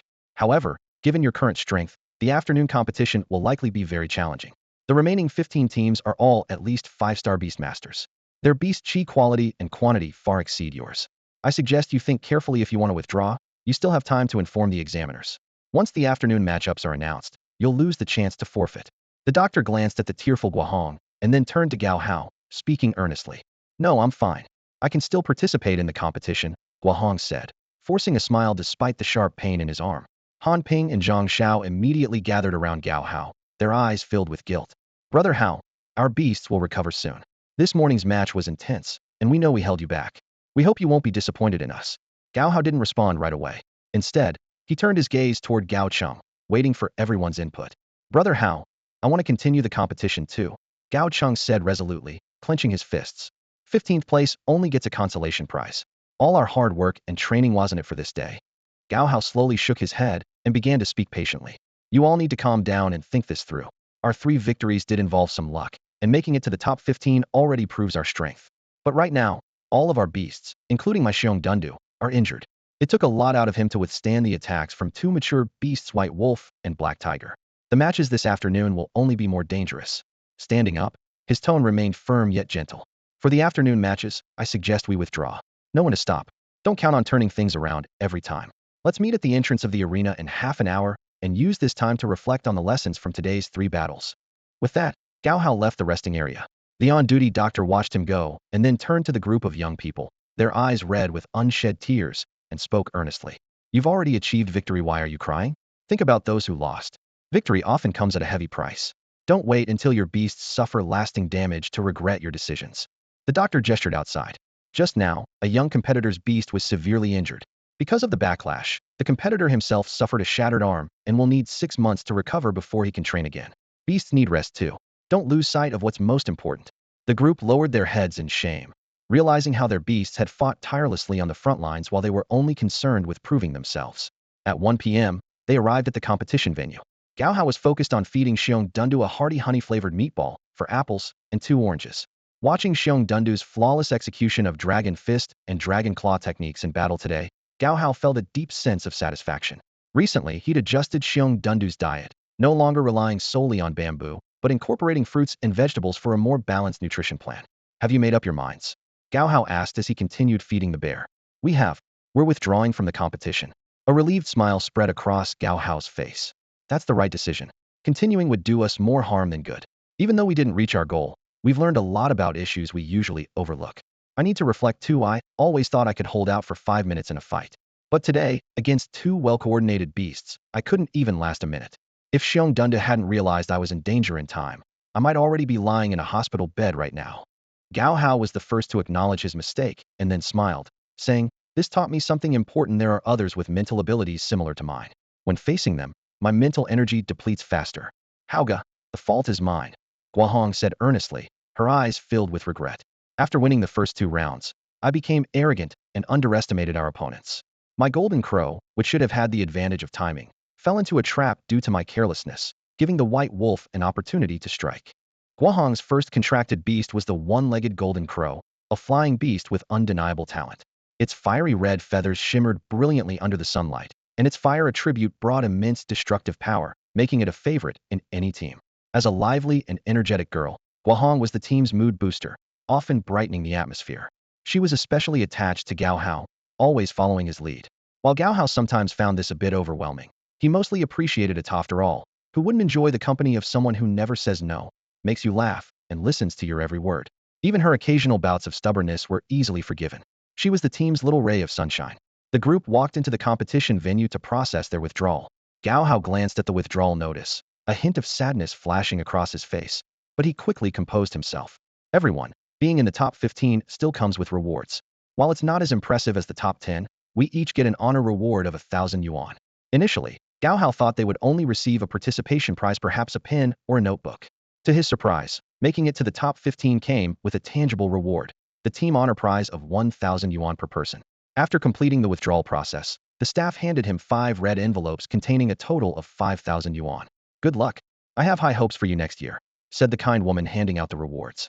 She found Gao Hao adorable and gave him a light kiss on the cheek, her actions so natural that they felt completely unforced. Thank you, ma'am, Gao Hao replied, pulling his teammates along as they left. Gao Hao, watching from the side, pouted with indignation. I've never even touched you, and she gets to kiss you? Adults are so unfair, she grumbled, her eyes flashing with dissatisfaction. Under a bare willow tree, Gao Hao handed out the red envelopes to his teammates one by one, his face relaxed and smiling. Over the past few days, he had been simulating battles in his mind, analyzing various possible scenarios. However, today's competition had exposed some gaps in his understanding. Finally, the pressure of leading the team had eased. Everyone, there's an individual competition in 5 days. With our skill levels, making it into the top 200 shouldn't be a problem. My personal goal is to be in the top 100. Let's prepare well, Gao Hao said firmly, his voice steady and confident. That afternoon, Gao Hao decided not to watch the matches. After witnessing the 9 dragons fighting for the Pearl event the previous night, he had gained some insights of his own Beastmasters ultimately needed to focus on cultivation and elevating their abilities. Captain, aren't you coming to watch the matches? Gao Hao asked, casually fiddling with her red envelope. It was clear she was already planning what snacks to buy. You all go ahead. I have something to do, Gao Hao replied as he climbed onto Shiong Dunan. Before leaving, he reminded them, don't act alone. If you encounter any danger or trouble, prioritize your safety and don't act recklessly. With that, he rode off on the bear. Gao Hao glanced at the others. Are you guys going? Zhang Xiao shook his head. My blue-eyed water python is still in the medical center. I need to stay and look after it. His eyes were full of concern. Han Ping also shook his head. Gao Cheng, noticing this, decided to join them. Even though his ox-elephant beast was unharmed, and he was still riding high on their earlier victories. They'll stick with them. We're in this together. You guys are so heartless. Gao Hao pouted in frustration. Then, an idea struck her. You know, this 1,000 yuan reward is all thanks to the hard work of our beasts. If we spend some of it on treats for them, they'll be so much happier. That's true. Han Ping hesitated. You should have said that earlier. They'll get my desert scorpion 5 roasted rabbits.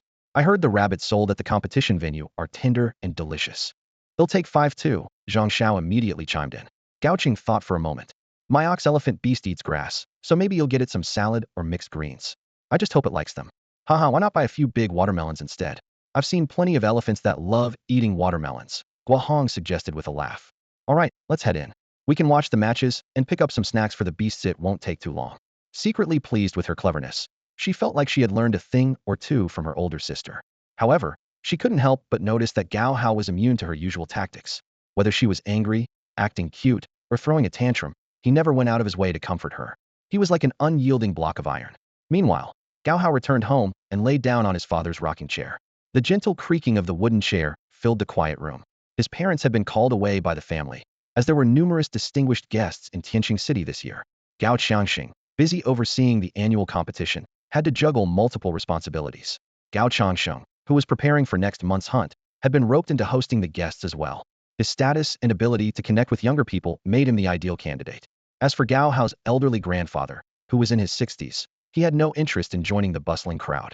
Outside Tianqing City, a colossal dragon-shaped gate towered into the sky, standing nearly 100 meters tall. 4 beast commanders, each directing a 6-meter iron gorilla clad in meteorite armor, worked in unison. These massive creatures, resembling living steel fortresses, slowly pulled the thick iron chains under their master's commands, gradually opening the grand gate. In front of the city gate stood Gao Changxing and Wu Qingyuan, dressed in luxurious formal attire meant for receiving guests. Their outfits shimmered with a radiant glow, and their dignified demeanor, combined with their bright, star-like eyes, exuded an air of authority. Behind them, a formation of 100 beast sect masters and 2,000 fully armed elite soldiers stood in perfect order, creating an awe-inspiring display. Such an elaborate reception was clearly reserved for an esteemed guest. Though expected to arrive in the morning, the guest did not appear until the afternoon, heralded by the slow approach of a massive airship, 100 meters long. The airship, forged entirely from black gold refined steel, boasted a durability 100 times stronger than diamond, and was equipped with defensive formations capable of withstanding the attacks of a Beast Emperor-level tamer. The airship hovered 20 meters above the ground, its powerful gusts stirring the air, but leaving Gao Changxing and Wu Qingyuan completely unruffled. Even the smallest family airship of this caliber cost billions to construct, but for the sake of family honor, such grandeur was deemed necessary. The mobilization of such an elite force within half a day was a price willingly paid. Under the warm sunlight, the airship's cabin door opened, and an elegant woman stepped out, dressed in a pure white gown. Her movements were graceful as she scanned her surroundings with a slight frown, which soon softened. A faint, refreshing fragrance surrounded this distinguished guest from afar. On her delicate hand, she wore a ring adorned with a natural 7-colored gemstone, intricately engraved with protective formations. What ancient walls, she murmured softly, her tone tinged with subtle disdain. Father sending me to a place like this is such a waste of my cultivation time. After completing a $1 trillion order, I'm now forced to attend such meaningless events. Her voice, melodious and clear like a songbird, carried a hint of pride and admiration as her beautiful face revealed her fondness for and perhaps a slight flaunting of the 7-colored gemstone she wore. With every subtle movement, she exuded an air of elegance. The white gown she wore wrapped her figure like a masterpiece, perfectly complementing Mao Tongtong's curvaceous form and radiating a mature charm. Her alluring silhouette was faintly visible beneath the dress, accentuating her striking features. Her long, white hair, smooth and silky like satin, cascaded down to her waist, swaying gently with each step she took. She descended slowly from the airship, flanked by 2 bodyguards of the Imperial Beastmaster rank. Mao Tongtong surveyed her surroundings, her gaze lingering briefly on Gao Changsheng and Wu Qingyuan before her expression shifted to one of disdain. She deliberately kept her distance, finding their attire outdated and reminiscent of an ancient ceremony from millennia ago, a style long abandoned in Xingminghai. Wu Qingyuan and Gao Changsheng exchanged a glance, instantly discerning the woman's strength. She was at the peak of the imperial level, just half a step away from reaching the sovereign rank, with a strong likelihood of breaking through within the next 2 years. What does she mean by this? Is she expecting us to approach her? Wu Qingyuan asked in a hushed tone. Gao Changxing shook his head, frowning slightly. He had always disliked such superficial social interactions, but since he had taken on the task and the reward was substantial, was determined to fulfill his responsibilities. He'll go, Gao Changxing volunteered. Wu Qingyuan quickly reminded him, don't act impulsively. You need to work on your temper. Remember, you're a father now, with 2 kids. It's time to be more mature. All right, wife, stop nagging. I get it, Gao Changxing replied, his stern expression nearly breaking into a grin.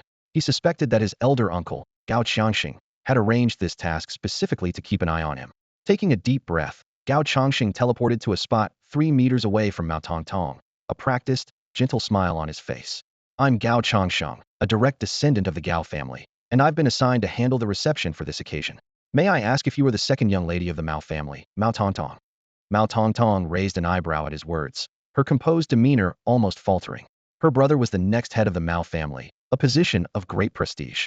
Her father, Mao Jingyi, was the current patriarch of the Mao family, a man who had participated in the Northern Campaign 2 decades ago, earning recognition from the royal family and nobility and securing a noble title.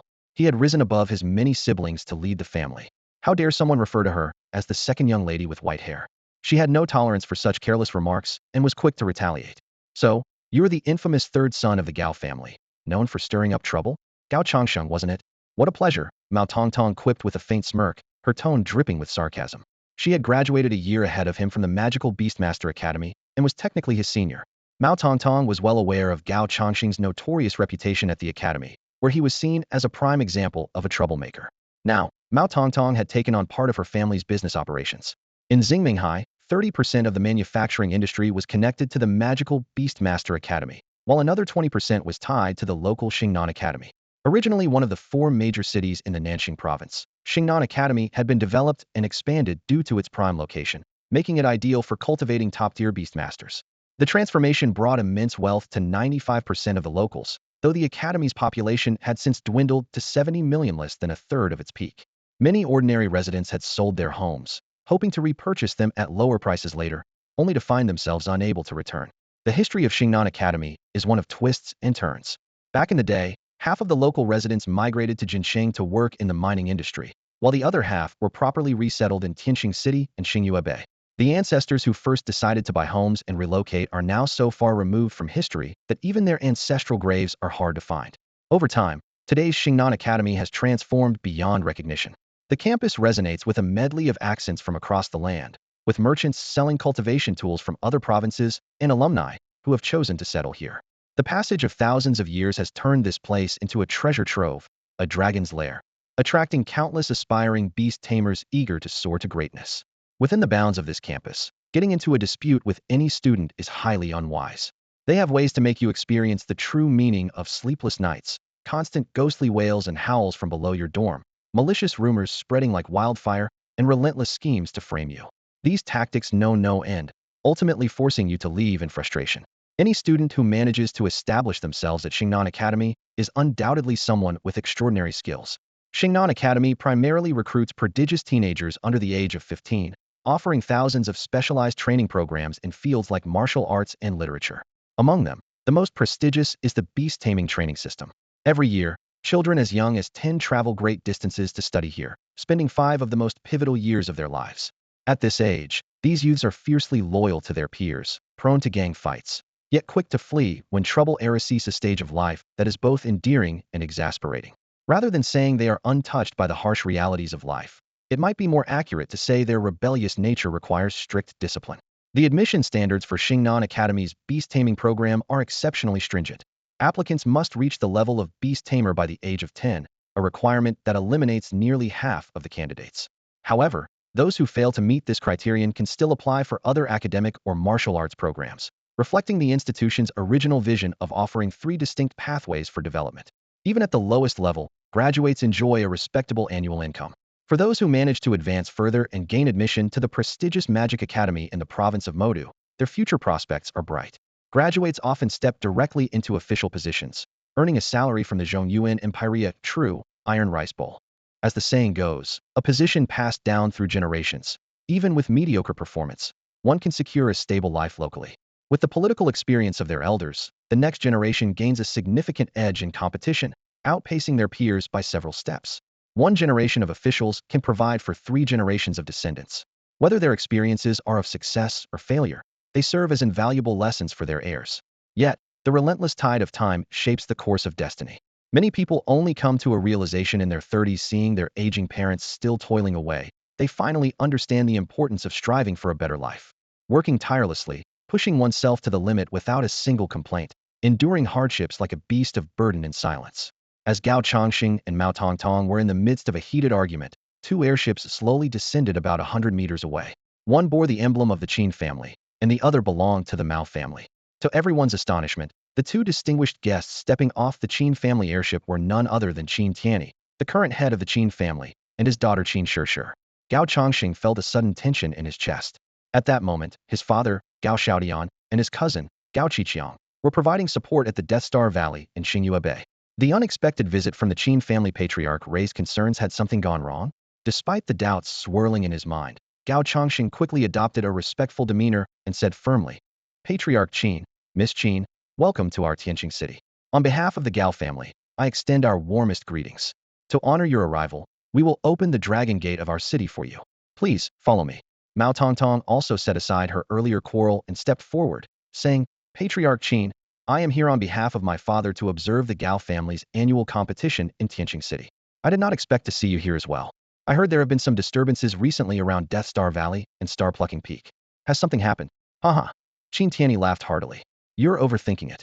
It was merely a few small-time thieves from the Sacred Order trying to poach rare beasts. The matter has already been resolved through the joint efforts of our 3 families. With 5 beast sovereigns present, such trivial matters are hardly a concern." Hearing this, both Gao Changxing and Mao Tongtong sighed in relief. Although they had heard of the Sacred Order before, it had always been in the form of minor figures being apprehended, with no sign of their higher-ups. "Please, follow me." Gao Changxing gestured invitingly. "We can discuss further once we're at the Gao family estate. I've prepared the finest food and entertainment to ensure our esteemed guests are well received." With the atmosphere now more relaxed, the conversation between Gao Changxing and Mao Tongtong also became lighter. Mao Tongtong chuckled and said, "It seems you've really changed a lot compared to before. Sometimes, rumors can be so unreliable. Just like when I was younger, people would always be jealous of my beauty and spread nasty gossip about me." She rambled on about her beauty and accomplishments, frequently mentioning her father and brother, but carefully avoiding any mention of her divorce. Wu Qingyuan, noticing the dazzling 7-colored ring on Mao Tongtong's finger, couldn't help but ask, "Am Wu Qingyuan, Gao Changxing's wife? That gemstone on your 7-colored ring looks extraordinary. May I ask where it can be purchased?" "You can't buy it," Mao Tongtong replied, shaking her head. "One of my admirers specifically traveled to 8 Desolation Island to obtain it for me. It was because of this that I decided to get a divorce and be with him." Gao Changxing was utterly baffled by her words. When he glanced at Wu Qingyuan, he noticed that she had already lost all interest in continuing the conversation. Some statements may seem perfectly natural to the one saying them, but to the listener, they can come across as utterly nonsensical. "Aren't you curious?" Mao Tongtong continued enthusiastically. "Legend has it that the 7-colored stone can guide one to the path of immortality." Qin Tianyi, however, bluntly countered, "Miss Mao, most legends are merely fabrications designed to deceive the gullible and inflate prices. As a businessperson, you should be well aware of this." Mao Tongtong was so infuriated that she was left speechless, but she managed to suppress her anger and avoided direct confrontation with Qin Tianyi. The group proceeded through multiple layers of defenses: the outer city's Dragon Gate, the middle city's 8 trigrams Kuan Gate, and finally the inner city's 4 symbols Grand Array. This intricate and formidable defensive system was the pride of the Gao family. Gao Changxing and Wu Qingyuan led the group of 5 through the outer and middle courtyards of the Gao family estate. On both sides of the path, the ancient Gao family architecture stood intricately layered, showcasing a unique and exquisite style, like a moving landscape. However, Mao Tongtong preferred modern architectural designs. She yearned for pristine white walls, polished like snow, adorned with intricate dragon and phoenix murals that were both aesthetically stunning and awe-inspiring. The modern, efficient designs she admired were a stark contrast to the 1,000-year traditions of Tianqing City. Even though the streets had been meticulously cleaned for their arrival, she suspected that other corners of the city likely remained filthy and chaotic, a haven for vermin and decay. Along the way, the surrounding crowd stopped in their tracks, some curious, others avoiding eye contact. Many bore expressions of confusion and intrigue. Gao Cheng and his group, just returning from the martial stage, couldn't help but gossip about the sight of 10 Imperial Beastmasters escorting the 5 visitors. Who could it be this time? Another big shot visiting Tianqing City? Look at this display, so extravagant. I wish I could experience something like this one day, Han Ping said, his face full of longing. Don't be foolish. This isn't something just anyone can enjoy, Gao Cheng replied dismissively. Look at those 2 direct descendants of the Gao family. To receive this kind of treatment, you'd at least need to be a trusted confidant of the family head and have reached the Imperial Beastmaster level. Anything less is out of the question. As he spoke, a tinge of inferiority crept into his heart. Reflecting on his own origins, he quickly suppressed the feeling. His mother had once told him that if he hadn't joined the Gao family, his talent might have earned him a place in a smaller family. But even then, his potential would likely have been capped at the Imperial General level. Now, with Gao family blood coursing through his veins, his potential was entirely different. With the family's resources, reaching the Imperial Beastmaster level was just the beginning. His ambitions stretched far beyond that. 2 rows of soldiers marched in perfect unison, maintaining order with precise, powerful steps.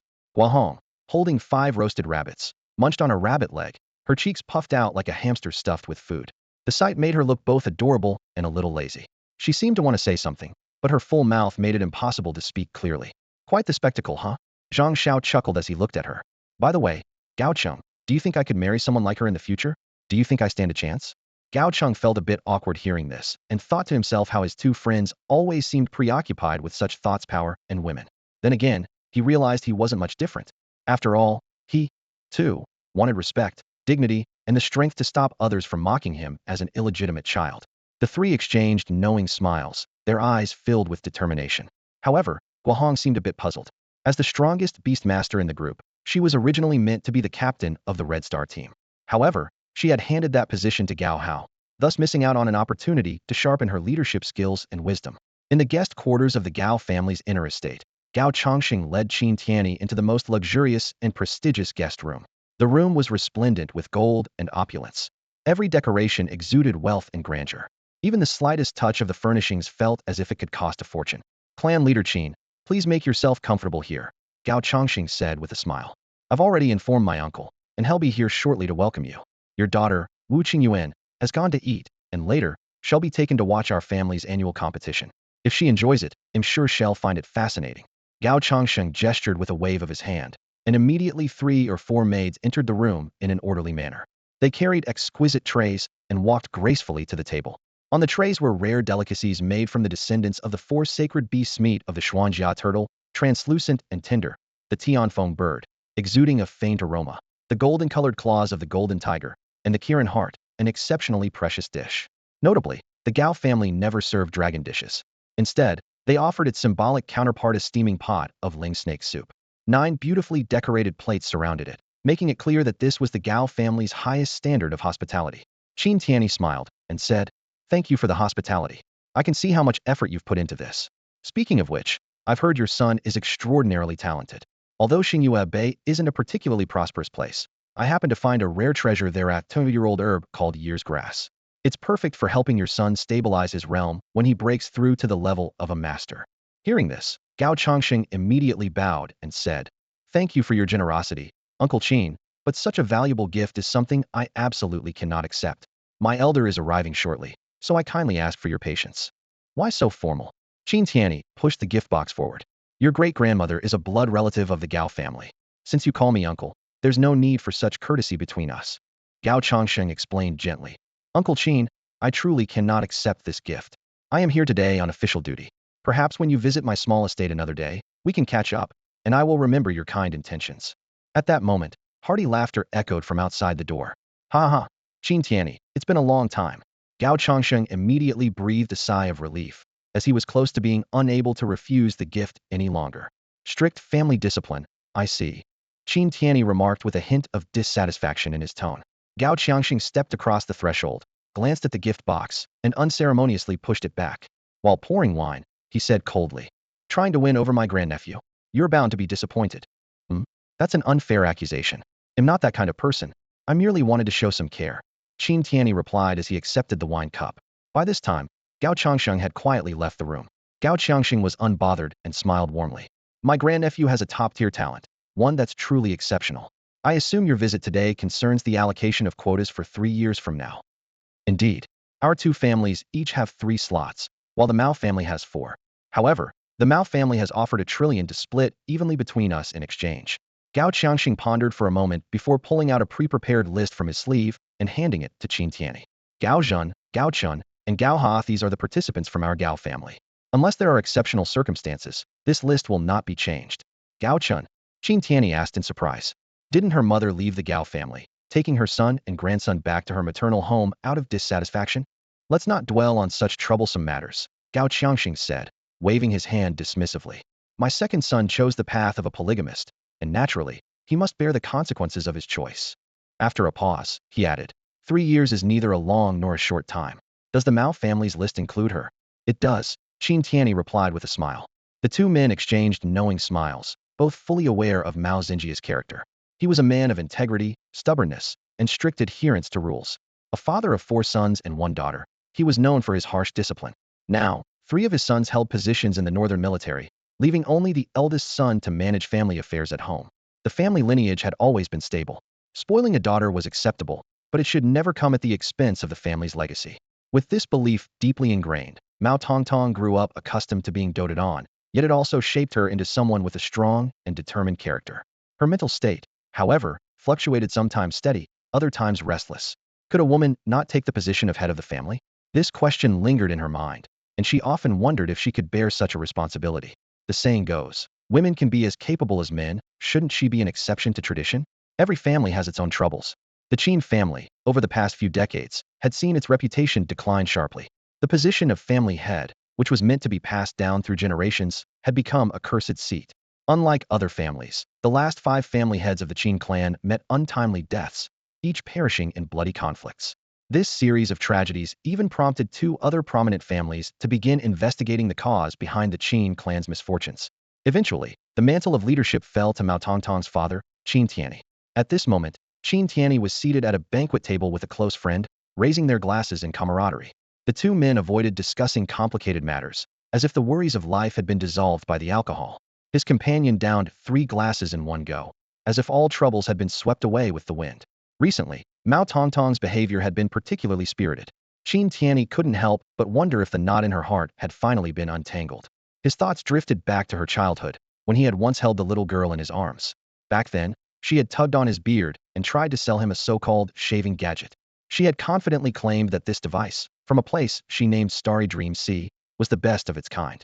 Qin Tianyi, trusting her, had paid 300 yuan for it. Only later did he realize it was just an ordinary trinket that cost barely 30 yuan to ship and couldn't even shave half a strand of his beard. Every time he recalled this incident, he couldn't help but chuckle bitterly. Even as a child, Mao Tongtong was clever and resourceful. She seemed to have a natural knack for business. This event taught Qin Tianyi a valuable lesson and changed his perception of children. From that point on, he never underestimated a child, even someone like Mao Tongtong, who, despite her youth, had the ability to outsmart others. In hindsight, he considered that episode to be one of life's intelligence taxes. Mao Tongtong had a profound influence on Qin Tianyi, even reshaping his view of young people. He came to understand that age often meant little youthful energy, and wisdom could far exceed anyone's expectations. Ah, you got totally ripped off. I even gave you a heads up to haggle a bit, not to spin like some wealthy young master, Gao Qiangxing said, raising his glass and downing it in one gulp, a hint of pride curling his lips. I bought it for 100 yuan, thinking it was already a bargain. I tried to cut the price in half and got 50 knocked off, Qin Tianyi said with a wry smile. But I never imagined that kid silently made 80 yuan off me. Tears in his eyes, swearing it was the lowest price, saying he'd lose money if it went any lower. As Gao Qiangxing picked at the dishes, his chopsticks danced nimbly across the plate while he reminisced about the past. Qin Tianyi gradually opened up as well, sharing stories about his 5 brothers. The two chatted and laughed, but there was an unspoken melancholy and wistfulness in their eyes. Spring flowers, autumn moons, who knows when their time will come, Gao Qiangxing said, raising his glass in a toast. Life ends like a candle snuffed out. If you don't cherish it while you can, all that's left after death is empty gestures. At least my brothers have children and families of their own now. They fulfilled their duties, I suppose.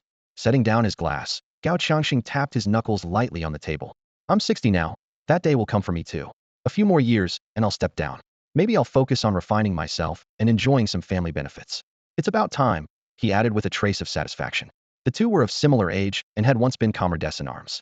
The fact that Qin Tianyi dared to visit alone spoke volumes about their close bond. Has the next head of the Qin family been decided? Gao Qiangxing steered the conversation to the point. The new generation needs proper training. You can't let things slide, or the family ties will dissolve, and the next generation won't even know what they're supposed to uphold. Hearing this, Qin Tianyi frowned, his chopsticks hovering midair.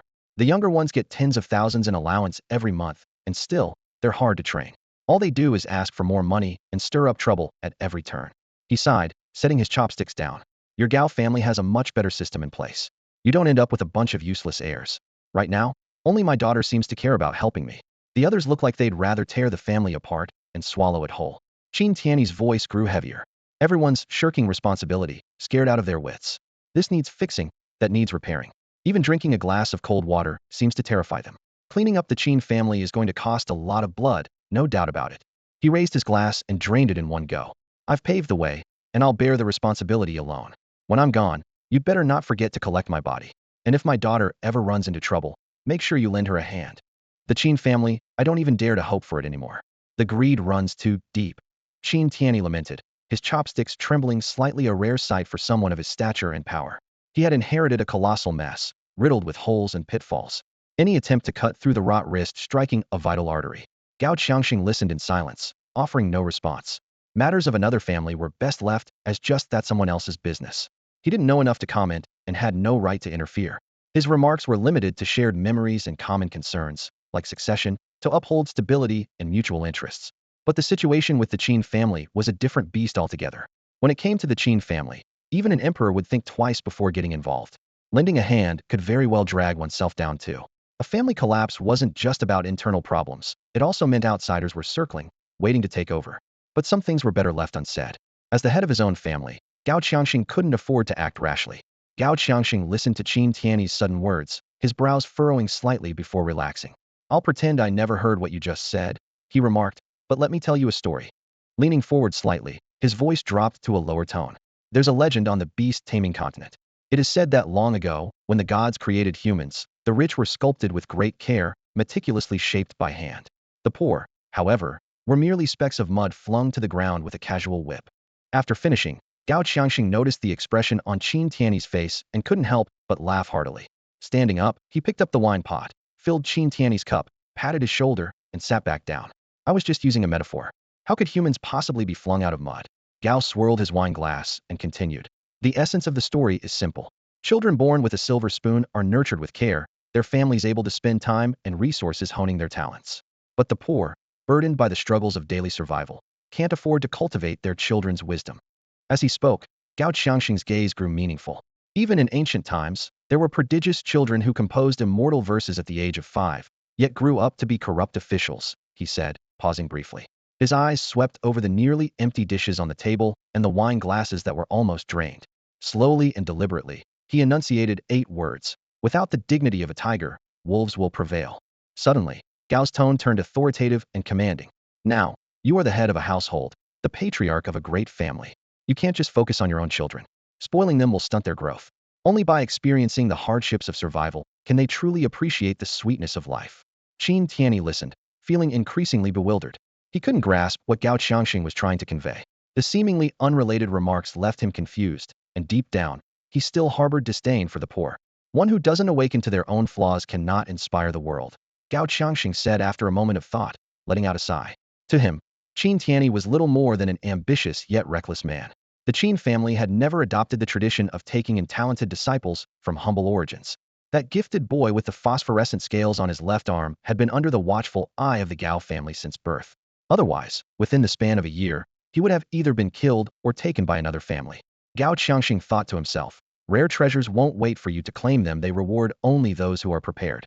Mobilizing half of the 3 billion people in Tianqing City as the Gao family's eyes and ears was precisely how the family operated. He thought of his second brother, Gao Fuyun, who had committed nothing more than a trivial mistake, something any ordinary man might have done. With the authority and influence of the Gao family, to put it bluntly, a mere cough from the family head would summon every doctor in Tianqing City to their doorstep, eager to inquire if anything was amiss. Yet 30 years had passed, and Gao Fuyun's reputation remained tarnished. He endured constant criticism and humiliation, but bore it all with resilience. Had he been defiant or confronted the family head, he would likely have been mining in the black gold mountains of Jincheng by now. far removed from the title of the Gao family's second master. Tianqing City could survive without Gao Fuyun, but not without the presence of the Gao lineage. His individual existence mattered little in the grand scheme of things. Still, Gao Fuyun persevered, willing to endure scorn and ridicule for the sake of the woman he loved. He married her despite the odds, driven by his determination and strength. Moreover, his diligence and abilities earned him a measure of respect. After all, many of the Gao family's collateral branches maintained multiple wives, while the main branch imposed stricter rules to prevent internal strife. The second granduncle's family, no matter how much effort they put in from now on, can no longer become the successors of the Gao family patriarch. In fact, his children have already gone their separate ways, pursuing their own paths and gradually distancing themselves from the family.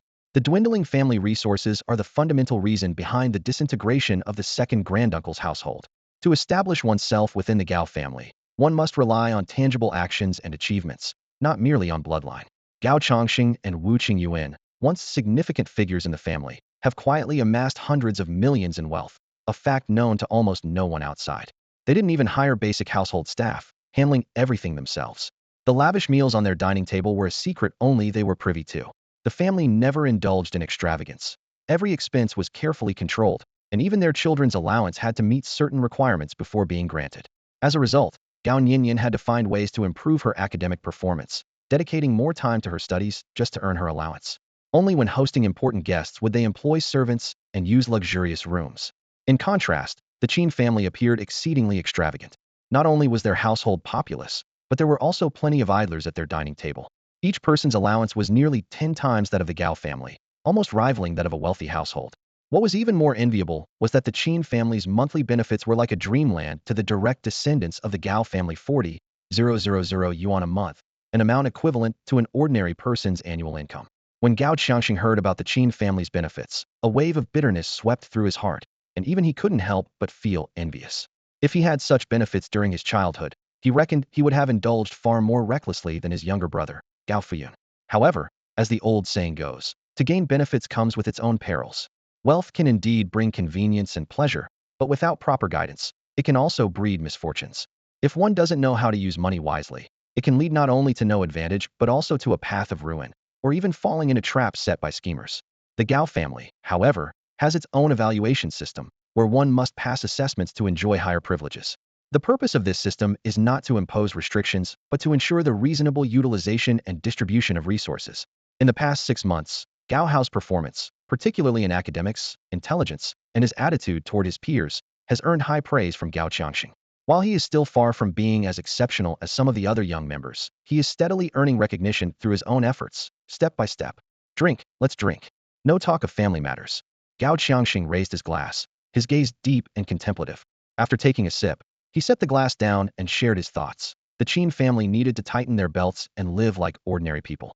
He believed that with 10 years to reflect and reform the family's values, there was still a chance for redemption. Within these 10 years, true talent and mere loafers will naturally reveal themselves, Gao Changxing said, taking a light sip of wine. Those with real abilities will undoubtedly stand out, while those without will have to experience what it's like to live frugally. The idle and lazy ones might not even measure up to ordinary folks. He spoke with conviction. Without money, those parasites will lose the resources to create trouble outside. The family's order will naturally improve.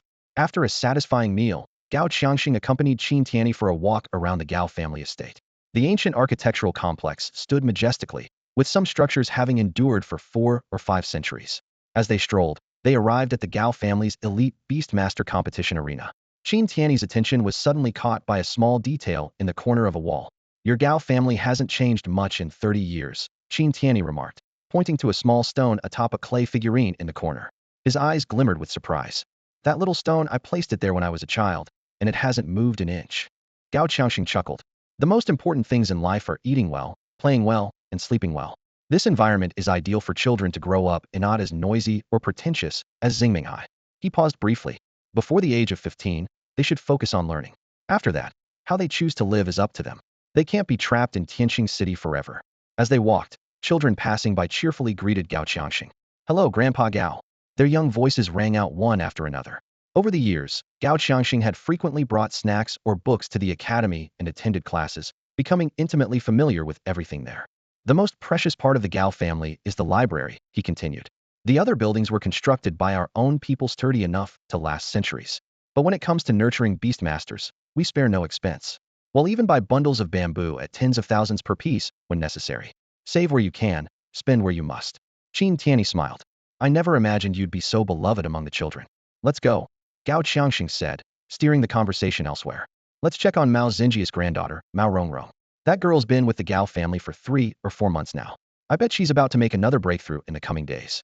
As they spoke, they stepped into the competition arena. The Gao family steward guided them to the highest platform, offering a panoramic view of the entire field.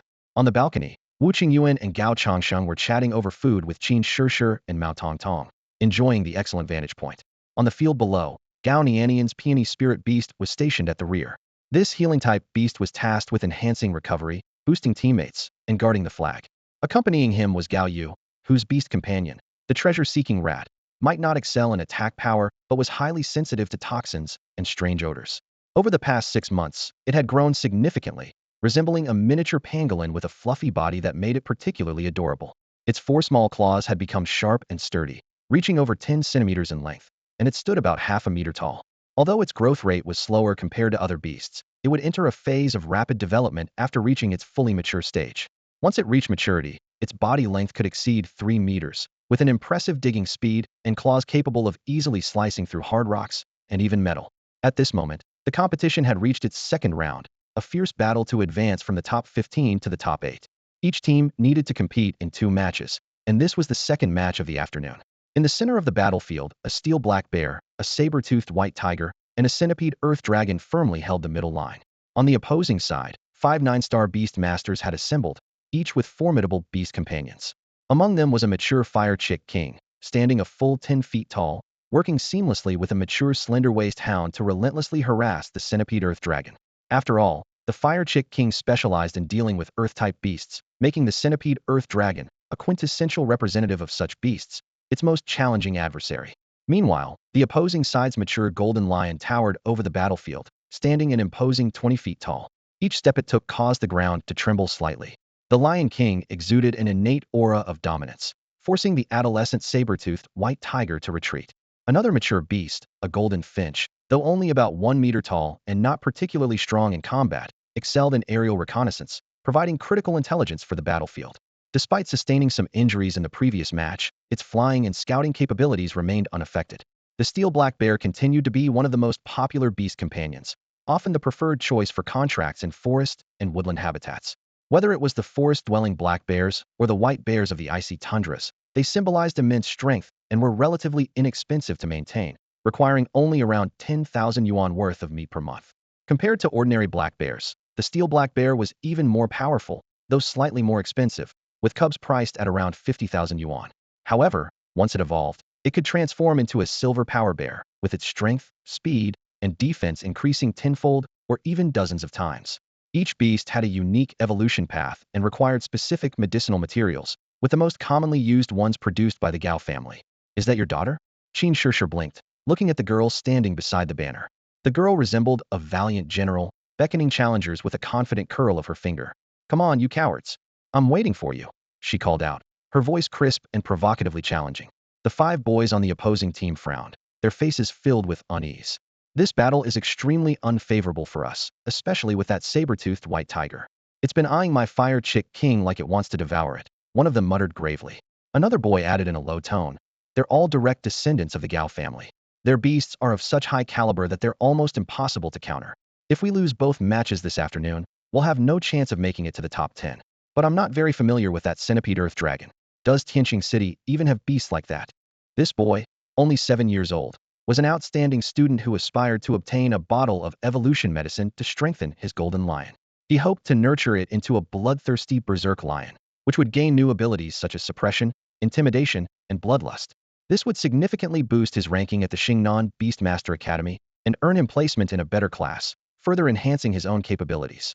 The battle was on the verge of erupting, with neither side willing to back down. The centipede black gold ground dragon leaped high into the air like a black serpent, revealing its front 20 scythe-like limbs, which gleamed coldly as they sliced through the air. Monster. This beast is abnormal. It's not like the insect-type beasts we've studied. The beast tamer's face turned pale, and cold sweat dripped from his forehead. Come back, Fire Chick King, he shouted desperately, even contemplating rushing onto the battlefield himself. But as a beast tamer at the tamer stage, he was well aware of his fragility. A single misstep against a large beast could result in shattered bones or even death. In this critical moment, he decisively recalled the Fire Chick King to the beast space, despite the enormous toll it would take on his beast energy. Recalling beasts mid-battle often failed due to spatial interference, a weakness that would only diminish as his cultivation advanced. As the Fire Chick King vanished, the ground dragon reacted swiftly, immediately turning to counterattack. The slim-waist hound, though quick and agile, was caught off guard by its teammates' sudden retreat, leaving it alone to face the ground dragon. In the next instant, a massive black tail swept across and sent the slim-waist hound flying dozens of meters away. "Slim Hound, are you okay?" Its beast tamer shouted, his face etched with a mix of sorrow and fury, his gaze piercing toward his teammate. However, the beast tamer who had recalled the Fire Chick King showed no remorse. Instead, he retorted, "Your reaction time is so slow. I called for a retreat, and you just stood there doing nothing." Noticing the chaos within the opposing team, Gao Nianian seized the opportunity and immediately commanded her peony beast to cast a recovery skill. Glow. A gentle light enveloped her team, boosting their morale, speed, and strength, with all stats increasing by 5%. The saber-toothed white tiger, invigorated by the enhancement, let out an earth-shaking roar. Its fur bristled, muscles tensed, and it launched into a ferocious counterattack. Overhead, the golden finch chirped nervously, hesitating to dive down for assistance, fearful of the tiger's razor-sharp claws. With a command from its tamer, the golden finch ultimately retreated in panic. The battle between the black bear and the steel black bear had been firmly in the latter's favor. However, with the stat boost, their power struggle suddenly reached a precarious balance. When the centipede ground dragon joined the fray, the situation turned into a dire 3 vs 2 scenario. The boy who had recalled the Fire Chick King turned red with embarrassment as all his teammates avoided his gaze with cold indifference. Even the black bear team's captain could only grit his teeth, watching his black bear struggle to hold on. Finally, he made a tough decision, pulling out their flag and tossing it to the ground. "Referee, we surrender. We've lost." Though the match hadn't officially concluded, their team had already fallen apart. Originally formed solely due to their individual strengths, the group lacked true synergy. Against a well-coordinated opponent, their weaknesses were fully exposed. Distrust among teammates only exacerbated their downfall. The Fire Chick King's tamer remained silent, letting out a cold scoff before stepping off the battlefield. Regardless of the outcome, the top 15 teams would still receive rewards. Each member would get a prize of 20,000 yuan. It was his rightful share. On the other side, Gao Nianian and her team celebrated their victory with laughter. What initially seemed like an overwhelmingly strong opposing team of 5 beasts had crumbled when the Fire Chick King, intimidated by the ground dragon's terrifying size and dominance, fled without putting up a fight. Nianian, that attribute boost you added during the final counterattack was incredible. "I felt like my steel black bear had just taken a power-up potion," Wang Feng said, his usual unruly expression reappearing on his face, with a glint of pride in his eyes. Mao Rongrong chuckled softly as she looked at Wang Feng. This usually arrogant and domineering guy could lower his pride and flatter others when faced with a tough opponent, willing to do whatever it took to achieve his goal. She had to admit, Wang Feng was indeed somewhat amusing. Now, the issue of the evolution potion had been resolved, and their spot in the top 8 was secured. The monthly reward of 500,000 per person, though limited to use on their beasts, meant a significant enhancement in the value of the steel black bear. More importantly, this achievement would serve as a crucial part of their resume when breaking through the Beastmaster realm, a highly valuable point at Xingnan Beastmaster Academy. Gao Chongqing observed the victorious scene before him and commented with a light smile. This match owes much to Mao Rongrong. Although the steel black bear took on the task of holding the line, the saber-toothed white tiger didn't fully display its dominance as the king of the jungle. Meanwhile, Gao Yu and her treasure-seeking mouse dutifully guarded the flag and remained vigilant against toxins. In the highest floor room, Qin Tianyi gazed out the window and couldn't help but laugh heartily. "These kids are improving so fast. I still remember last year when Mao Rongrong was such a crybaby, and now she can handle things all on her own." Gao Qiangxing, however, appeared more cautious. Tomorrow is the finals, and their opponents are all 10-star Beastmasters. They should know when to stop. "Does the Gao family not want to aim for first place?" Qin Tianyi asked. Gao Qiangxing responded calmly. For the past century, the highest rank achieved by the direct descendants of the Gao family was 6th place. The matches at the Beastmaster stage are more about inspiring ordinary Beastmasters. Their conversation gradually fell into silence.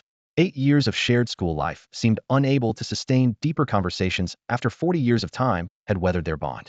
Meanwhile, Gao Nianian, brimming with excitement, was hurrying home to share the good news. However, as soon as she stepped into the yard, she saw her younger brother, Gao Hao, deeply immersed in rigorous training. His forehead glistened with sweat as he practiced a set of moves that combined Bejequin with Dragon Fist. His actions were swift and precise: left hook, right hook in quick succession, sometimes throwing straight punches while advancing, other times spinning with agility, his footwork ever-changing. When Gao Hao finally stopped, his body was covered in dust, but a satisfied smile spread across his face.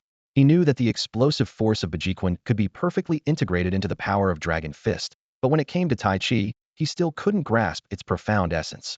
The balance of yin and yang, the harmony of offense and defense, such mastery was not easily attainable. As he reflected, he thought to himself, 10 years of Bejequin practice might allow one to surpass the master, but even 30 years of Tai Chi study might leave one still at the beginner's level.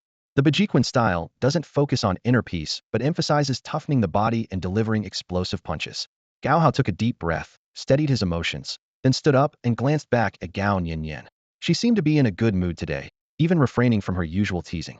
Patting the dirt off his clothes and legs, he turned and asked, "Mom and Dad aren't back yet?" "No," Gao Nianian replied, gently patting his back. "I haven't seen them all day. By the way, you skipped practicing Dragon Fist yesterday afternoon. Got any new insights to try out today?" Gao Hao paused, looking at her in surprise. "I don't know how you always come up with such odd comments. Most people spend years immersed in training before they feel that kind of progress."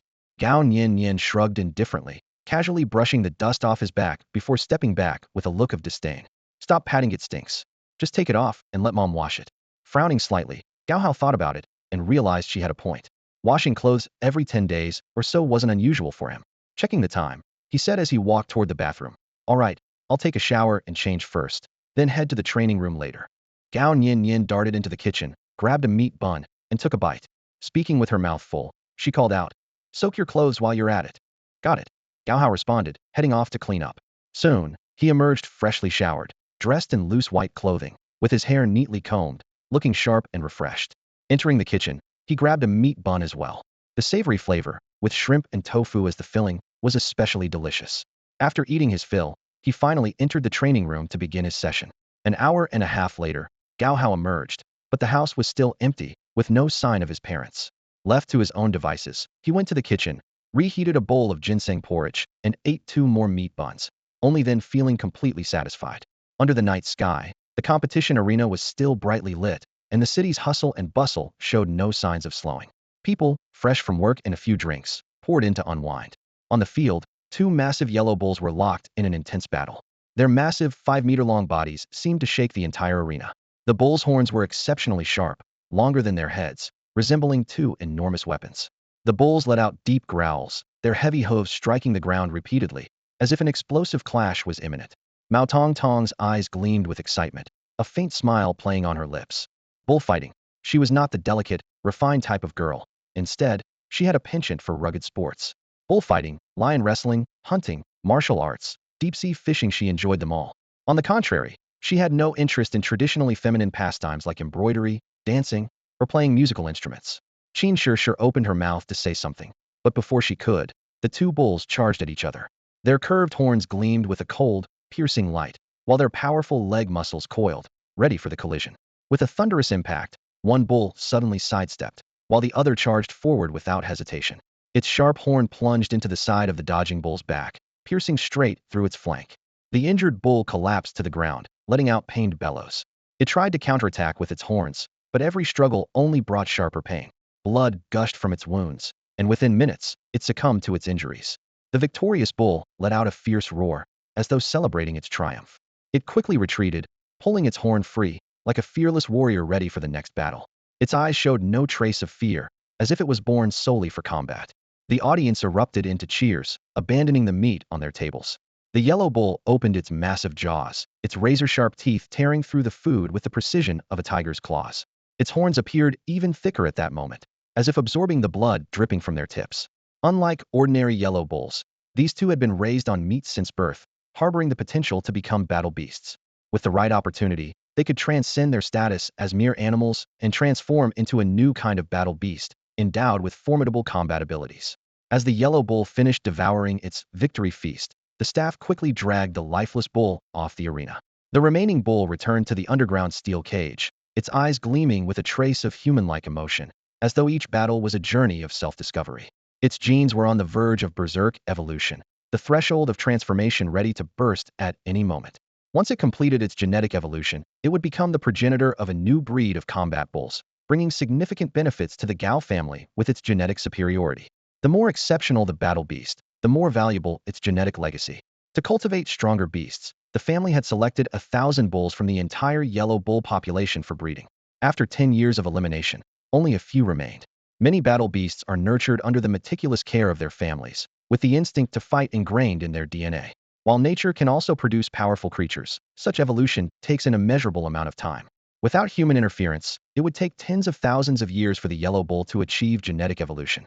Now, the family's efforts are paving the way for the future. Wow, what will happen to the dead bull? I kind of want to try its meat, Mao Tongtong said casually, flipping her long hair. Her sultry figure and sharp business acumen made it hard to believe she'd say something so offbeat. Gao Chongqing shook his head at her comment.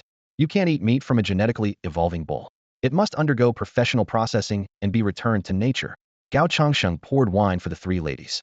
Wu Qingyuan raised her glass, swirling it with a smile as she glanced at Mao Tongtong. Of course, if you really want to eat it, it's not impossible. You're an emperor-level warrior now, and your genetic strength far surpasses these berserk bulls. Qingyuan, don't say such things, Gao Chongqing interrupted sternly. No one, regardless of status, can consume meat from a genetically evolving bull. It must be immediately destroyed, burned to ashes, or sent to a lab for testing under the strict watch of an emperor-level guardian. Who would dare to tamper with it? Wu Qingyuan lowered her head. You're right. I was wrong to say that. Of course, Gao Chongqing replied firmly. Mao Tongtong looked at the two of them, then suddenly slapped the table, bursting into hearty laughter. Why don't the two of you step into the arena and have a fight? You used to look like the perfect couple, but now you seem like any ordinary pair. Wu Qingyuan and Gao Chongqing exchanged a glance, falling silent. Mao Tongtong's teasing lightened the mood, but Gao Chongqing still didn't fully relax. He spoke up, Miss Mao Tongtong, if you're craving beef, the restaurant does have some available. Full, I'm full. Let's head back to the guest room and hang out. The Gao family is so boring, Mao Tongtong muttered discontentedly, watching Mao Rongrong leave the venue. Beside her, her two close friends were clutching red envelopes, their faces glowing with joy that they could hardly conceal, their eyes sparkling with glee. We're not competing tomorrow. They actually handed out the rewards directly to us, which means I can save my allowance and splurge on snacks, Gao Qing said with a laugh, stroking the saber-toothed white tiger nestled beside her. The three of them huddled together, discussing their plans, and decided to skip the competition the next day. As opponents grew stronger, the risks of the match escalated, and none of them saw the point in taking unnecessary risks. Let's give Gao Nianian's red envelope back to her. Tomorrow, I plan to visit the Gao family's game center to celebrate my victory. Does anyone want to join me? Wang Feng suddenly asked, raising his head to look at the others. I'll pass.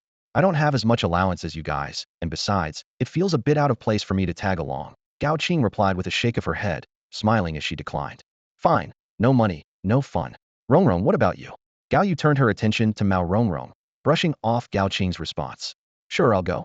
I've been here at the Gao family for so long, and I haven't even visited some of the places yet. Mao Rongrong agreed with a smile. As their lively discussion continued, a familiar figure approached them in the distance. The moonlight bathed the ground like water, and the chilly wind carried the gentle rustling of willow branches. Occasionally, the low calls of animals echoed in the air. Mao Rongrong frowned slightly. Her heart stirred. Was she too tired and imagining things? Aunt, Mao Rongrong called out softly, uncertain. Huh, Rongrong, it's been so long. Come here and let your aunt take a good look at you. Have you put on some weight? The woman laughed warmly, her tone affectionate as she approached. It was none other than Mao Rongrong's long-unseen aunt. Amid the cold wind, her silhouette grew clearer under the moonlight. Gao Qing and Gao Yu were stunned. They had always thought Mao Rongrong was simply an orphan living with her grandfather, knowing nothing about her family background. After Mao Rongrong repeatedly confirmed her story, her eyes wandered around as if searching for something. However, it was clear she was destined to be disappointed. Wang Feng's eyes widened in shock. He had never seen such a bold outfit before. Mao Rongrong's figure was so tightly fitted to her clothes that his cheeks flushed slightly, and he found it impossible to look away. Why are you standing there in a daze? Come over here and sleep with your auntie tonight, Mao Tongtong said as she walked over. After not seeing her for half a year, Mao Rongrong seemed a bit reserved, but Mao Tongtong pulled her into a tight hug, pressing her firmly against her chest, leaving her momentarily breathless. The Gao sisters stood nearby, stunned by Mao Tongtong's attire. Doesn't it look like crotchless pants? Gao Qing whispered, then quickly added in a low voice. Maybe this lady has a bedwetting problem. Both she and Gao Yu couldn't help but wonder if Mao Rongrong's aunt shared the same habit. Wang Feng, meanwhile, remained rooted to the spot, utterly at a loss for how to react. Where are you all headed? Wu Qingyuan's voice broke the awkward silence. Qin Shishir glanced at the group of children, a trace of helplessness crossing her face.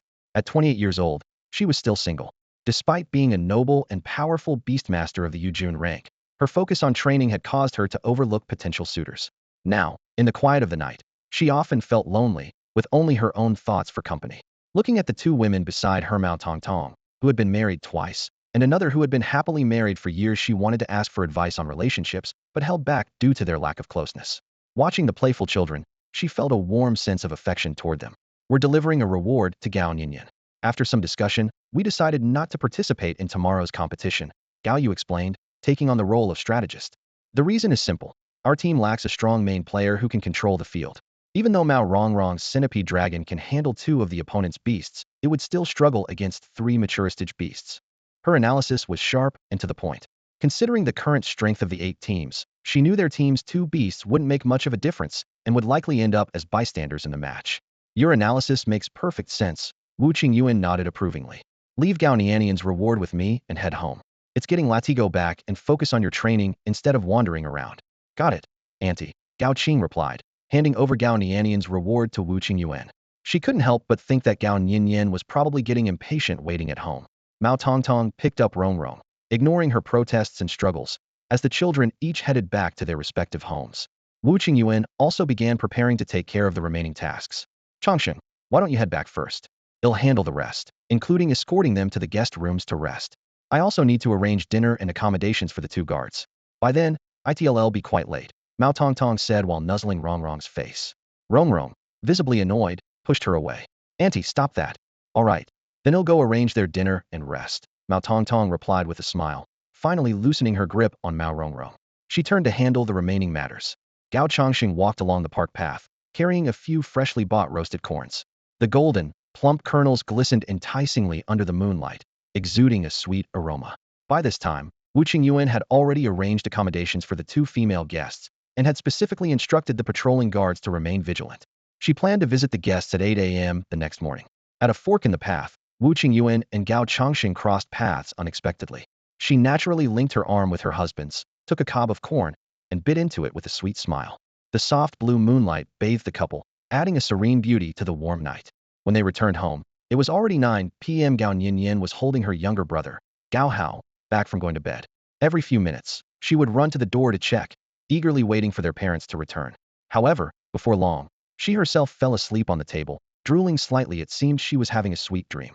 When the sound of the door opening echoed, Gao Hao put down his book and gently nudged his sister awake. Gao Nianian opened her eyes, and upon seeing her parents, she bolted toward them like a cannonball, hugging them tightly. Mom, Dad, I missed you so much. Gao Chongqing scooped his daughter up in a warm embrace, while Wu Qingyuan opened her arms to Gao Hao. Come here, Mom's back. Aren't you going to welcome me? Although a bit shy, Gao Hao trotted over and nestled into his mother's arms, obediently taking a bite of the corn she offered him. Wu Qingyuan asked about the meat buns they had for dinner, and Gao Hao honestly admitted to eating 6, while Gao Nianian proudly raised her hand and declared she ate 8. What would you like for breakfast tomorrow? Mom will make it for you, Wu Qingyuan asked with a smile, noticing the particularly cheerful expression on her daughter's face. You look so happy. Did something good happen? Mom, I made it into the top 8 of the Advanced Beastmaster class competition. If all goes well tomorrow, I might even make it to the top 4. Gao Nianian announced excitedly. Wu Qingyuan feigned surprise and pulled out a 1,000 yuan bill from her pocket, which she had prepared in advance. The bill bore the emblems of the 10 Beastmaster Academies of the Zhongyuan Empire. Overjoyed, Gao Nianian quickly pocketed the money, while Gao Hao began listing his breakfast order for the next day. Mom, I want turkey eggs and abalone soup. Wu Qingyuan set Gao Hao down and casually mentioned to Gao Nianian that some of her teammates were planning to skip the quarterfinals and head to the arcade instead. Hearing this, Gao Nianian glanced at the 1,000 yuan note in her pocket, calculating that a trip to the arcade would cost around 300, a considerable expense. She turned to her brother and asked, Hey, how did you do? Did you win any rewards? Gao Hao replied calmly. I placed in the top 15 and got a 1,000 yuan bonus. Want to come with me? You could treat your sister to some fun, Gao Nianian suggested slyly. But Gao Hao simply chuckled softly and, without saying another word, closed his bedroom door and went to sleep. Gao Nianian glanced awkwardly at her father, hoping he might say something on her behalf, but seeing his silence, she had no choice but to retreat to her room in dismay. The thought of her younger brother growing more dismissive of her as he aged left her feeling rather bitter. At times, she wanted to assert her authority as the elder sibling, but every time she saw the mature demeanor of her younger brother more composed than her own, her frustration only deepened. The night was quiet and still, bathed in silvery moonlight. Qin Tianyi stood alone by the window in the guest room, holding a wine glass as he gazed into the hazy night. A layer of unresolved sorrow lingered in his furrowed brows. The moonlight occasionally brightened, casting a faint bluish glow over his face, as if silently offering comfort. At other times, it was obscured by drifting clouds, leaving only a faint shimmer behind. The expansive Gao family courtyard was enveloped in silence, save for the soft gurgling sounds of winter goo insects beneath the ground. These creatures, a hibernating species, emitted a noise akin to gentle snores, helping people sleep peacefully when buried beneath the house. They remained quiet during the day and became active at night, making them particularly suited for those suffering from insomnia or irregular sleep patterns. Come spring, these segmented winter, also known as nine-segment jade, would awaken to breed. If disturbed, their bodies would instantly harden like jade. Resembling caterpillars, these creatures always moved in pairs. After breeding, the males would pupate, while the females burrowed underground to nurture their offspring. By the height of summer, the males would metamorphose into stunning ice butterflies, exuding an aura of coolness that could chill drinks within minutes. These ice butterflies would drift with the wind for half a year before gathering at star-plucking peak to begin their evolutionary journey. Swarms of butterflies would form a dazzling silver sea on the icy mountain, relentlessly attempting to reach the summit. Only a rare few made it to the top, and these fortunate ones would evolve into fully formed snow butterflies. In the wild, this evolution had a success rate of only 1 in a million, but under the care of Beast Tamers, the odds could rise to over 1%. Qin Tianyi exhaled a misty breath, his gaze calm, yet deep. Resting on his shoulder was an extraordinary snow butterfly. This butterfly was much larger than average, with a wingspan exceeding 30 centimeters. Its 8 delicate, translucent wings shimmered with vibrant, iridescent colors, resembling a fairy in its ethereal beauty. It was clear this was no ordinary snow butterfly. The frost butterfly, a rarely seen king among goo butterflies that appears once in a century, possesses the extraordinary ability to manipulate ice and fierce winds. Not only is it an evolved form of ordinary goo butterflies, but it is also a rare treasure among beast tamers. This remarkable creature holds 4 awe-inspiring talents: the power to heal wounds, an innate immunity to cold, the skill to command raging winds, and its most terrifying ability, the art of dreams. When it employs this dream magic, it can silently freeze a sleeping person to death, leaving no visible signs of harm. Only the heart, encased as if in icy jade, ceases to beat forever in their slumber. When hunting beasts near Mount Starcatcher, encountering the frost butterfly requires immediate consumption of cold resistance pills. Without them, the body would quickly become numb and rigid, gradually turning into an ice sculpture amidst the howling snowstorm. Qin Tianyi pondered his brother's words, letting out a silent sigh. It was easy to talk about, but immensely difficult to execute. Cutting off those people's sources of income abruptly would undoubtedly cause an uproar and chaos beyond measure. Suddenly, he recalled a historical strategy he had learned in school. In ancient times, emperors had employed a policy called the Decree of Enfeoffment, a calculated move that divided the power of local lords to consolidate central authority, ultimately achieving centralized control. However, Qin Tianyi himself came from a prominent family and could not afford to sow discord among the clans due to internal conflicts. This was one of the reasons he was reluctant to respond to Gao Qiangsheng's suggestion. More importantly, he was now the head of the Qin family. If he had to endure hardships in this position, then what was the point of holding it? After struggling for 60 years to reach the top, was it only to suffer? He could only feign ignorance. Having dedicated most of his life to the Qin family, didn't he deserve some special privileges? His 5 elder brothers weren't fools. None of them had attempted to change the rules, clearly hindered by significant obstacles. If he acted recklessly, his fate would likely be no better. After much deliberation, even envisioning his own tragic demise, Qin Tianyi ultimately decided to join their plan for no. If he couldn't beat them, he would temporarily align with them. As for the earlier complaints about his miserable situation, no matter how poor the Qin family became, they wouldn't let him die in the wilderness. That would only tarnish the family's reputation with no benefit to anyone. Those words were merely for show, not to be taken seriously. Now, as Qin Tianyi had just taken over the Qin family's affairs, many areas still required the support of his brother's sons to maintain control. On the surface, Xingyue Bay appeared to be the smallest territory in Xingnan province's jurisdiction, but in reality, its scope was vast, covering over 8 million square kilometers with a population exceeding 400 million, 1 billion more than Tianqing City. To the north lay the Death Star Valley, and to the east stood Mount Starcatcher. Though both locations were extremely perilous, they were the Qin family's primary sources of annual revenue. While a portion of the eastern territory was occupied by the Gao family, the majority still fell under Xingyue Bay's control. Tianqing City, aside from being one of the 4 major cities, also housed an ancient city recorded in textbook Sioux City. Closely connected to Tianyue City in Black Gold Province, it was said to be the ancestral land of the Gao family. According to legend, a colossal black dragon, tens of thousands of meters long, once resided there. The dragon was eventually slain through the cunning of the Gao family's ancestor, who seized its treasure and paved the way for the family's rise to power. Thus, Sioux City earned the nickname Dragon's Ruins. Over the passage of time, Sioux City gained widespread fame and became a critical hub for trade with Black Gold Province. Half of Tianjin City's cargo transport passed through Sioux City, where strict checkpoint management turned it into a vital stronghold. The retired patriarch of the Gao family, along with the elder figures like Gao Qiangxing, Gao Fiyun, and Gao Xiaoshan's father, now reside permanently in this location to oversee its affairs. They enjoy privileges and resources beyond those of the other elders. Though they have stepped down from their official roles within the family, their influence has only grown stronger. Their base of operations is Shuqing, an ancient city nestled on the frontier of the eastern province, shrouded in mystery and seemingly harboring monumental secrets. In the past, the Qin family sent people to investigate Shuqing, but none returned. This fate was not exclusive to the Qin family. Even prominent families like the Mao and Mo clans ventured there only to meet with failure. Despite the rumors and accusations that have surrounded Shuqing, the intricate web of interests tied to it ensured that such claims were quietly dismissed. For ordinary people, Shuqing is almost non-existent, a vague notion of a place that barely lingers in their awareness. As for why it remains documented in the records of major families, it seems to serve as an ambiguous note for future generations, a reminder that this place is not a blank spot on the map. The open yet vague accounts of Shuqing only deepen the mystery for outsiders. Perhaps this is intentional, as the city has long since become the private domain of the Gao family. Though many have tried to probe its secrets, no one has ever truly shaken its foundations. From the records left by his older relatives, Qin Tianyi had long discerned that the Gao family's true strength was far from simple. Though they appeared low-key, their ambitions were unmistakable, lying in wait for the right moment. This might also explain why the emperor of the eastern province was willing to marry his sister to Gao Xiaoshan in an attempt to strengthen ties with this rapidly rising power through marriage. If the judicial envoy Yu had also come with a specific agenda, it would only heighten the sense of unease. Many thoughts raced through Qin Tianyi's mind. While Gao Qiangxing still treated him with warmth and goodwill, there was no guarantee that the next generation of the Gao family would maintain the same attitude. Should conflict arise between the two families in the future, the current peace could easily be revealed as a fragile facade. If Gao Qiangxing were to turn against him at such a moment, Qin Tianyi feared he would be remembered as the Qin family's eternal disgrace.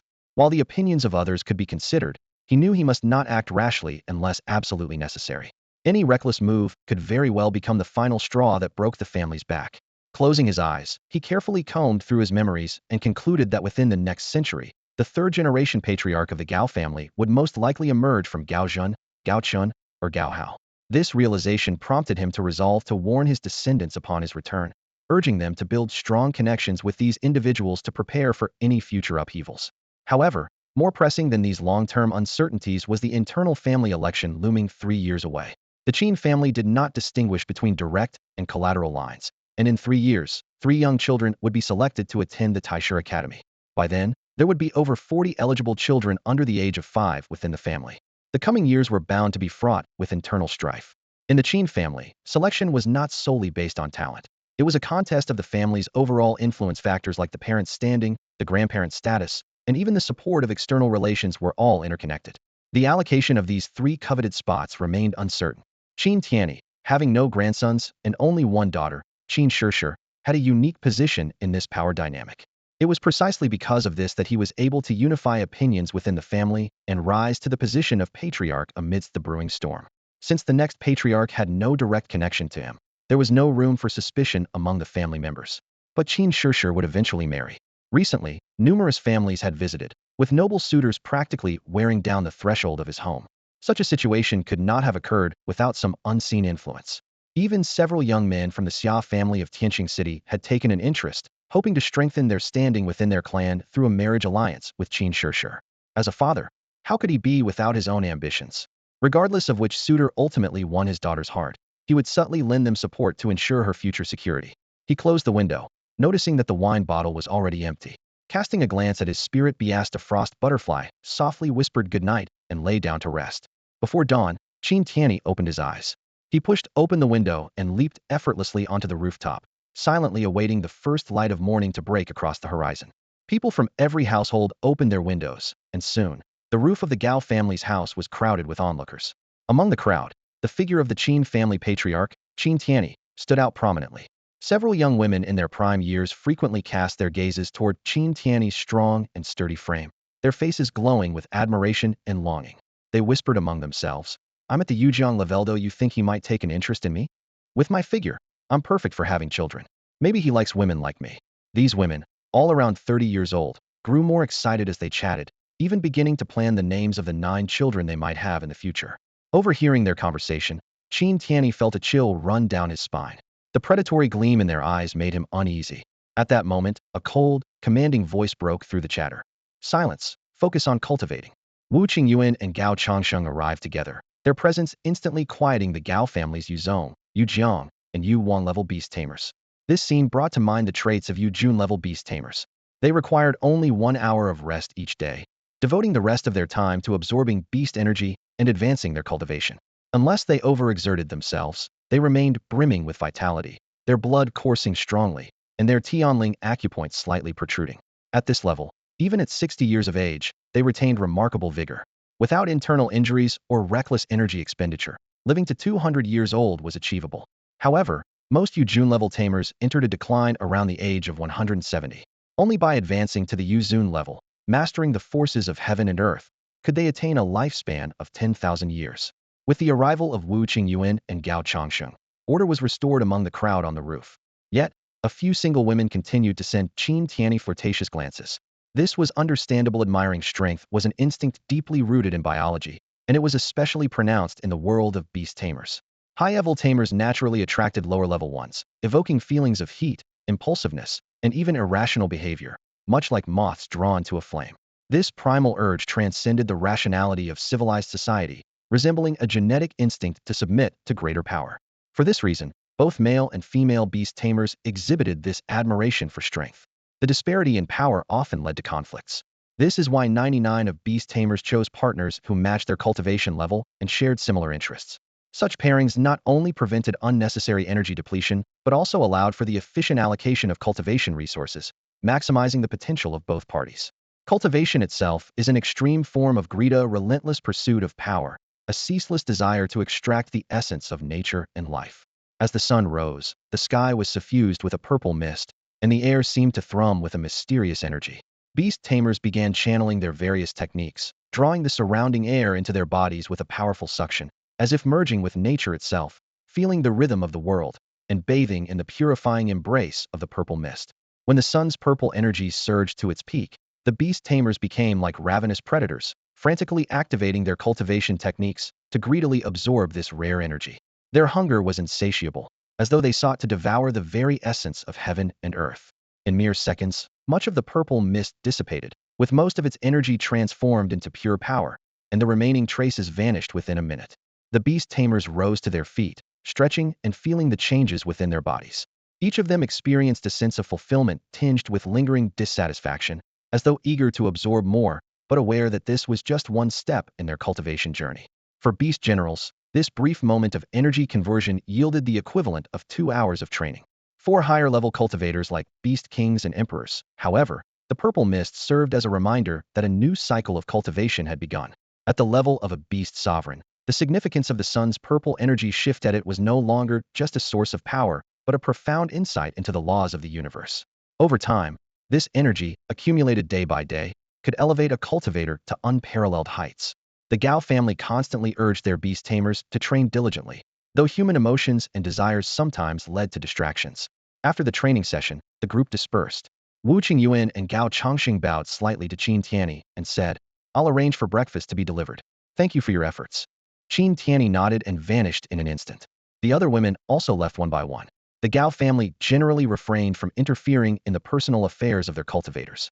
Those who committed serious transgressions faced expulsion from the family. While these individuals could survive elsewhere thanks to their abilities, returning to Sky Star City would result in being blacklisted. Over the years, countless ambitious youths had sought to defy the odds, but most ultimately failed to achieve their lofty goals. Gao Hao had once been overconfident and indulgent, but he eventually realized that true mastery came not from blind ambition, but from genuine skill. As Sun Wukong and the Bodhi Patriarch once said, seeking immortality and divine intervention is no substitute for taking control of one's own destiny. Enchanting scriptures is less effective than honing one's abilities. In cultivation, 3 cups of tea while meditating could never compare to the tangible results of wielding a staff and practicing martial arts. After the session, Gao Hao exchanged a few brief words with Gao Nianian before she departed in haste. He, on the other hand, walked home alone. It was the school holiday period, and the family's annual competition was in full swing. Though he had some free time, the thought of the upcoming individual tournament in a few days kept him from fully relaxing. Back at home, he enjoyed a simple yet nourishing breakfast of fire turkey eggs and abalone soup. Fire turkey eggs were a common yet highly beneficial food, especially for cultivators nearing a breakthrough. The fire turkey, with its vibrant plumage, laid eggs that were particularly effective in replenishing beast energy, helping cultivators maintain stability before advancing. According to the theory of the 5 elements, fire overcomes metal, and fire-based foods could help suppress metal-aligned beast energy, making cultivation more efficient. Indeed, the wisdom of the ancients was not to be underestimated. Today, Gao Hao was the only one at home. Early in the morning, Gao Nianian rushed out without even having breakfast to play with Gao Yu and her sister, while their parents left early to entertain important guests. Relishing the rare solitude, Gao Hao reflected on the past 7 months of hard work, feeling the exhaustion deep within him. He carefully washed his bowl and chopsticks, placing them gently back into the cabinet. Walking into his room, he pulled 2 golden bamboo sticks from his pocket and tossed them to Shiong Dunan before kicking off his shoes and lazily sprawling across his small bed. That day, he did nothing but lie there quietly. Yet, it was in this state of doing nothing that his mind began to settle. The battles he had fought in the past had left him with an accumulation of negativity and tension. The sight of Shiong Dunan or his teammates getting injured always caused an emotional turmoil within him. But now he chose to let everything go. No planning for tomorrow, no listening to the whispers of the future, no concern about his cultivation progress, and no analysis of competition strategies. It was as if all his worries drifted away with the wind. He simply lay there, returning to his most natural and unburdened state. At 4 o'clock the next morning, Gao Hao opened his eyes, his body brimming with a newfound sense of comfort, as though every cell was alive with energy. He spent an hour focused on training in the cultivation room before quietly waking his sister to join him at the training grounds to absorb the morning's vital energy. In this tranquil space, Gao Hao suddenly noticed that his speed in practicing the dragon technique and absorbing the vital energy had increased by a third. Even more astonishing, his eye of truth briefly caught a glimpse of the patterns of the world's rules. Although the vision was fleeting and difficult to recall, that brief moment granted him the equivalent of 3 months' worth of diligent practice. At this moment, Gao Hao felt neither joy nor surprise, as if he had seamlessly aligned with the rhythm of nature. He felt like an ancient tree that had stood rooted in the earth for centuries, naturally drawing in nutrients. Although the external duration of his training was the same as usual, in his perception, the time spent absorbing the vital energy seemed to stretch tenfold. This extraordinary experience of enlightenment was unlike anything he had felt before. He could even smell the richer fragrance of the soil, and a powerful urge surged within him, a desire to root himself deeply into the earth and draw sustenance from it. Gao Hao felt a slight aversion in his heart, but in the blink of an eye, that profound and mysterious sensation disappeared. It felt as natural as stretching lazily in the morning, arising effortlessly from within. However, the subtle perception of the world's intricacies lingered. When he tried to recapture that fleeting insight, it eluded him entirely. He felt like a thief caught in the act or a fraud unmasked, expelled by the master from a lush and abundant realm. In that brief moment, perhaps, just an instant seemed to have entered a dimension of experience beyond human comprehension. It was a realm of sensations that only ageless jade or the eternal earth might possess. The joy was akin to plants expressing gratitude to the sun. Yet, in the end, he chose to resist, even rebel, defying the instinctive nature of the plants. It was as if he were a gardener tending to a blooming garden, discovering an oddity among the flowers, one that constantly consumed resources but grew into the ugliest plant. Naturally, it would be mercilessly uprooted. Gao Hao walked home with a blank expression, the fragrant sensation still lingering in his mind. Based on his extracurricular studies and logical reasoning, even breaking through to the U-zone level shouldn't allow someone to sense the rules of the universe, not even faintly. But the eye of truth told him otherwise. Had hit the jackpot, and not just any jackpot. It was the kind that cleared the entire prize pool, tax-free. The most absurd part was that he hadn't even invested a single cent. Yet, the laws of the universe seemed unusually close to him, and the sun's purple chi had been freely bestowed upon him. Of course, this was merely a metaphor to make sense of it. Neither Gao Changxing nor Wu Qingyuan had ever mentioned any familial connection to the rules of the universe. Faced with this astonishing windfall, it was natural for him to feel a bit uneasy. Could it be that I truly am the chosen one? Gao Hao's face lit up with a dreamy expression as he wondered if stepping outside might lead him to stumble upon a divine martial arts manual or a heavenly treasure. Hey, what's wrong with you? Gao Nianian nudged him, her face clouded with frustration. Yesterday, she had gotten carried away at the arcade, losing more than 1,000 yuan. Even her self-imposed limit of 500 had been ignored, leaving her far from what she had hoped for. Out of the initial 1,000, only 312 yuan remained. Regret consumed her as she returned home, wishing she could stop herself from overspending. Now, her shopping bags were tucked away in her storage bracelet, while Gao Hao had happily snagged a free bag of cotton candy last night. But now wasn't the time to dwell on that. Gao Hao glanced at his sister, then scanned their surroundings, suddenly crouching to observe the ants on the ground. He was utterly perplexed despite absorbing so much purple chi. He only felt more energetic, with no noticeable improvement in his cultivation level or ability to manipulate chi. Only his spiritual power and the azure space seemed to have advanced. Strange. Has my body and spirit evolved separately? Normally, such progress should be synchronized. If spiritual power increased, physical strength should improve alongside it. I'm talking to you. What are you thinking about? Gao Nianian, frustrated by his lack of response, couldn't hold back and punched him lightly on the arm. Ouch, ouch. That hurts. Pay up. Gao Hao yelped dramatically, pretending to fall to the ground. He still remembered an incident where someone had scammed him out of 800 yuan after a minor bump caused their glasses to drop. That private settlement had left a lasting impression on him. Gao Nianyan was startled by his exaggerated reaction. The main issue was that the glasses were shattered into countless pieces, almost as if they had been smashed with force. Even the frames were bent out of shape. Gao Hao looked at the scene, feeling a bit awkward. After a brief 2-second silence, he finally said slowly, I was lost in thought earlier and didn't pay much attention. They'll ask my parents about it when I get home. Gao Nianyan immediately broke into a confident smile. Haha, brother, you have a sister, you know. I've been cultivating for over a year longer than you. So if you're confused about anything, just ask me. She patted her chest proudly. Don't worry, I'll answer all your questions. That's how a sister's dignity is upheld. Gao Hao glanced at Gao Nianyan, thought for a moment, and then nodded slightly. It was true there are limits to one person's knowledge. Sometimes, two minds working together can uncover more. He began. This morning, I absorbed some purple energy, and it felt hundreds of times stronger than usual. I'm not exactly sure how strong, but my mental strength has clearly improved. However, my physical body hasn't changed at all. Do you know why? Gao Nianyan widened her eyes and looked at him reproachfully. Why are you asking such strange questions? Whether it's extracurricular books, school teachers, or even parents, she trailed off, seemingly reminded of something. After a while, she suddenly slapped her thigh in excitement. I've got it. It's the chi, the spiritual energy. Seeing her brother's confused expression, she quickly added urgently. Spiritual energy. The chi from heaven and earth. Gao Nianyan racked her brain and finally recalled a name. Gao Hao, hearing her explanation, felt a bit more at ease. Since his sister seemed to know about this, there was no need for him to worry too much. He sighed. Having an excellent teacher can save you decades of detours. Knowledge is like turning waste into treasure, transforming the ordinary into the extraordinary. What others see as trash, you might turn into valuable resources through wisdom. Gao Nianyan grinned smugly. Haha, I'm amazing, aren't I? Amazing, absolutely amazing. Gao Hao responded with a smile. Thank you, sis. Gao Nianyan extended her hand, her face beaming with joy. Come on, brother, hold my hand. Gao Hao looked at her cheerful expression and reluctantly reached out. Hand in hand, they walked toward home.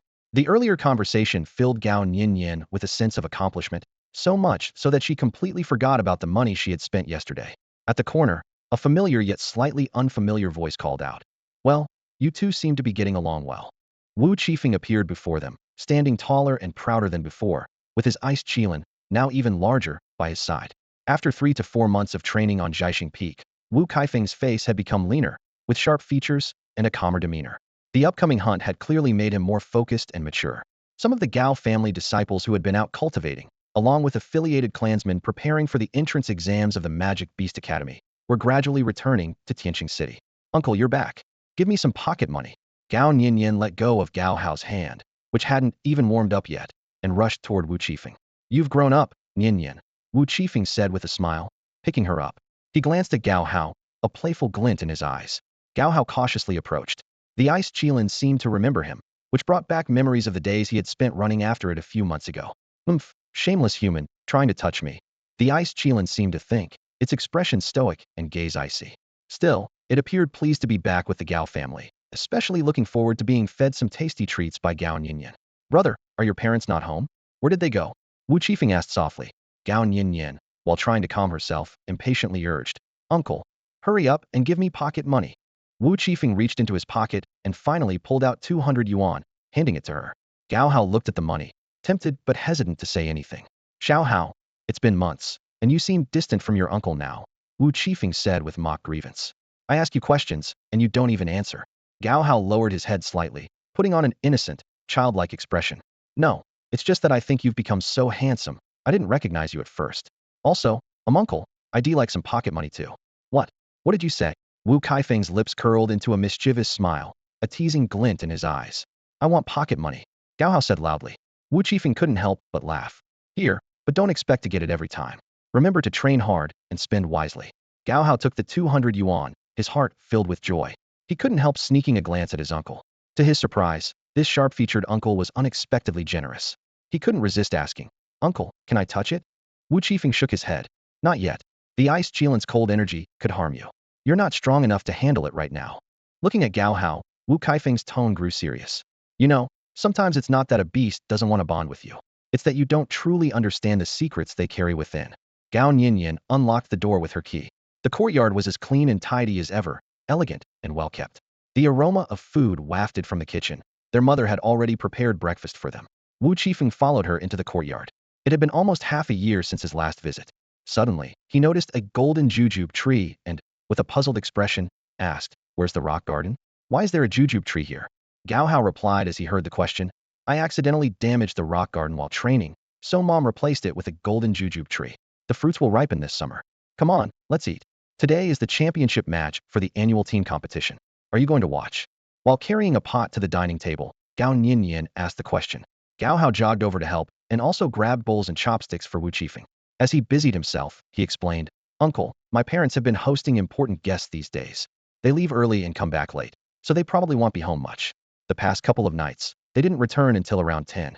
Wu Qifeng nodded as he listened. Without hesitation, he grabbed a meat bun made by Wu Qingyuan and started eating heartily. His appetite was impressive. He devoured all the buns meant for Gao Nianian and Gao Hao's dinner, a total of 15 or 16 buns, 3 bites each, eating at lightning speed. It's been so long since I've had my sister's meat buns. Back at Jiaxing Peak, I'm constantly on guard, barely seeing a soul. I can go a whole month without a single hot meal, he said, satisfied after eating his fill. Watching the two kids busily tidying up, one washing dishes, the other putting away utensils, Wu Qifeng commented on how efficient they were. Are you going? Gao Nianian asked her brother again. Gao Hao immediately shook his head and replied nonchalantly. I've already made plans with friends to play Kuju today. I don't have time to watch people showing off on the competition stage. Gao Nianian chuckled and teased. Don't you usually love watching matches? What's changed these days? Gao Hao replied with a smirk. After seeing high-level Dragon Pearl battles, I'm not interested in kids playing pretend games anymore. If you're going to the competition, don't forget to tell Mom we won't have dinner tonight. If she gives you dinner money, share half with me. As he neatly arranged the bowls, Gao Nianian looked at her brother with a smile and said, Why didn't I think of that? I wonder how much Mom will give. Wu Qifeng let out a long, satisfied burp. Seeing the two kids walk out of the kitchen, he asked, Do you want your uncle to take you to the amusement park? Both of them shook their heads. Gao Hao replied, Uncle, if you're free, you can stay home and watch the house, or take Gao Nianian to the competition. If you want to rest, you can use my room. I've got plans, and we'll be back around 11. Wu Qifeng stretched his neck. Having flown back on the Sky Eye Ice Eagle, he hadn't had a proper rest in months. Initially, he had planned to report some matters to his sister, but since it wasn't urgent, he waved at the two of them and said, Go have fun, but don't lose track of time. As Gao Hao walked down the street, he noticed there were fewer pedestrians than usual. Most people were busy preparing hunting tools, while others were working at restaurants for the annual competition. Recently, a large amount of supplies had been brought into the inner city. Shipment was dozens of tons, including high-quality beef. Normally, wild ox meat cost around 40 to 50 yuan per pound, and premium wild ox meat was about 200 yuan. Now, prices had nearly doubled. Many wealthy families living in the inner city also purchased tickets to watch competitions at the arena. Basic expenses for such events typically cost around 2,000 to 3,000 yuan, while upper-level private boxes can cost about 20,000. For panoramic skybox views with excellent angles, spending over 100,000 in a day is quite normal. Gao Hao picked up his pace and reached the training field within just over 10 minutes. Over the past few days, there hadn't been many people rigorously training there. Most of the visitors were children playing around. As soon as he entered the field, he spotted Zhang Xiao, who had already arrived. Beside him stood the blue-eyed water python, now fully recovered with the wound on its back completely healed. Hey, Haoge, you're here, Zhang Xiao greeted. Gao Hao nodded. They'll go grab a ball from the administrator over there. About 10 minutes later, everyone had arrived. The four of them split into two teams and started their game. Before they knew it, they had been playing for over 3 hours. Gao Hao and Han Ping were on one team. Han Ping focused on passing from the backfield, while Gao Hao's sharp eyes ensured the highest accuracy. Zhang Xiao and Gao Cheng formed the other team, demonstrating seamless coordination with almost no passing errors. Their respective beasts cheered them on from the sidelines, each team showcasing their unique strengths during offensive and defensive transitions. As they were immersed in the game, Guahong entered the training field, shouting loudly, "Hey everyone, the team championship results are out. It's the Sacred Beast Village Team. Qitian has won the championship." Gao Hao looked over at her, wiping the sweat from his face. The team competition at the arena had concluded, and unsurprisingly, Sacred Beast Village had emerged victorious once again. This wasn't surprising given the Xiao family's support for local development. Zhang Xiao had analyzed Tianqing City's dynamics long ago. Over the past few decades, Sacred Beast Village had gradually gained visibility among outer city residents. Even construction workers had heard of the village. The Xiao family had established processing factories in Sacred Beast Village, boosting the local economy and attracting many beastmasters to settle there. Although most of these beastmasters were only at the 8 or 9-star level and hadn't yet broken through to 10 stars, the village's population had grown from 30,000 several decades ago to 370,000. Surrounding villages had also merged into it about 10 years ago. Guahong, slightly out of breath, ran over and handed a bottle of water to Gao Hao. She then took a towel from her storage bracelet. "Here, wipe your sweat." Gao Hao's breaths were still hot, and his heart was pounding hard. The group headed into the training classroom to rest and cool down. "The Gao clan leader has announced the results," Guahong said. His personal disciples team secured an impressive second place. Also, registrations for the annual individual competition will open at 3 p.m. this afternoon. "Hey race, some good news. 2 7-star beastmasters from our class are participating in the individual competition." Guahong had a knack for gathering intelligence. Thanks to her single-legged golden crow's abilities, she had gradually become a core member of the Red Star team. "Zhang Hao and Yiqing?" Zhang Xiao asked. Guahong nodded confidently.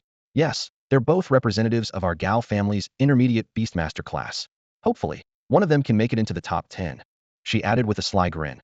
"Oh, and hey Ray, some insider news. Zhao Yu and Zhang Ji have both broken through to 6-star beastmasters. They've been keeping it under wraps, planning to reveal it with strong performances in the individual competition." She chuckled. This wasn't just a rumor. She had overheard them discussing it. The sun shone brightly overhead, but without the oppressive heat and humidity of summer. The group rested in the classroom, regaining their energy and wiping off sweat to avoid catching a cold. After about half an hour, they felt ready to move on. "All right, let's call it a day. See you all at the arena," someone said as the group began to disperse. Before leaving, Guahong handed 100 yuan to Gao Hao. "Your sister asked me to give this to you. She said you can go to the park tonight to enjoy the moonlight and grab some snacks to fill up." "Got it," Gao Hao replied. At noon, Wu Qifeng woke up from his sleep and hurried out of the house to buy 2 bottles of juice from the store, intending to quench everyone's thirst. Afterwards, he returned home and enjoyed the large crab his mother had prepared for him. The crab meat was tender and juicy, and he ate with great relish. Around 1 o'clock, Gao Nianian and Gao Hao each headed to the competition venue to register for the individual matches. Along the way, they only encountered a few passers-by, and life went on without much excitement. At the competition venue, the staff explained the rules of the matches in detail. Unlike team competitions, individual matches required participants to coordinate with their own contracted beasts in battle. While still challenging, individual matches were more controlled and less chaotic compared to the unpredictable nature of team matches. This allowed participants to showcase the best synergy between themselves and their beasts in a more simplified environment. The staff emphasized that the most distinctive feature of the individual matches was the test of personal willpower. Unlike team matches, where unexpected factors such as sneak attacks during a beast's injury could occur, individual matches focused more on the participants' decisions, skills, and talents. The ability to leverage strengths like brute force, speed, endurance, charm, stealth, or deception was key to determining victory. Gao Hao reflected on his own abilities. While his mental strength was formidable, he lacked notable advantages in other areas. However, with the unique abilities of his heavy-eyed panda, he could activate the Eye of Truth to instantly impose a slowing effect on ordinary beasts, launching a powerful counterattack and seizing the initiative. Over the next 2 days, Gao Hao repeatedly adjusted his state of mind at home, simulating over 30 matches to analyze how different strategies might impact his performance. He was well aware of his strengths and weaknesses. His current level remained stagnant, leaving him in an awkward, neither here nor there position. If given 5 more days, he was confident he could break through to the level of a 5-star beastmaster. However, the pressing reality of time waits for no one weighed heavily on him. Through his simulations, he devised 3 combat strategies tailored to his circumstances. The first was a swift and decisive attack to quickly overwhelm his opponent. The second was a tactical retreat to preserve himself if victory seemed unattainable. and the third was a deceptive, empty city strategy, using feints and traps to lure opponents into a disadvantage. The next day, the competition venue began preparations early in the morning, and the participating Beastmasters arrived one after another. One figure immediately caught everyone's attention: a tall and slender girl, about 1.56 meters in height and no more than 7 years old, who had already reached the level of a 6-star Beastmaster. Walking beside her was an orange cat with an elegant gait, exuding an innate and undeniable charm. Despite her young age, even some 7-star Beastmasters were eager to curry favor with her. A boy approached her with a smile and said, "Don't worry, young lady. I won't hurt you. If I face you, I'll go easy on you."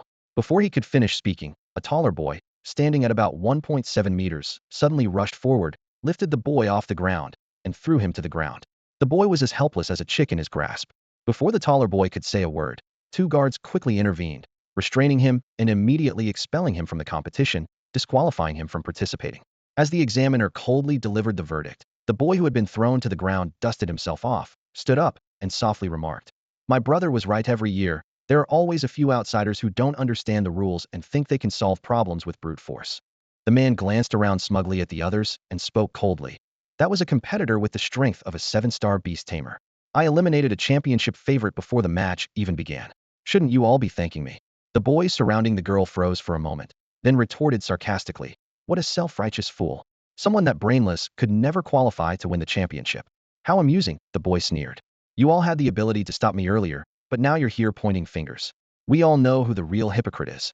Trash will always be trash," he scoffed, "obeying like a lapdog just because someone calls you brother.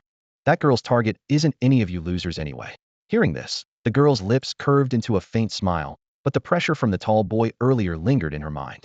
She glanced at the people around her and sighed inwardly. Quickly, she replaced her expression with a sweet smile and said pitifully, "Oh, I only care about my dear brothers. How could I let you fight for me? Please don't argue. If you get hurt, I'd be heartbroken. Who would protect me then? My beast is just an orange tabby with no fighting ability." Her words were delivered so flawlessly that even the boy was slightly moved.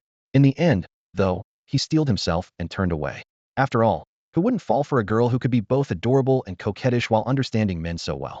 At that moment, a voice cut through the air, "Move aside. Move aside." A figure approached, sneering as he spoke. "The annual individual competition and the quality and character of beast tamers get worse every year. Any lousy shrimp thinks they can show off. Even from a distance, I can smell the stench of a sly fox." The girl spun around angrily, ready to confront whoever was badmouthing her. But when she saw who it was, her expression instantly turned flustered. "Yi Qing, you're participating in the individual competition too?" Yi Qing looked at the girl and the boys surrounding her, his brows furrowing slightly, as if he wanted to say something. In the end, he just sighed and walked away. At that moment, the screen on the central square tower lit up, showing a young beast tamer who loudly announced the start of the competition. The grand prize was a royal-grade pill capable of evolving an ordinary beast's bloodline, or alternatively, a cash prize of 10 million. The competition arena was only the size of a football field. A pale-faced young female examiner with striking red lips blew a whistle and announced the start of the match in a throaty voice. Almost instantly, with a few loud bangs, Gao Hao's opponent was knocked out. The 6-star beast tamer never expected to lose so quickly and become a stepping stone for someone else's fame. The female examiner's mouth dropped open in astonishment. Gao Hao wins. The match was decided in just 3 seconds, leaving nearly 70 of the audience unsure of how he had achieved victory. Gao Hao waited for Shiong Dunan to return. Together, the boy and his bear leaped off the platform, awaiting instructions from the examiner. His cold demeanor immediately caught the attention of a group of girls. "Wow, this guy is too cool, doesn't even flinch after winning. Like it's no big deal. That was so fast. There's no way I could keep up with someone like that." In the audience, Wu Qingyuan turned to Qin Shishir and boasted, "Shishir, isn't my son adorable? That mature expression is irresistible. And when he gets flustered and blushes, it's just too cute." Since Mao Tongtong had gone to watch Mao Rongrong's match, Wu Qingyuan had dragged Qin Shishir, who had grown comfortable with her over the past few days, to watch her son in action. As expected, Gao Hao's performance drew admiration from the crowd, earning him the title of a young hero. As the first round of the competition came to an end, Gao Hao stood beside the female examiner, taking a brief moment to rest. The arena buzzed with noisome spectators loudly analyzed tactics. Parents brought their children to learn from the experience, and many others came solely to support their kids. Cheers erupted for victories, while quiet tears were shed for defeats. "Hey, little brother, you're so cool. We'll be up next, please go easy on me. Okay?" A girl said softly to Gao Hao. She had just finished her own match. Despite witnessing Gao Hao's extraordinary abilities firsthand, she couldn't quite discern his talent. Was it teleportation, control, or perhaps super speed? This girl had long noticed how, while other boys hovered around her, Gao Hao maintained an aloof demeanor, as if detached from the commotion, unwilling to involve himself in any disputes. This excessive calmness piqued her curiosity, compelling her to test him. Gao Hao's strategy was straightforward, a swift victory. He would use his full mental strength to manipulate his opponent's speed, imposing a tenfold deceleration. If a match could be resolved in 3 seconds, he wouldn't drag it out to 5. Facing a 6-star summoner, he knew he couldn't afford even a moment of carelessness or risk being drawn into a prolonged battle. Big sister, it was just luck, Gao Hao said with a sweet smile, scratching the back of his head shyly. That last opponent underestimated me and gave me an opening. I'm really not as strong as you think. His words made the girl's heart race. She almost bit her lip but restrained herself. I believe you, she replied, forcing a calm tone. And I'll go easy on you too. Before she could finish her sentence, 2 loud explosions echoed through the arena. The match had already concluded. On the field, a 5-ma turtle, seductive fox lay defeated, while Shiong Dunan struck a triumphant pose, signaling his victory. The female examiner smiled warmly and announced Gao Hao's advancement to the next round. The girl's face was filled with shock. She had clearly commanded her fox to retreat, so why had it ignored her orders and charged directly at the golden panda? Clenching her fists tightly, she gritted her teeth. 3 years of fortune, 3 of misfortune, just you wait, Gao Hao. He'll remember this humiliation today, and he'll make sure to repay it. After 2 elimination rounds, the number of competitors was reduced from 800 to 400, and then to 200. Among them, Gao Hao's performance stood out the most. While other contestants took over 10 minutes to fight and needed another half-hour to recover their spiritual energy, Gao Hao's matches lasted only 3 seconds each. This nearly monotonous brevity in his battles left the audience even more astonished, sparking widespread speculation about the nature of his unique talent. It seems like boys often enjoy watching lengthy movies that last over 2 hours. Gao Hao stood on the arena platform, a faint sheen of sweat on his forehead and his brows slightly furrowed. Controlling a 6-star summoner with mental resistance to cast a tenfold slow spell was no easy feat for him. If it weren't for Shiong Dunan supporting him by his side, he might have already collapsed to his knees on the spot. Thank you all for your support and kindness, Gao Hao said, forcing himself to wave and smile at the audience. His warm, sunny smile touched everyone present. In the crowd, a beautiful pregnant woman was captivated by the sight and softly turned to her husband. Let's have a child as adorable as him when we get back, she said sweetly. Really? You agree? Her husband was overjoyed, thrilled by this unexpected outcome from the day's competition.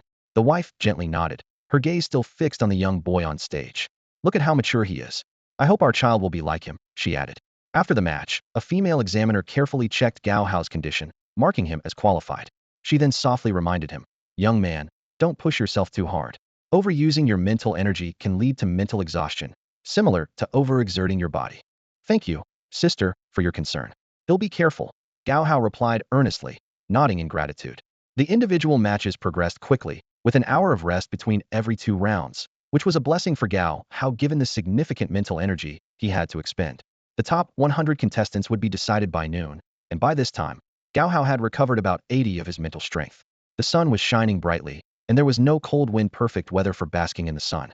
As the rest period ended, Gao Hao opened his eyes and saw his next opponent's beast, a massive porcupine beast, standing nearly 2 zhang tall. Its entire body was covered in sharp, arrow-like quills with no gaps from head to tail. Its front paws had razor-sharp claws, and its snout protruded prominently. After thousands of years of domestication and refinement, modern porcupine beasts had evolved significantly, becoming the top choice for earth element summoners, renowned for their precise, 1,000 arrows barrage. Observing his opponent's cautious expression, Gao Hao silently assessed his own companion, the round and chubby Shiong Dunan, while formulating his strategy. He ultimately decided to change tactics this time. He wouldn't start with the tenfold slow spell. Instead, he would leverage his ability to foresee and gradually wear down his opponent. Of course, whether this approach would succeed depended on whether the opposing summoner would fall for the bait. The young man stood proudly on the stage, exuding confidence and charisma, with his porcupine by his side. He looked down at Gao Hao with a self-assured smile on his face. Gao Hao, right? Those first 2 matches must have taken a toll on you. I don't know what kind of talent you're relying on, but it's definitely no match for my porcupine. Just admit defeat, the young man said, his voice dripping with arrogance. Gao Hao calmly raised his head to meet his opponent's gaze, a sharp glint flashing in his eyes. The outcome isn't decided until we fight. You said the earlier matches have drained me, so defeating me should be easy for you. Why bother asking me to surrender? Sharp-tongued brat. The young man's face darkened. I was just trying to avoid bullying the weak. Since you don't appreciate my kindness, I won't hold back. Enough talk. Let's fight, Gao Hao replied. Before he could finish his sentence, the young man had already commanded his porcupine to attack. The massive porcupine charged forward like an armored train bristling with spikes, its movements causing the ground to tremble slightly. Suddenly, a sharp quill shot out from its body. Aimed precisely at Gao Hao's vital spot, a direct hit would undoubtedly result in serious injury. Gao Hao's bear, Dun Dun, rushed out in haste, barely managing to deflect the incoming quill with a frantic swipe of its paw. The hurried movement appeared clumsy, almost comical. A smug smile spread across the young man's face. He hadn't expected to win with just one attack. After all, Gao Hao's performance in the previous matches had been nothing short of remarkable. Huh, I knew your beast isn't fast in its attacks, the young man remarked while scrutinizing Gao Hao's expression. I don't know what kind of talent you have, but I suspect it enhances the speed of your attacks. However, my porcupine's quills can limit the range of your beast's movements. On the sidelines, a girl watched Gao Hao anxiously, her voice trembling as she shouted, Gao Hao, you have to win. Many spectators were focused on the intense battle. Both contestants had delivered impressive performances in their previous matches. The young man's porcupine was particularly notable for its quill attacks, which had dominated the battlefield in earlier rounds. He effectively used the porcupine to control his opponent's beasts while timing surprise attacks against their tamers. Gao Hao's tactics, while also involving stealth, were fundamentally different. Historically, and even now, defeating a stronger opponent often required significant sacrifices to force a ceasefire. However, the most efficient strategy was akin to Xian Qiji's warfare tactics, adaptive and relentless, wearing down the enemy by retreating when pursued and advancing when they withdrew, like a pack of hounds harassing their prey to test its limits. Gao Hao needed to find a way to deplete his opponent's long-range offensive capabilities while managing Dun Dun's stamina. After 3 or 4 probing exchanges, Dun Dun remained closely by Gao Hao's side, adopting a defensive stance. Gao Hao bent down to pick up one of the porcupine's quills from the ground. The quill was over a meter long. If it were slightly thicker in the middle, it could easily be used as a javelin. The quills of a porcupine, though non-toxic, are sharp enough to cause excruciating pain. The modified porcupine quills were even sharper, with significantly enhanced piercing power. Suddenly, the quills rained down like a torrential storm from all directions. As the boy launched his all-out attack, his plan was already in motion. Through 3 or 4 prior tests, he had determined that Gao Hao's maximum speed was around 78 meters per second. His own speed, however, reached an impressive 11-12 meters per second. Within just 3 exchanges, he could force Gao Hao into the eastern corner of the arena, leaving him with no escape and at his mercy. Gao Hao dodged with all his might, narrowly escaping the onslaught of 30 quill arrows. In that moment, he finally understood why. In battles where the weak overcame the strong, the early stages often involved constant retreat.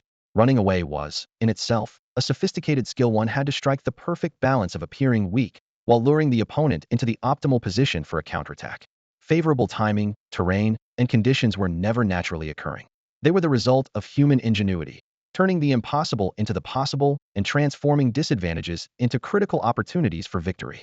Under the boy's stunned gaze, Gao Hao suddenly erupted with speed, breaking through the encirclement in a single swift movement.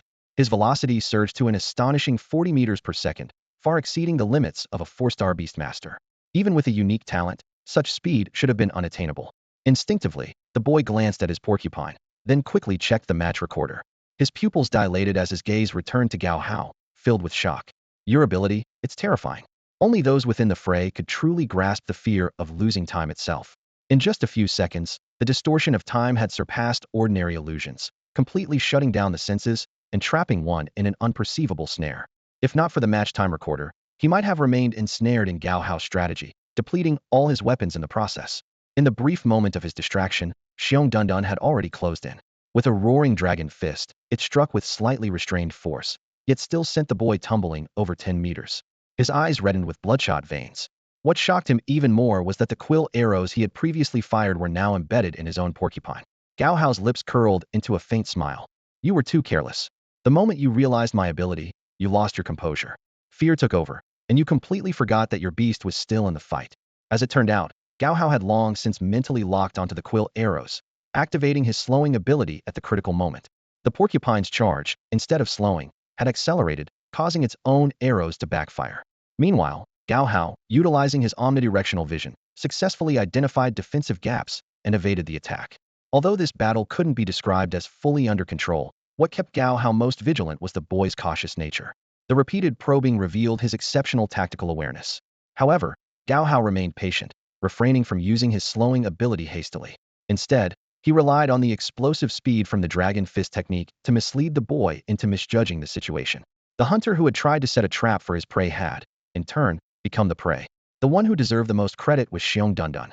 With its powerful bursts of strength and abundant stamina, it carried Gao Hao through the storm of quill arrows.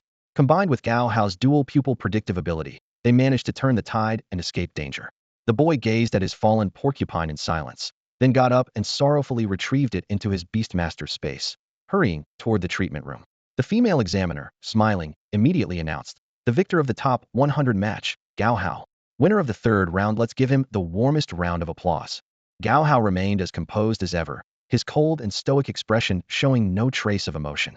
He lowered his head slightly and bowed to all those watching him, expressing his gratitude. In contrast, Shiong Dunan was much more animated. The moment the examiner announced their victory, it raised its massive paws and made a triumphant gesture, exuding boldness and high spirits. Its enormous figure waved its claws in the air, acknowledging the crowd cheering for it, even eliciting excited exclamations from several girls. "Wow, the bear is so cool. The way it just saved its master was so powerful and majestic, truly impressive." As soon as she spoke, the people around her turned to look, puzzled for a moment. Was that a compliment? But upon reflection, perhaps it was. After all, who could look so impressive even while fleeing for their life? Shiong Dunan's massive body weaved nimbly through a rain of arrows. Each leaped deftly, avoiding the dense barrage. It even managed to counterattack with thorn arrows, all while protecting its master. From this perspective, one couldn't help but admire its bravery.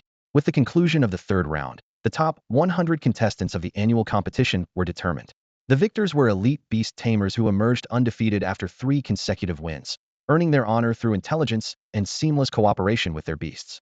For those ranked beyond the top 100, the Gao family had arranged another arena where competitors could vie for a spot in the top 200. As for those who failed to advance further, most would return home or seek opportunities with other families. Gao Hao gracefully leaped down from the stage, his steps steady and confident. Meanwhile, other matches in the arena continued to unfold with intense fervor. One such participant, Yi Qing, someone the girl from earlier seemed to know, was locked in a fierce battle. Though he rarely appeared in public, Yi Qing was a prominent figure in the intermediate tamers class. His mastery of 2 distinct techniques had drawn countless eyes to him. Gao Hao had once warned that Yi Qing's use of Thunder Fist and Thunder Roar was extremely dangerous. Particularly, Thunder Roar had the terrifying ability to paralyze any opponent within a minute, rendering them utterly immobile. At this moment, Yi Qing's opponent was a young boy clad in phosphorescent armor. Both were 7-star tamers, yet their talents were worlds apart. Yi Qing, at the age of 4, far surpassed his barely 1-year-old adversary. Nevertheless, neither of them let their guard down, giving their all in a battle that tested both intellect and strength. Yi Qing's companion was a Thunder Devourer Tiger, a massive beast standing over 20 feet tall and surrounded by an aura of crackling electricity. It wielded the rare power of thunder manipulation, and its formidable presence was the source of Yi Qing's confidence. His ambition was to evolve the Thunder Devourer Tiger into a Thunderstorm Tiger within the year, reaching the pinnacle of beast taming and becoming the strongest of all. For him, this was more than just personal glory. It was about realizing the dream of elevating the Thunderstorm Tiger to the rank of a sacred beast. Achieving this goal had already consumed vast amounts of his family's wealth and resources, requiring rare materials like Thunder Rocks, Longevity Grass, and Thunder Lotus, as well as a single endurance potion valued at 5 million, which was the key to his breakthrough. This enormous expense was funded by the savings his father had painstakingly accumulated over many years. Yi Qing knew all too well that only by securing a top 10 position in this competition could he have a chance to obtain the endurance potion needed to complete his beast's evolution. This, in turn, would bring honor and greater hope to his family. The young boy Mu Chun, clad in his phosphorescent armor, was facing his third match. Unlike the previous 2, this time his opponent, Yi Qing, brought an unprecedented sense of pressure. On the stage, Mu Chen's one-horned flood dragon and Yi Qing's thunder predator tiger clashed in an intense battle. Yi Qing's beast was surrounded by ghostly blue electric arcs, and every attack sent jolts of pain up Mu Chen's arms, leaving him trembling and drenched in cold sweat. Though both were of the same level, Yi Qing's spiritual energy was evidently more oppressive. From the crowd below, cheers erupted sporadically. "Mu Chun, you're the pride of our village forever." As a prodigy cultivated by the prestigious Gao family, Mu Chun had trained in their most powerful technique, the dragon art, with his first beast mastery skill being the formidable dragon fist. However, at this moment, his one-horned flood dragon was still in its growth phase, proving to be at a disadvantage against Yi Qing's fully matured thunder predator tiger. Mu Chun knew all too well that if he had just a few more months to hone his skills, Yi Qing wouldn't stand a chance against him. But for now, he could only bide his time and wait for his opponent to expose a flaw. He still had a trump card up his sleeve, his second beast mastery skill. While everyone believed his thunder roar technique to be his strongest, the explosive power of his thunder fist was truly unmatched. Yi Qing, needing time to gather energy, gave Mu Qian a brief moment to compose himself. But determination burned within Mu Qian. His unwillingness to admit defeat surged. As the Thunder Predator Tiger's roars grew deafening, Yi Qing began his offensive. Unlike typical beast masters who commanded from the rear, Yi Qing, as an electric beast master, was enveloped in protective electric arcs, resembling a beast bristling with thorns. As Yi Qing closed in, Mu Qian hastily recalled his one-horned flood dragon. The young boy, unable to completely mask his nervousness, stammered, "Wait, I'm not ready yet. Could you hold on?" But before the words fully left his lips, he realized he'd shown weakness. Having trained for 3 years, Yi Qing was well aware that the art of beast mastery left no room for mercy. He had been waiting for this very moment.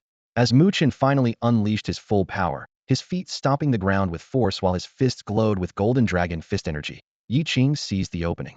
The greatest flaw of the dragon fist was its difficulty in changing direction. With one swift sidestep, Yi Qing dodged the attack and delivered a decisive punch and kick, sending Mu Qian off the stage. "Stop! The Beastmaster has fallen off the stage. I hereby declare Yi Qing the winner. Congratulations on making it into the top 100, the referee announced. Meanwhile, Mu Qian had already turned and was silently walking home, his back disappearing into the distance. The midday sun was radiant, and Gao Hao was in an exceptionally good mood. Although he had successfully entered the top 100, achieving his original goal, he decided to push forward this time, determined to explore his true limits.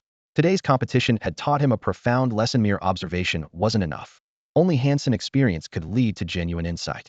With the intelligence gathered by Gao Hao already giving him a significant advantage, he opted not to watch other contestants' matches, but to focus on improving himself. Returning home, he immediately secluded himself in his training room, carefully adjusting his breathing and working to restore his depleted energy and mental strength. In the past 2 days, his training state had been particularly ideal. Although he was still clueless about the mysterious spirit of heaven and earth, he clearly felt that his efficiency in absorbing solar energy had significantly improved. It was as if he had received some sort of special blessing, though this enhancement seemed limited to his mental attributes.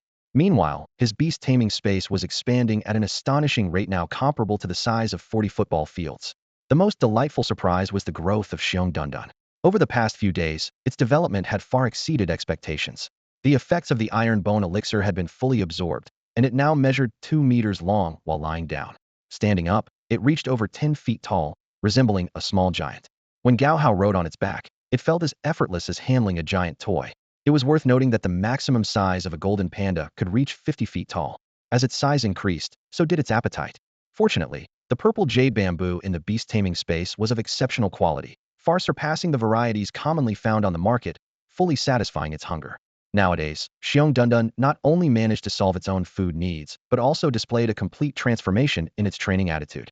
No longer prone to laziness as before, it was now even more diligent than Gao Hao, persistently training in the beast taming space every day. As it matured, it became increasingly obedient and sensible, with a more cheerful and confident personality.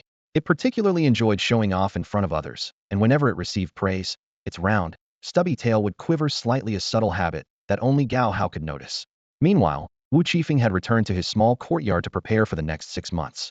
He needed to stock up on items like elixirs, warm clothing, food, formation stones, and several survival guidebooks for the wild. Over the past half-year, his growth had been evident to all. Not only had he encountered many rare and challenging situations, but his cultivation level had also seen significant progress. The joy of this achievement was something only he could truly understand. Amid all these changes, Gao Hao's heart was filled with anticipation as he waited for his younger sister, Gao Nianian, to come home for lunch. After returning home, Gao Nianian immediately immersed herself in training to recover her state. This competition had been a significant disappointment for her. Not only did she fail to make it into the top 100, but she also couldn't even break into the top 200, getting eliminated in the first match. Gao Yu shared her misfortune, while Gao Qing, Mao Rongrong, and Wang Feng successfully advanced to the top 200. Notably, Mao Rongrong had broken through to become a 9-star beast tamer just last night, showcasing her talent in beast mastery, which far surpassed Gao Nianyan's and allowed her to overtake her. Meanwhile, Gao Yu and Gao Qing were working hard to advance to 10-star beast tamers, and Gao Nianyan herself was expected to reach 9-star beast tamer status in just over half a month. At lunchtime, Gao Nianyan devoured 30 shrimp dumplings. though her appetite was slightly smaller than usual. Even so, Shiong Dunan managed to snag a portion of the delicious meal. Afterward, the siblings rested on their parents' rocking chairs. Sis, how's the situation on your end? Gao Hao asked. Total defeat. Gao Nianian groaned, scratching her head in frustration. I'm a healing-type beast tamer. What was I even thinking joining the fray? I was basically handing out free wins to others. That guy just came up and shoved Maya, pretty little girl, and my adorable peony beast right off the stage. She shot a sideways glance at her brother. What about you? Gao Hao raised an eyebrow smugly. Easily made it into the top 100. No pressure at all. The top 10 will be decided this afternoon, though. The individual matches are way too packed. Why does the team competition have to take so many days? Gao Nianian muttered under her breath. Because of those important guests, Gao Hao explained.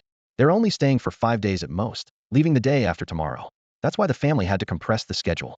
He was a bit surprised by this revelation, hadn't realized the people their parents were accompanying had such significant influence.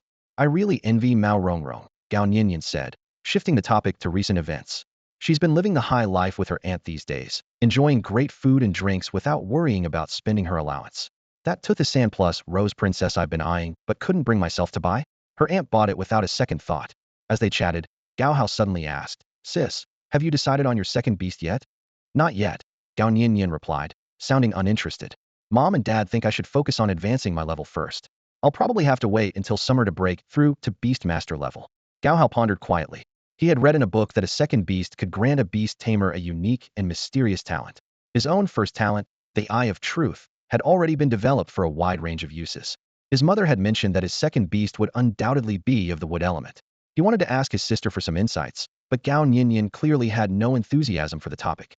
This was the advantage of being part of a large family. Gao Hao reflected the ability to provide exceptional resources for talented children so they could focus entirely on their cultivation. Around 1 p.m., the siblings went their separate ways. Gao Hao headed off to compete, while Gao Nianian went to cheer for her teammates. She chose to support Mao Rongrong rather than watch her brother's match. After all, if Mao Rongrong could secure a top 10 prize, there would undoubtedly be a celebratory feast later that night, courtesy of the generous Mao Tongtong. While there were certainly 10-star beast tamers among the competitors, Mao Rongrong's beast-taming prowess was not to be underestimated. Mao Rongrong had a strong chance of winning. Her centipede Earth Dragon, with its formidable attack power, could easily gain the upper hand even against carnivorous beasts like wolves, tigers, or leopards. This was her greatest advantage, as approximately 70% of the participating beast tamers used such creatures. The advanced tamer competition arena was buzzing with excitement, with spectators packed into the layered pavilions. This 1,000-year-old structure stood tall and majestic, having witnessed countless thrilling battles. Gao Nianian quickly spotted the twin sisters and Mao Rongrong, who had already arrived. She hurried forward to greet them. Rongrong, good luck. I'm rooting for you. Under a sky as blue as crystal, the clouds rolled gently, and a soft breeze brushed through her hair. Mao Rongrong felt a ripple in her heart. She had come to understand her family's situation. As long as she continued to work hard in her training, she believed she would one day return to her clan. Her father had not truly abandoned her. Attention all beast tamers, the match is about to begin, a female examiner announced loudly. Please check on your beasts and be mindful of your limits. The competition will officially start in 2 minutes.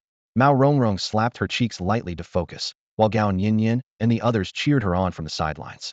You've got this. We believe in you. The contestants stepped onto the stage. Mao Rongrong's opponent was a tamer with a catfish beast. The catfish was nearly 2 meters long, occasionally blowing bubbles, and looked far from the ferocity of a predator. How did a catfish like that make it into the top 100? Came murmurs of doubt from the pavilion. A seasoned beast tamer quickly explained, that catfish is no ordinary creature. Its defenses are incredible, and it's covered in a special protective membrane that can neutralize 90% of attacks.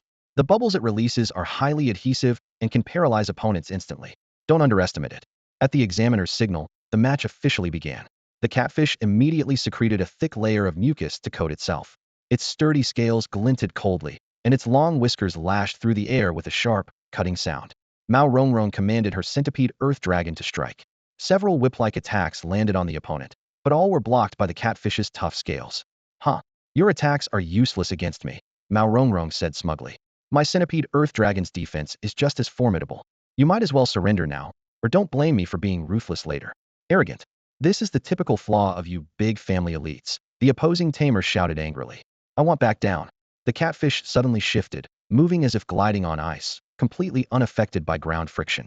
The speed tripled in an instant, and the catfish's slithering figure on the ground became even more eerie. Its mouth continuously secreted a viscous liquid. and as it faced the relentless pursuit of the centipede dragon, it suddenly unleashed a surge of ferocity. Splurt! A glob of spit shot out from the catfish's mouth, rapidly expanding in midair into what resembled a massive spider web. This was its ultimate skill, the flying catfish web. The centipede dragon reacted swiftly, its front 20 scythe-like legs slashing rapidly, trying to cut through the deadly web. However, as the web adhered to its legs, a horrifying change occurred. Within seconds, those massive legs stiffened as if frozen by some immobilization spell. Bang! The centipede dragon's scythe legs slammed heavily onto the arena floor. After struggling for a while, it finally broke free from the web's restraint. The opposing beast tamer smirked triumphantly and, looking at the stunned Mao Rongrong, said, "Ha! There's still time to surrender. If you wait until you've suffered too much, you might end up spending a couple of days in the infirmary." The slippery catfish circled around the centipede dragon, its body continuously secreting mucus in preparation for another attack. Mao Rongrong was locked in a tough battle as the two sides engaged in a fierce tug-of-war, with the centipede dragon's stamina steadily depleting. Suddenly, Mao Rongrong noticed a crucial detail: the catfish, which was supposed to thrive in water, deliberately avoided the puddles on the ground while sliding. She immediately realized the truth. The mucus protective layer on the catfish's body was vulnerable to water. Having identified the weakness, Mao Rongrong launched a counterattack. She commanded the centipede dragon to roll wildly on the ground, sending dirt flying and covering itself in thick mud. The opposing beast tamer's expression changed dramatically, and he quickly ordered, "Hurry, catfish, use the flying web again." But this time, the web attack encountered an unexpected problem. When the web came into contact with the mud, it immediately lost its elasticity, becoming as limp as a soaked rag, and was easily torn apart. Centipede dragon, use rolling dragon trap to pin it down, and then bind it quickly. Mao Rongrong seized the opportunity to launch an all-out assault.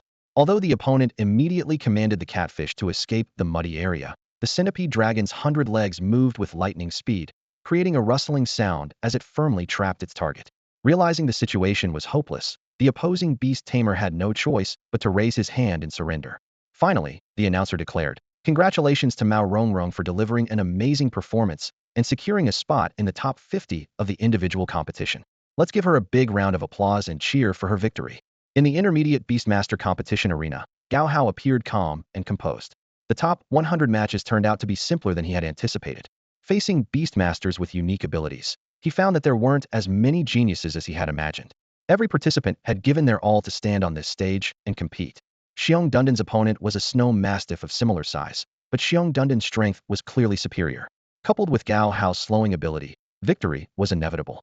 Moreover, the opponent's beast energy had yet to fully recover from previous matches.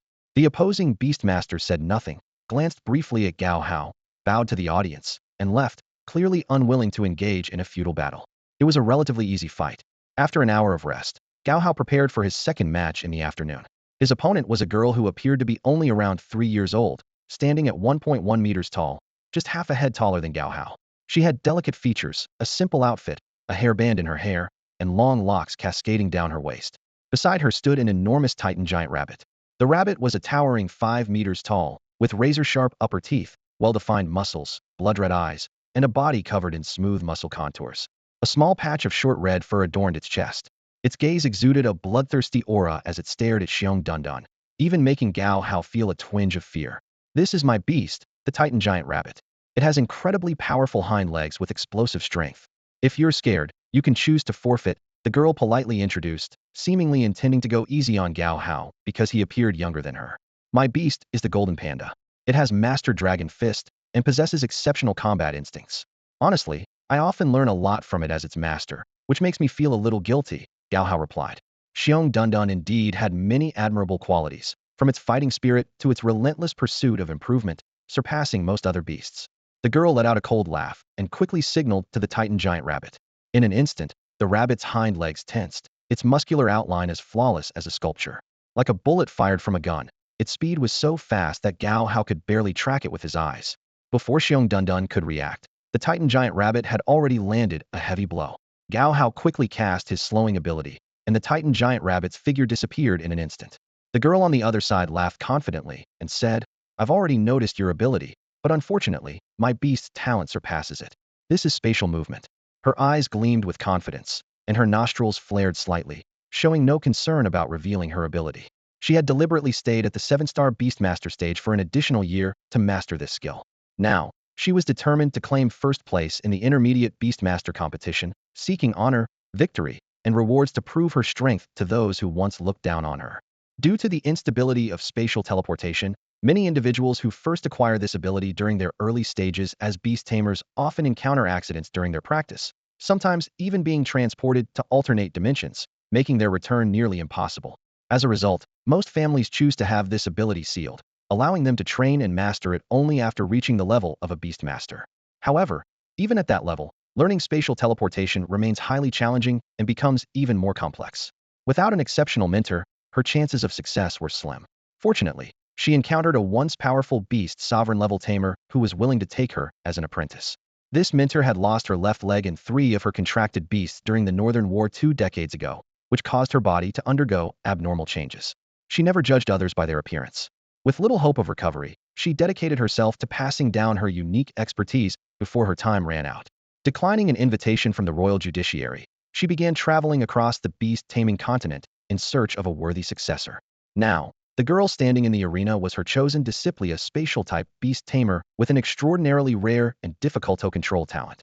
Although some beast tamers awaken spatial talents, without corresponding training techniques, it remains nearly impossible to reach advanced levels. The girl's family also lacked any profound knowledge of spatial abilities. Initially, they regarded her as a prodigy and invested in her heavily. However, after she awakened her spatial teleportation talent, the family chose to abandon her, deeming the cost of nurturing her too high with uncertain returns. What puzzled the crowd was the display of spatial abilities in a Titan giant rabbit. The Titan species is renowned for their immense strength, with descendants such as the Titan bull python, Titan giant ape, Titan snow ape, Titan King Kong, and Titan serpent, all inheriting extraordinary physical power. It was almost unheard of for a beast tamer contracting with a Titan species to exhibit such a unique talent. Historically, ancient Titan beasts had evolved to the level of sacred beasts, possessing the sheer strength to tear through space itself, making them a terrifying force revered for their physical might. Today, pure-blooded Titan beasts have vanished. According to historical records, the Titans once attempted to challenge the might of the Phoenix, claiming themselves equal to the 5 divine beasts. However, they were humiliated by the Phoenix clan and relegated to the status of prey, no longer under divine protection. To this day, other divine bird species continue to prey on Titan descendants.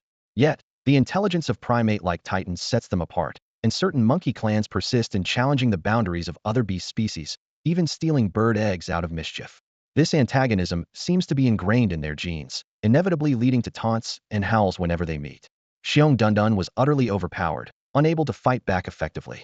Even after activating its tenfold slowing ability, it could only barely hold its ground. Shiong Dunan shielded Gao Hao while he observed the battlefield with his enhanced vision. Realizing that his strength as a 4-star beast tamer was insufficient, Gao Hao decided not to push himself further and quickly raised his hand, declaring, "Examiner, I surrender." This defeat was not unjust. In countless forums and videos from his previous life, the saying time reigns supreme, but Space Command's reverence had long taken root in people's minds. Spatial talents, in particular, are notoriously difficult to master, requiring immense energy and time. Gao Hao began to question his own supposed protagonist's luck, realizing that true geniuses were rare. The girl before him was a harsh reminder of his limitations, forcing him to confront his overconfidence. The humbling experience came swiftly, teaching him the importance of maintaining a steady and cautious mindset. "You're really strong. My name is Gao Hao. What's yours?"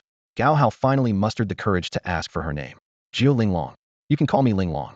"Nice to meet you," the girl replied with a smile. "Linglong, it's a beautiful name. I'll watch your next match and cheer for you." Gao Hao's eyes sparkled with anticipation. "Thank you. It seems our encounter has brought us closer," Jiu Linglong said with a gentle smile, her pure and delicate face lighting up with warmth. She extended her soft, fair hand toward Gao Hao. "People often say you're aloof and cold, but clearly that's not the case. I hope you'll stay to watch my match." Caught off guard by Jiu Linglong's friendly gesture, Gao Hao hesitated briefly before shaking her hand. As someone dedicated to self-improvement, he wasn't arrogant, simply focused his energy on training and caring for his family. What others thought of him had never been a priority. After the second round of the individual competition, Gao Hao finished in the top 50. Considering his current strength as a 4-star summoner, even making it into the top 200 was an impressive feat. This tournament not only showcased his exceptional combat talent, but also gave him valuable insights. In particular, Jiu Linglong's spatial mobility abilities sparked new thoughts in Gao Hao's mind. He began to ponder whether his Eye of Truth could counter such techniques by using its all-encompassing vision to detect and slow down spatial movements. If successful, the potential applications of his ability would expand significantly. His slowing ability was, in essence, a form of temporal restraint. Those affected often didn't realize it, as time seemed to pass normally for them, even though several seconds had actually elapsed. Had this ability not been exposed during the morning match, the outcome might have been much harder to predict. While lost in thought, Gao Hao took his seat in the front row reserved for participants. Though many contestants had already left, a sizable audience remained, eager to watch the matches. The most attention was focused on Zhang Hao, Yi Qing, and Jiu Linglong, who collectively drew nearly 90% of the crowd's interest. Among them, Jiu Linglong's performance was particularly dazzling. Her Titan Giant Rabbit, combined with spatial mobility, allowed her to cover 100 meters in an instant. This innate advantage placed immense psychological pressure on her opponents, discouraging them from sending their beasts too far out to engage. As Gao Hao observed the matches, he began contemplating adjustments to his own strategies. He realized he had become overly reliant on the Eye of Truth, with his Dragon Fist technique reduced to a mere auxiliary skill. If he could find a companion beast capable of altering its appearance, becoming invisible, or disguising itself, it might elevate the effectiveness of his Eye of Truth to a new level. Much like how Yi Qing publicly declared Thunderclap to be his strongest move, sometimes spreading deliberate misinformation could yield unexpected advantages. While staying alert for Jiu Linglong's sudden attacks, there are ways to counter her, primarily two: overwhelming strength or a battle of endurance. After all, mastering such a talent is exceptionally challenging. Despite her extraordinary gift, Jiu Linglong spent 2.5 years honing her skills, which delayed the advancement of her cultivation level. The ability of spatial movement demands tremendous mental energy, a universally acknowledged fact. Its power is directly proportional to the energy it consumes. The more potent the technique, the harder it is to master. This principle applies to Beast Tamers as well. Jiu Linglong has competed in 4 matches, but has only used one beast taming technique, whereas most 7-star tamers typically employ 2. The implication is clear. To better control her spatial movement talent, she had to make sacrifices, focusing her energy entirely on mastering it. After all, both mental and physical stamina are finite. Her matches are dazzling to behold, and as a 7-star tamer, her performance rivals even those of 10-star tamers. Her demeanor is humble and poised, with little arrogance and a genuine eagerness to learn and exchange skills. When she speaks, her tone is as refreshing as a spring breeze. Her attire is simple yet intriguing, and while she might initially seem ordinary, a closer look reveals her delicate and unique features, as well as a sense of warmth and familial care in her appearance. If you keep staring, you might find yourself blushing. She has 2 small dimples, which she often covers with her hands when she smiles, seemingly trying to hide their charm. Her performances have earned her thunderous applause, captivating over 60% of the audience. The cheers attracted even more onlookers. Many spectators marveled at her skills, wondering about the unique style of her swaying, almost drunken movements, which seemed unpredictable yet powerful. Among the newcomers, a knowledgeable viewer stepped forward to explain. You might not know, but this young lady is clearly from the Jiu family. Her technique, known as Jiuquan Wine Fist, is highly authentic. Someone asked skeptically, Jiuquan? Isn't that just drunken fist? The expert elaborated. This girl's mastery shows she's been trained by a true master. No doubt, she has an excellent teacher. Observers who paid close attention could even sense an artistic beauty in her movements. A middle-aged man joined the conversation, explaining, Brother, drunken fist is for adults. She's still underage, so she doesn't drink yet. This is just the foundational stage. It's said that mastering the Jiu family's techniques can make one immune to even the strongest alcohol. Another onlooker asked, if the Jiu family is so renowned, why is this girl competing here in the Gao family's tournament? With her talent, is she here to embarrass them? This question immediately sparked anger among the crowd. The middle-aged man eyed the speaker warily, while others glared at him with displeasure. The man asked sharply, Are you sure you're from Tianqing City and not an outsider? How could you not know this? Or are you the one causing trouble here? The questioned man quickly defended himself. I'm not here to cause trouble. I'm from Zhangjiahe in Tianyue City, Heijin Province. I came to Tianqing City out of admiration. I wouldn't dare stir up any trouble. The middle-aged man's expression softened slightly. Judging by his appearance, the man didn't seem like a troublemaker. Relaxing his tone, the man apologized. My apologies, brother. I've been overly cautious since I just retired from service. I haven't met someone like you before. Seems you've had little experience in these matters. The man scratched his head awkwardly and replied, I do know a few things. The Jiu family is one of the top clans in the Magic Capital Province, famed for their unparalleled winemaking skills. They're a legendary family with a long history in the Central Empire, known for their unique heritage, magical herbal baths, and exquisite cuisine. That's about all I know. The middle-aged man, seeing his curiosity, sighed with relief and continued, 70% of the high-end restaurants in Tianqing City are operated by the Gao family. This young lady, Zhu Linglong, was originally from the main branch but has been assigned to a subsidiary branch as part of her life's most challenging trial. The man's eyes lit up with admiration as he remarked, "Spatial movement talent requires immense perseverance, relentless training, and natural insight. Explaining too much might confuse you, but this girl is like a golden phoenix. She's only here to overcome a minor trial in her life.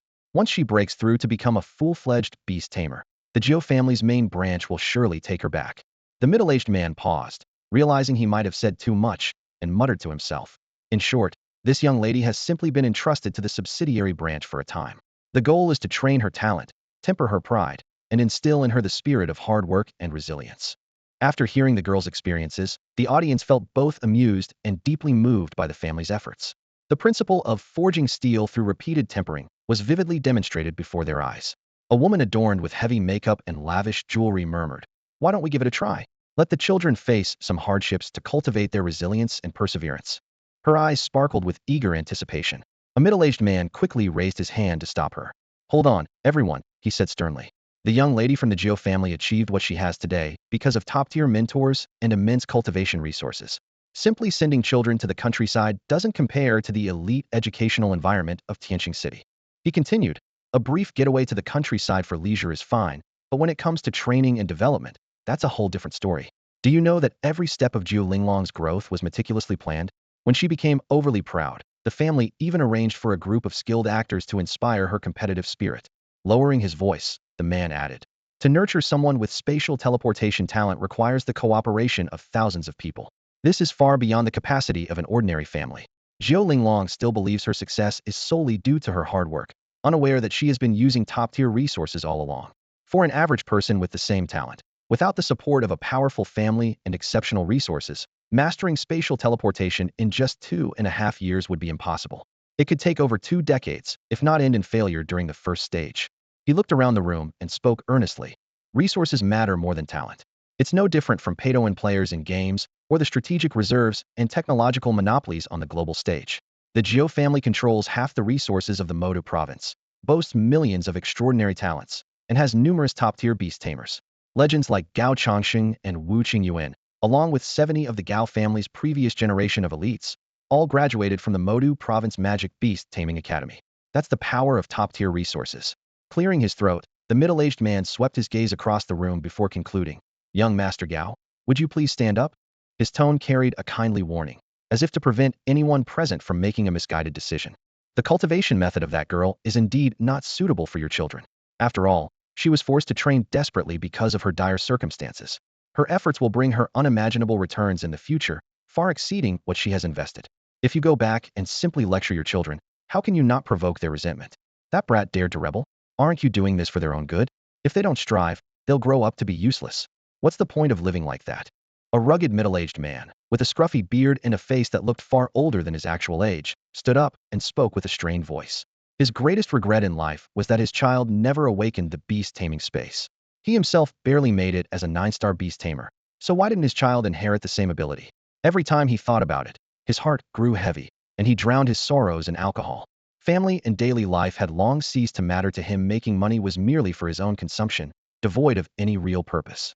To ordinary people, he was considered a significant figure as a 9-star beast tamer, but the loneliness and pain he carried inside were understood by no one. He had placed all his hopes on the next generation. Yet, the higher the expectations, the deeper the disappointment. Life seemed to have lost its meaning, and everything he did felt devoid of passion. Taking a deep breath, he forced a bitter smile and said, "Life is never smooth sailing. I only realized after losing everything that giving up truly means losing it all. Even if this generation fails, perhaps the next one will succeed. Someday, my descendants will thank me." He paused briefly, glancing at the others with eyes full of helplessness and reflection. "Hope belongs to those who are prepared. You're a 9-star beast tamer. You have the ability to pass down all your accumulated knowledge and experience to your children. One day, they will understand." His words were heavy and powerful. It was clear to everyone that he wasn't just a strong man, but someone who had endured countless hardships. Perhaps every middle-aged person carries their own story, but not everyone can rise again as he did. Looking at the group, he sighed deeply. "Flowers may bloom again, but youth never returns. Treat your family well and protect yourself. That's what we ordinary people should do." After a moment of silence, his gaze shifted to his own past. "I didn't have a beast taming space either. When I was young, My father was deeply disappointed in me and gave all his love to my younger brother. When I grew up, he only saw me as a source of money. When my brother died during training at Star Peak, I felt a twisted sense of joy, even wanting to celebrate. I know it's shameful, but who could understand the suffocating feelings I had? He shook his head. When I returned home, my father had gone mad, and my mother had passed away from grief. I served in the military for over 20 years, witnessing countless lives lost and families torn apart over property disputes. Yet, to this day, I still can't forgive my father's favoritism. Now, I've started a new life and have children of my own, one with a beast taming space and one without. Once again, I faced the same dilemma my father did. And now, I finally understand how heavy his favoritism must have been. He fell silent briefly before continuing. The path of a beast tamer isn't as glorious as people think. My brother's death is proof enough. You need to have clear goals and know when to advance and when to retreat. Overreaching can cost you your life. Whatever needs to be let go of, let it go. Before he could finish, a drunken man sitting nearby suddenly raised his head. He looked at the middle-aged man, staggered to his feet, and seemed as if he wanted to do something. Perhaps it was just a fleeting moment of clarity, but for a beast tamer, it's never easy to truly lose oneself in intoxication. Suddenly, a deafening rumble echoed across the sky. In an instant, lightning flashed and thunder roared as dark clouds churned, blotting out the sun. A thunder dragon twisted and coiled within the stormy clouds, letting out an ear-splitting roar. There's no offering here. Go to the next village, a calm voice rang out. Hearing this, the thunder dragon shuddered and, to everyone's surprise, showed a hint of fear. It slinked away, its massive form retreating from the skies above Tianqing City and drifting toward the distant horizon. This was a unique phenomenon on the beast-taming continent. Some mystical beasts with the power to summon rain and control water often accepted offerings of livestock from villages in exchange for ensuring favorable weather and fertile lands. The skies above Tianqing City frequently saw enormous beasts passing through, including migratory ones. However, any beast capable of understanding human speech would always leave quietly, never causing trouble. Back at the competition arena, as the dark clouds dispersed, Zhu Linglong suddenly let out a sharp cry. The seven-star beast tamer standing across from her hadn't even had time to react before being teleported off the platform and down into the audience area. Gao Hao stood frozen in shock. He never expected Zhu Linglong to have a hidden trump card, the ability to teleport her opponent directly. In his eyes, her performance was nothing short of godlike, especially her clever use of the cover provided by the storm clouds to execute her spatial movement technique flawlessly. Such quick thinking and decisiveness were clearly the result of countless battles and rigorous training. The examiner's face lit up with a delighted smile as he stepped onto the stage to announce, the Intermediate Beast Tamer Tournament has its first member of the top 12. Let's congratulate Zhu Linglong, who possesses the rare talent of spatial movement. Give her a round of applause and look forward to her future matches. The audience finally snapped out of their daze, erupting into cheers and waving their hands in excitement. The middle-aged announcer skillfully amplified the energy of the crowd. It was his job, after all, to keep the atmosphere lively. But credit where credit was due, Zhu Linglong's performance was truly remarkable. Her endearing and impressive display had won the hearts of everyone present. As Gao Hao clapped along with the crowd, a wave of relief washed over him. He realized that if Zhu Linglong had used her spatial movement ability against him from the start, the mere thought sent a shiver down his spine. However, he quickly deduced that Zhu Linglong must have sensed his formidable mental strength and avoided using such a taxing technique recklessly, opting instead for a safer approach. With the top 12 matches concluded, the competition moved into the even more intense top 6 stage. Yet today had been particularly brutal. An unusually high number of injuries had occurred, with several contestants collapsing on the stage after mutual destruction during their battles. Of the original 12 competitors, only 8 remained. Worse still, an ominous event was beginning to unfold. Yi Qing successfully advanced to the top 12 with his strength.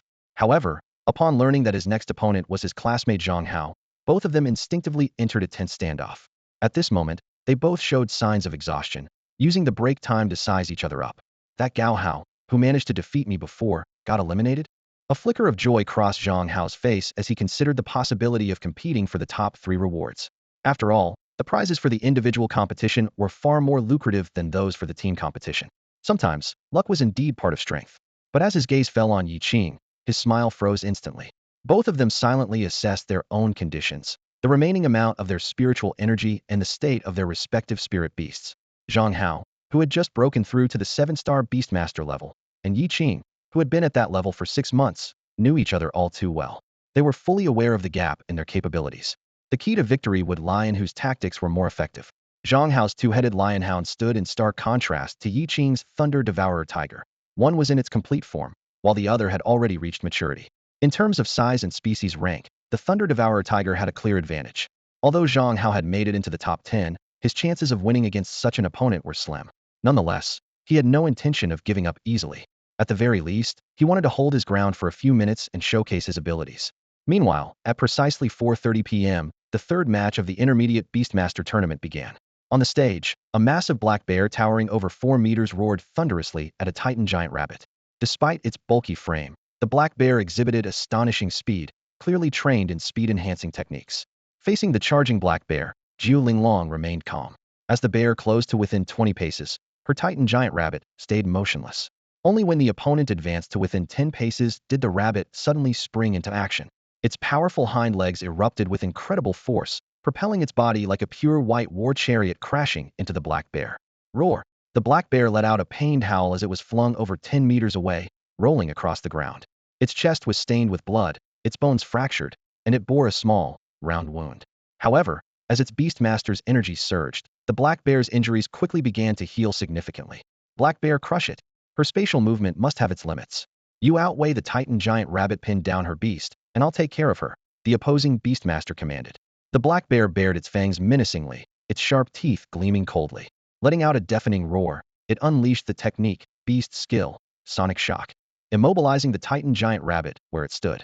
Seeing this, Jiu Linglong immediately activated spatial movement, while the opposing Beastmaster seized the opportunity to close in. The tide of battle began to turn against Jiu Linglong as she was forced back to the edge of the arena. The opposing Beastmaster smirked confidently. Give up, little girl. There's always next year. Before his words could fully sink in, their positions abruptly switched. On the other side, the Titan giant rabbit, which had been immobilized by sonic shock, had broken free from the restraint. With its long tusks, it pierced the black bear's shoulder. The two beasts became locked in a fierce struggle, neither willing to back down.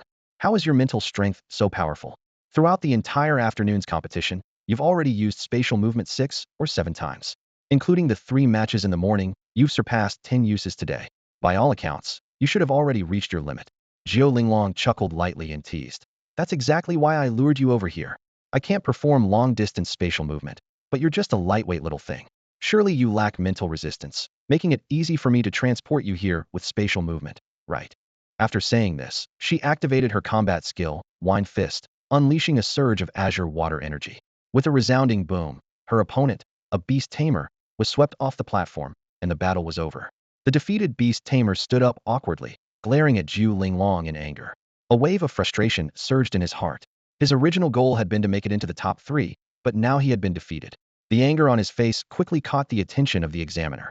The examiner coldly reminded him, losing to someone stronger isn't shameful. You can improve in the future. Know yourself and your opponent, and you'll never lose a battle. On the battlefield, you'd already be dead. The boy with a buzz cut and a cold expression retrieved his black bear beast and hurriedly left. Meanwhile, inside the Four Directions Tower, 2 observing examiners recorded the incident. Due to the boy's decent performance, he would be kept in the competition, but his evaluation period would be extended. Every move he made during the beast taming matches would be documented. Jiu Linglong let out a sigh of relief. Her opponent's black bear had been unexpectedly fast, catching her off guard. What surprised her even more was encountering an opponent she couldn't pin down.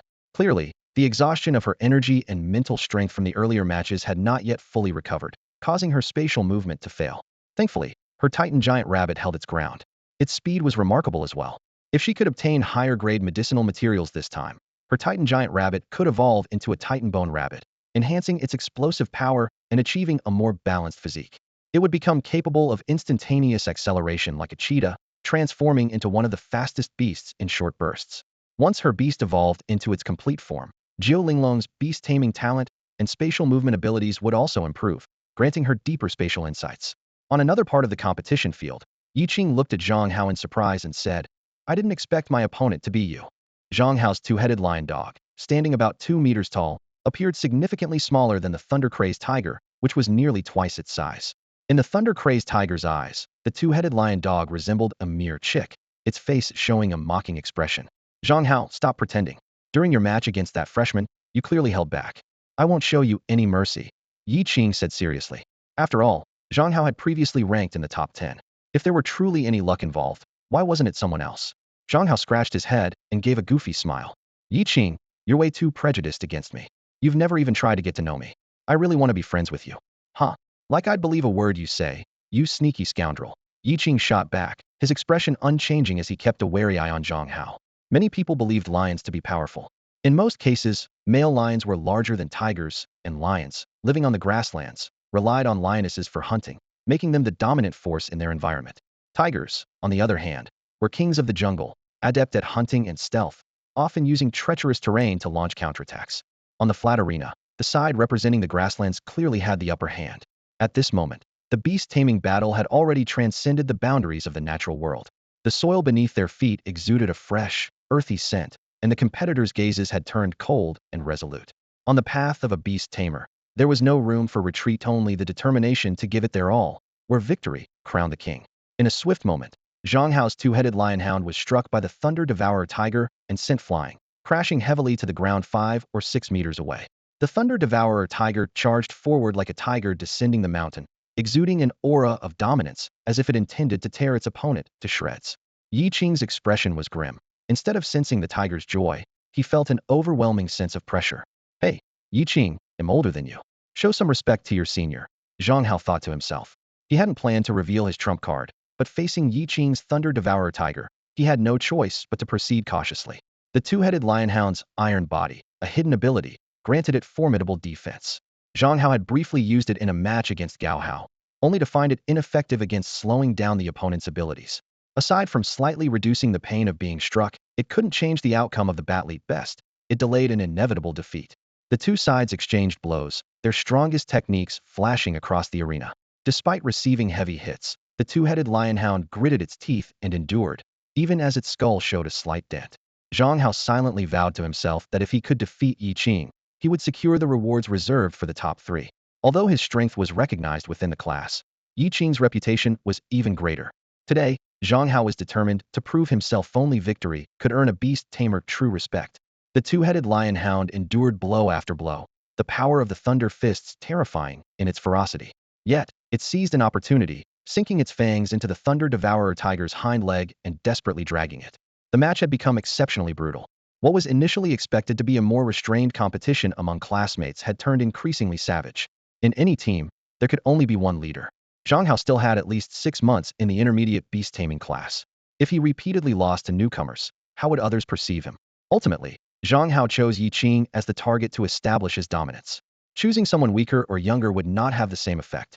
Only Yi Qing, someone just as reserved as he was, yet capable of striking like a jungle predator at critical moments, could stoke Zhang Hao's competitive spirit. Clenching his fists, Zhang Hao felt his beast aura surging through his body. Yi Qing took a deep breath, trying to calm his restless heart. Zhang Hao's strength exceeded his expectations.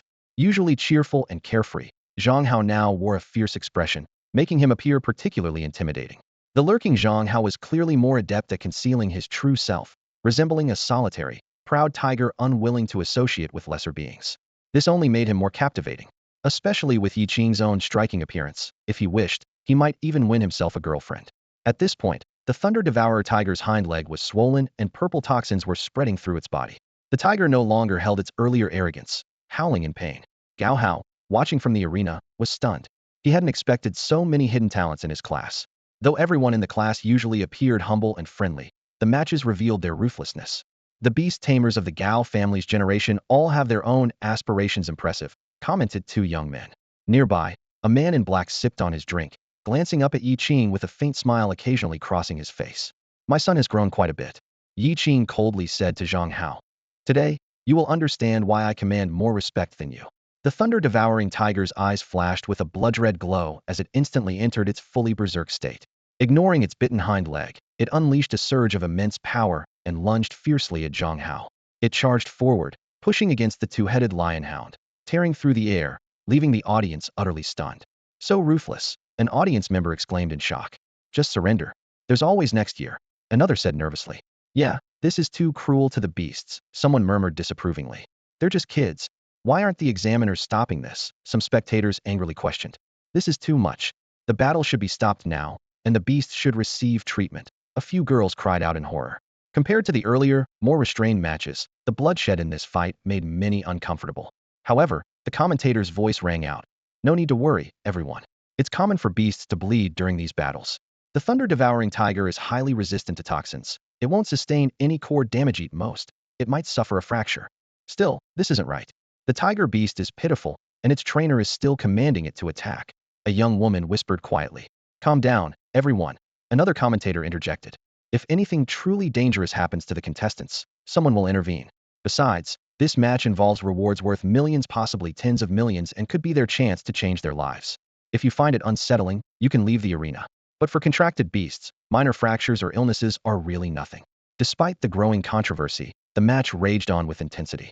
The thunder-devouring tiger, undeterred by pain, forced Zhang Hao step by step toward the edge of the arena. At the same time, Yi Qing seemed to enter a berserk state of his own. Lightning fists formed around him, his entire being radiating a thunderous aura. Double lion flame punch critical strike. Yi Qing roared, his voice echoing like thunder. His fist, charged with crackling lightning, struck toward Zhang Hao with a deafening boom. Dust billowed at the edge of the battlefield, and the air was thick with the tension of combat. Zhang Hao's face showed unwavering determination. He didn't retreat, but gritted his teeth as a massive burst of red energy erupted from his body. Simultaneously, Yi Qing's lightning power surged around him. The two forces collided with such intensity that the arena seemed on the verge of being torn apart. Explosions roared as the two clashed, their fists striking each other again and again in rapid succession. For a moment, both fighters appeared to pour every ounce of their energy into the battle. Then, two streaks of light, one red, one blue, shot into the sky like meteors. Moments later, both combatants were sent flying, landing at opposite ends of the arena. The audience fell silent, holding their breath as the red and blue lights intertwined in the air. Are they really going all out? Someone murmured. Yi Qing struggled to his feet. Though his body trembled from the intense collision, his clothes were torn to shreds, and his hair was disheveled. He wore a triumphant smile. "Haha, I won," he declared, his voice brimming with undeniable confidence. Zhang Hao barely opened his eyes, attempting to speak, but could only manage two words. "You won." As Zhang Hao collapsed, the two-headed lionhound, seeing its master fall, immediately released its opponent, the thunder-devouring tiger. The atmosphere on the platform grew heavy as the match was officially declared over, with Yi Qing crowned the victor. Congratulations to Yi Qing for placing in the top 3 of the Intermediate Beastmaster competition. Let's give him a round of applause, the host announced enthusiastically. Gao Hao, Zhu Linglong, and others joined in the applause, while other students in Han Ping were left astonished by Yi Qing's victory. Han Ping, who had been eliminated in the morning matches, had come in the afternoon to cheer for Gao Hao, only to witness such a formidable opponent. Yi Qing's mastery of beast control, energy manipulation, techniques, the strategic use of his beast, and his unshakable determination showcased a strength that far surpassed Gao Hao's tenfold, or even 20-fold. This match was destined to become legendary, with Yi Qing's victory etched into history. My fate is mine to decide, not the heavens. Yi Qing roared, as if unleashing all the fury in his heart upon the vast sky above. His furious shout was accompanied by a fleeting moment of exhilaration on his face, but it quickly faded as his strength was depleted. His body went limp, and he collapsed to the ground, unconscious. The atmosphere in the audience fell into an abrupt silence. Moments later, a group of nurses and doctors rushed onto the competition stage, working together to carry the two fallen contestants off the arena.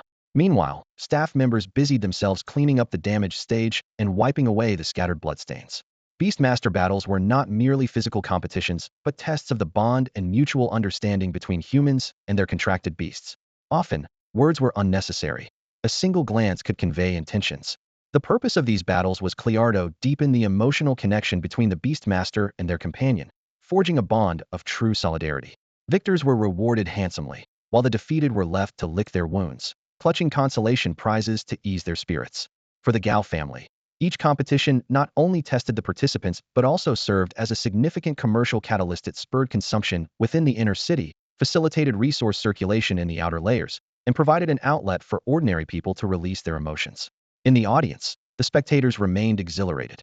A group of young men, brimming with youthful energy, eagerly increased their budgets, ordering more food and drinks. One of them exclaimed, "Tonight, I'm going to drink until I can't stand. Let's see if the old lady dares to lay a hand on me when I get home." An older companion chuckled, "Take it easy, brother. Drink in moderation. You don't get it. This Tianmao wine is top-notch for health and vitality," the young man responded, his face showing a hint of doubt. "Is it really that amazing?" he asked. "Of course," the vendor replied with a sly smile, fetching a bottle. When the price was revealed, the young man couldn't help but swallow hard. 888? That's outrageous. Yet, he reluctantly pulled out his wallet, muttering, "Expensive as it is, maybe it'll be worth it if someone likes me better after tonight." Amid bursts of laughter, bottles were opened one after another.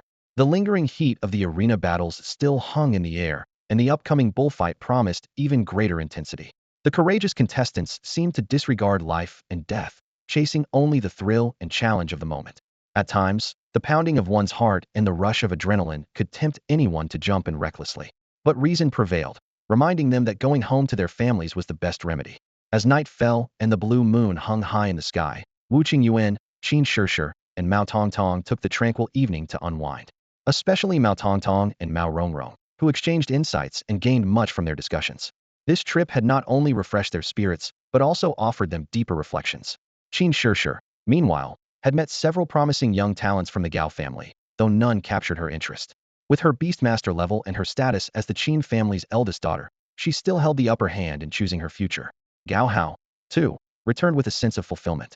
As the evening breeze carried the glow of the setting sun, he thought back to the day's competition on his way home.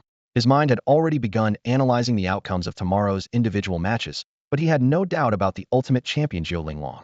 Once she recovered, no one would be able to rival her. As for Yi Qing, his weakened condition ruled him out of the top 3 matches, and another contestant was not in ideal shape either. All signs pointed to Zhou Linglong's overwhelming strength. Satisfied with his day's achievements, Gao Hao ended his dinner and prepared to rest. In the Beastmaster's space, the sky remained tranquil. A vibrant, multicolored cloud floated leisurely, resembling a mythical somersault cloud. The cloud seemed to survey its domain, and when it encountered drought-stricken lands or barren mountains, it would shake itself, releasing life-giving rain to nurture the earth. In response, nature would hum in gratitude, and the cloud's belly rumbled contentedly. Its gaze casually drifted toward a hilltop, where a golden panda was diligently training. The cloud did not disturb it, instead quietly drifting by, observing the flourishing purple jade bamboo beside the panda, spreading a sense of joy. The golden panda exuded an aura of resilience, silently mimicking the cloud's movements from afar without attempting to approach. It understood well that its master's Beastmaster space, even at a 4-star Beastmaster level, had already nurtured such precious resources. Filled with anticipation for its future growth, the panda remained steadfast in its training. The night passed quietly. At dawn, Gao Hao was awakened by the crowing of roosters in the courtyard. Rubbing his sleepy eyes, he savored the rare, pleasant dream he had last night in the dream. Not only did he marry several stunningly beautiful women, but he also formed a bond with a super beast possessing extraordinary, shape-shifting abilities, and even managed to defeat Zhou Linglong. They say you dream about what occupies your mind during the day, Gao Hao murmured to himself, a faint smile tugging at his lips.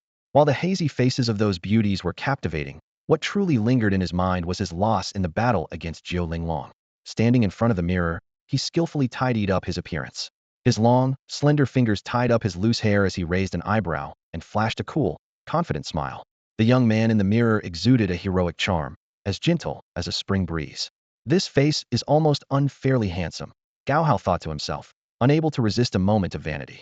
He imagined that if the ancient King Zhou had possessed such looks, perhaps he could have caught the attention of Nuwa and ushered in a golden age for mankind.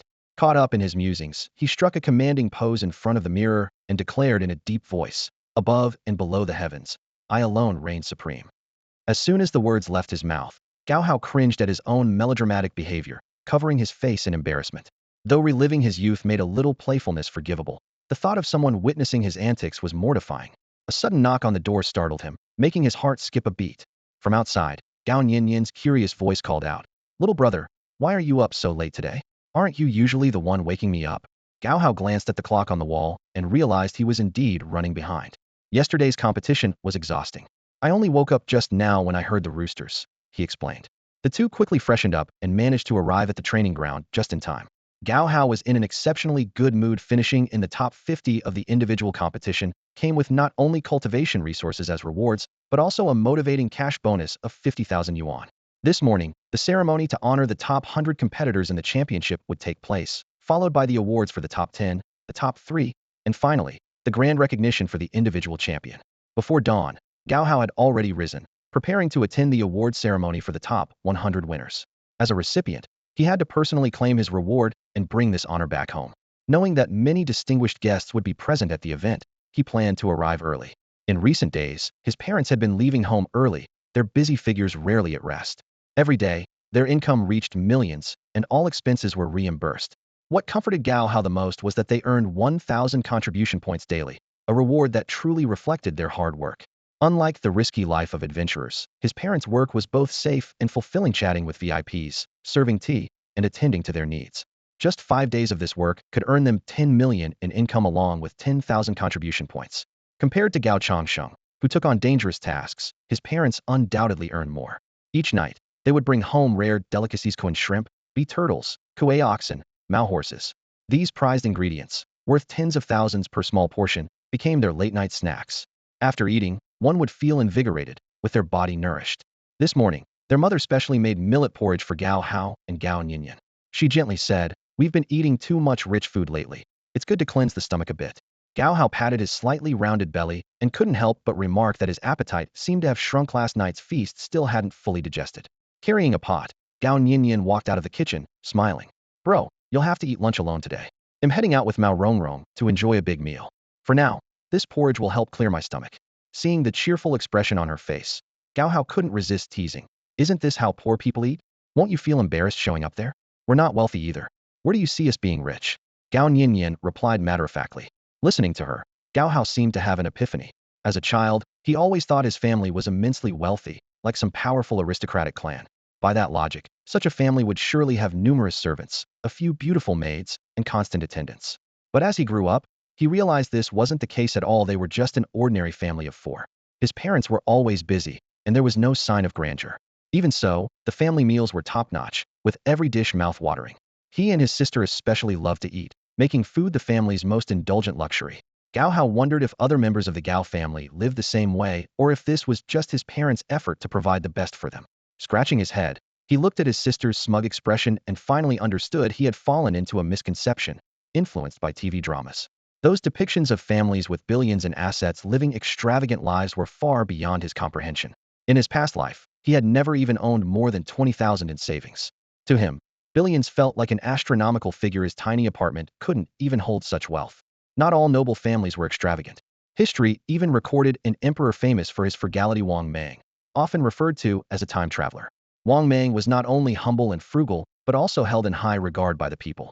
Gao Hao learned from history that Wang Mang's frugality extended beyond his personal life.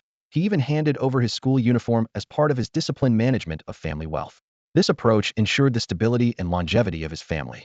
Similarly, the Gao family's ancestors were clearly advocates of extreme frugality and prudent wealth management. They strictly distinguished between family and personal assets, maintaining a clear reward and punishment system. This rigorous management allowed the Gao family to thrive over generations, sustaining a powerful economic foundation. Every year, they earned significant income through annual competitions, while also investing in ventures like black gold mining, wall construction, and winemaking, solidifying their control over Tianjin City's economy. Their strong ties with the Jiao family also brought them widespread recognition. The Jiao family not only brewed wine for the Gao family, but even shared 70 of their profits, a collaboration that greatly enriched the Gao family. The Jiang family, from the Beast Tamer Association, also held the Gao family in high regard. Their close relationship allowed them to jointly support many other clans. The Shao family, for instance, achieved unprecedented success thanks to the Gao family's support. All these factors demonstrated that the Gao family's strength wasn't solely built on wealth, but also on their long-standing commitment to fostering talent and humility. Since ancient times, the Gao family had never been prideful about their riches. Instead, they consistently upheld a sense of modesty and rationality. Gao Hao gradually realized that family wealth didn't equate to extravagant living. It was a testament to stability honed through generations. What truly mattered wasn't the money but the knowledge and wisdom passed down over time. At the top of the square tower in the center of the competition arena, a massive curved platform unfolded. Each of its four sides opened outward like splitting eyes, exuding an air of mystery and awe. On the platform, 6 golden chairs gleamed brilliantly. As 6 individuals descended from the sky, they landed steadily in their respective seats. They were Qin Tianyi, Qin Shishir, Mao Tongtong, Gao Qiangxing, Gao Changsheng, and Wu Qingyuan. The 6 of them sat in a row, and the crowd below fell into an immediate silence. Gao Qiangxing was the first to speak, his voice deep and powerful. "Welcome, esteemed guests, to the Gao family. Today, we are here to announce a significant collaboration. Our 3 families, the Qin family, the Mao family, and the Gao family, have decided to join forces for the economic development of Xingnan province. I am delighted to announce that the 3 outstanding villages of Xingqiu, Tianyu, and Taiping will each receive an investment of 1 billion yuan from our families." The atmosphere in the audience was solemn. Gao Qiangxing spoke passionately for over 10 minutes. extolling the future prospects of the three families' collaboration and their grand vision. Sitting below in the award recipient area, Gao Hao listened calmly, though his gaze was unfocused and distant from the content of the speech. He recalled the speeches of leaders he had seen on television filled with hollow promises and unrealistic visions. All talk, no action. Empty words, Gao Hao thought to himself, memories from his past life surfacing. He had worked diligently for 6 years, only to find that a new colleague was being paid more, and he had been sidelined by his boss. Frustrated, he had resigned and left behind that workplace environment. Gao Hao pressed his lips together and shook his head slightly, dismissing the thoughts. Meanwhile, Gao Qiangxing continued to praise the future economic developments on stage, but Gao Hao's attention had already shifted to Shiong Dunan beside him. Shiong Dunan's eyes sparkled with excitement. Although he didn't fully grasp what these prominent figures were discussing, the mention of a 50th Annual reward was enough to hold his undivided attention. Finally, Gao Qiangxing concluded his speech, and the award ceremony began. The examiner rose, holding a certificate in hand, and her sweet voice resonated through the crowd. Next, we invite Gao Hao to the stage to receive his award. He has earned a place in the top 50 of the Intermediate Yusher individual competition and will receive a monthly stipend of 1 million yuan from the Gao family, along with 2 valuable herbal bath materials and a personal reward of 50,000 yuan. A round of applause erupted from the audience. Gao Hao stood up, adjusted his attire, and walked steadily toward the stage. The examiner, a young woman in her 20s with an elegant demeanor, radiant complexion, and a healthy blush on her cheeks, smiled as she handed the award to Gao Hao. Congratulations, Gao Hao. Thank you to the family for their support, my parents for their guidance, and everyone for their encouragement, Gao Hao said with a smile, his gaze sweeping over the audience. Though his words were brief, they carried sincerity and respect. He then waved to the crowd in acknowledgement. Sitting below, Shiong Dunan's eyes widened as he watched Gao Hao accept the reward from the examiner, his face glowing with pride. 50,000 yuan, so many meatballs. Shiong Dunan began calculating how many meatballs he could buy with that amount, even counting on his fingers, completely oblivious to the lively scene around him. Despite his excitement, Shiong Dunan was well aware that 10,000 yuan of the reward belonged to him. It was their shared victory. Though his heart was brimming with joy, he chose not to reveal it just yet. As Gao Hao prepared to step down, he felt a warm Tuchan unexpected light kiss from the smiling examiner. She softly whispered, "Keep it up, young one." "Thank you, big sister," Gao Hao responded, momentarily stunned but quickly smiling in return. While the ceremony continued around them, Shiong Dunan and Gao Hao had already begun silently discussing how to allocate the rewards. Gao Hao had less than 1,000 yuan left for personal expenses, and Shiong Dunan's appetite was enormous. Both knew this income would greatly enhance their lives. Yet, Gao Hao was not dazzled by the fleeting grandeur. To him, this reward symbolized the starting point of a new chapter, filling him with an unprecedented sense of strength. Each person spent their own money, and in the end, Gao Hao took 80 of the pocket money, while Shiong Dunan got 20. This distribution was both fair and considerate. After a long award ceremony, Gao Hao finally returned to his seat, carefully wiping the lingering lipstick mark off his face with a handkerchief. As the exhilarating music played, the awards segment for the top 10 began. The setup was noticeably more grand and luxurious compared to the top 50 ceremony. In the front row, Yi Qing, wrapped in bandages, was chatting with Zhang Hao. When Zhang Hao heard his name called, he flashed a bright smile and said, "Brother, I'm heading up first. Making it to the top 10 is good enough for me. Aiming for the top 3 would be too much." "Go on then. You really didn't hold back earlier. My thunder-devouring tiger is still recovering," Yi Qing replied with a smile, though his words carried a sharp undertone. Zhang Hao shrugged it off.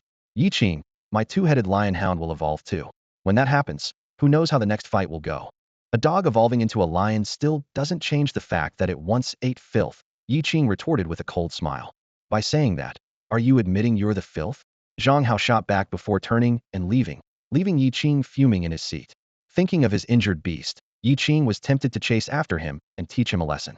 After the top 10 awards were presented, Yi Qing went on stage to claim his prize of 8 million. The final appearance was by Jiu Linglong, who graced the stage in a floral gown. She performed a solo dance with elegance, becoming the center of everyone's attention.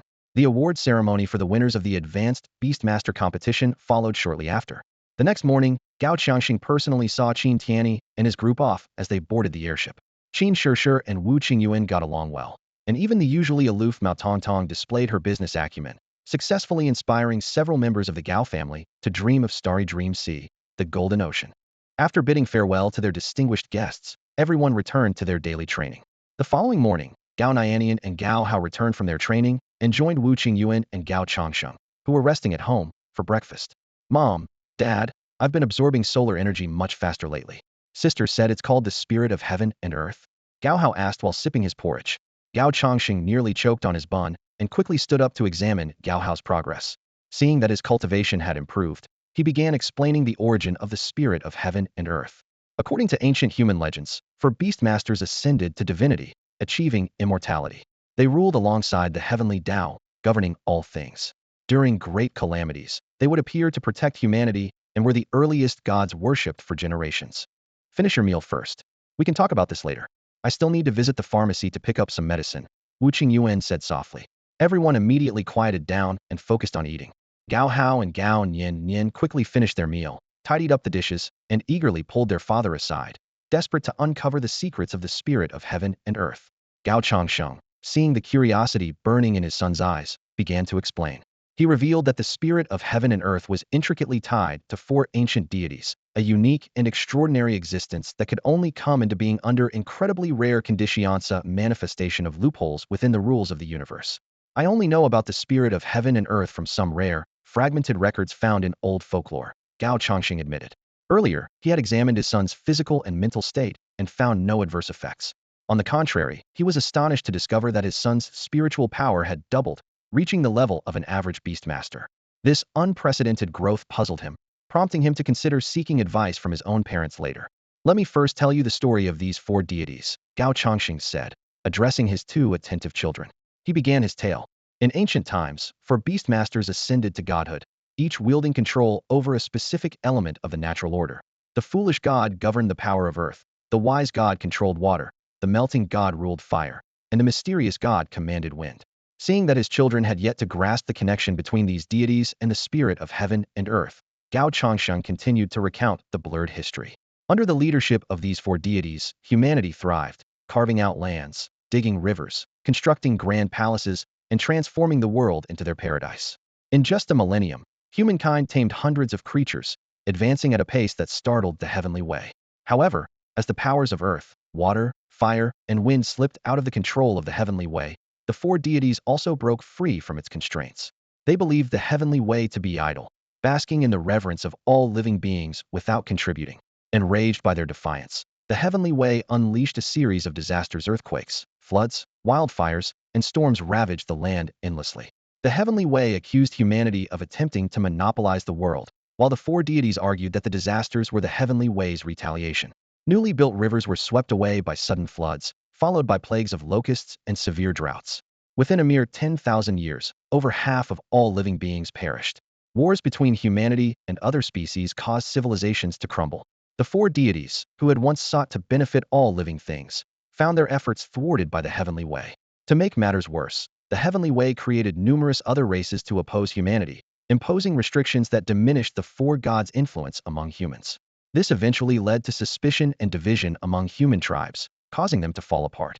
The four gods, desperate and out of options, sought the forgiveness of the heavenly way, hoping to secure a sliver of hope for humanity.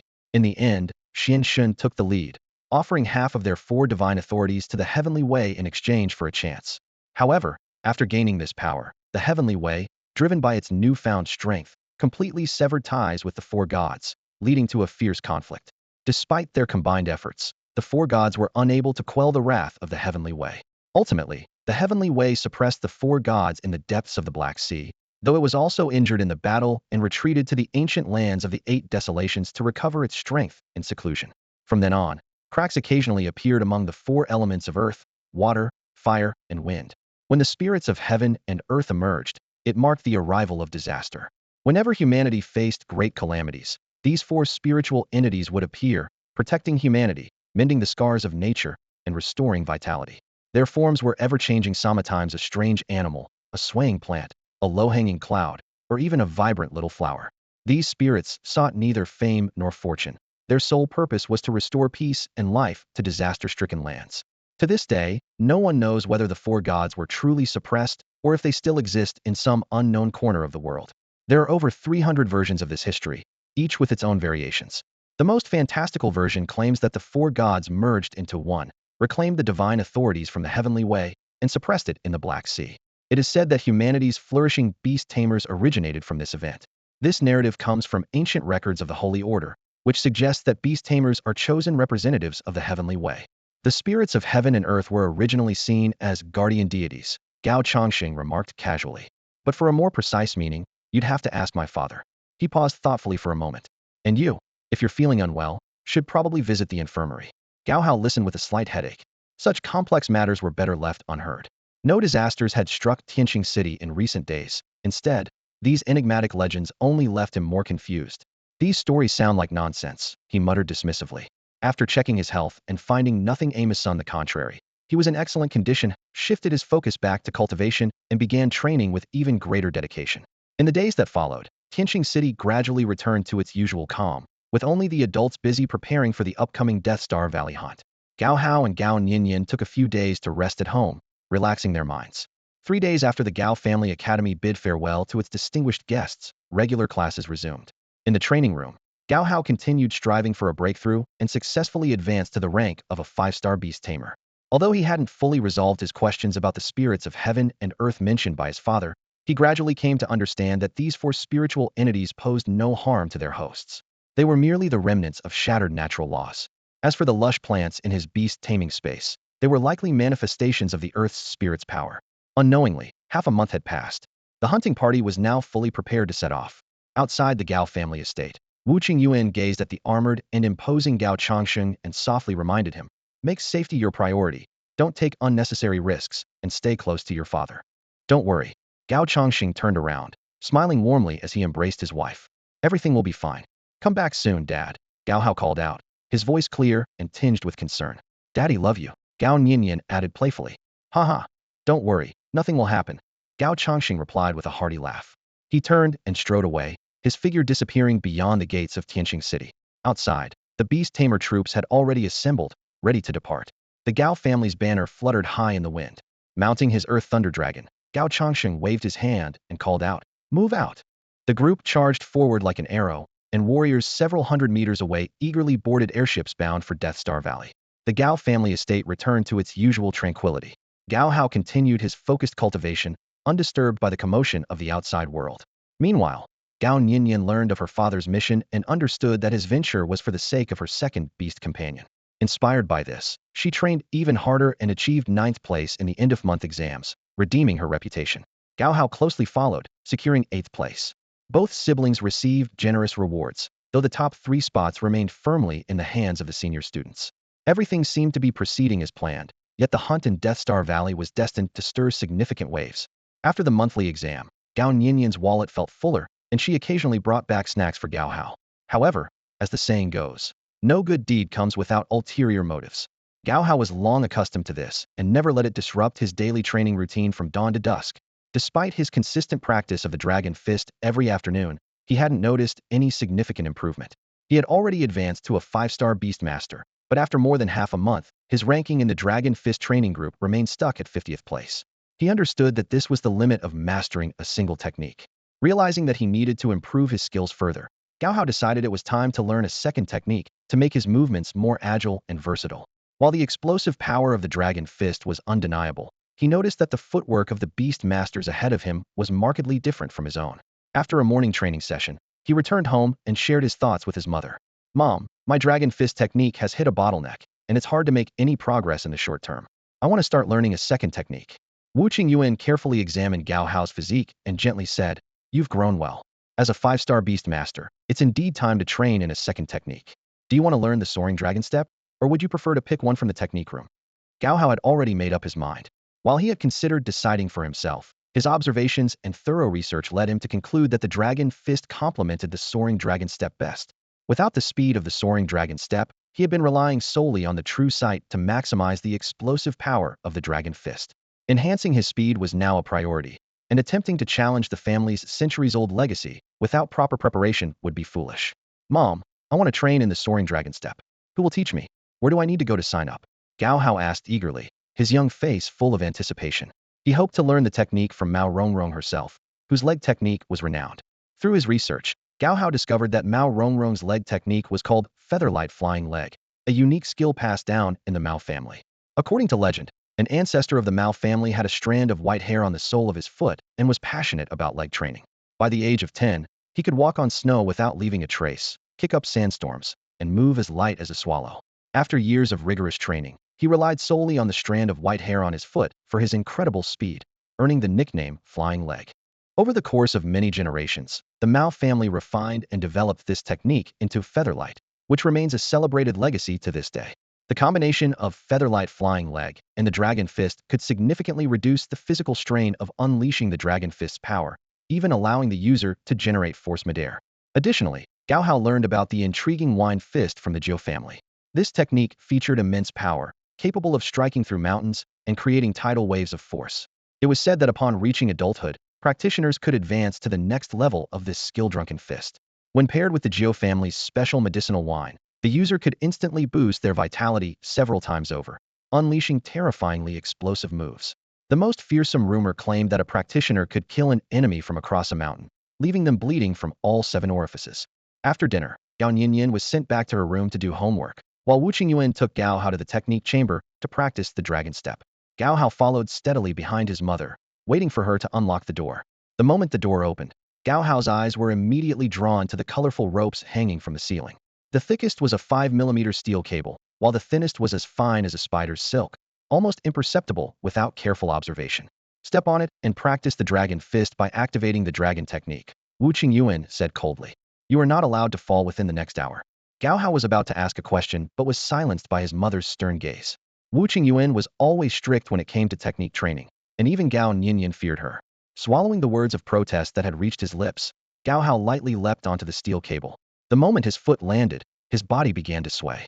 It took considerable effort to steady himself, and as soon as he activated the dragon technique, the cable beneath him started shaking violently again. Remembering how acrobats in his past life had to train for a decade to ride a bicycle on a tightrope, Gao Hao calmed his mind and focused on his training. The entire afternoon passed without Gao Hao falling. Gradually, he mastered the knack of stabilizing his stance with the soles of his feet, cautiously activating the dragon technique and successfully executing 5 or 6 dragon fists. Wu Qingyuan observed silently the whole time, without uttering a word. For the next week, Gao Hao practiced tirelessly on the steel cable every afternoon. Once he had fully adapted, Wu Qingyuan instructed him to move on to a thinner, 4mm hemp rope. However, the moment he exerted force, the rope snapped. Without a word, Wu Qingyuan pulled out a ruler and struck him hard on the backside, making Gao Hao cry out in pain. She then repaired the rope with a wave of her hand, coldly waiting for him to try again. Gao Hao had to reduce the speed of the dragon technique to just 1% of its original pace to barely maintain his balance on the hemp rope. An entire afternoon passed without him managing to execute a single complete dragon technique. Day after day, he endured countless strikes from the ruler until, by the end of February, he finally mastered the technique of exerting force on the rope. He could even balance upside down on one finger without causing the rope to sway. This newfound stability was the essence of the dragon step and a crucial component of the dragon fist.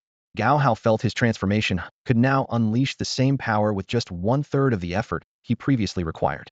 As March arrived with its vibrant spring energy, flowers bloomed in full splendor. Gao Hao advanced to the level of a 6-star practitioner, while his father had been away from home for nearly 2 months. Returning from the training grounds one morning, he saw that the family garden was a riot of color: delicate orchids, bright yellow forsythias, vibrant peach blossoms, multicolored poppies, and fiery red kapok flowers. After breakfast, Gao Hao headed to school alone. Gao Nianian had been reprimanded for her declining grades, while he remained in the top 5 of his class. Upon entering the classroom, he was warmly greeted by Guohong and Xiaomi. Over the past 6 months, Xiaomi had grown taller, now slightly surpassing Gao Hao, and had advanced to the intermediate practitioner class. You're here, Gao Hao? Was training exhausting? I cleaned your desk really well. The teacher hasn't arrived yet, so take a break, said Guohong gently. Now a 7-star practitioner, her status in the class had significantly elevated. The sky was a vivid blue, with not a cloud in sight, resembling a giant, fluffy cotton candy drifting across the heavens. Sunlight poured down brilliantly, illuminating the entire Death Star Valley's mountains, rivers, and landscapes. As winter gave way to spring, life in the valley began to awaken, and vitality filled the air. Situated 2,000 meters lower than Tianqing City, the valley resembled an ancient basin, seemingly isolated from the outside world, like a hidden paradise. With its diverse climate, it provided the perfect habitat for a wide variety of mystical beasts to live and thrive.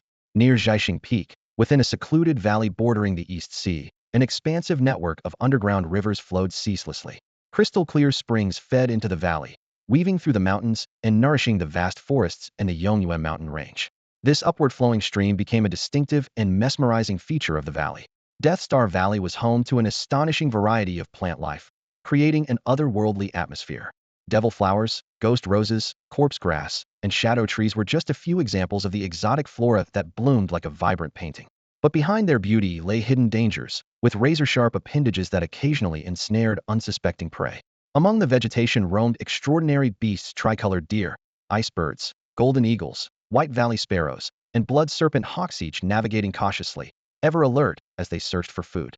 Around a towering peak that pierced the clouds, a cluster of beasts had gathered, most of them fire elemental, while some rock elemental creatures fed off the molten lava. Their bodies emanated intense heat, shimmering with flames. At the summit of this colossal peak lay an active volcano.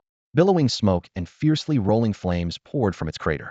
A massive vermilion bird, its wings blazing with fiery heat and adorned with long, flame-colored feathers, soared back to its nest. On a sheer cliffside halfway up the mountain, a small cave served as the meeting point for a 5-member team. Their faces were alight with excitement, clearly indicating that their mission was nearing its objective. After 2 months of tracking, they had finally located their target, the vermilion bird, preparing to lay its eggs. Clan leader Xiao Yan stood with his kin, his eyes filled with greedy anticipation. Send word to the hunting team. Prepare the 1,000-year-old illusion star dreamgrass. We move tonight. Ensure a swift retreat, Xiao Yan commanded calmly, though his gaze betrayed his restless desire. A man with an eye patch, seasoned in hunting, couldn't help but ask, "And what about young Master Xiao Yan? How should we handle his involvement?" Xiao Yan glanced toward the mountaintop, his expression remaining composed but tinged with a steely resolve. "Not for now. If we fail, we'll reconsider our options." Inwardly, he prayed that the vermilion bird would lay more than one egg. Only then would their plan have a chance of success. If it produced just a single egg, all their efforts would be in vain. Meanwhile, elsewhere, Xiao Yan was observing a flame-hoof beast. This extraordinary steed had hooves that burned like fire, a body as translucent as jade, and a mouth capable of spewing flames. It was in the final phase of maturity, brimming with untapped potential. After evolving, Yin-Ti will grow wings and become a decent fire element beast. However, compared to the vermilion bird, its power is several levels lower and simply incomparable. Yin-Ti may only sit on a child's desk, but if provided with sufficient resources, it has the potential to evolve into a sacred beast. Saving resources is essentially equivalent to gaining them. Therefore, prominent families tend to choose beasts with legendary stories or rare attributes, as these beasts inherently have higher growth potential, naturally saving a significant amount of resources in the later stages. While ordinary beasts require less investment initially, the resources needed for their development later are astronomical, which could also impact a beast master's growth progress. How is Gao Changxing's situation? Has there been any update on the latest return date? Clan leader Xiao Yan pondered this as the accompanying Gao family members also kept it in mind. The task of capturing a beast over there had been completed, and they had chosen a young plant-type, white ginseng spirit. Given that Lord Gao already owned a high-tier forest spirit, the task was accomplished with minimal effort. A female member of the team mentioned that they must return by mid-March at the latest, leaving only about 10 days. Upon hearing this, Xiao Yan laughed heartily, praising, as expected of the Gao family, "The strength they send out is remarkable. Once my son grows up, the Xiao family will also have a powerful guardian." The group then focused on restoring their energy to prepare for stealing the vermilion bird's egg at night. At this moment, they were several hundred miles from the flaming mountain of the vermilion bird, concentrating and recuperating. They were near the borders of Star-Plucking Peak, home to a variety of ice element beasts. Every year, many powerful ice element beasts would inhabit this area, breeding and raising their offspring. From Arctic penguins, ice bears, deep blue ice whales, snow mastiffs, gale wyverns, to Kuan seals, this independent world of ice and snow nurtures countless forms of life. In the far eastern region of Death Star Valley, the towering abandoned Beast Mountain range blocks the ocean. These mountains rise tens of thousands of feet into the sky, piercing through the clouds. The deep blue ice whales enter this area from the massive underground rivers at the base of the mountain range to give birth to their young. The deep blue ice whale is both beautiful and powerful, but it is not suitable for beastmaster contracts. It has a huge appetite and is picky about food, only consuming deep-sea fish that can only be caught thousands of meters underwater. The space required for its growth is also incredibly vast. If confined to a single river or lake, the deep blue ice whale would feel stifled and could even resort to self-harm, leading to depression. It is a proud and noble beast, with extremely challenging evolutionary requirements, often becoming a heavy burden on a beastmaster's path. To this day, no one has successfully raised a deep blue ice whale, so most people dare not attempt to contract with it. Some, believing themselves to be unparalleled geniuses within their families, have tried, only to pay a heavy price. They not only lost expensive resources, but also faced condemnation from many ocean beastmasters for causing the death of a noble deep blue ice whale. In the ocean, deep blue ice whales do not harm humans. On the contrary, they are highly empathetic and often help humans escape danger. They are among the few ocean creatures friendly toward humans. As such, Wu Qifeng kept his distance from them as well. His target was clear: the Xianbei ice bear, a powerful ice element beast. A mature Xianbei ice bear could easily defeat an ultimate-stage blood fiend star tiger, and its evolutionary requirements to become a sacred beast aligned with Wu Qifeng's budget. When choosing a beast master must make wise decisions based on their circumstances and not simply choose a beast because it is stronger. Without sufficient food and a suitable environment, the growth and development of a contracted beast would be hindered. Contracting a beast solely based on personal preference is not the mark of a qualified beast master. If one truly loves beasts, they should read extensively about them and understand everything about them. Genuine passion does not lead to harming them. Those who claim to love beasts but end up causing the death of many are only setting themselves up for regret. Witnessing such situations makes one want to kick them. For a beast to encounter such a master is truly unfortunate. Having survived the harsh competition of nature, only to be doomed by the very master they chose, is indeed a tragic fate. Wu Qifeng exhaled a puff of white breath, pulling his leather jacket and round earmuff hat tighter around him.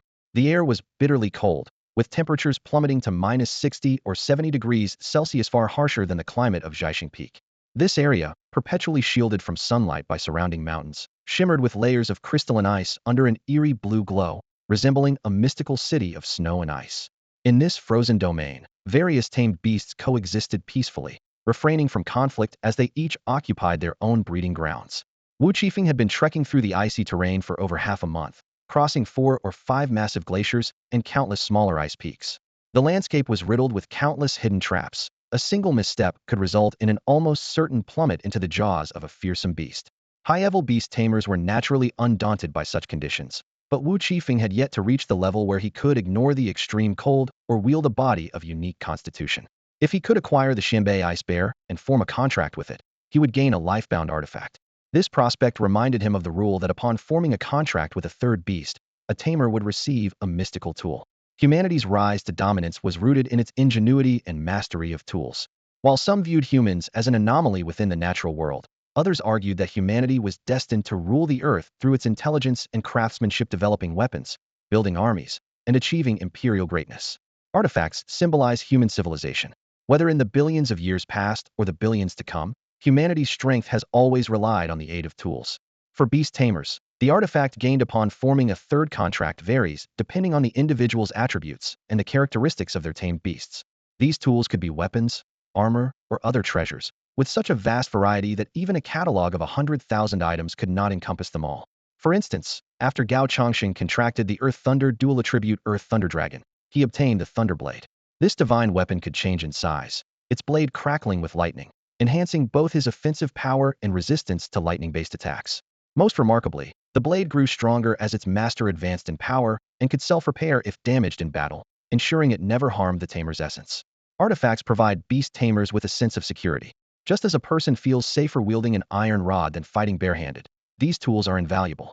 However, against Yuzong-level tamers, even modern weapons like ordinary missiles are ineffective. The destructive power of hand grenades or Barrett sniper rifles pales in comparison to the casual techniques of such masters. Only supersonic tracking weapons with locking capabilities or apocalyptic-level ultimate weapons could pose a threat to individuals of that caliber.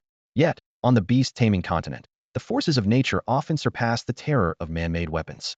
Take this icy plain before Wu Qifeng, for example. Even an unassuming flower here, if approached too closely, could unleash a spray of highly corrosive liquid, catching its victim completely off guard. Even highly concentrated sulfuric acid might leave behind bones, but in this mysterious land, not even bones remain. Everything here is completely decomposed, turning into nutrients for nature. Even more astonishing is the fact that the flowers here have learned to disguise themselves. Small animals often gather around them, as if the plants have laid natural traps to lure prey. Around these dangerous plants, precious treasures are often hidden. Wu Qifeng recalled his experience of collecting a 1,000-year-old snow lotus for the imperial sect. That particular Tianyuan ice grass grew in a frigid region, and even with his abilities, it took considerable effort to harvest it.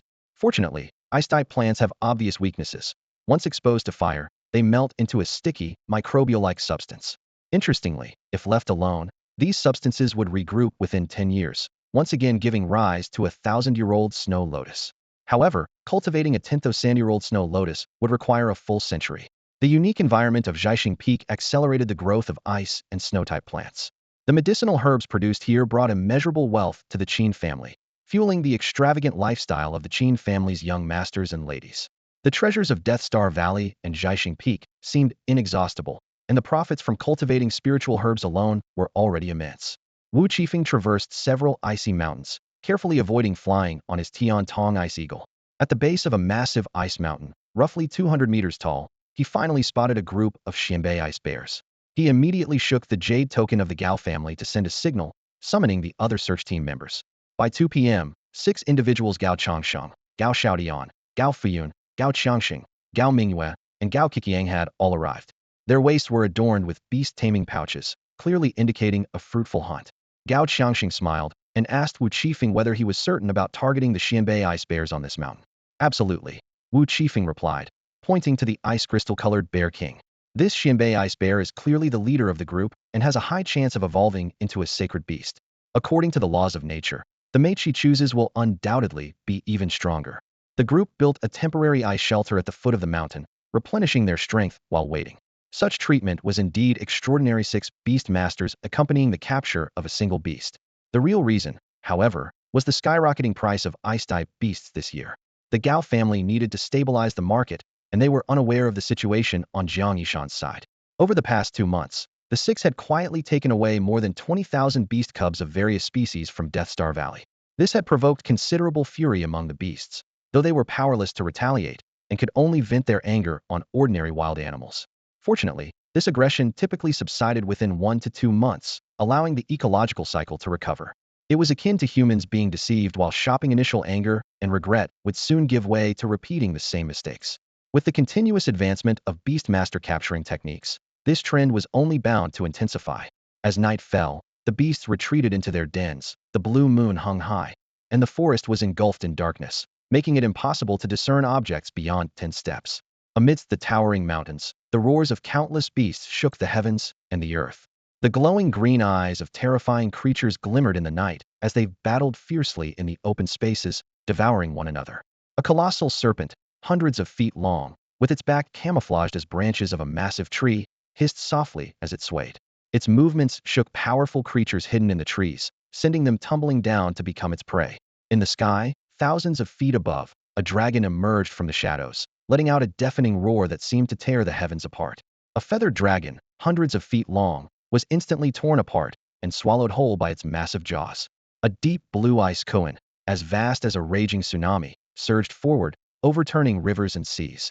In the blink of an eye, it rose above the glaciers, causing the entire continent to tremble. Among the beast tamers hunting in the jungle, some were exhilarated, while others trembled with fear, longing for their mothers and the warmth of home. The icy world shimmered in the night, with schools of fish darting beneath the glaciers. Countless marine creatures swirled and spawned under the ice, as if a pulse of light flowed through them. The stars in the night sky shone even brighter, highlighting the breathtaking wonder of nature. Crystal-clear ice elemental beasts breathed calmly under the starry sky, relaxing their bodies and minds.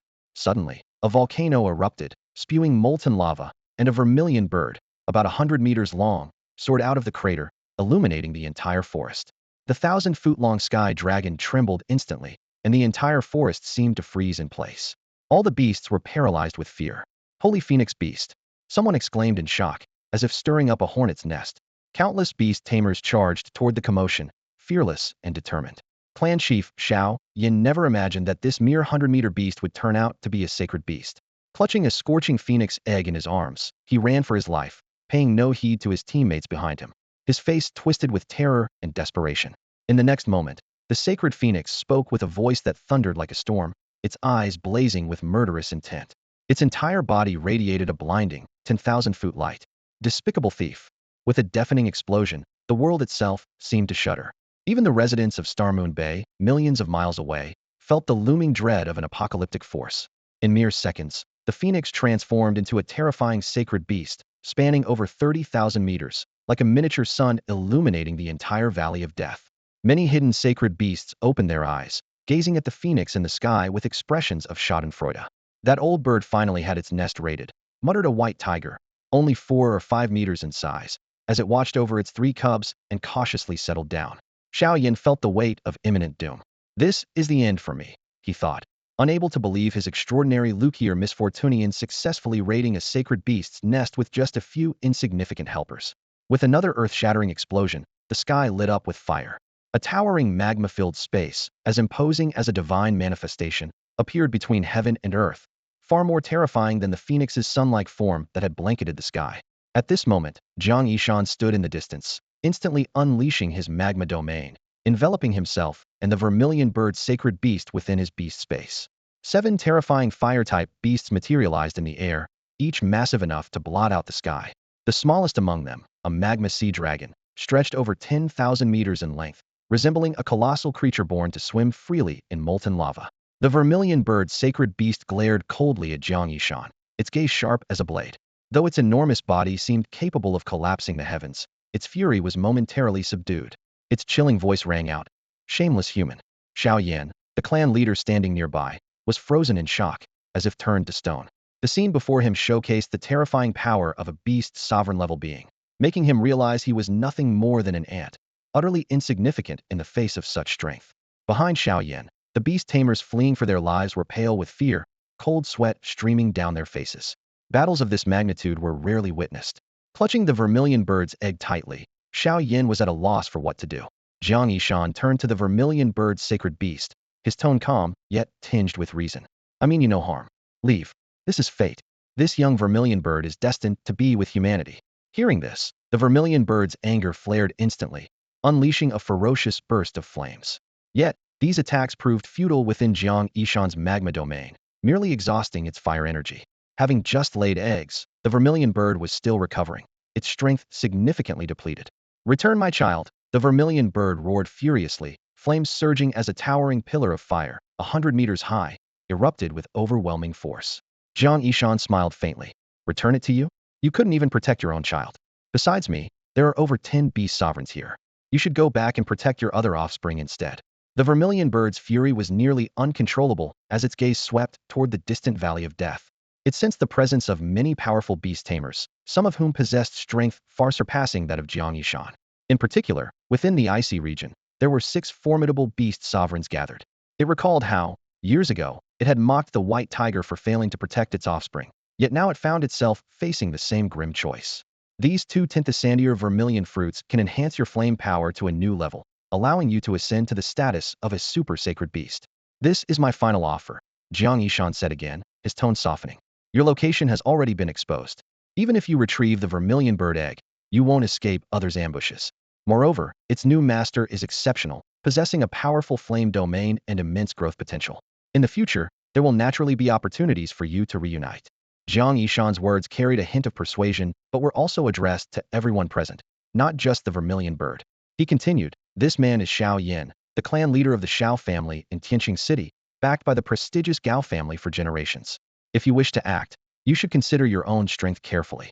His gaze lingered on Xiao Yan as he weighed his options internally. The vermilion bird's sacred beast's offspring was undeniably valuable. If not for the presence of the Gao family, he would not have hesitated to seize it himself. Now, he decided to offer this favor at a high price, forging a connection with the Xiao family. After all, 2 Tintasandier vermilion fruits were not particularly rare treasures. At his level, what truly mattered was consolidating his position and preparing for a breakthrough to the beast overlord realm. Only with overwhelming strength could one command genuine respect from others. Any false reverence was but a fleeting illusion. The vermilion bird finally conceded and withdrew its true form. Jiang Yishan promptly retrieved 2 golden boxes from his storage jade bracelet and casually tossed them in the bird's direction. With this gesture, the tense standoff instantly dissipated. The majestic vermilion bird turned and disappeared into the depths of the volcano. All around, the myriad beasts were still paralyzed with fear, trembling uncontrollably on the ground. The overwhelming pressure, akin to a nuclear explosion, had left them certain of their impending doom just moments ago.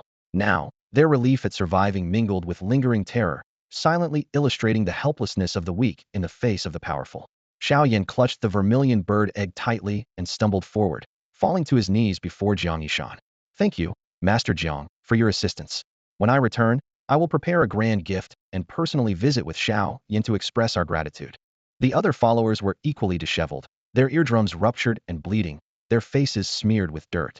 If the vermilion bird hadn't been concerned for its offspring, they would likely have been reduced to nothing but mangled remains. Trembling with lingering fear, They silently rejoiced at their survival, while secretly resolving to distance themselves from the Xiao family this time. Though the reward was substantial, they had nearly paid for it with their lives. Wiping the blood from his nose, Xiao Yan boldly declared, "You all risked your lives for me, and I appreciate your efforts. The Xiao family is fair in rewards and punishments. I've taken note of the dangers you faced during the retreat. Upon our return, you will have 3 months of paid leave, a reward of 20 million each, and your base salaries doubled." Though he himself was injured, the wound seemed insignificant compared to the prize in his hands. During those crucial moments earlier, he had pushed his king-tier power to its utmost limits.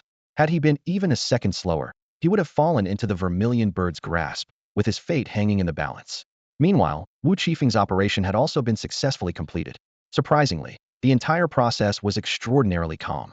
Even the mother bear remained peacefully asleep, completely unaware that one of her cubs had been taken. The captured northern ice bear cub stood out with its distinctive tuft of blue fur on its head.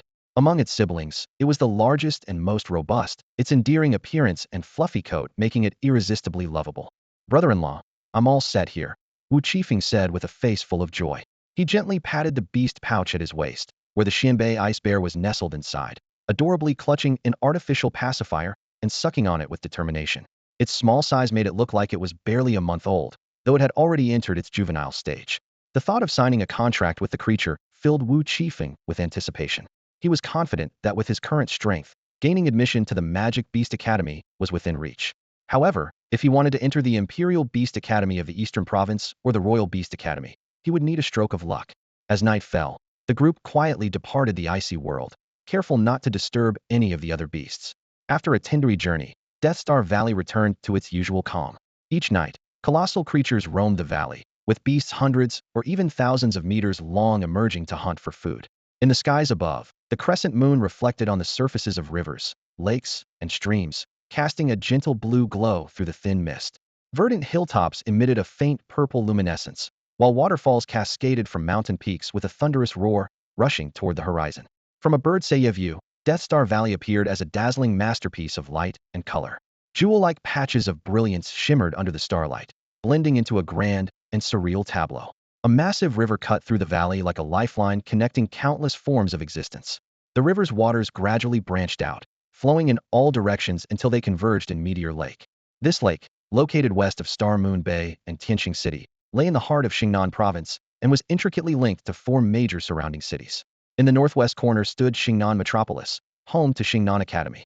The southwest featured Star Dream Sea and expansive plains and forests, renowned for producing fertile spirit rice with abundant annual harvests. To the east, the lands leading to the northeastern Star Moon Bay were governed by the Qin family, while the southeastern region was dominated by Tianqing City's vast forests, rich in biodiversity and thriving livestock. Each year, this fertile land supplied the entire southern region with a substantial quantity of meat. Meteor Lake was not a natural formation. It was created by dozens of Emperor-level Beast Tamers who summoned meteorites from beyond the heavens and altered the Earth's veins. The lake spans an area of 500,000 square kilometers, serving as not only a crucial water source, but also a vital connection between Xingnan Province and Heijin Province, extending directly to the endless ocean. For cities like Gold City, Tianhua City, and Divine Bamboo City, the water from Meteor Lake was indispensable, forming the foundation of life for 4 billion people. The breathtaking scenery of Death Star Valley stretched westward beyond the Yonghua mountain range to the Jiujiao Plains. Blessed with a temperate climate perfect for agriculture, this region experienced 3 bountiful harvests annually, providing the majority of the Central Empire's wine production. The Jiujiao Plains were renowned for an astonishing variety of wines, including medicinal wines, spirit wines, grain wines, beers, and fruit wines boasting over 700 distinct types. This diversity established the region as the cradle of a legendary wine kingdom. The unique natural conditions of this land had shaped generations of prosperity for the Jiujiao region. Now, the land is more prosperous and powerful than ever. This year, the beast taming teams arriving from Death Star Valley have exceeded 20,000 in number. The major families are preparing to depart. Mao, Qin, Gao, Shao, Jiang, Jiu, Yi, Zhuan, even independent beast tamers are all busy counting their hunting teams. At this moment, Xiao Yan stood beside his father, exuding a natural charm and confidence. His tall and upright stature, standing at about 1.8 meters, made him stand out in the crowd. Dressed neatly, his appearance was impressive, yet it couldn't hide the pain in his heart. "Father, Uncle Han sacrificed himself to protect me. We encountered a flamehoof beast stampede, and I was caught off guard and knocked unconscious." Xiao Yan's voice was low, his face showing traces of grief, he couldn't conceal. Xiao Yan's father, Xiao Yan, remained silent for a moment, his gaze sharp and his expression steady. He understood deeply that as long as Xiao Yan survived, all sacrifices would not be in vain. It's good that you've made it back alive. He'll handle Uncle Han's matter. When you return, focus on your training. Your goal is the Eastern Province Imperial Beast Tamer Academy. Keep your sights set on the future. Xiao Yan nodded quietly, unable to put his bitterness into words. His father's unwavering voice reminded him of the path he was meant to take, yet he couldn't let go of his feelings for Uncle Han. Don't let Uncle Han's teachings go to waste. You are the most outstanding talent our Xiao family has seen in years, Xiao Yan's father said, his tone softening slightly. When you return, go into seclusion and form a contract with the Vermilion Bird Beast Cub. Prepare for the Eastern Province's summer exam. Time is not on your side.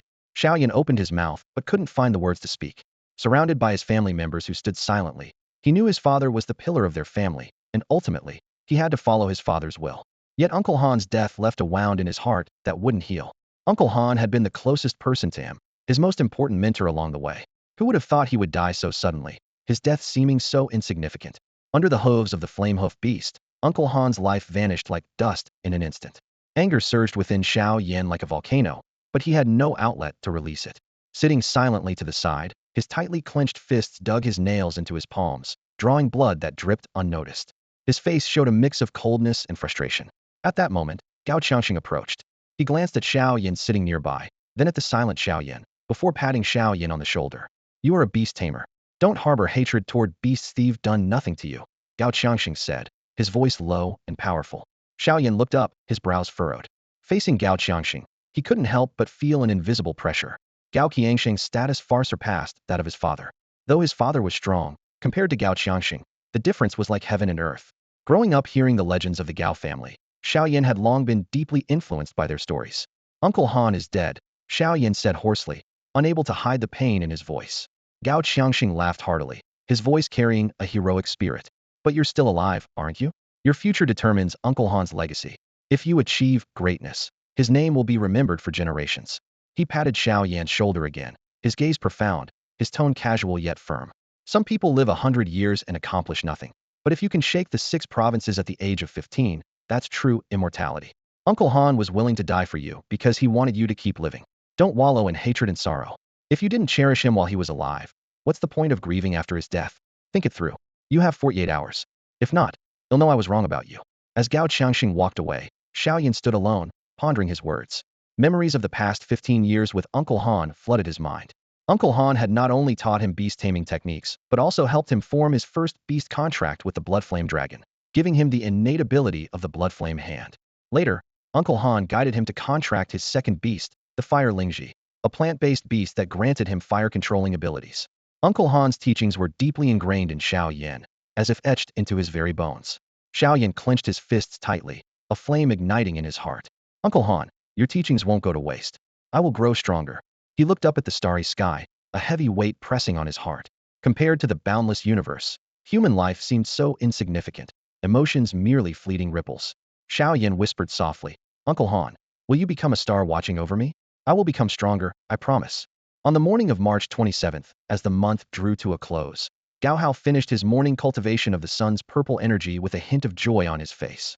At the outer gates of Tianqing City, the massive dragon-shaped gates slowly opened, revealing a crowd of cheering citizens outside. Their expressions were filled with excitement as they eagerly watched the returning team from the Valley of Death Stars. Among the crowd, a woman cried out in joy, my son is back. Her 2 younger brothers beside her beamed with radiant smiles. However, an elderly man anxiously searched the crowd for his child, his face marked with helplessness and sorrow. Nearby, a young woman holding a child looked visibly tense, her brows furrowed with worry.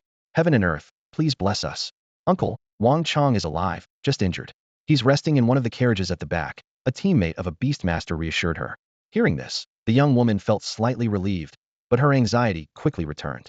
Is he badly hurt? She shouted desperately over the noisy crowd. Not too bad. He'll recover, the teammate replied. We need to go now. The young woman nodded, though her heart remained heavy with concern. This time, the team returning from the Valley of Death Stars had lost 16 people, a relatively low number compared to previous missions. However, 12 of the deceased had no remains left behind. According to the regulations, those not found within 3 days were presumed dead. In the pitch-black nights of the Valley of Death Stars, without the strength of a Beast King-level master, survival was nearly impossible. As such, Every expedition was led by at least one beast king. The remains of Xiao Yan Hanshu, a member of the Xiao family, were retrieved by the family patriarch, Xiao Yan, who managed to recover only a single arm transformed into diamond-like hardness. The other three victims had perished in sudden attacks, leaving behind incomplete remains a grim reminder of life's fragility. Gao Hao and Gao Nianian waited at the inner gate, accompanied by Wu Qingyuan, who held their hands. She wore a light, elegant dress embroidered with chrysanthemums and a pair of delicate sandals. The late March sun blazed fiercely in the sky, marking the height of the fiery season, a time when beastmasters specializing in flame-based techniques celebrated. The scorching summer would accelerate their cultivation speed, often several times faster than ordinary beastmasters.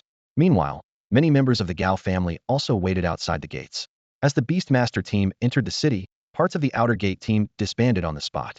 Some headed to medical centers, others rushed to the money exchange counters, while a few went directly to the beast arena. Each had their own goals, bringing back herbs, beasts, minerals, and other relics from the Valley of Death Stars to exchange for money or store away. High-quality animal pelts, bones, teeth, and claws of deceased beasts were immensely valuable.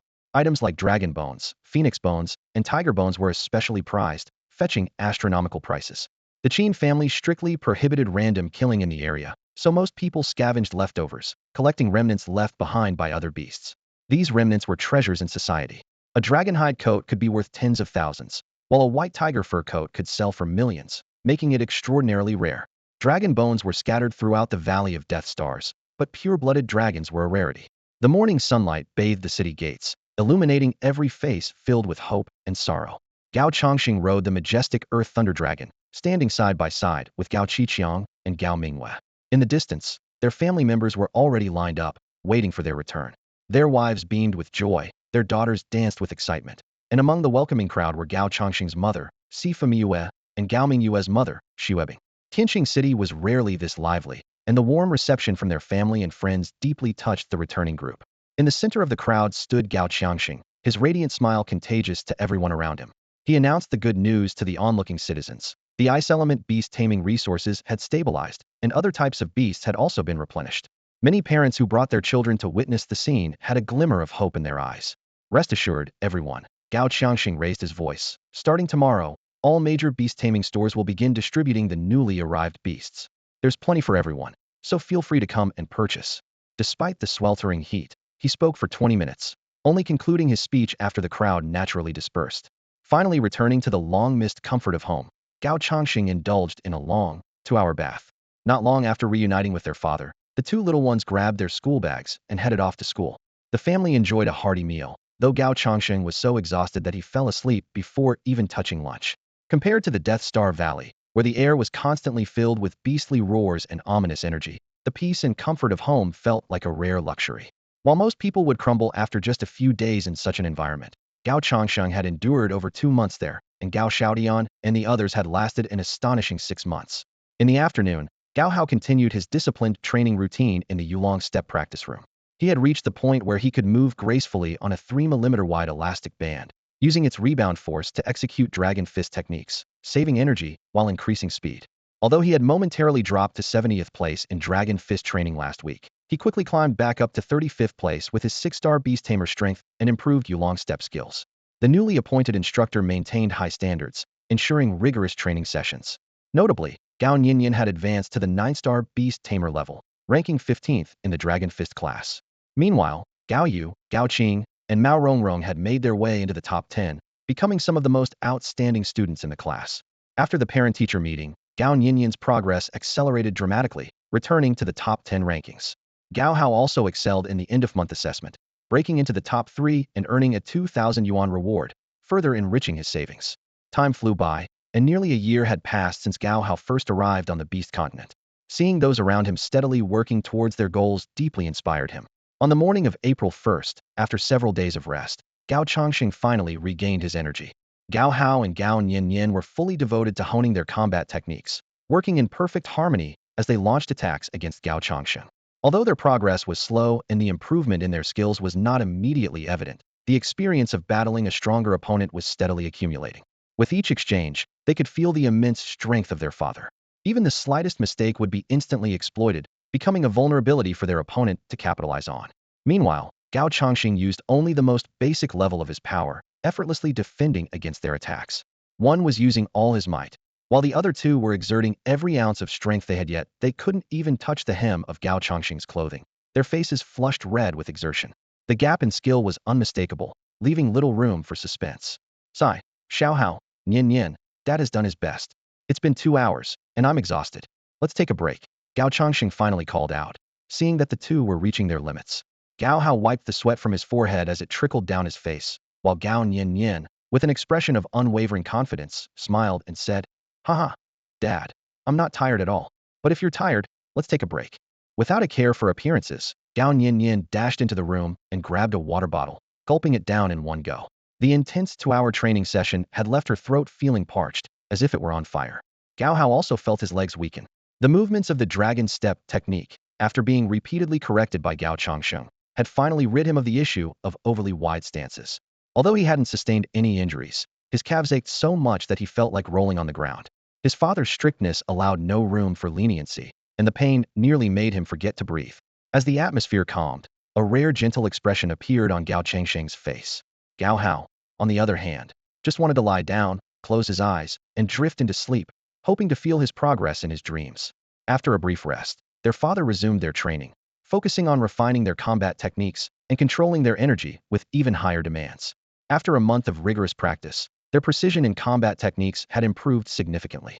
3 months later, Gao Hao finally achieved a breakthrough in the dragon step technique. He could now balance steadily on a thread as thin as a strand of hair, his body as light as a feather, seemingly floating weightlessly in midair. Gradually, he began to understand some of the mysteries that had eluded him before. For someone like Mao Rongrong to move so lightly and swiftly, it must have been supported by wind-based energy. The lack of this core element in the dragon step technique was what created the disparity in aerial movements. On a May afternoon, after completing his training in the dragon step, Gao Hao returned to the family's training room to continue his cultivation.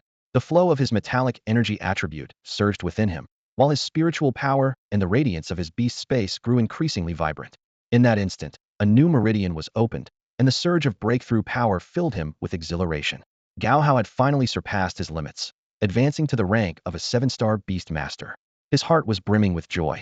Clenching his fists, he felt the newfound strength coursing through his body. Stretching his muscles and testing his reflexes, he estimated that his overall strength had nearly doubled. Determination gleamed in his eyes as he prepared himself for the challenges that lay ahead. Xiao Hao, you've reached the 7-star Beast Tamer level? Not bad. When Gao Hao stepped out of the training room, his entire demeanor had transformed. Each step was as light as the wind, his breathing steady and deep, and the solid strength of his dragon fist had been replaced by an agility reminiscent of a soaring dragon. When he saw his uncle Wu Qifeng playing with the northern ice bear in the courtyard, a joyful smile lit up his face. Uncle, long time no see. Gao Hao ran over quickly. The northern ice bear in the courtyard had grown to the size of a small village dog. After 2 months of meticulous care, it had become plump, its belly slightly round. A tuft of blue fur curled atop its head, its body emitting a faint chill. Its black, gemstone-like eyes gleamed with spirit.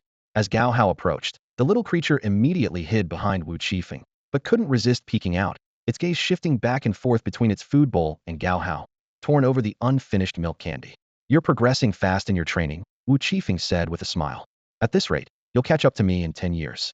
With your talent, you could easily get into the Royal Academy of Beast Tamers. Gao Hao didn't let the praise get to him. He knew that cultivation required steady progress and had learned the hard way not to rush during his 4-star Beast Tamer phase. He simply gave a shy smile. Uncle, stop flattering me. You'll always be the person I respect the most. Besides, in 10 years, your strength will have multiplied hundreds or even thousands of times. Haha, you little rascal. Wu Qifeng laughed heartily and pulled 200 yuan out of his pocket. I have high hopes for you. By the way, your birthday is coming up. What do you want as a gift? I'll get you something. Gao Hao thought for a moment. I'd like a weapon, something like a Tang horizontal blade. You can pick one out for me. Don't you want any of those other toys? Isn't this a toy? Gao Hao asked, puzzled. You've got ambition, kid. Wu Qifeng sighed inwardly, impressed by the boy's talent, comprehension, determination, and maturity. Just then, Wu Qingyuan and Gao Changxing returned. Seeing the warm scene before her, Wu Qingyuan smiled and said, You're about to form a contract with the Northern Ice Bear, aren't you? The contract array is ready. After the contract, let's take a short trip home. Sis, you know me well. I prepared the materials for the contract array. Gao Changxing chimed in immediately. I've got nothing but confidence in you. After visiting the Wu family, you can head to the Shanghai Province Academy for the assessment. Brother-in-law, complimenting my sister is the same as complimenting yourself. Wu Qifeng joked. Let's start the contract tonight. All right, as long as you're ready. At that moment, Gao Nianian ran into the courtyard. Seeing Wu Qifeng, she cheerfully shouted, "Uncle," and threw herself into his arms. Wu Qifeng handed her 200 yuan and, with a hint of reluctance, said, "Nianian, Uncle is heading back to our hometown soon. We probably won't see each other for the next 3 years. How about a kiss on Uncle's cheek?" Gao Nianian looked at her uncle with wide eyes, utterly shocked. 3 years? Do you know how much pocket money that means I'll be missing out on? And you still expect me to kiss you? You're the one making the profit here. How about this? I'll leave all my pocket money with you for now, and we'll settle it all in 3 years. Don't worry, my math skills are top-notch. I won't ask for a penny more than what I'm owed. Wu Qifeng listened to her words, his face filled with helplessness. How did giving pocket money turn into paying a salary? Looks like our bond really isn't what it used to be. Fine, I don't even care. When your uncle comes back with a gorgeous girlfriend, you won't even have the chance to kiss me. Well, when that happens, both of you will have to give me pocket money and double the amount. Gao Nianian teased, sticking out her tongue playfully and blinking her big, lively eyes. Besides, I don't even want to kiss you. If I do, I might lose my purity and never find a handsome boyfriend. Wu Qifeng's mood instantly plummeted. He hadn't expected that. In Gao Nianian's eyes, he wasn't handsome enough. After all, he was one of the heirs of the Wu family, undeniably dashing and charming. What about your dad then? He's old, with a scruffy beard. Wu Qifeng shot back. Gao Chongqing immediately protested. Hey, stop right there. You can't say that. It'll ruin the glorious image I have in my children's eyes. Wu Qingyuan laughed and interjected to ease the tension. Qifeng, enough joking around. Finish your meal, and then head to the training room to adjust yourself. After dinner, the two of them, now with their pocket money in hand, stepped out. The May evening was pleasantly mild. Wearing their light blue school uniforms, thin, breathable summer versions, they felt perfectly comfortable in the gentle night air. In the underground chamber of the Gao family courtyard, a four symbols formation with a diameter of over 20 meters shimmered with dazzling light. At the east, south, west, and north positions, a divine beast stood guard, while at the center lay a young Xianbei ice bear cub. Wu Qifeng quickly activated his martial technique, and a faint aura of water began to rise from his body. Over time, the entire chamber was enveloped in a chilly atmosphere. The four divine beasts' contract formation began to take effect, and a ghostly blue, icy energy slowly flowed into the Xianbei ice bear's body.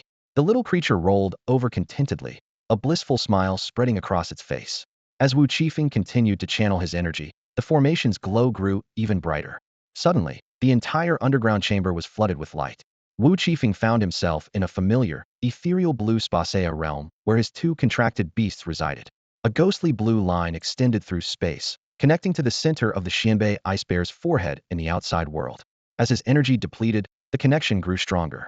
Finally, the four symbols contract formation shrank and disappeared into the Xianbei ice bear's mind. Ecstatic, Wu Qifeng was about to leap up in excitement, but felt his legs give out beneath him.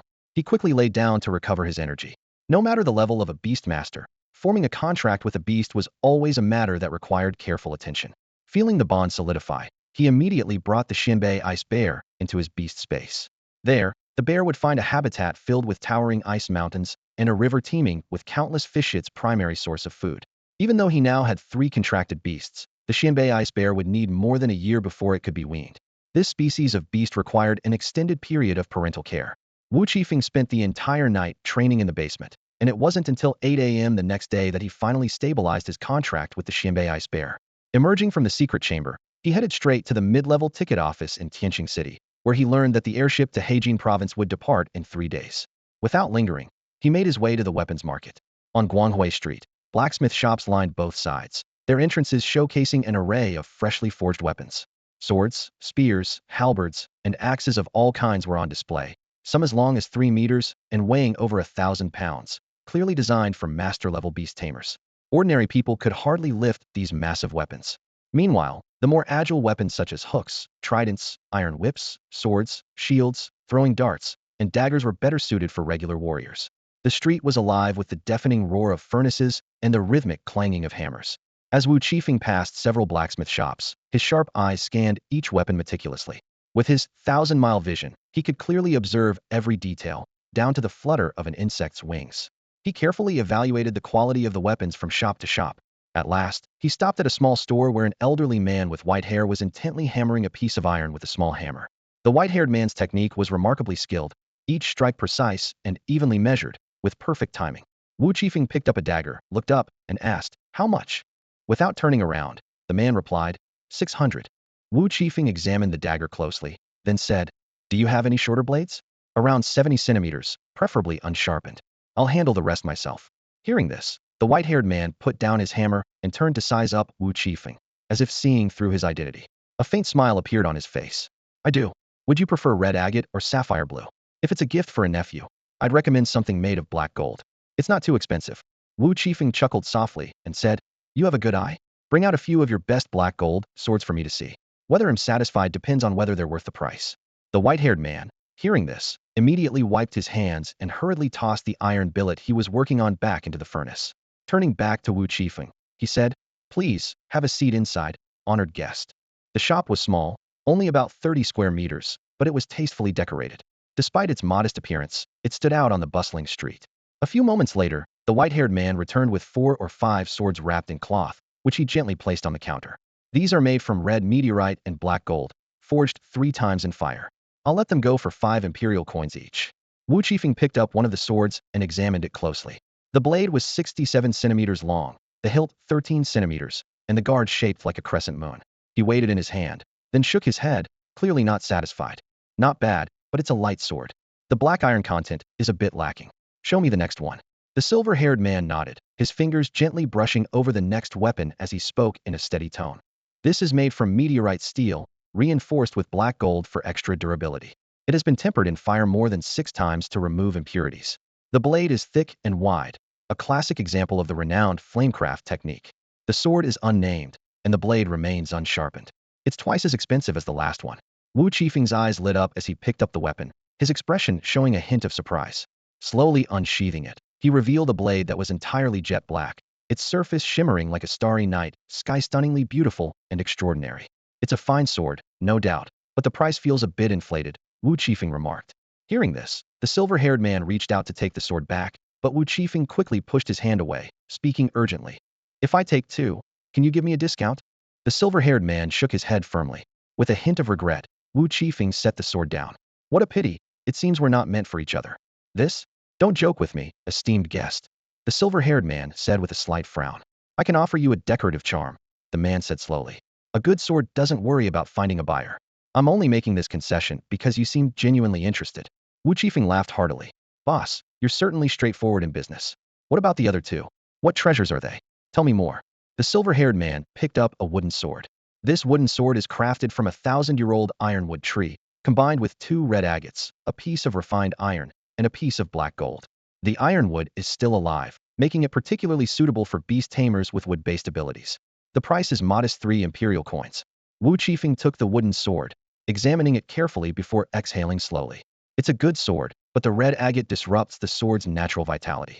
If it were replaced with green mineral essence, 3 imperial coins would be more fitting." The silver-haired shopkeeper said nothing in response.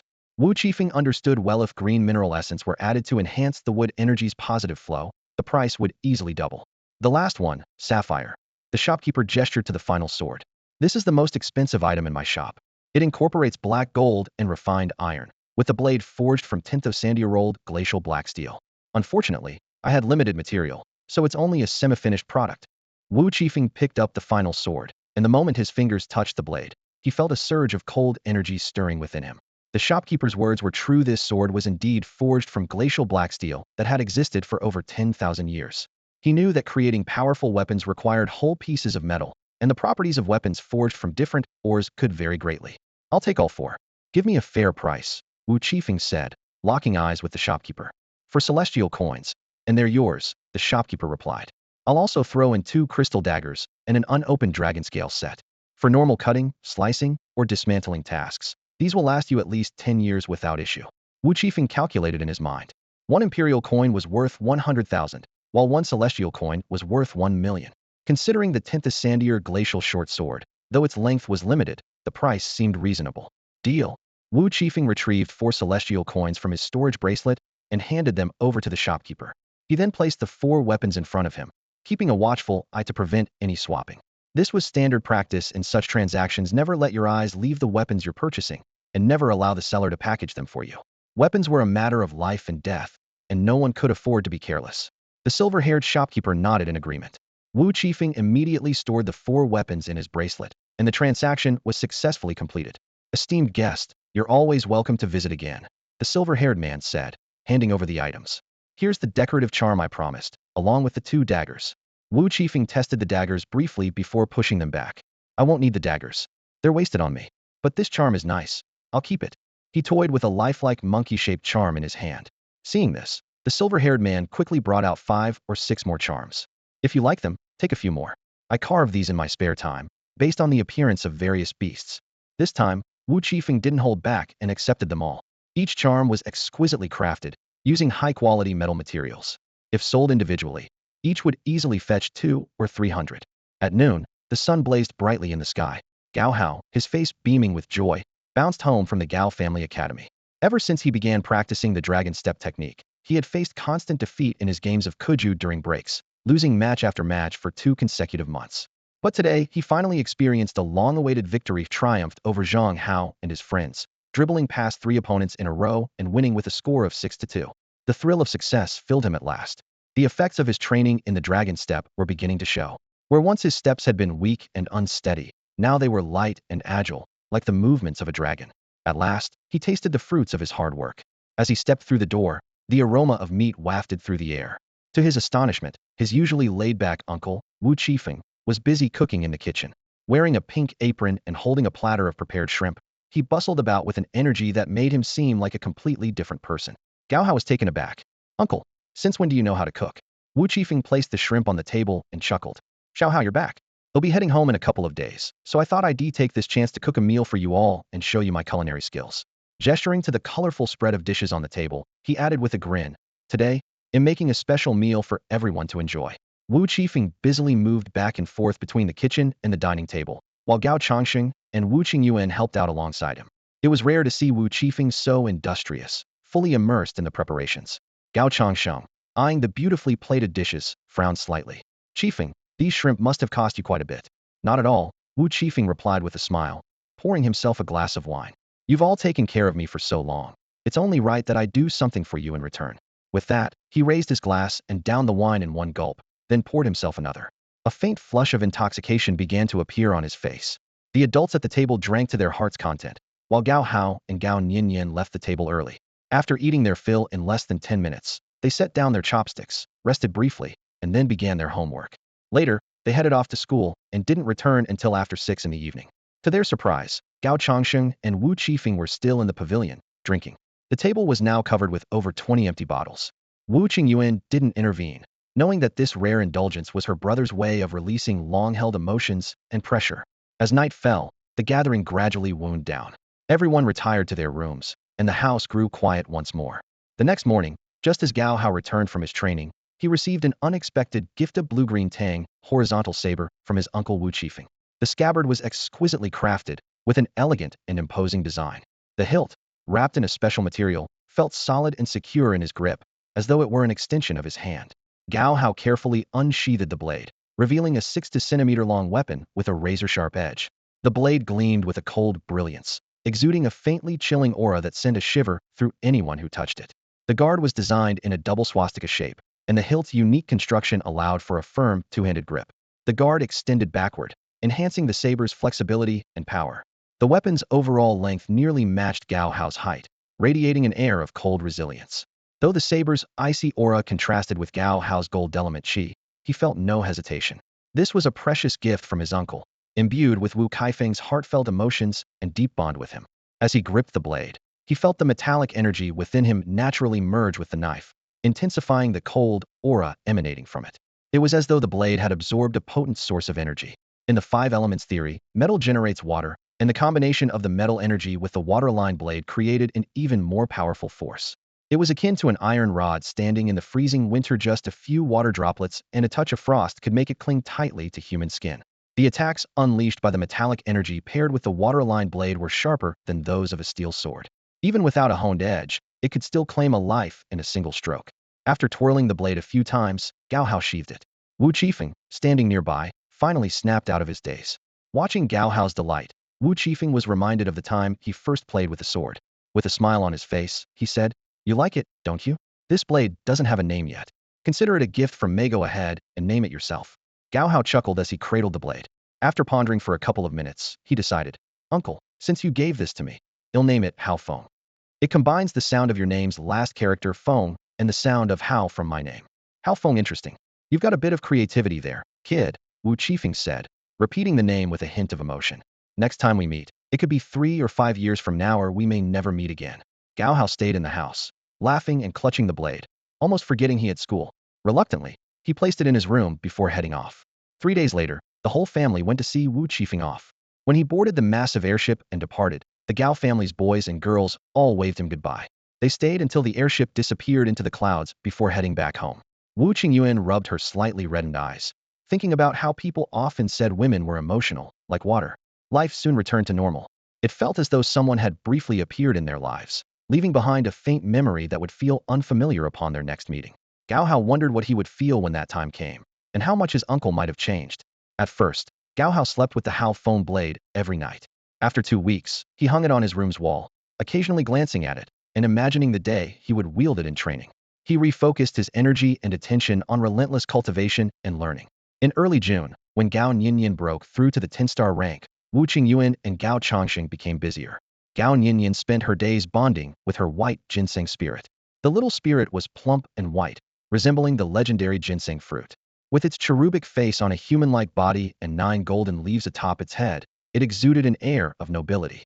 It loved sunbathing, eating rare soil and fruits, and playing hide and seek. Often, it would hide in the rafters, watching Gao Nianian with mischief in its eye. Isa, cheeky little creature. Gao Hao's bear companion, Shiong Dunan, faced more challenges practicing the dragon step technique due to its weight and love of food, making balance tricky. Recently, it had just managed to stand steadily on a 5mm steel wire. However, its progress with dragon fist training remained steady, likely due to its unique physique. Shiong Dunan's strength resembled an unyielding mountain, with endless bursts of power that enhanced its dragon fist technique. Now measuring nearly 8 meters in height, it had surpassed the size of the mighty Vajra bear, growing at an astonishing rate. Gao Hao's dragon fist skill had also improved significantly, earning him the position of leader in the training ranks, rising to 5th place. He was confident he could reach 1st place within half a month, especially since the Vajra bear's beastmaster had seemingly shifted focus to other techniques. Gao Hao soon climbed to 3rd place. By the end of May, Gao Hao finally claimed the top spot and was rewarded with 2,000 yuan by his mother. Meanwhile, Gao Nianian had stopped coming home, seemingly off for special training somewhere.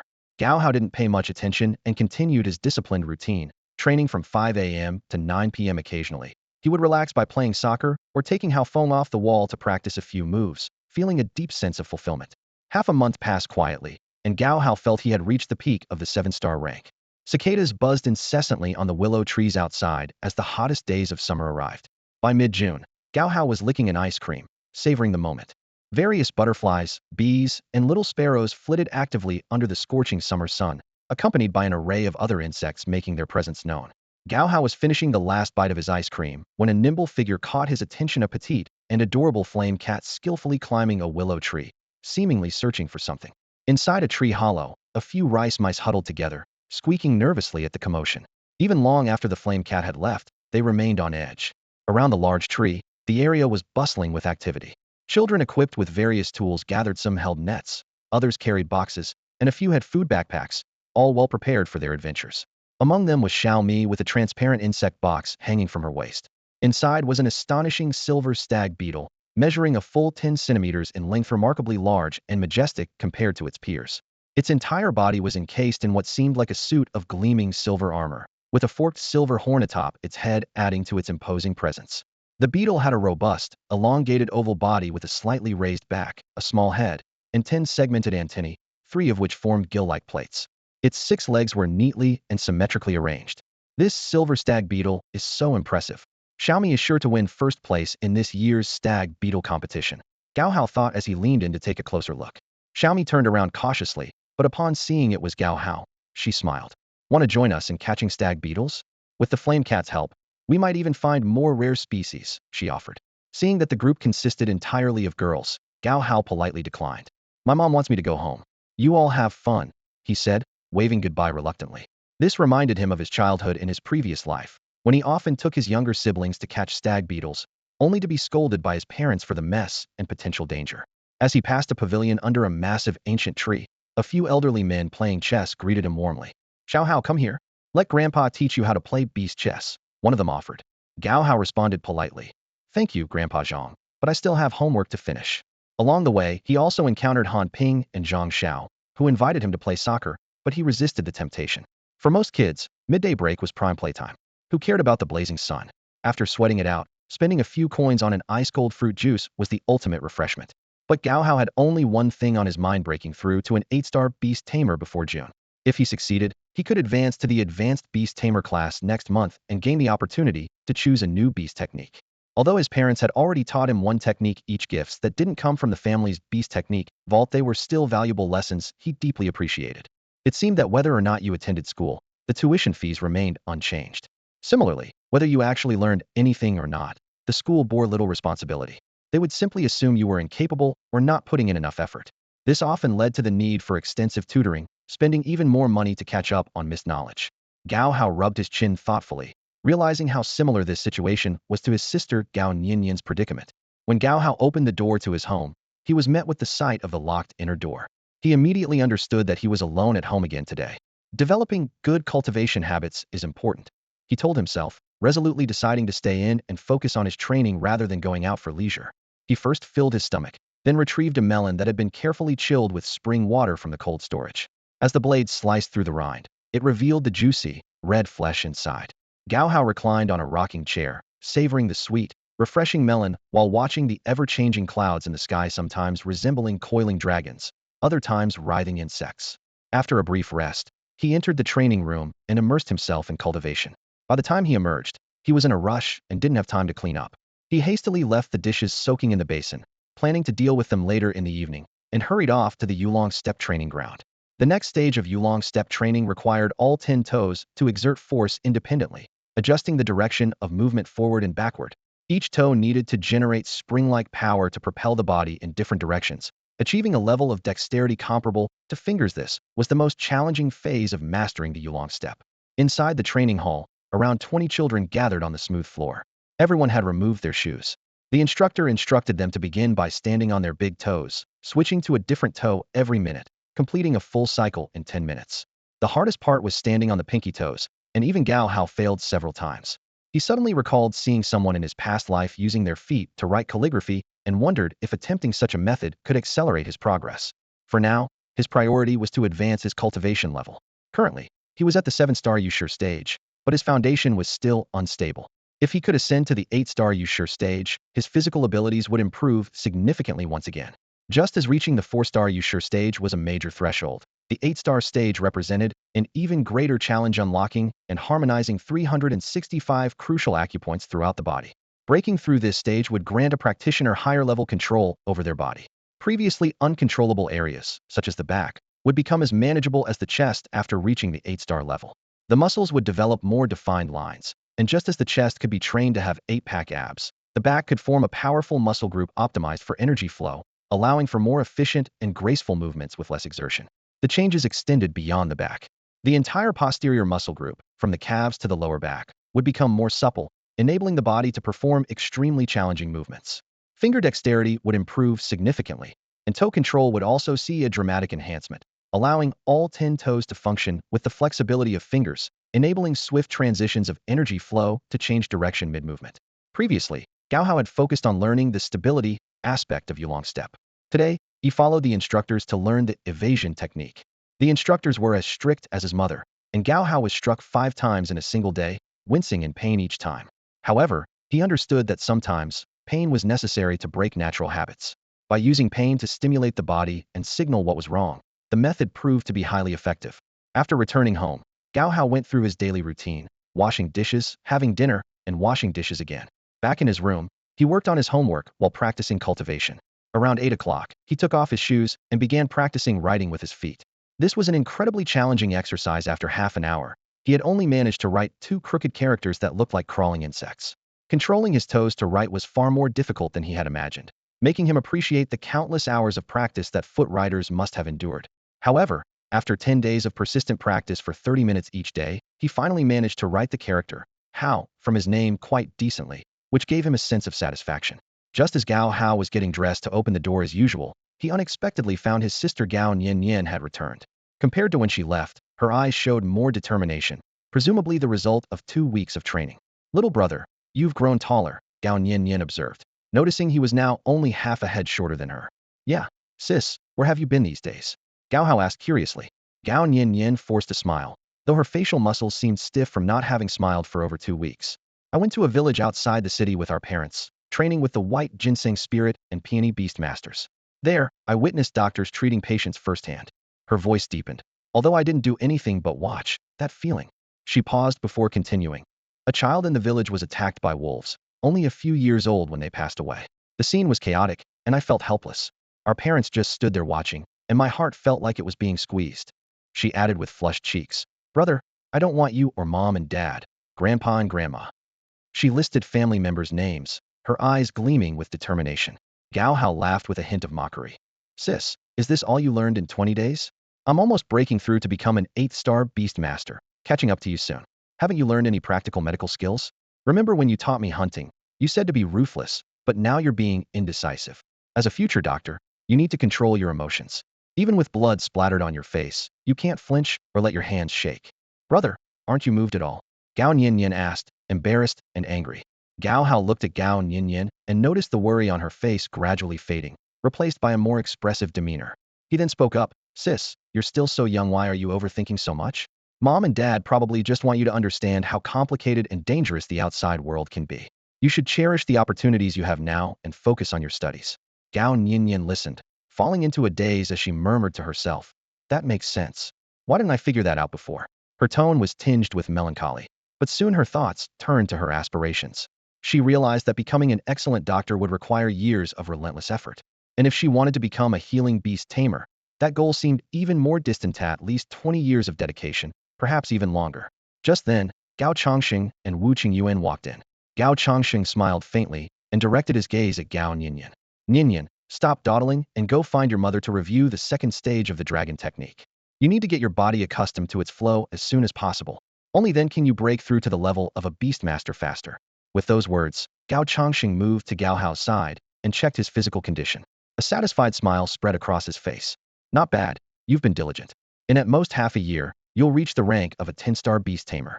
At your current pace, I'm confident you'll achieve even greater things in the future. But remember, you mustn't slack off. Gao Hao nodded and turned to look at his sister, only to find that she had quietly slipped away.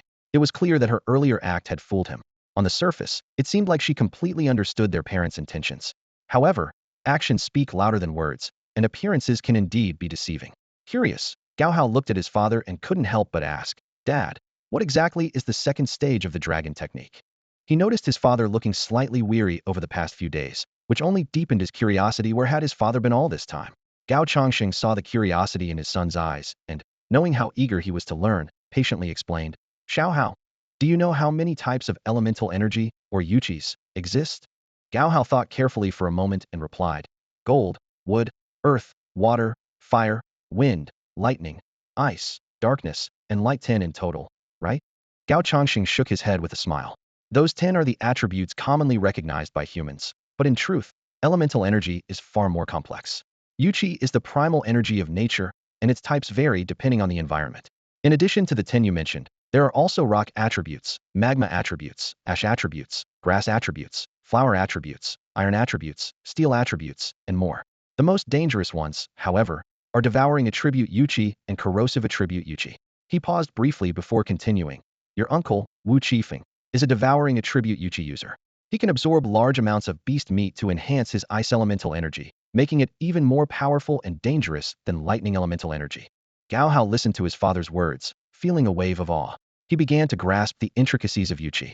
His father's explanation made him realize that this journey of cultivation wasn't just about gaining strength, it was about mastering and harmonizing with the natural energies of the world. And for him, this journey was only just beginning. Corrosive elemental energy is indeed quite unique, Gao Chongqing explained, gesturing with his hands.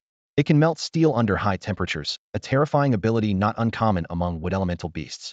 That's why I suggest your second beast should possess this corrosive trait, enhancing the destructive power of your wood elemental energy, allowing it to evolve as your strength grows. Today, Gao Chongqing had specifically come to discuss his son's choices in preparation for next year's beast taming hunt. Hearing his father's description, Gao Hao's eyes lit up. This corrosive elemental energy sounded like a deadly weapon. However, he decided to voice his own thoughts. Dad, I'd prefer my second beast to be a plant type capable of transformation and camouflage. My Eye of Truth already has a strong countering effect against devouring, corrosion, and ambush type abilities. As for attack power, that can be enhanced with weapons. I think Wood Elemental Energy should focus on its restorative nature instead, which would complement my Eye of Truth better. A corrosive Wood Elemental beast might not suit me as well. Gao Changxing nodded thoughtfully, but then shook his head. Plants are naturally adept at camouflage. Beasts like the Shifting Flower or the Thousand-Mile Grass possess both restorative and camouflage abilities. However, I'd prefer you to contract a Vine Python. It has powerful constriction abilities, corrosive fangs, and incredible vitality. Even if it's cut in half, it can regenerate. Gao Hao immediately shook his head in refusal. That's not the same, Dad. What I need is a wood elemental beast that can completely alter my body structure. A vine python can at most disguise my appearance, but can't truly transform me. The innate abilities gained from contracting it probably wouldn't be very strong either. He glanced at the vine python, its green body covered in bulging veins, and just imagining the sticky fluid dripping from its mouth made him shudder. He even suspected his father was deliberately testing his aesthetic limits. Let's talk about the dragon technique instead. Why does sister need to go outside to train in the second level? Gao Changxing sighed helplessly. All right. He took a sip of water and explained in detail. The first level of the dragon technique focuses on building a foundation, guiding internal energy to nourish the organs. By the time you reach the rank of a 10-star beast warrior, your physical condition surpasses the processing speed of the first level, and the amount of elemental energy within you becomes vast, requiring a quicker energy flow. The training shifts from the coarse enhancement of large areas, like strengthening from head to toe, to more refined practices channeling energy through every capillary, from your toenails to the tips of your hair. This allows for more precise control over your body. At the same time, you need to manage the elemental energy within you. For instance, fire elemental energy will condense into a small vortex inside the heart. When you can condense a metal elemental vortex in your lungs, you will officially become an honored beast master. Do you know how to quickly and effectively compress the energy flow of your entire body into your internal organs? Gao Hao's eyes lit up as he recalled something he had read in an ancient text. He immediately responded seriously. There are several methods. First, with the powerful assistance of a contracted beast. Second, by finding a natural environment that aligns with one's attributes. And third, through techniques like medicinal baths, acupoint massages, or consuming elixirs. Gao Changxing nodded with satisfaction, stood up, and brushed the dust off his clothes before elaborating further. Correct. Among these, finding a suitable environment for cultivation is the most crucial. Such places are often called sacred grounds or energy convergence points, and they are typically vital locations fiercely contested by powerful beings. At this point, Gao Changxing let out a sigh and continued. To find a location where wood energy gathers for Gao Nianian, I traveled hundreds of kilometers, dug over 300 meters deep into the Tianqing forest, and spent 300 family contribution points to pinpoint the exact spot. That underground garden is home to hundreds of rare herbs and plants. Though they haven't transformed into spirit beasts, they possess a trace of wood energy, having accumulated decades of wood element energy. Over the course of 20 days, Gao Nianian absorbed most of the energy there and successfully formed a nascent energy vortex in her liver, stepping into the threshold of the semi-master realm. Upon hearing this, Gao Hao drew in a sharp breath. He suddenly realized that even someone as innocent as Gao Nianian could deftly deceive his mind. How much more formidable would those in higher realms be? Although his truth-seeking eye could detect anomalies, he hadn't felt suspicious of the subtle dissonance. Perhaps this was one of the unique abilities of the truth-seeking eye, identifying lies. Gao Hao pondered silently. When the truth-seeking eye detects something unusual, it often means the other person is lying, but usually, it's 9 parts truth and 1 part falsehood. If it weren't for Gao Nianyan's lack of skill in controlling her facial expressions, he might have actually been fooled by this little girl, barely over 2 years old. He considered whether he should tell his sister the story of the boy who cried wolf, or the cautionary tale of the beacon fire and the fall of a kingdom. Repeatedly deceiving others' goodwill would ultimately lead to ridicule when genuine help was needed. Noticing his expression, Gao Changxing reminded him, Xiao Hao, don't become overly eager to advance to the next realm just because you understand it. Disrupting your natural cultivation rhythm could be detrimental. Half a year will pass in the blink of an eye. Stay steady and focused. I understand, Father. Gao Hao replied respectfully.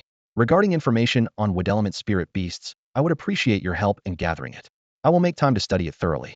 I believe that in 6 months, I will be able to make the right choice. Gao Changxing looked at his son, and his heart was filled with mixed emotions. Gao Hao's steady personality and orderly way of handling things seemed to mirror his own more and more. A young man with such composure reminded him of his own youth. Was this what people called wise beyond his years? Gao Changxing smiled faintly, feeling a sense of relief and pride. Over the next few days, Gao Hao continued his disciplined cultivation, striving to improve his skills. However, one matter kept troubling him. Shiong Dunan, the massive creature who could no longer fit on his bed, had once played carefree alongside him. Now, due to its size, it had become increasingly inconvenient. Its weight was like a small mountain, and its heavy limbs made it less nimble. Even their time spent together after training each day had gradually shortened. Every morning, Gao Hao still practiced with Shiong Dunan, but as time passed, their interactions grew less frequent. Shiong Dunan's tail had now grown to nearly match Gao Hao's height. Gao Hao couldn't help but sigh inwardly. This once fluffy little companion had now become a full-grown giant panda. He had heard before about the value of panda droppings. While they had no medicinal properties, their bamboo-scented aroma made them useful for processing into paper with strong absorbency, which had some market demand. In his previous life, he had even asked his father about panda droppings. His father told him they weren't worth much. About 3 tons of purple bamboo droppings could be sold for only 30,000 yuan. Looking at Shiong Dunan's size and appetite, the sheer output of these droppings was no small matter. Every day, Shiong Dunan's droppings piled up like a mountain. Gao Hao had once secretly checked on them. Some had already dried, emitting a faint bamboo fragrance without any unpleasant odor. However, their appearance was far from appealing. He wondered about the profit brought by his father's mythical beast, the peerless azure dragon. After all, it was a transcendent creature with an enormous appetite. Could its consumption have life-extending effects? Dad, do you remember when I asked you about panda droppings? Gao Hao couldn't help but seek his father's advice again. Gao Changsheng glanced at his son, patted his head, and said with a hint of helplessness, "Those things can't be taken out of the beast space. Haven't you tried before?" Gao Hao froze for a moment. It turned out he had indeed tried before. As he recalled, he had managed to take Shiong Dunan's droppings out, but nothing else could be retrieved. Apart from the panda droppings, the beast space seemed to reject all other items. Gao Hao felt puzzled. Was it related to the laws he comprehended during his cultivation? Or was it the influence of the so-called spirit of heaven and earth that his father mentioned? Perhaps the legendary earth spirit simply disliked panda droppings? In the vast expanse of Gao Hao's beast space, a colorful cloud floated leisurely across the purple sky. Its radiant hues shimmered in the air as it moved. The cloud had an expression of mild exasperation, as though it shared Gao Hao's frustration over the troublesome issue at hand. Shiong Dunan's daily mountain of droppings, despite emitting a fresh bamboo aroma, was still overwhelming in size and far from aesthetically pleasing. The cloud tried to disperse the droppings, but no matter how much effort it put in, it couldn't remove them on its own. It required Gao Hao's will and coordination with the beast space to resolve the issue. Although Gao Hao had managed to extract Shiong Dunan's droppings, he still hadn't fully mastered control over the beast space, especially when faced with such challenging tasks. The cloud felt as though it would never keep up with Shiong Dunan's ever-growing appetite. Gao Hao smiled wryly. He had yet to grasp the essence of the beast space completely, and this overwhelming problem of droppings seemed destined to trouble him for some time. During the annual competition, Shiong Dunan was still a little cub, and collecting 2,000 pounds of pure natural bear dung seemed nearly impossible. However, within just a few months, fate gave Gao Hao an unexpected surprise. A fortune worth millions was within his grasp. Gao Hao's heart pounded wildly. In both his previous and current lives, he had never encountered such an enormous sum of money. What made him both laugh and cry was that his first pot of gold came from bear dung. Unconcerned about the source of this wealth, he immediately turned to his father for answers. As he spoke, he pulled a piece of dried bear dung from his pocket. The sudden action startled Gao Changsheng, who quickly used his spiritual energy to shield the entire room, wary of drawing any outside attention. "Son, you absolutely cannot reveal this ability to anyone," Gao Changsheng said with a serious expression. "It seems you'll need to spend more time studying the legends of the 4 sacred beasts." Looking at his son, Gao Changsheng felt a surge of emotion. Perhaps this was truly a blessing from the heavens, signaling that his son was destined for greatness. Thinking of Shiong Dunan's gold and silver dual-colored eyes, which could ward off misfortune and attract blessings, Gao Changsheng became even more convinced that having his son form a contract with Shiong Dunan was the wisest decision he had ever made. He took the bear dung from his son, planning to have his wife, Fa conduct a detailed analysis to see if it possessed any special properties. If it did, they could keep it within the family, reducing the risk of exposure while making the most of this rare resource. "Don't underestimate the medicinal value of excrement," Gao Changsheng explained. "The dung of certain animals is more precious than gold and is measured by the gram. For instance, Longyan grass, a rare medicinal herb that grows in dragon dung, can extend life, enhance medicinal baths, and boost vitality. Its most notable benefit is improving kidney health, which makes it highly sought after by water-element beast tamers. Unfortunately, it's incredibly rare and priceless." As he gazed at the bear dung in his hand, Gao Changsheng thought to himself, perhaps one day, Shiong Dunan's droppings could be named Bear Fragrance and earn a legendary place in the annals of precious medicinal texts. As the end of June approached, Gao Hao finally made a breakthrough on the afternoon of June 24th in his home training room, successfully becoming an 8-star Beast Master. The long summer sunset painted the sky in hues of red, casting a warm glow over the entire Gao family estate. Today, the Gao household was particularly lively, with the sound of footsteps coming and going constantly. The free lecture hall in the estate had drawn a large crowd of visitors, including Beast Master instructors from both the inner and outer city, as well as young Beast Masters who had already secured admission to Xingnan Academy. While many sought advice on techniques and cultivation, their primary purpose was to report their progress and prepare for the upcoming Xingnan Beast Master Academy assessments in hopes of securing sponsorship for tuition fees. Representatives from various academies were also observing in secret, eager to discover this year's prodigies in advance. Amid this bustling atmosphere, one small girl stood out. She wore the uniform of the Radiance Academy in Tianqing City. Though the cuffs, knees, and elbows of her uniform were patched with fabric of the same color, the entire outfit was impeccably clean. The girl, standing about 1.45 meters tall, had two pigtails, with bangs framing her round face, making her appear no older than 10. As she passed by a stall selling candied hawthorn skewers, she was immediately captivated by the colorful treats. Through the glass display, she could see 7 or 8 varieties of candied hawthorn glistening enticingly under the sunlight, while the air carried the sweet aroma of honey. "Mom, I want to buy a candied hawthorn skewer." The little girl gently tugged at her mother's sleeve, her eyes fixed longingly on the treats. 6 yuan for a small skewer, 8 yuan for a large one, or 15 yuan for 2 large skewers. The vendor called out, "Buy 2 skewers. They'll have one too," her mother said warmly. The little girl hesitated for a moment, then patted the small bunny-shaped pouch at her waist, pulling out a 20 yuan note and handing it to the vendor. "Pretty sister, they'll take 2 large ones, please," she said with a sweet smile. The vendor, charmed by her adorable grin, immediately selected the 2 largest skewers for her. The passers-by couldn't help but smile at the heartwarming scene. After pocketing the 5 yuan change, the girl carefully compared the 2 skewers and handed the slightly larger one to her mother. "Mom, you have the big one since you have a bigger appetite. They'll take the smaller one because I eat less," she said. Then, unable to resist, she eagerly bit into a piece of candied hawthorn coated with sunflower seeds, the crunching sound filled with sweetness.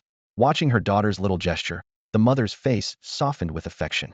Who would have imagined that this sweet-toothed little girl was already a 1-star Beast Master, having met Xingnan Academy's admission requirements at just 8 years old? Heading to Xingnan Beast Taming Academy 2 years earlier meant getting a head start compared to others. However, Xingnan province was resource poor and could no longer meet the girl's training needs. Yet, leaving Tianqing City was no easy feat. Ordinary people had to go through numerous complicated procedures and paperwork, obtain an introduction letter from a school, and not to mention, the cost of an airship was beyond the reach of most. The journey to Xingnan Academy was extraordinarily challenging. It required crossing the vast expanse of Tianqing City and flying over the 500,000 square kilometers of Meteorite Lake. The entire trip spanned over 4 million square kilometers. Even with modern airplanes from the previous world, it would take more than 50 hours at an average speed of 800 kilometers per hour to complete. On the beast-taming continent, however, flying at high speeds carried the risk of colliding with beasts, so the safe speed was typically limited to 50 kilometers per hour. Coupled with the need to avoid terrifying beast territories and detour around dense beast forests, the journey often took half a month to reach its destination. Upon returning to their home schools, students not only had to showcase their outstanding achievements, but also detail the progress and changes in education at their academy. This was necessary to secure funding support from the Gao family estate funds that functioned as subsidies. The more exceptional the students, the richer the resources the school received.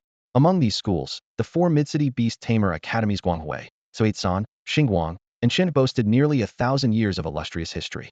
The girl was one of the students from these schools. Upon closer inspection, her arms had a dusty yellow tint, and her clothes were heavily worn from rigorous training. Constant repairs had become the norm. Even Gao Hao's clothes had been patched 7 or 8 times, with the knees, elbows, cuffs, and seat being the most frequently damaged areas. Gao Hao, with a string of candied hawthorn in his mouth, squatted idly on a rock under a large locust tree, watching the bustling crowd pass by. He thought to himself that going out for fun wasn't all that exciting. His main purpose for this outing was to relax after breaking through to an 8-star Beast Tamer. The progress in his dragon step technique had greatly enhanced his strength, making Han Ping and Zhang Xiao no longer his match. Even Zhang Hao, who placed in the top 10 of the intermediate Beast Tamer competition, and Yi Qing, who ranked in the top 3, now found it hard to rival him. Yi Qing had also advanced to an 8-star Beast Tamer this month, and was set to move up to the advanced Beast Tamer class with him next month. Yi Qing's beast, the thunder-devouring tiger, had successfully evolved into the lightning thunder tiger. Its body glowed with a faint blue light, adorned with blue stripes, and its sharp claws gleamed coldly, giving it an even more imposing and majestic appearance than during competitions. Zhang Hao's two-headed lion dog had also evolved into a twin-headed lion king. With the two strongest students in the class graduating, Zhang Hao was expected to dominate the intermediate beast tamer class for a few months. As for his peers at the same level, like Guohong and the rapidly progressing Xiaomi, Guohong would need at least another month to surpass him, while Xiaomi might catch up only after he had already advanced to the advanced beast tamer class. At that moment, a group of 4 or 5 boys and girls walked past Gao Hao. The oldest appeared to be about 10 years old, while the youngest was only 7. Each wore a uniform with Tianqing City Tsuetsan Academy emblazoned on the chest. Behind them followed a tall teacher, towering at nearly 2 meters in height. These were students from the Gao family estate's academies, though it was unclear how many beast tamers the estate had nurtured. A boy of about 10 years, dressed in the most luxurious attire among the group, spoke with an air of arrogance. But pudding isn't insignificant either. The boy's gaze swept over his classmates, his brows furrowing slightly. Some people were willing to spend 2 or 3,000 on a branded item, but nitpicked over a few hundred for school uniforms. This mindset puzzled him. As one of the top candidates for this year's evaluation, Zhao Yu, thanks to his privileged background, had the opportunity to take a year to consolidate his strength after breaking through as a 10-star beast tamer last year. During this year, he steadily advanced to a one-moon beast master, fully preparing for the contract with his second beast.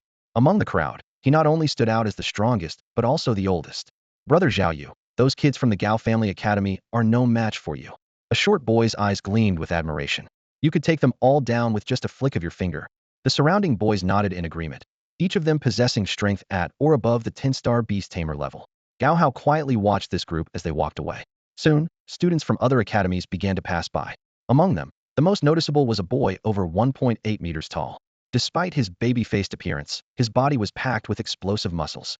The contrast made Gao Hao take a second look, finding it amusing. Among the passing students, a rare mechanical scorpion beast caught everyone's attention. This type of beast originated from ancient ruins, creations of scientists from an era that pursued immortality. Those people sought to create eternal life, but ultimately failed. Even with ample energy supply, the mechanical parts would wear out over time, requiring constant replacement, which blurred the very definition of immortality.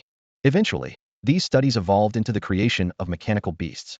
The core advantage of these creations was their replaceable parts. Even their core programming could be swapped. As long as the original core data was preserved, a certain degree of eternity could be achieved. However, the great wars that followed led to the loss of much of this knowledge, leaving mechanical beasts as rare species. Maintaining them was surprisingly simple. They could harness energy from sunlight and required no food. Yet contracting with them was no easy task. One needed a mechanical beast space to produce and repair the necessary parts. Gao Hao recalled the historical records related to this, which brought to mind the rise and fall of ancient mechanical civilizations. That civilization had once reached its peak, but clashed with the beast tamer civilization due to its energy demands. Massive exploitation of rare earth and mineral resources severely disrupted the ecological balance, and eventually, the mechanical civilization was defeated in its conflict with the beast tamers. Today, remnants of that era, such as airships, battleships, and cannons, still exist. The origin of mechanical beast tamers. Heavenly Emperor Province remains the most powerful among the 6 provinces. This once dominant force, which suppressed the descendants of the ancient 8 clans, now borders the East March province and continues to wield immense power. Time inevitably phases out certain things while leaving traces of human passage behind. Today, Gao Hao encountered numerous new types of contracted beasts, which broadened his horizons. Inside and outside Tianqing City, he came across a wide variety of beasts, with mystic wolves, golden leopards, and horned deer appearing the most frequently, counted over a dozen of each. Most of these creatures came from villages or small families affiliated with the Gao clan. Just from the schools on the outskirts of Tianqing City and the groups registering with the Gao family, he had already documented 27 different kinds. Since June, Tianqing City had grown increasingly lively. The bustling streets were particularly evident near the certification offices of the Beastmaster Association. Every year, June and July marked the admission season for Xingnan Academy, and qualified Beastmasters flocked to the city, enveloping it in a unique atmosphere of tense anticipation. The business at local apothecaries also boomed during this time. Qi replenishing pills, detoxifying pills, blood vitality pills, Vajra pills, white tiger pills, various medicinal pills were in such high demand that supply struggled to keep up, with inventory moving faster than at any other time of the year. During this period, the stockpiles from early spring were critical. Production couldn't keep pace, and many shop owners were reluctant even to display samples. Despite the generally stable prices of these pills, some of their formulas unchanged for centuries, Gao Hao could still sense the enduring order within this industry. As night fell, the streetlights began to flicker on, illuminating the Gao family estate, which now resembled a vibrant night market. Guests who had arrived were accommodated in the guest rooms prepared by the Gao family, where they would rest before undergoing various tests the next day. Those who passed the initial tests would then be sent in batches to Xingnan Academy. This annual event was not just a grand occasion, but also the beginning of a new chapter in the lives of many Beastmasters. Standing in the courtyard, Gao Hao gazed up at the night sky. The moon was obscured by thick clouds, and even the stars appeared dim and faint. As the night deepened, the skies over Tianqing City suddenly darkened further, and a torrential rainstorm erupted. This season was known for its frequent rains, which often spurred crops to sprout and grow rapidly. However, excessive wind and rain could harm the harvest. Fortunately, this downpour lasted less than an hour before subsiding. Yet before the night was over, the rain returned, falling in a light, intermittent drizzle. Over the course of the night, Tianqing City experienced more than a dozen brief showers. The rain came and went, like the unsteady breaths of an elderly man, its sound resembling a persistent, raspy cough, accompanying the city as it slumbered. That's all for today. Thank you so much for watching. I hope you guys enjoyed. If you wish to have another part of this recap, please give us at least 1,000 likes. Please don't forget to comment and subscribe to our channel for more content like this. Until next time.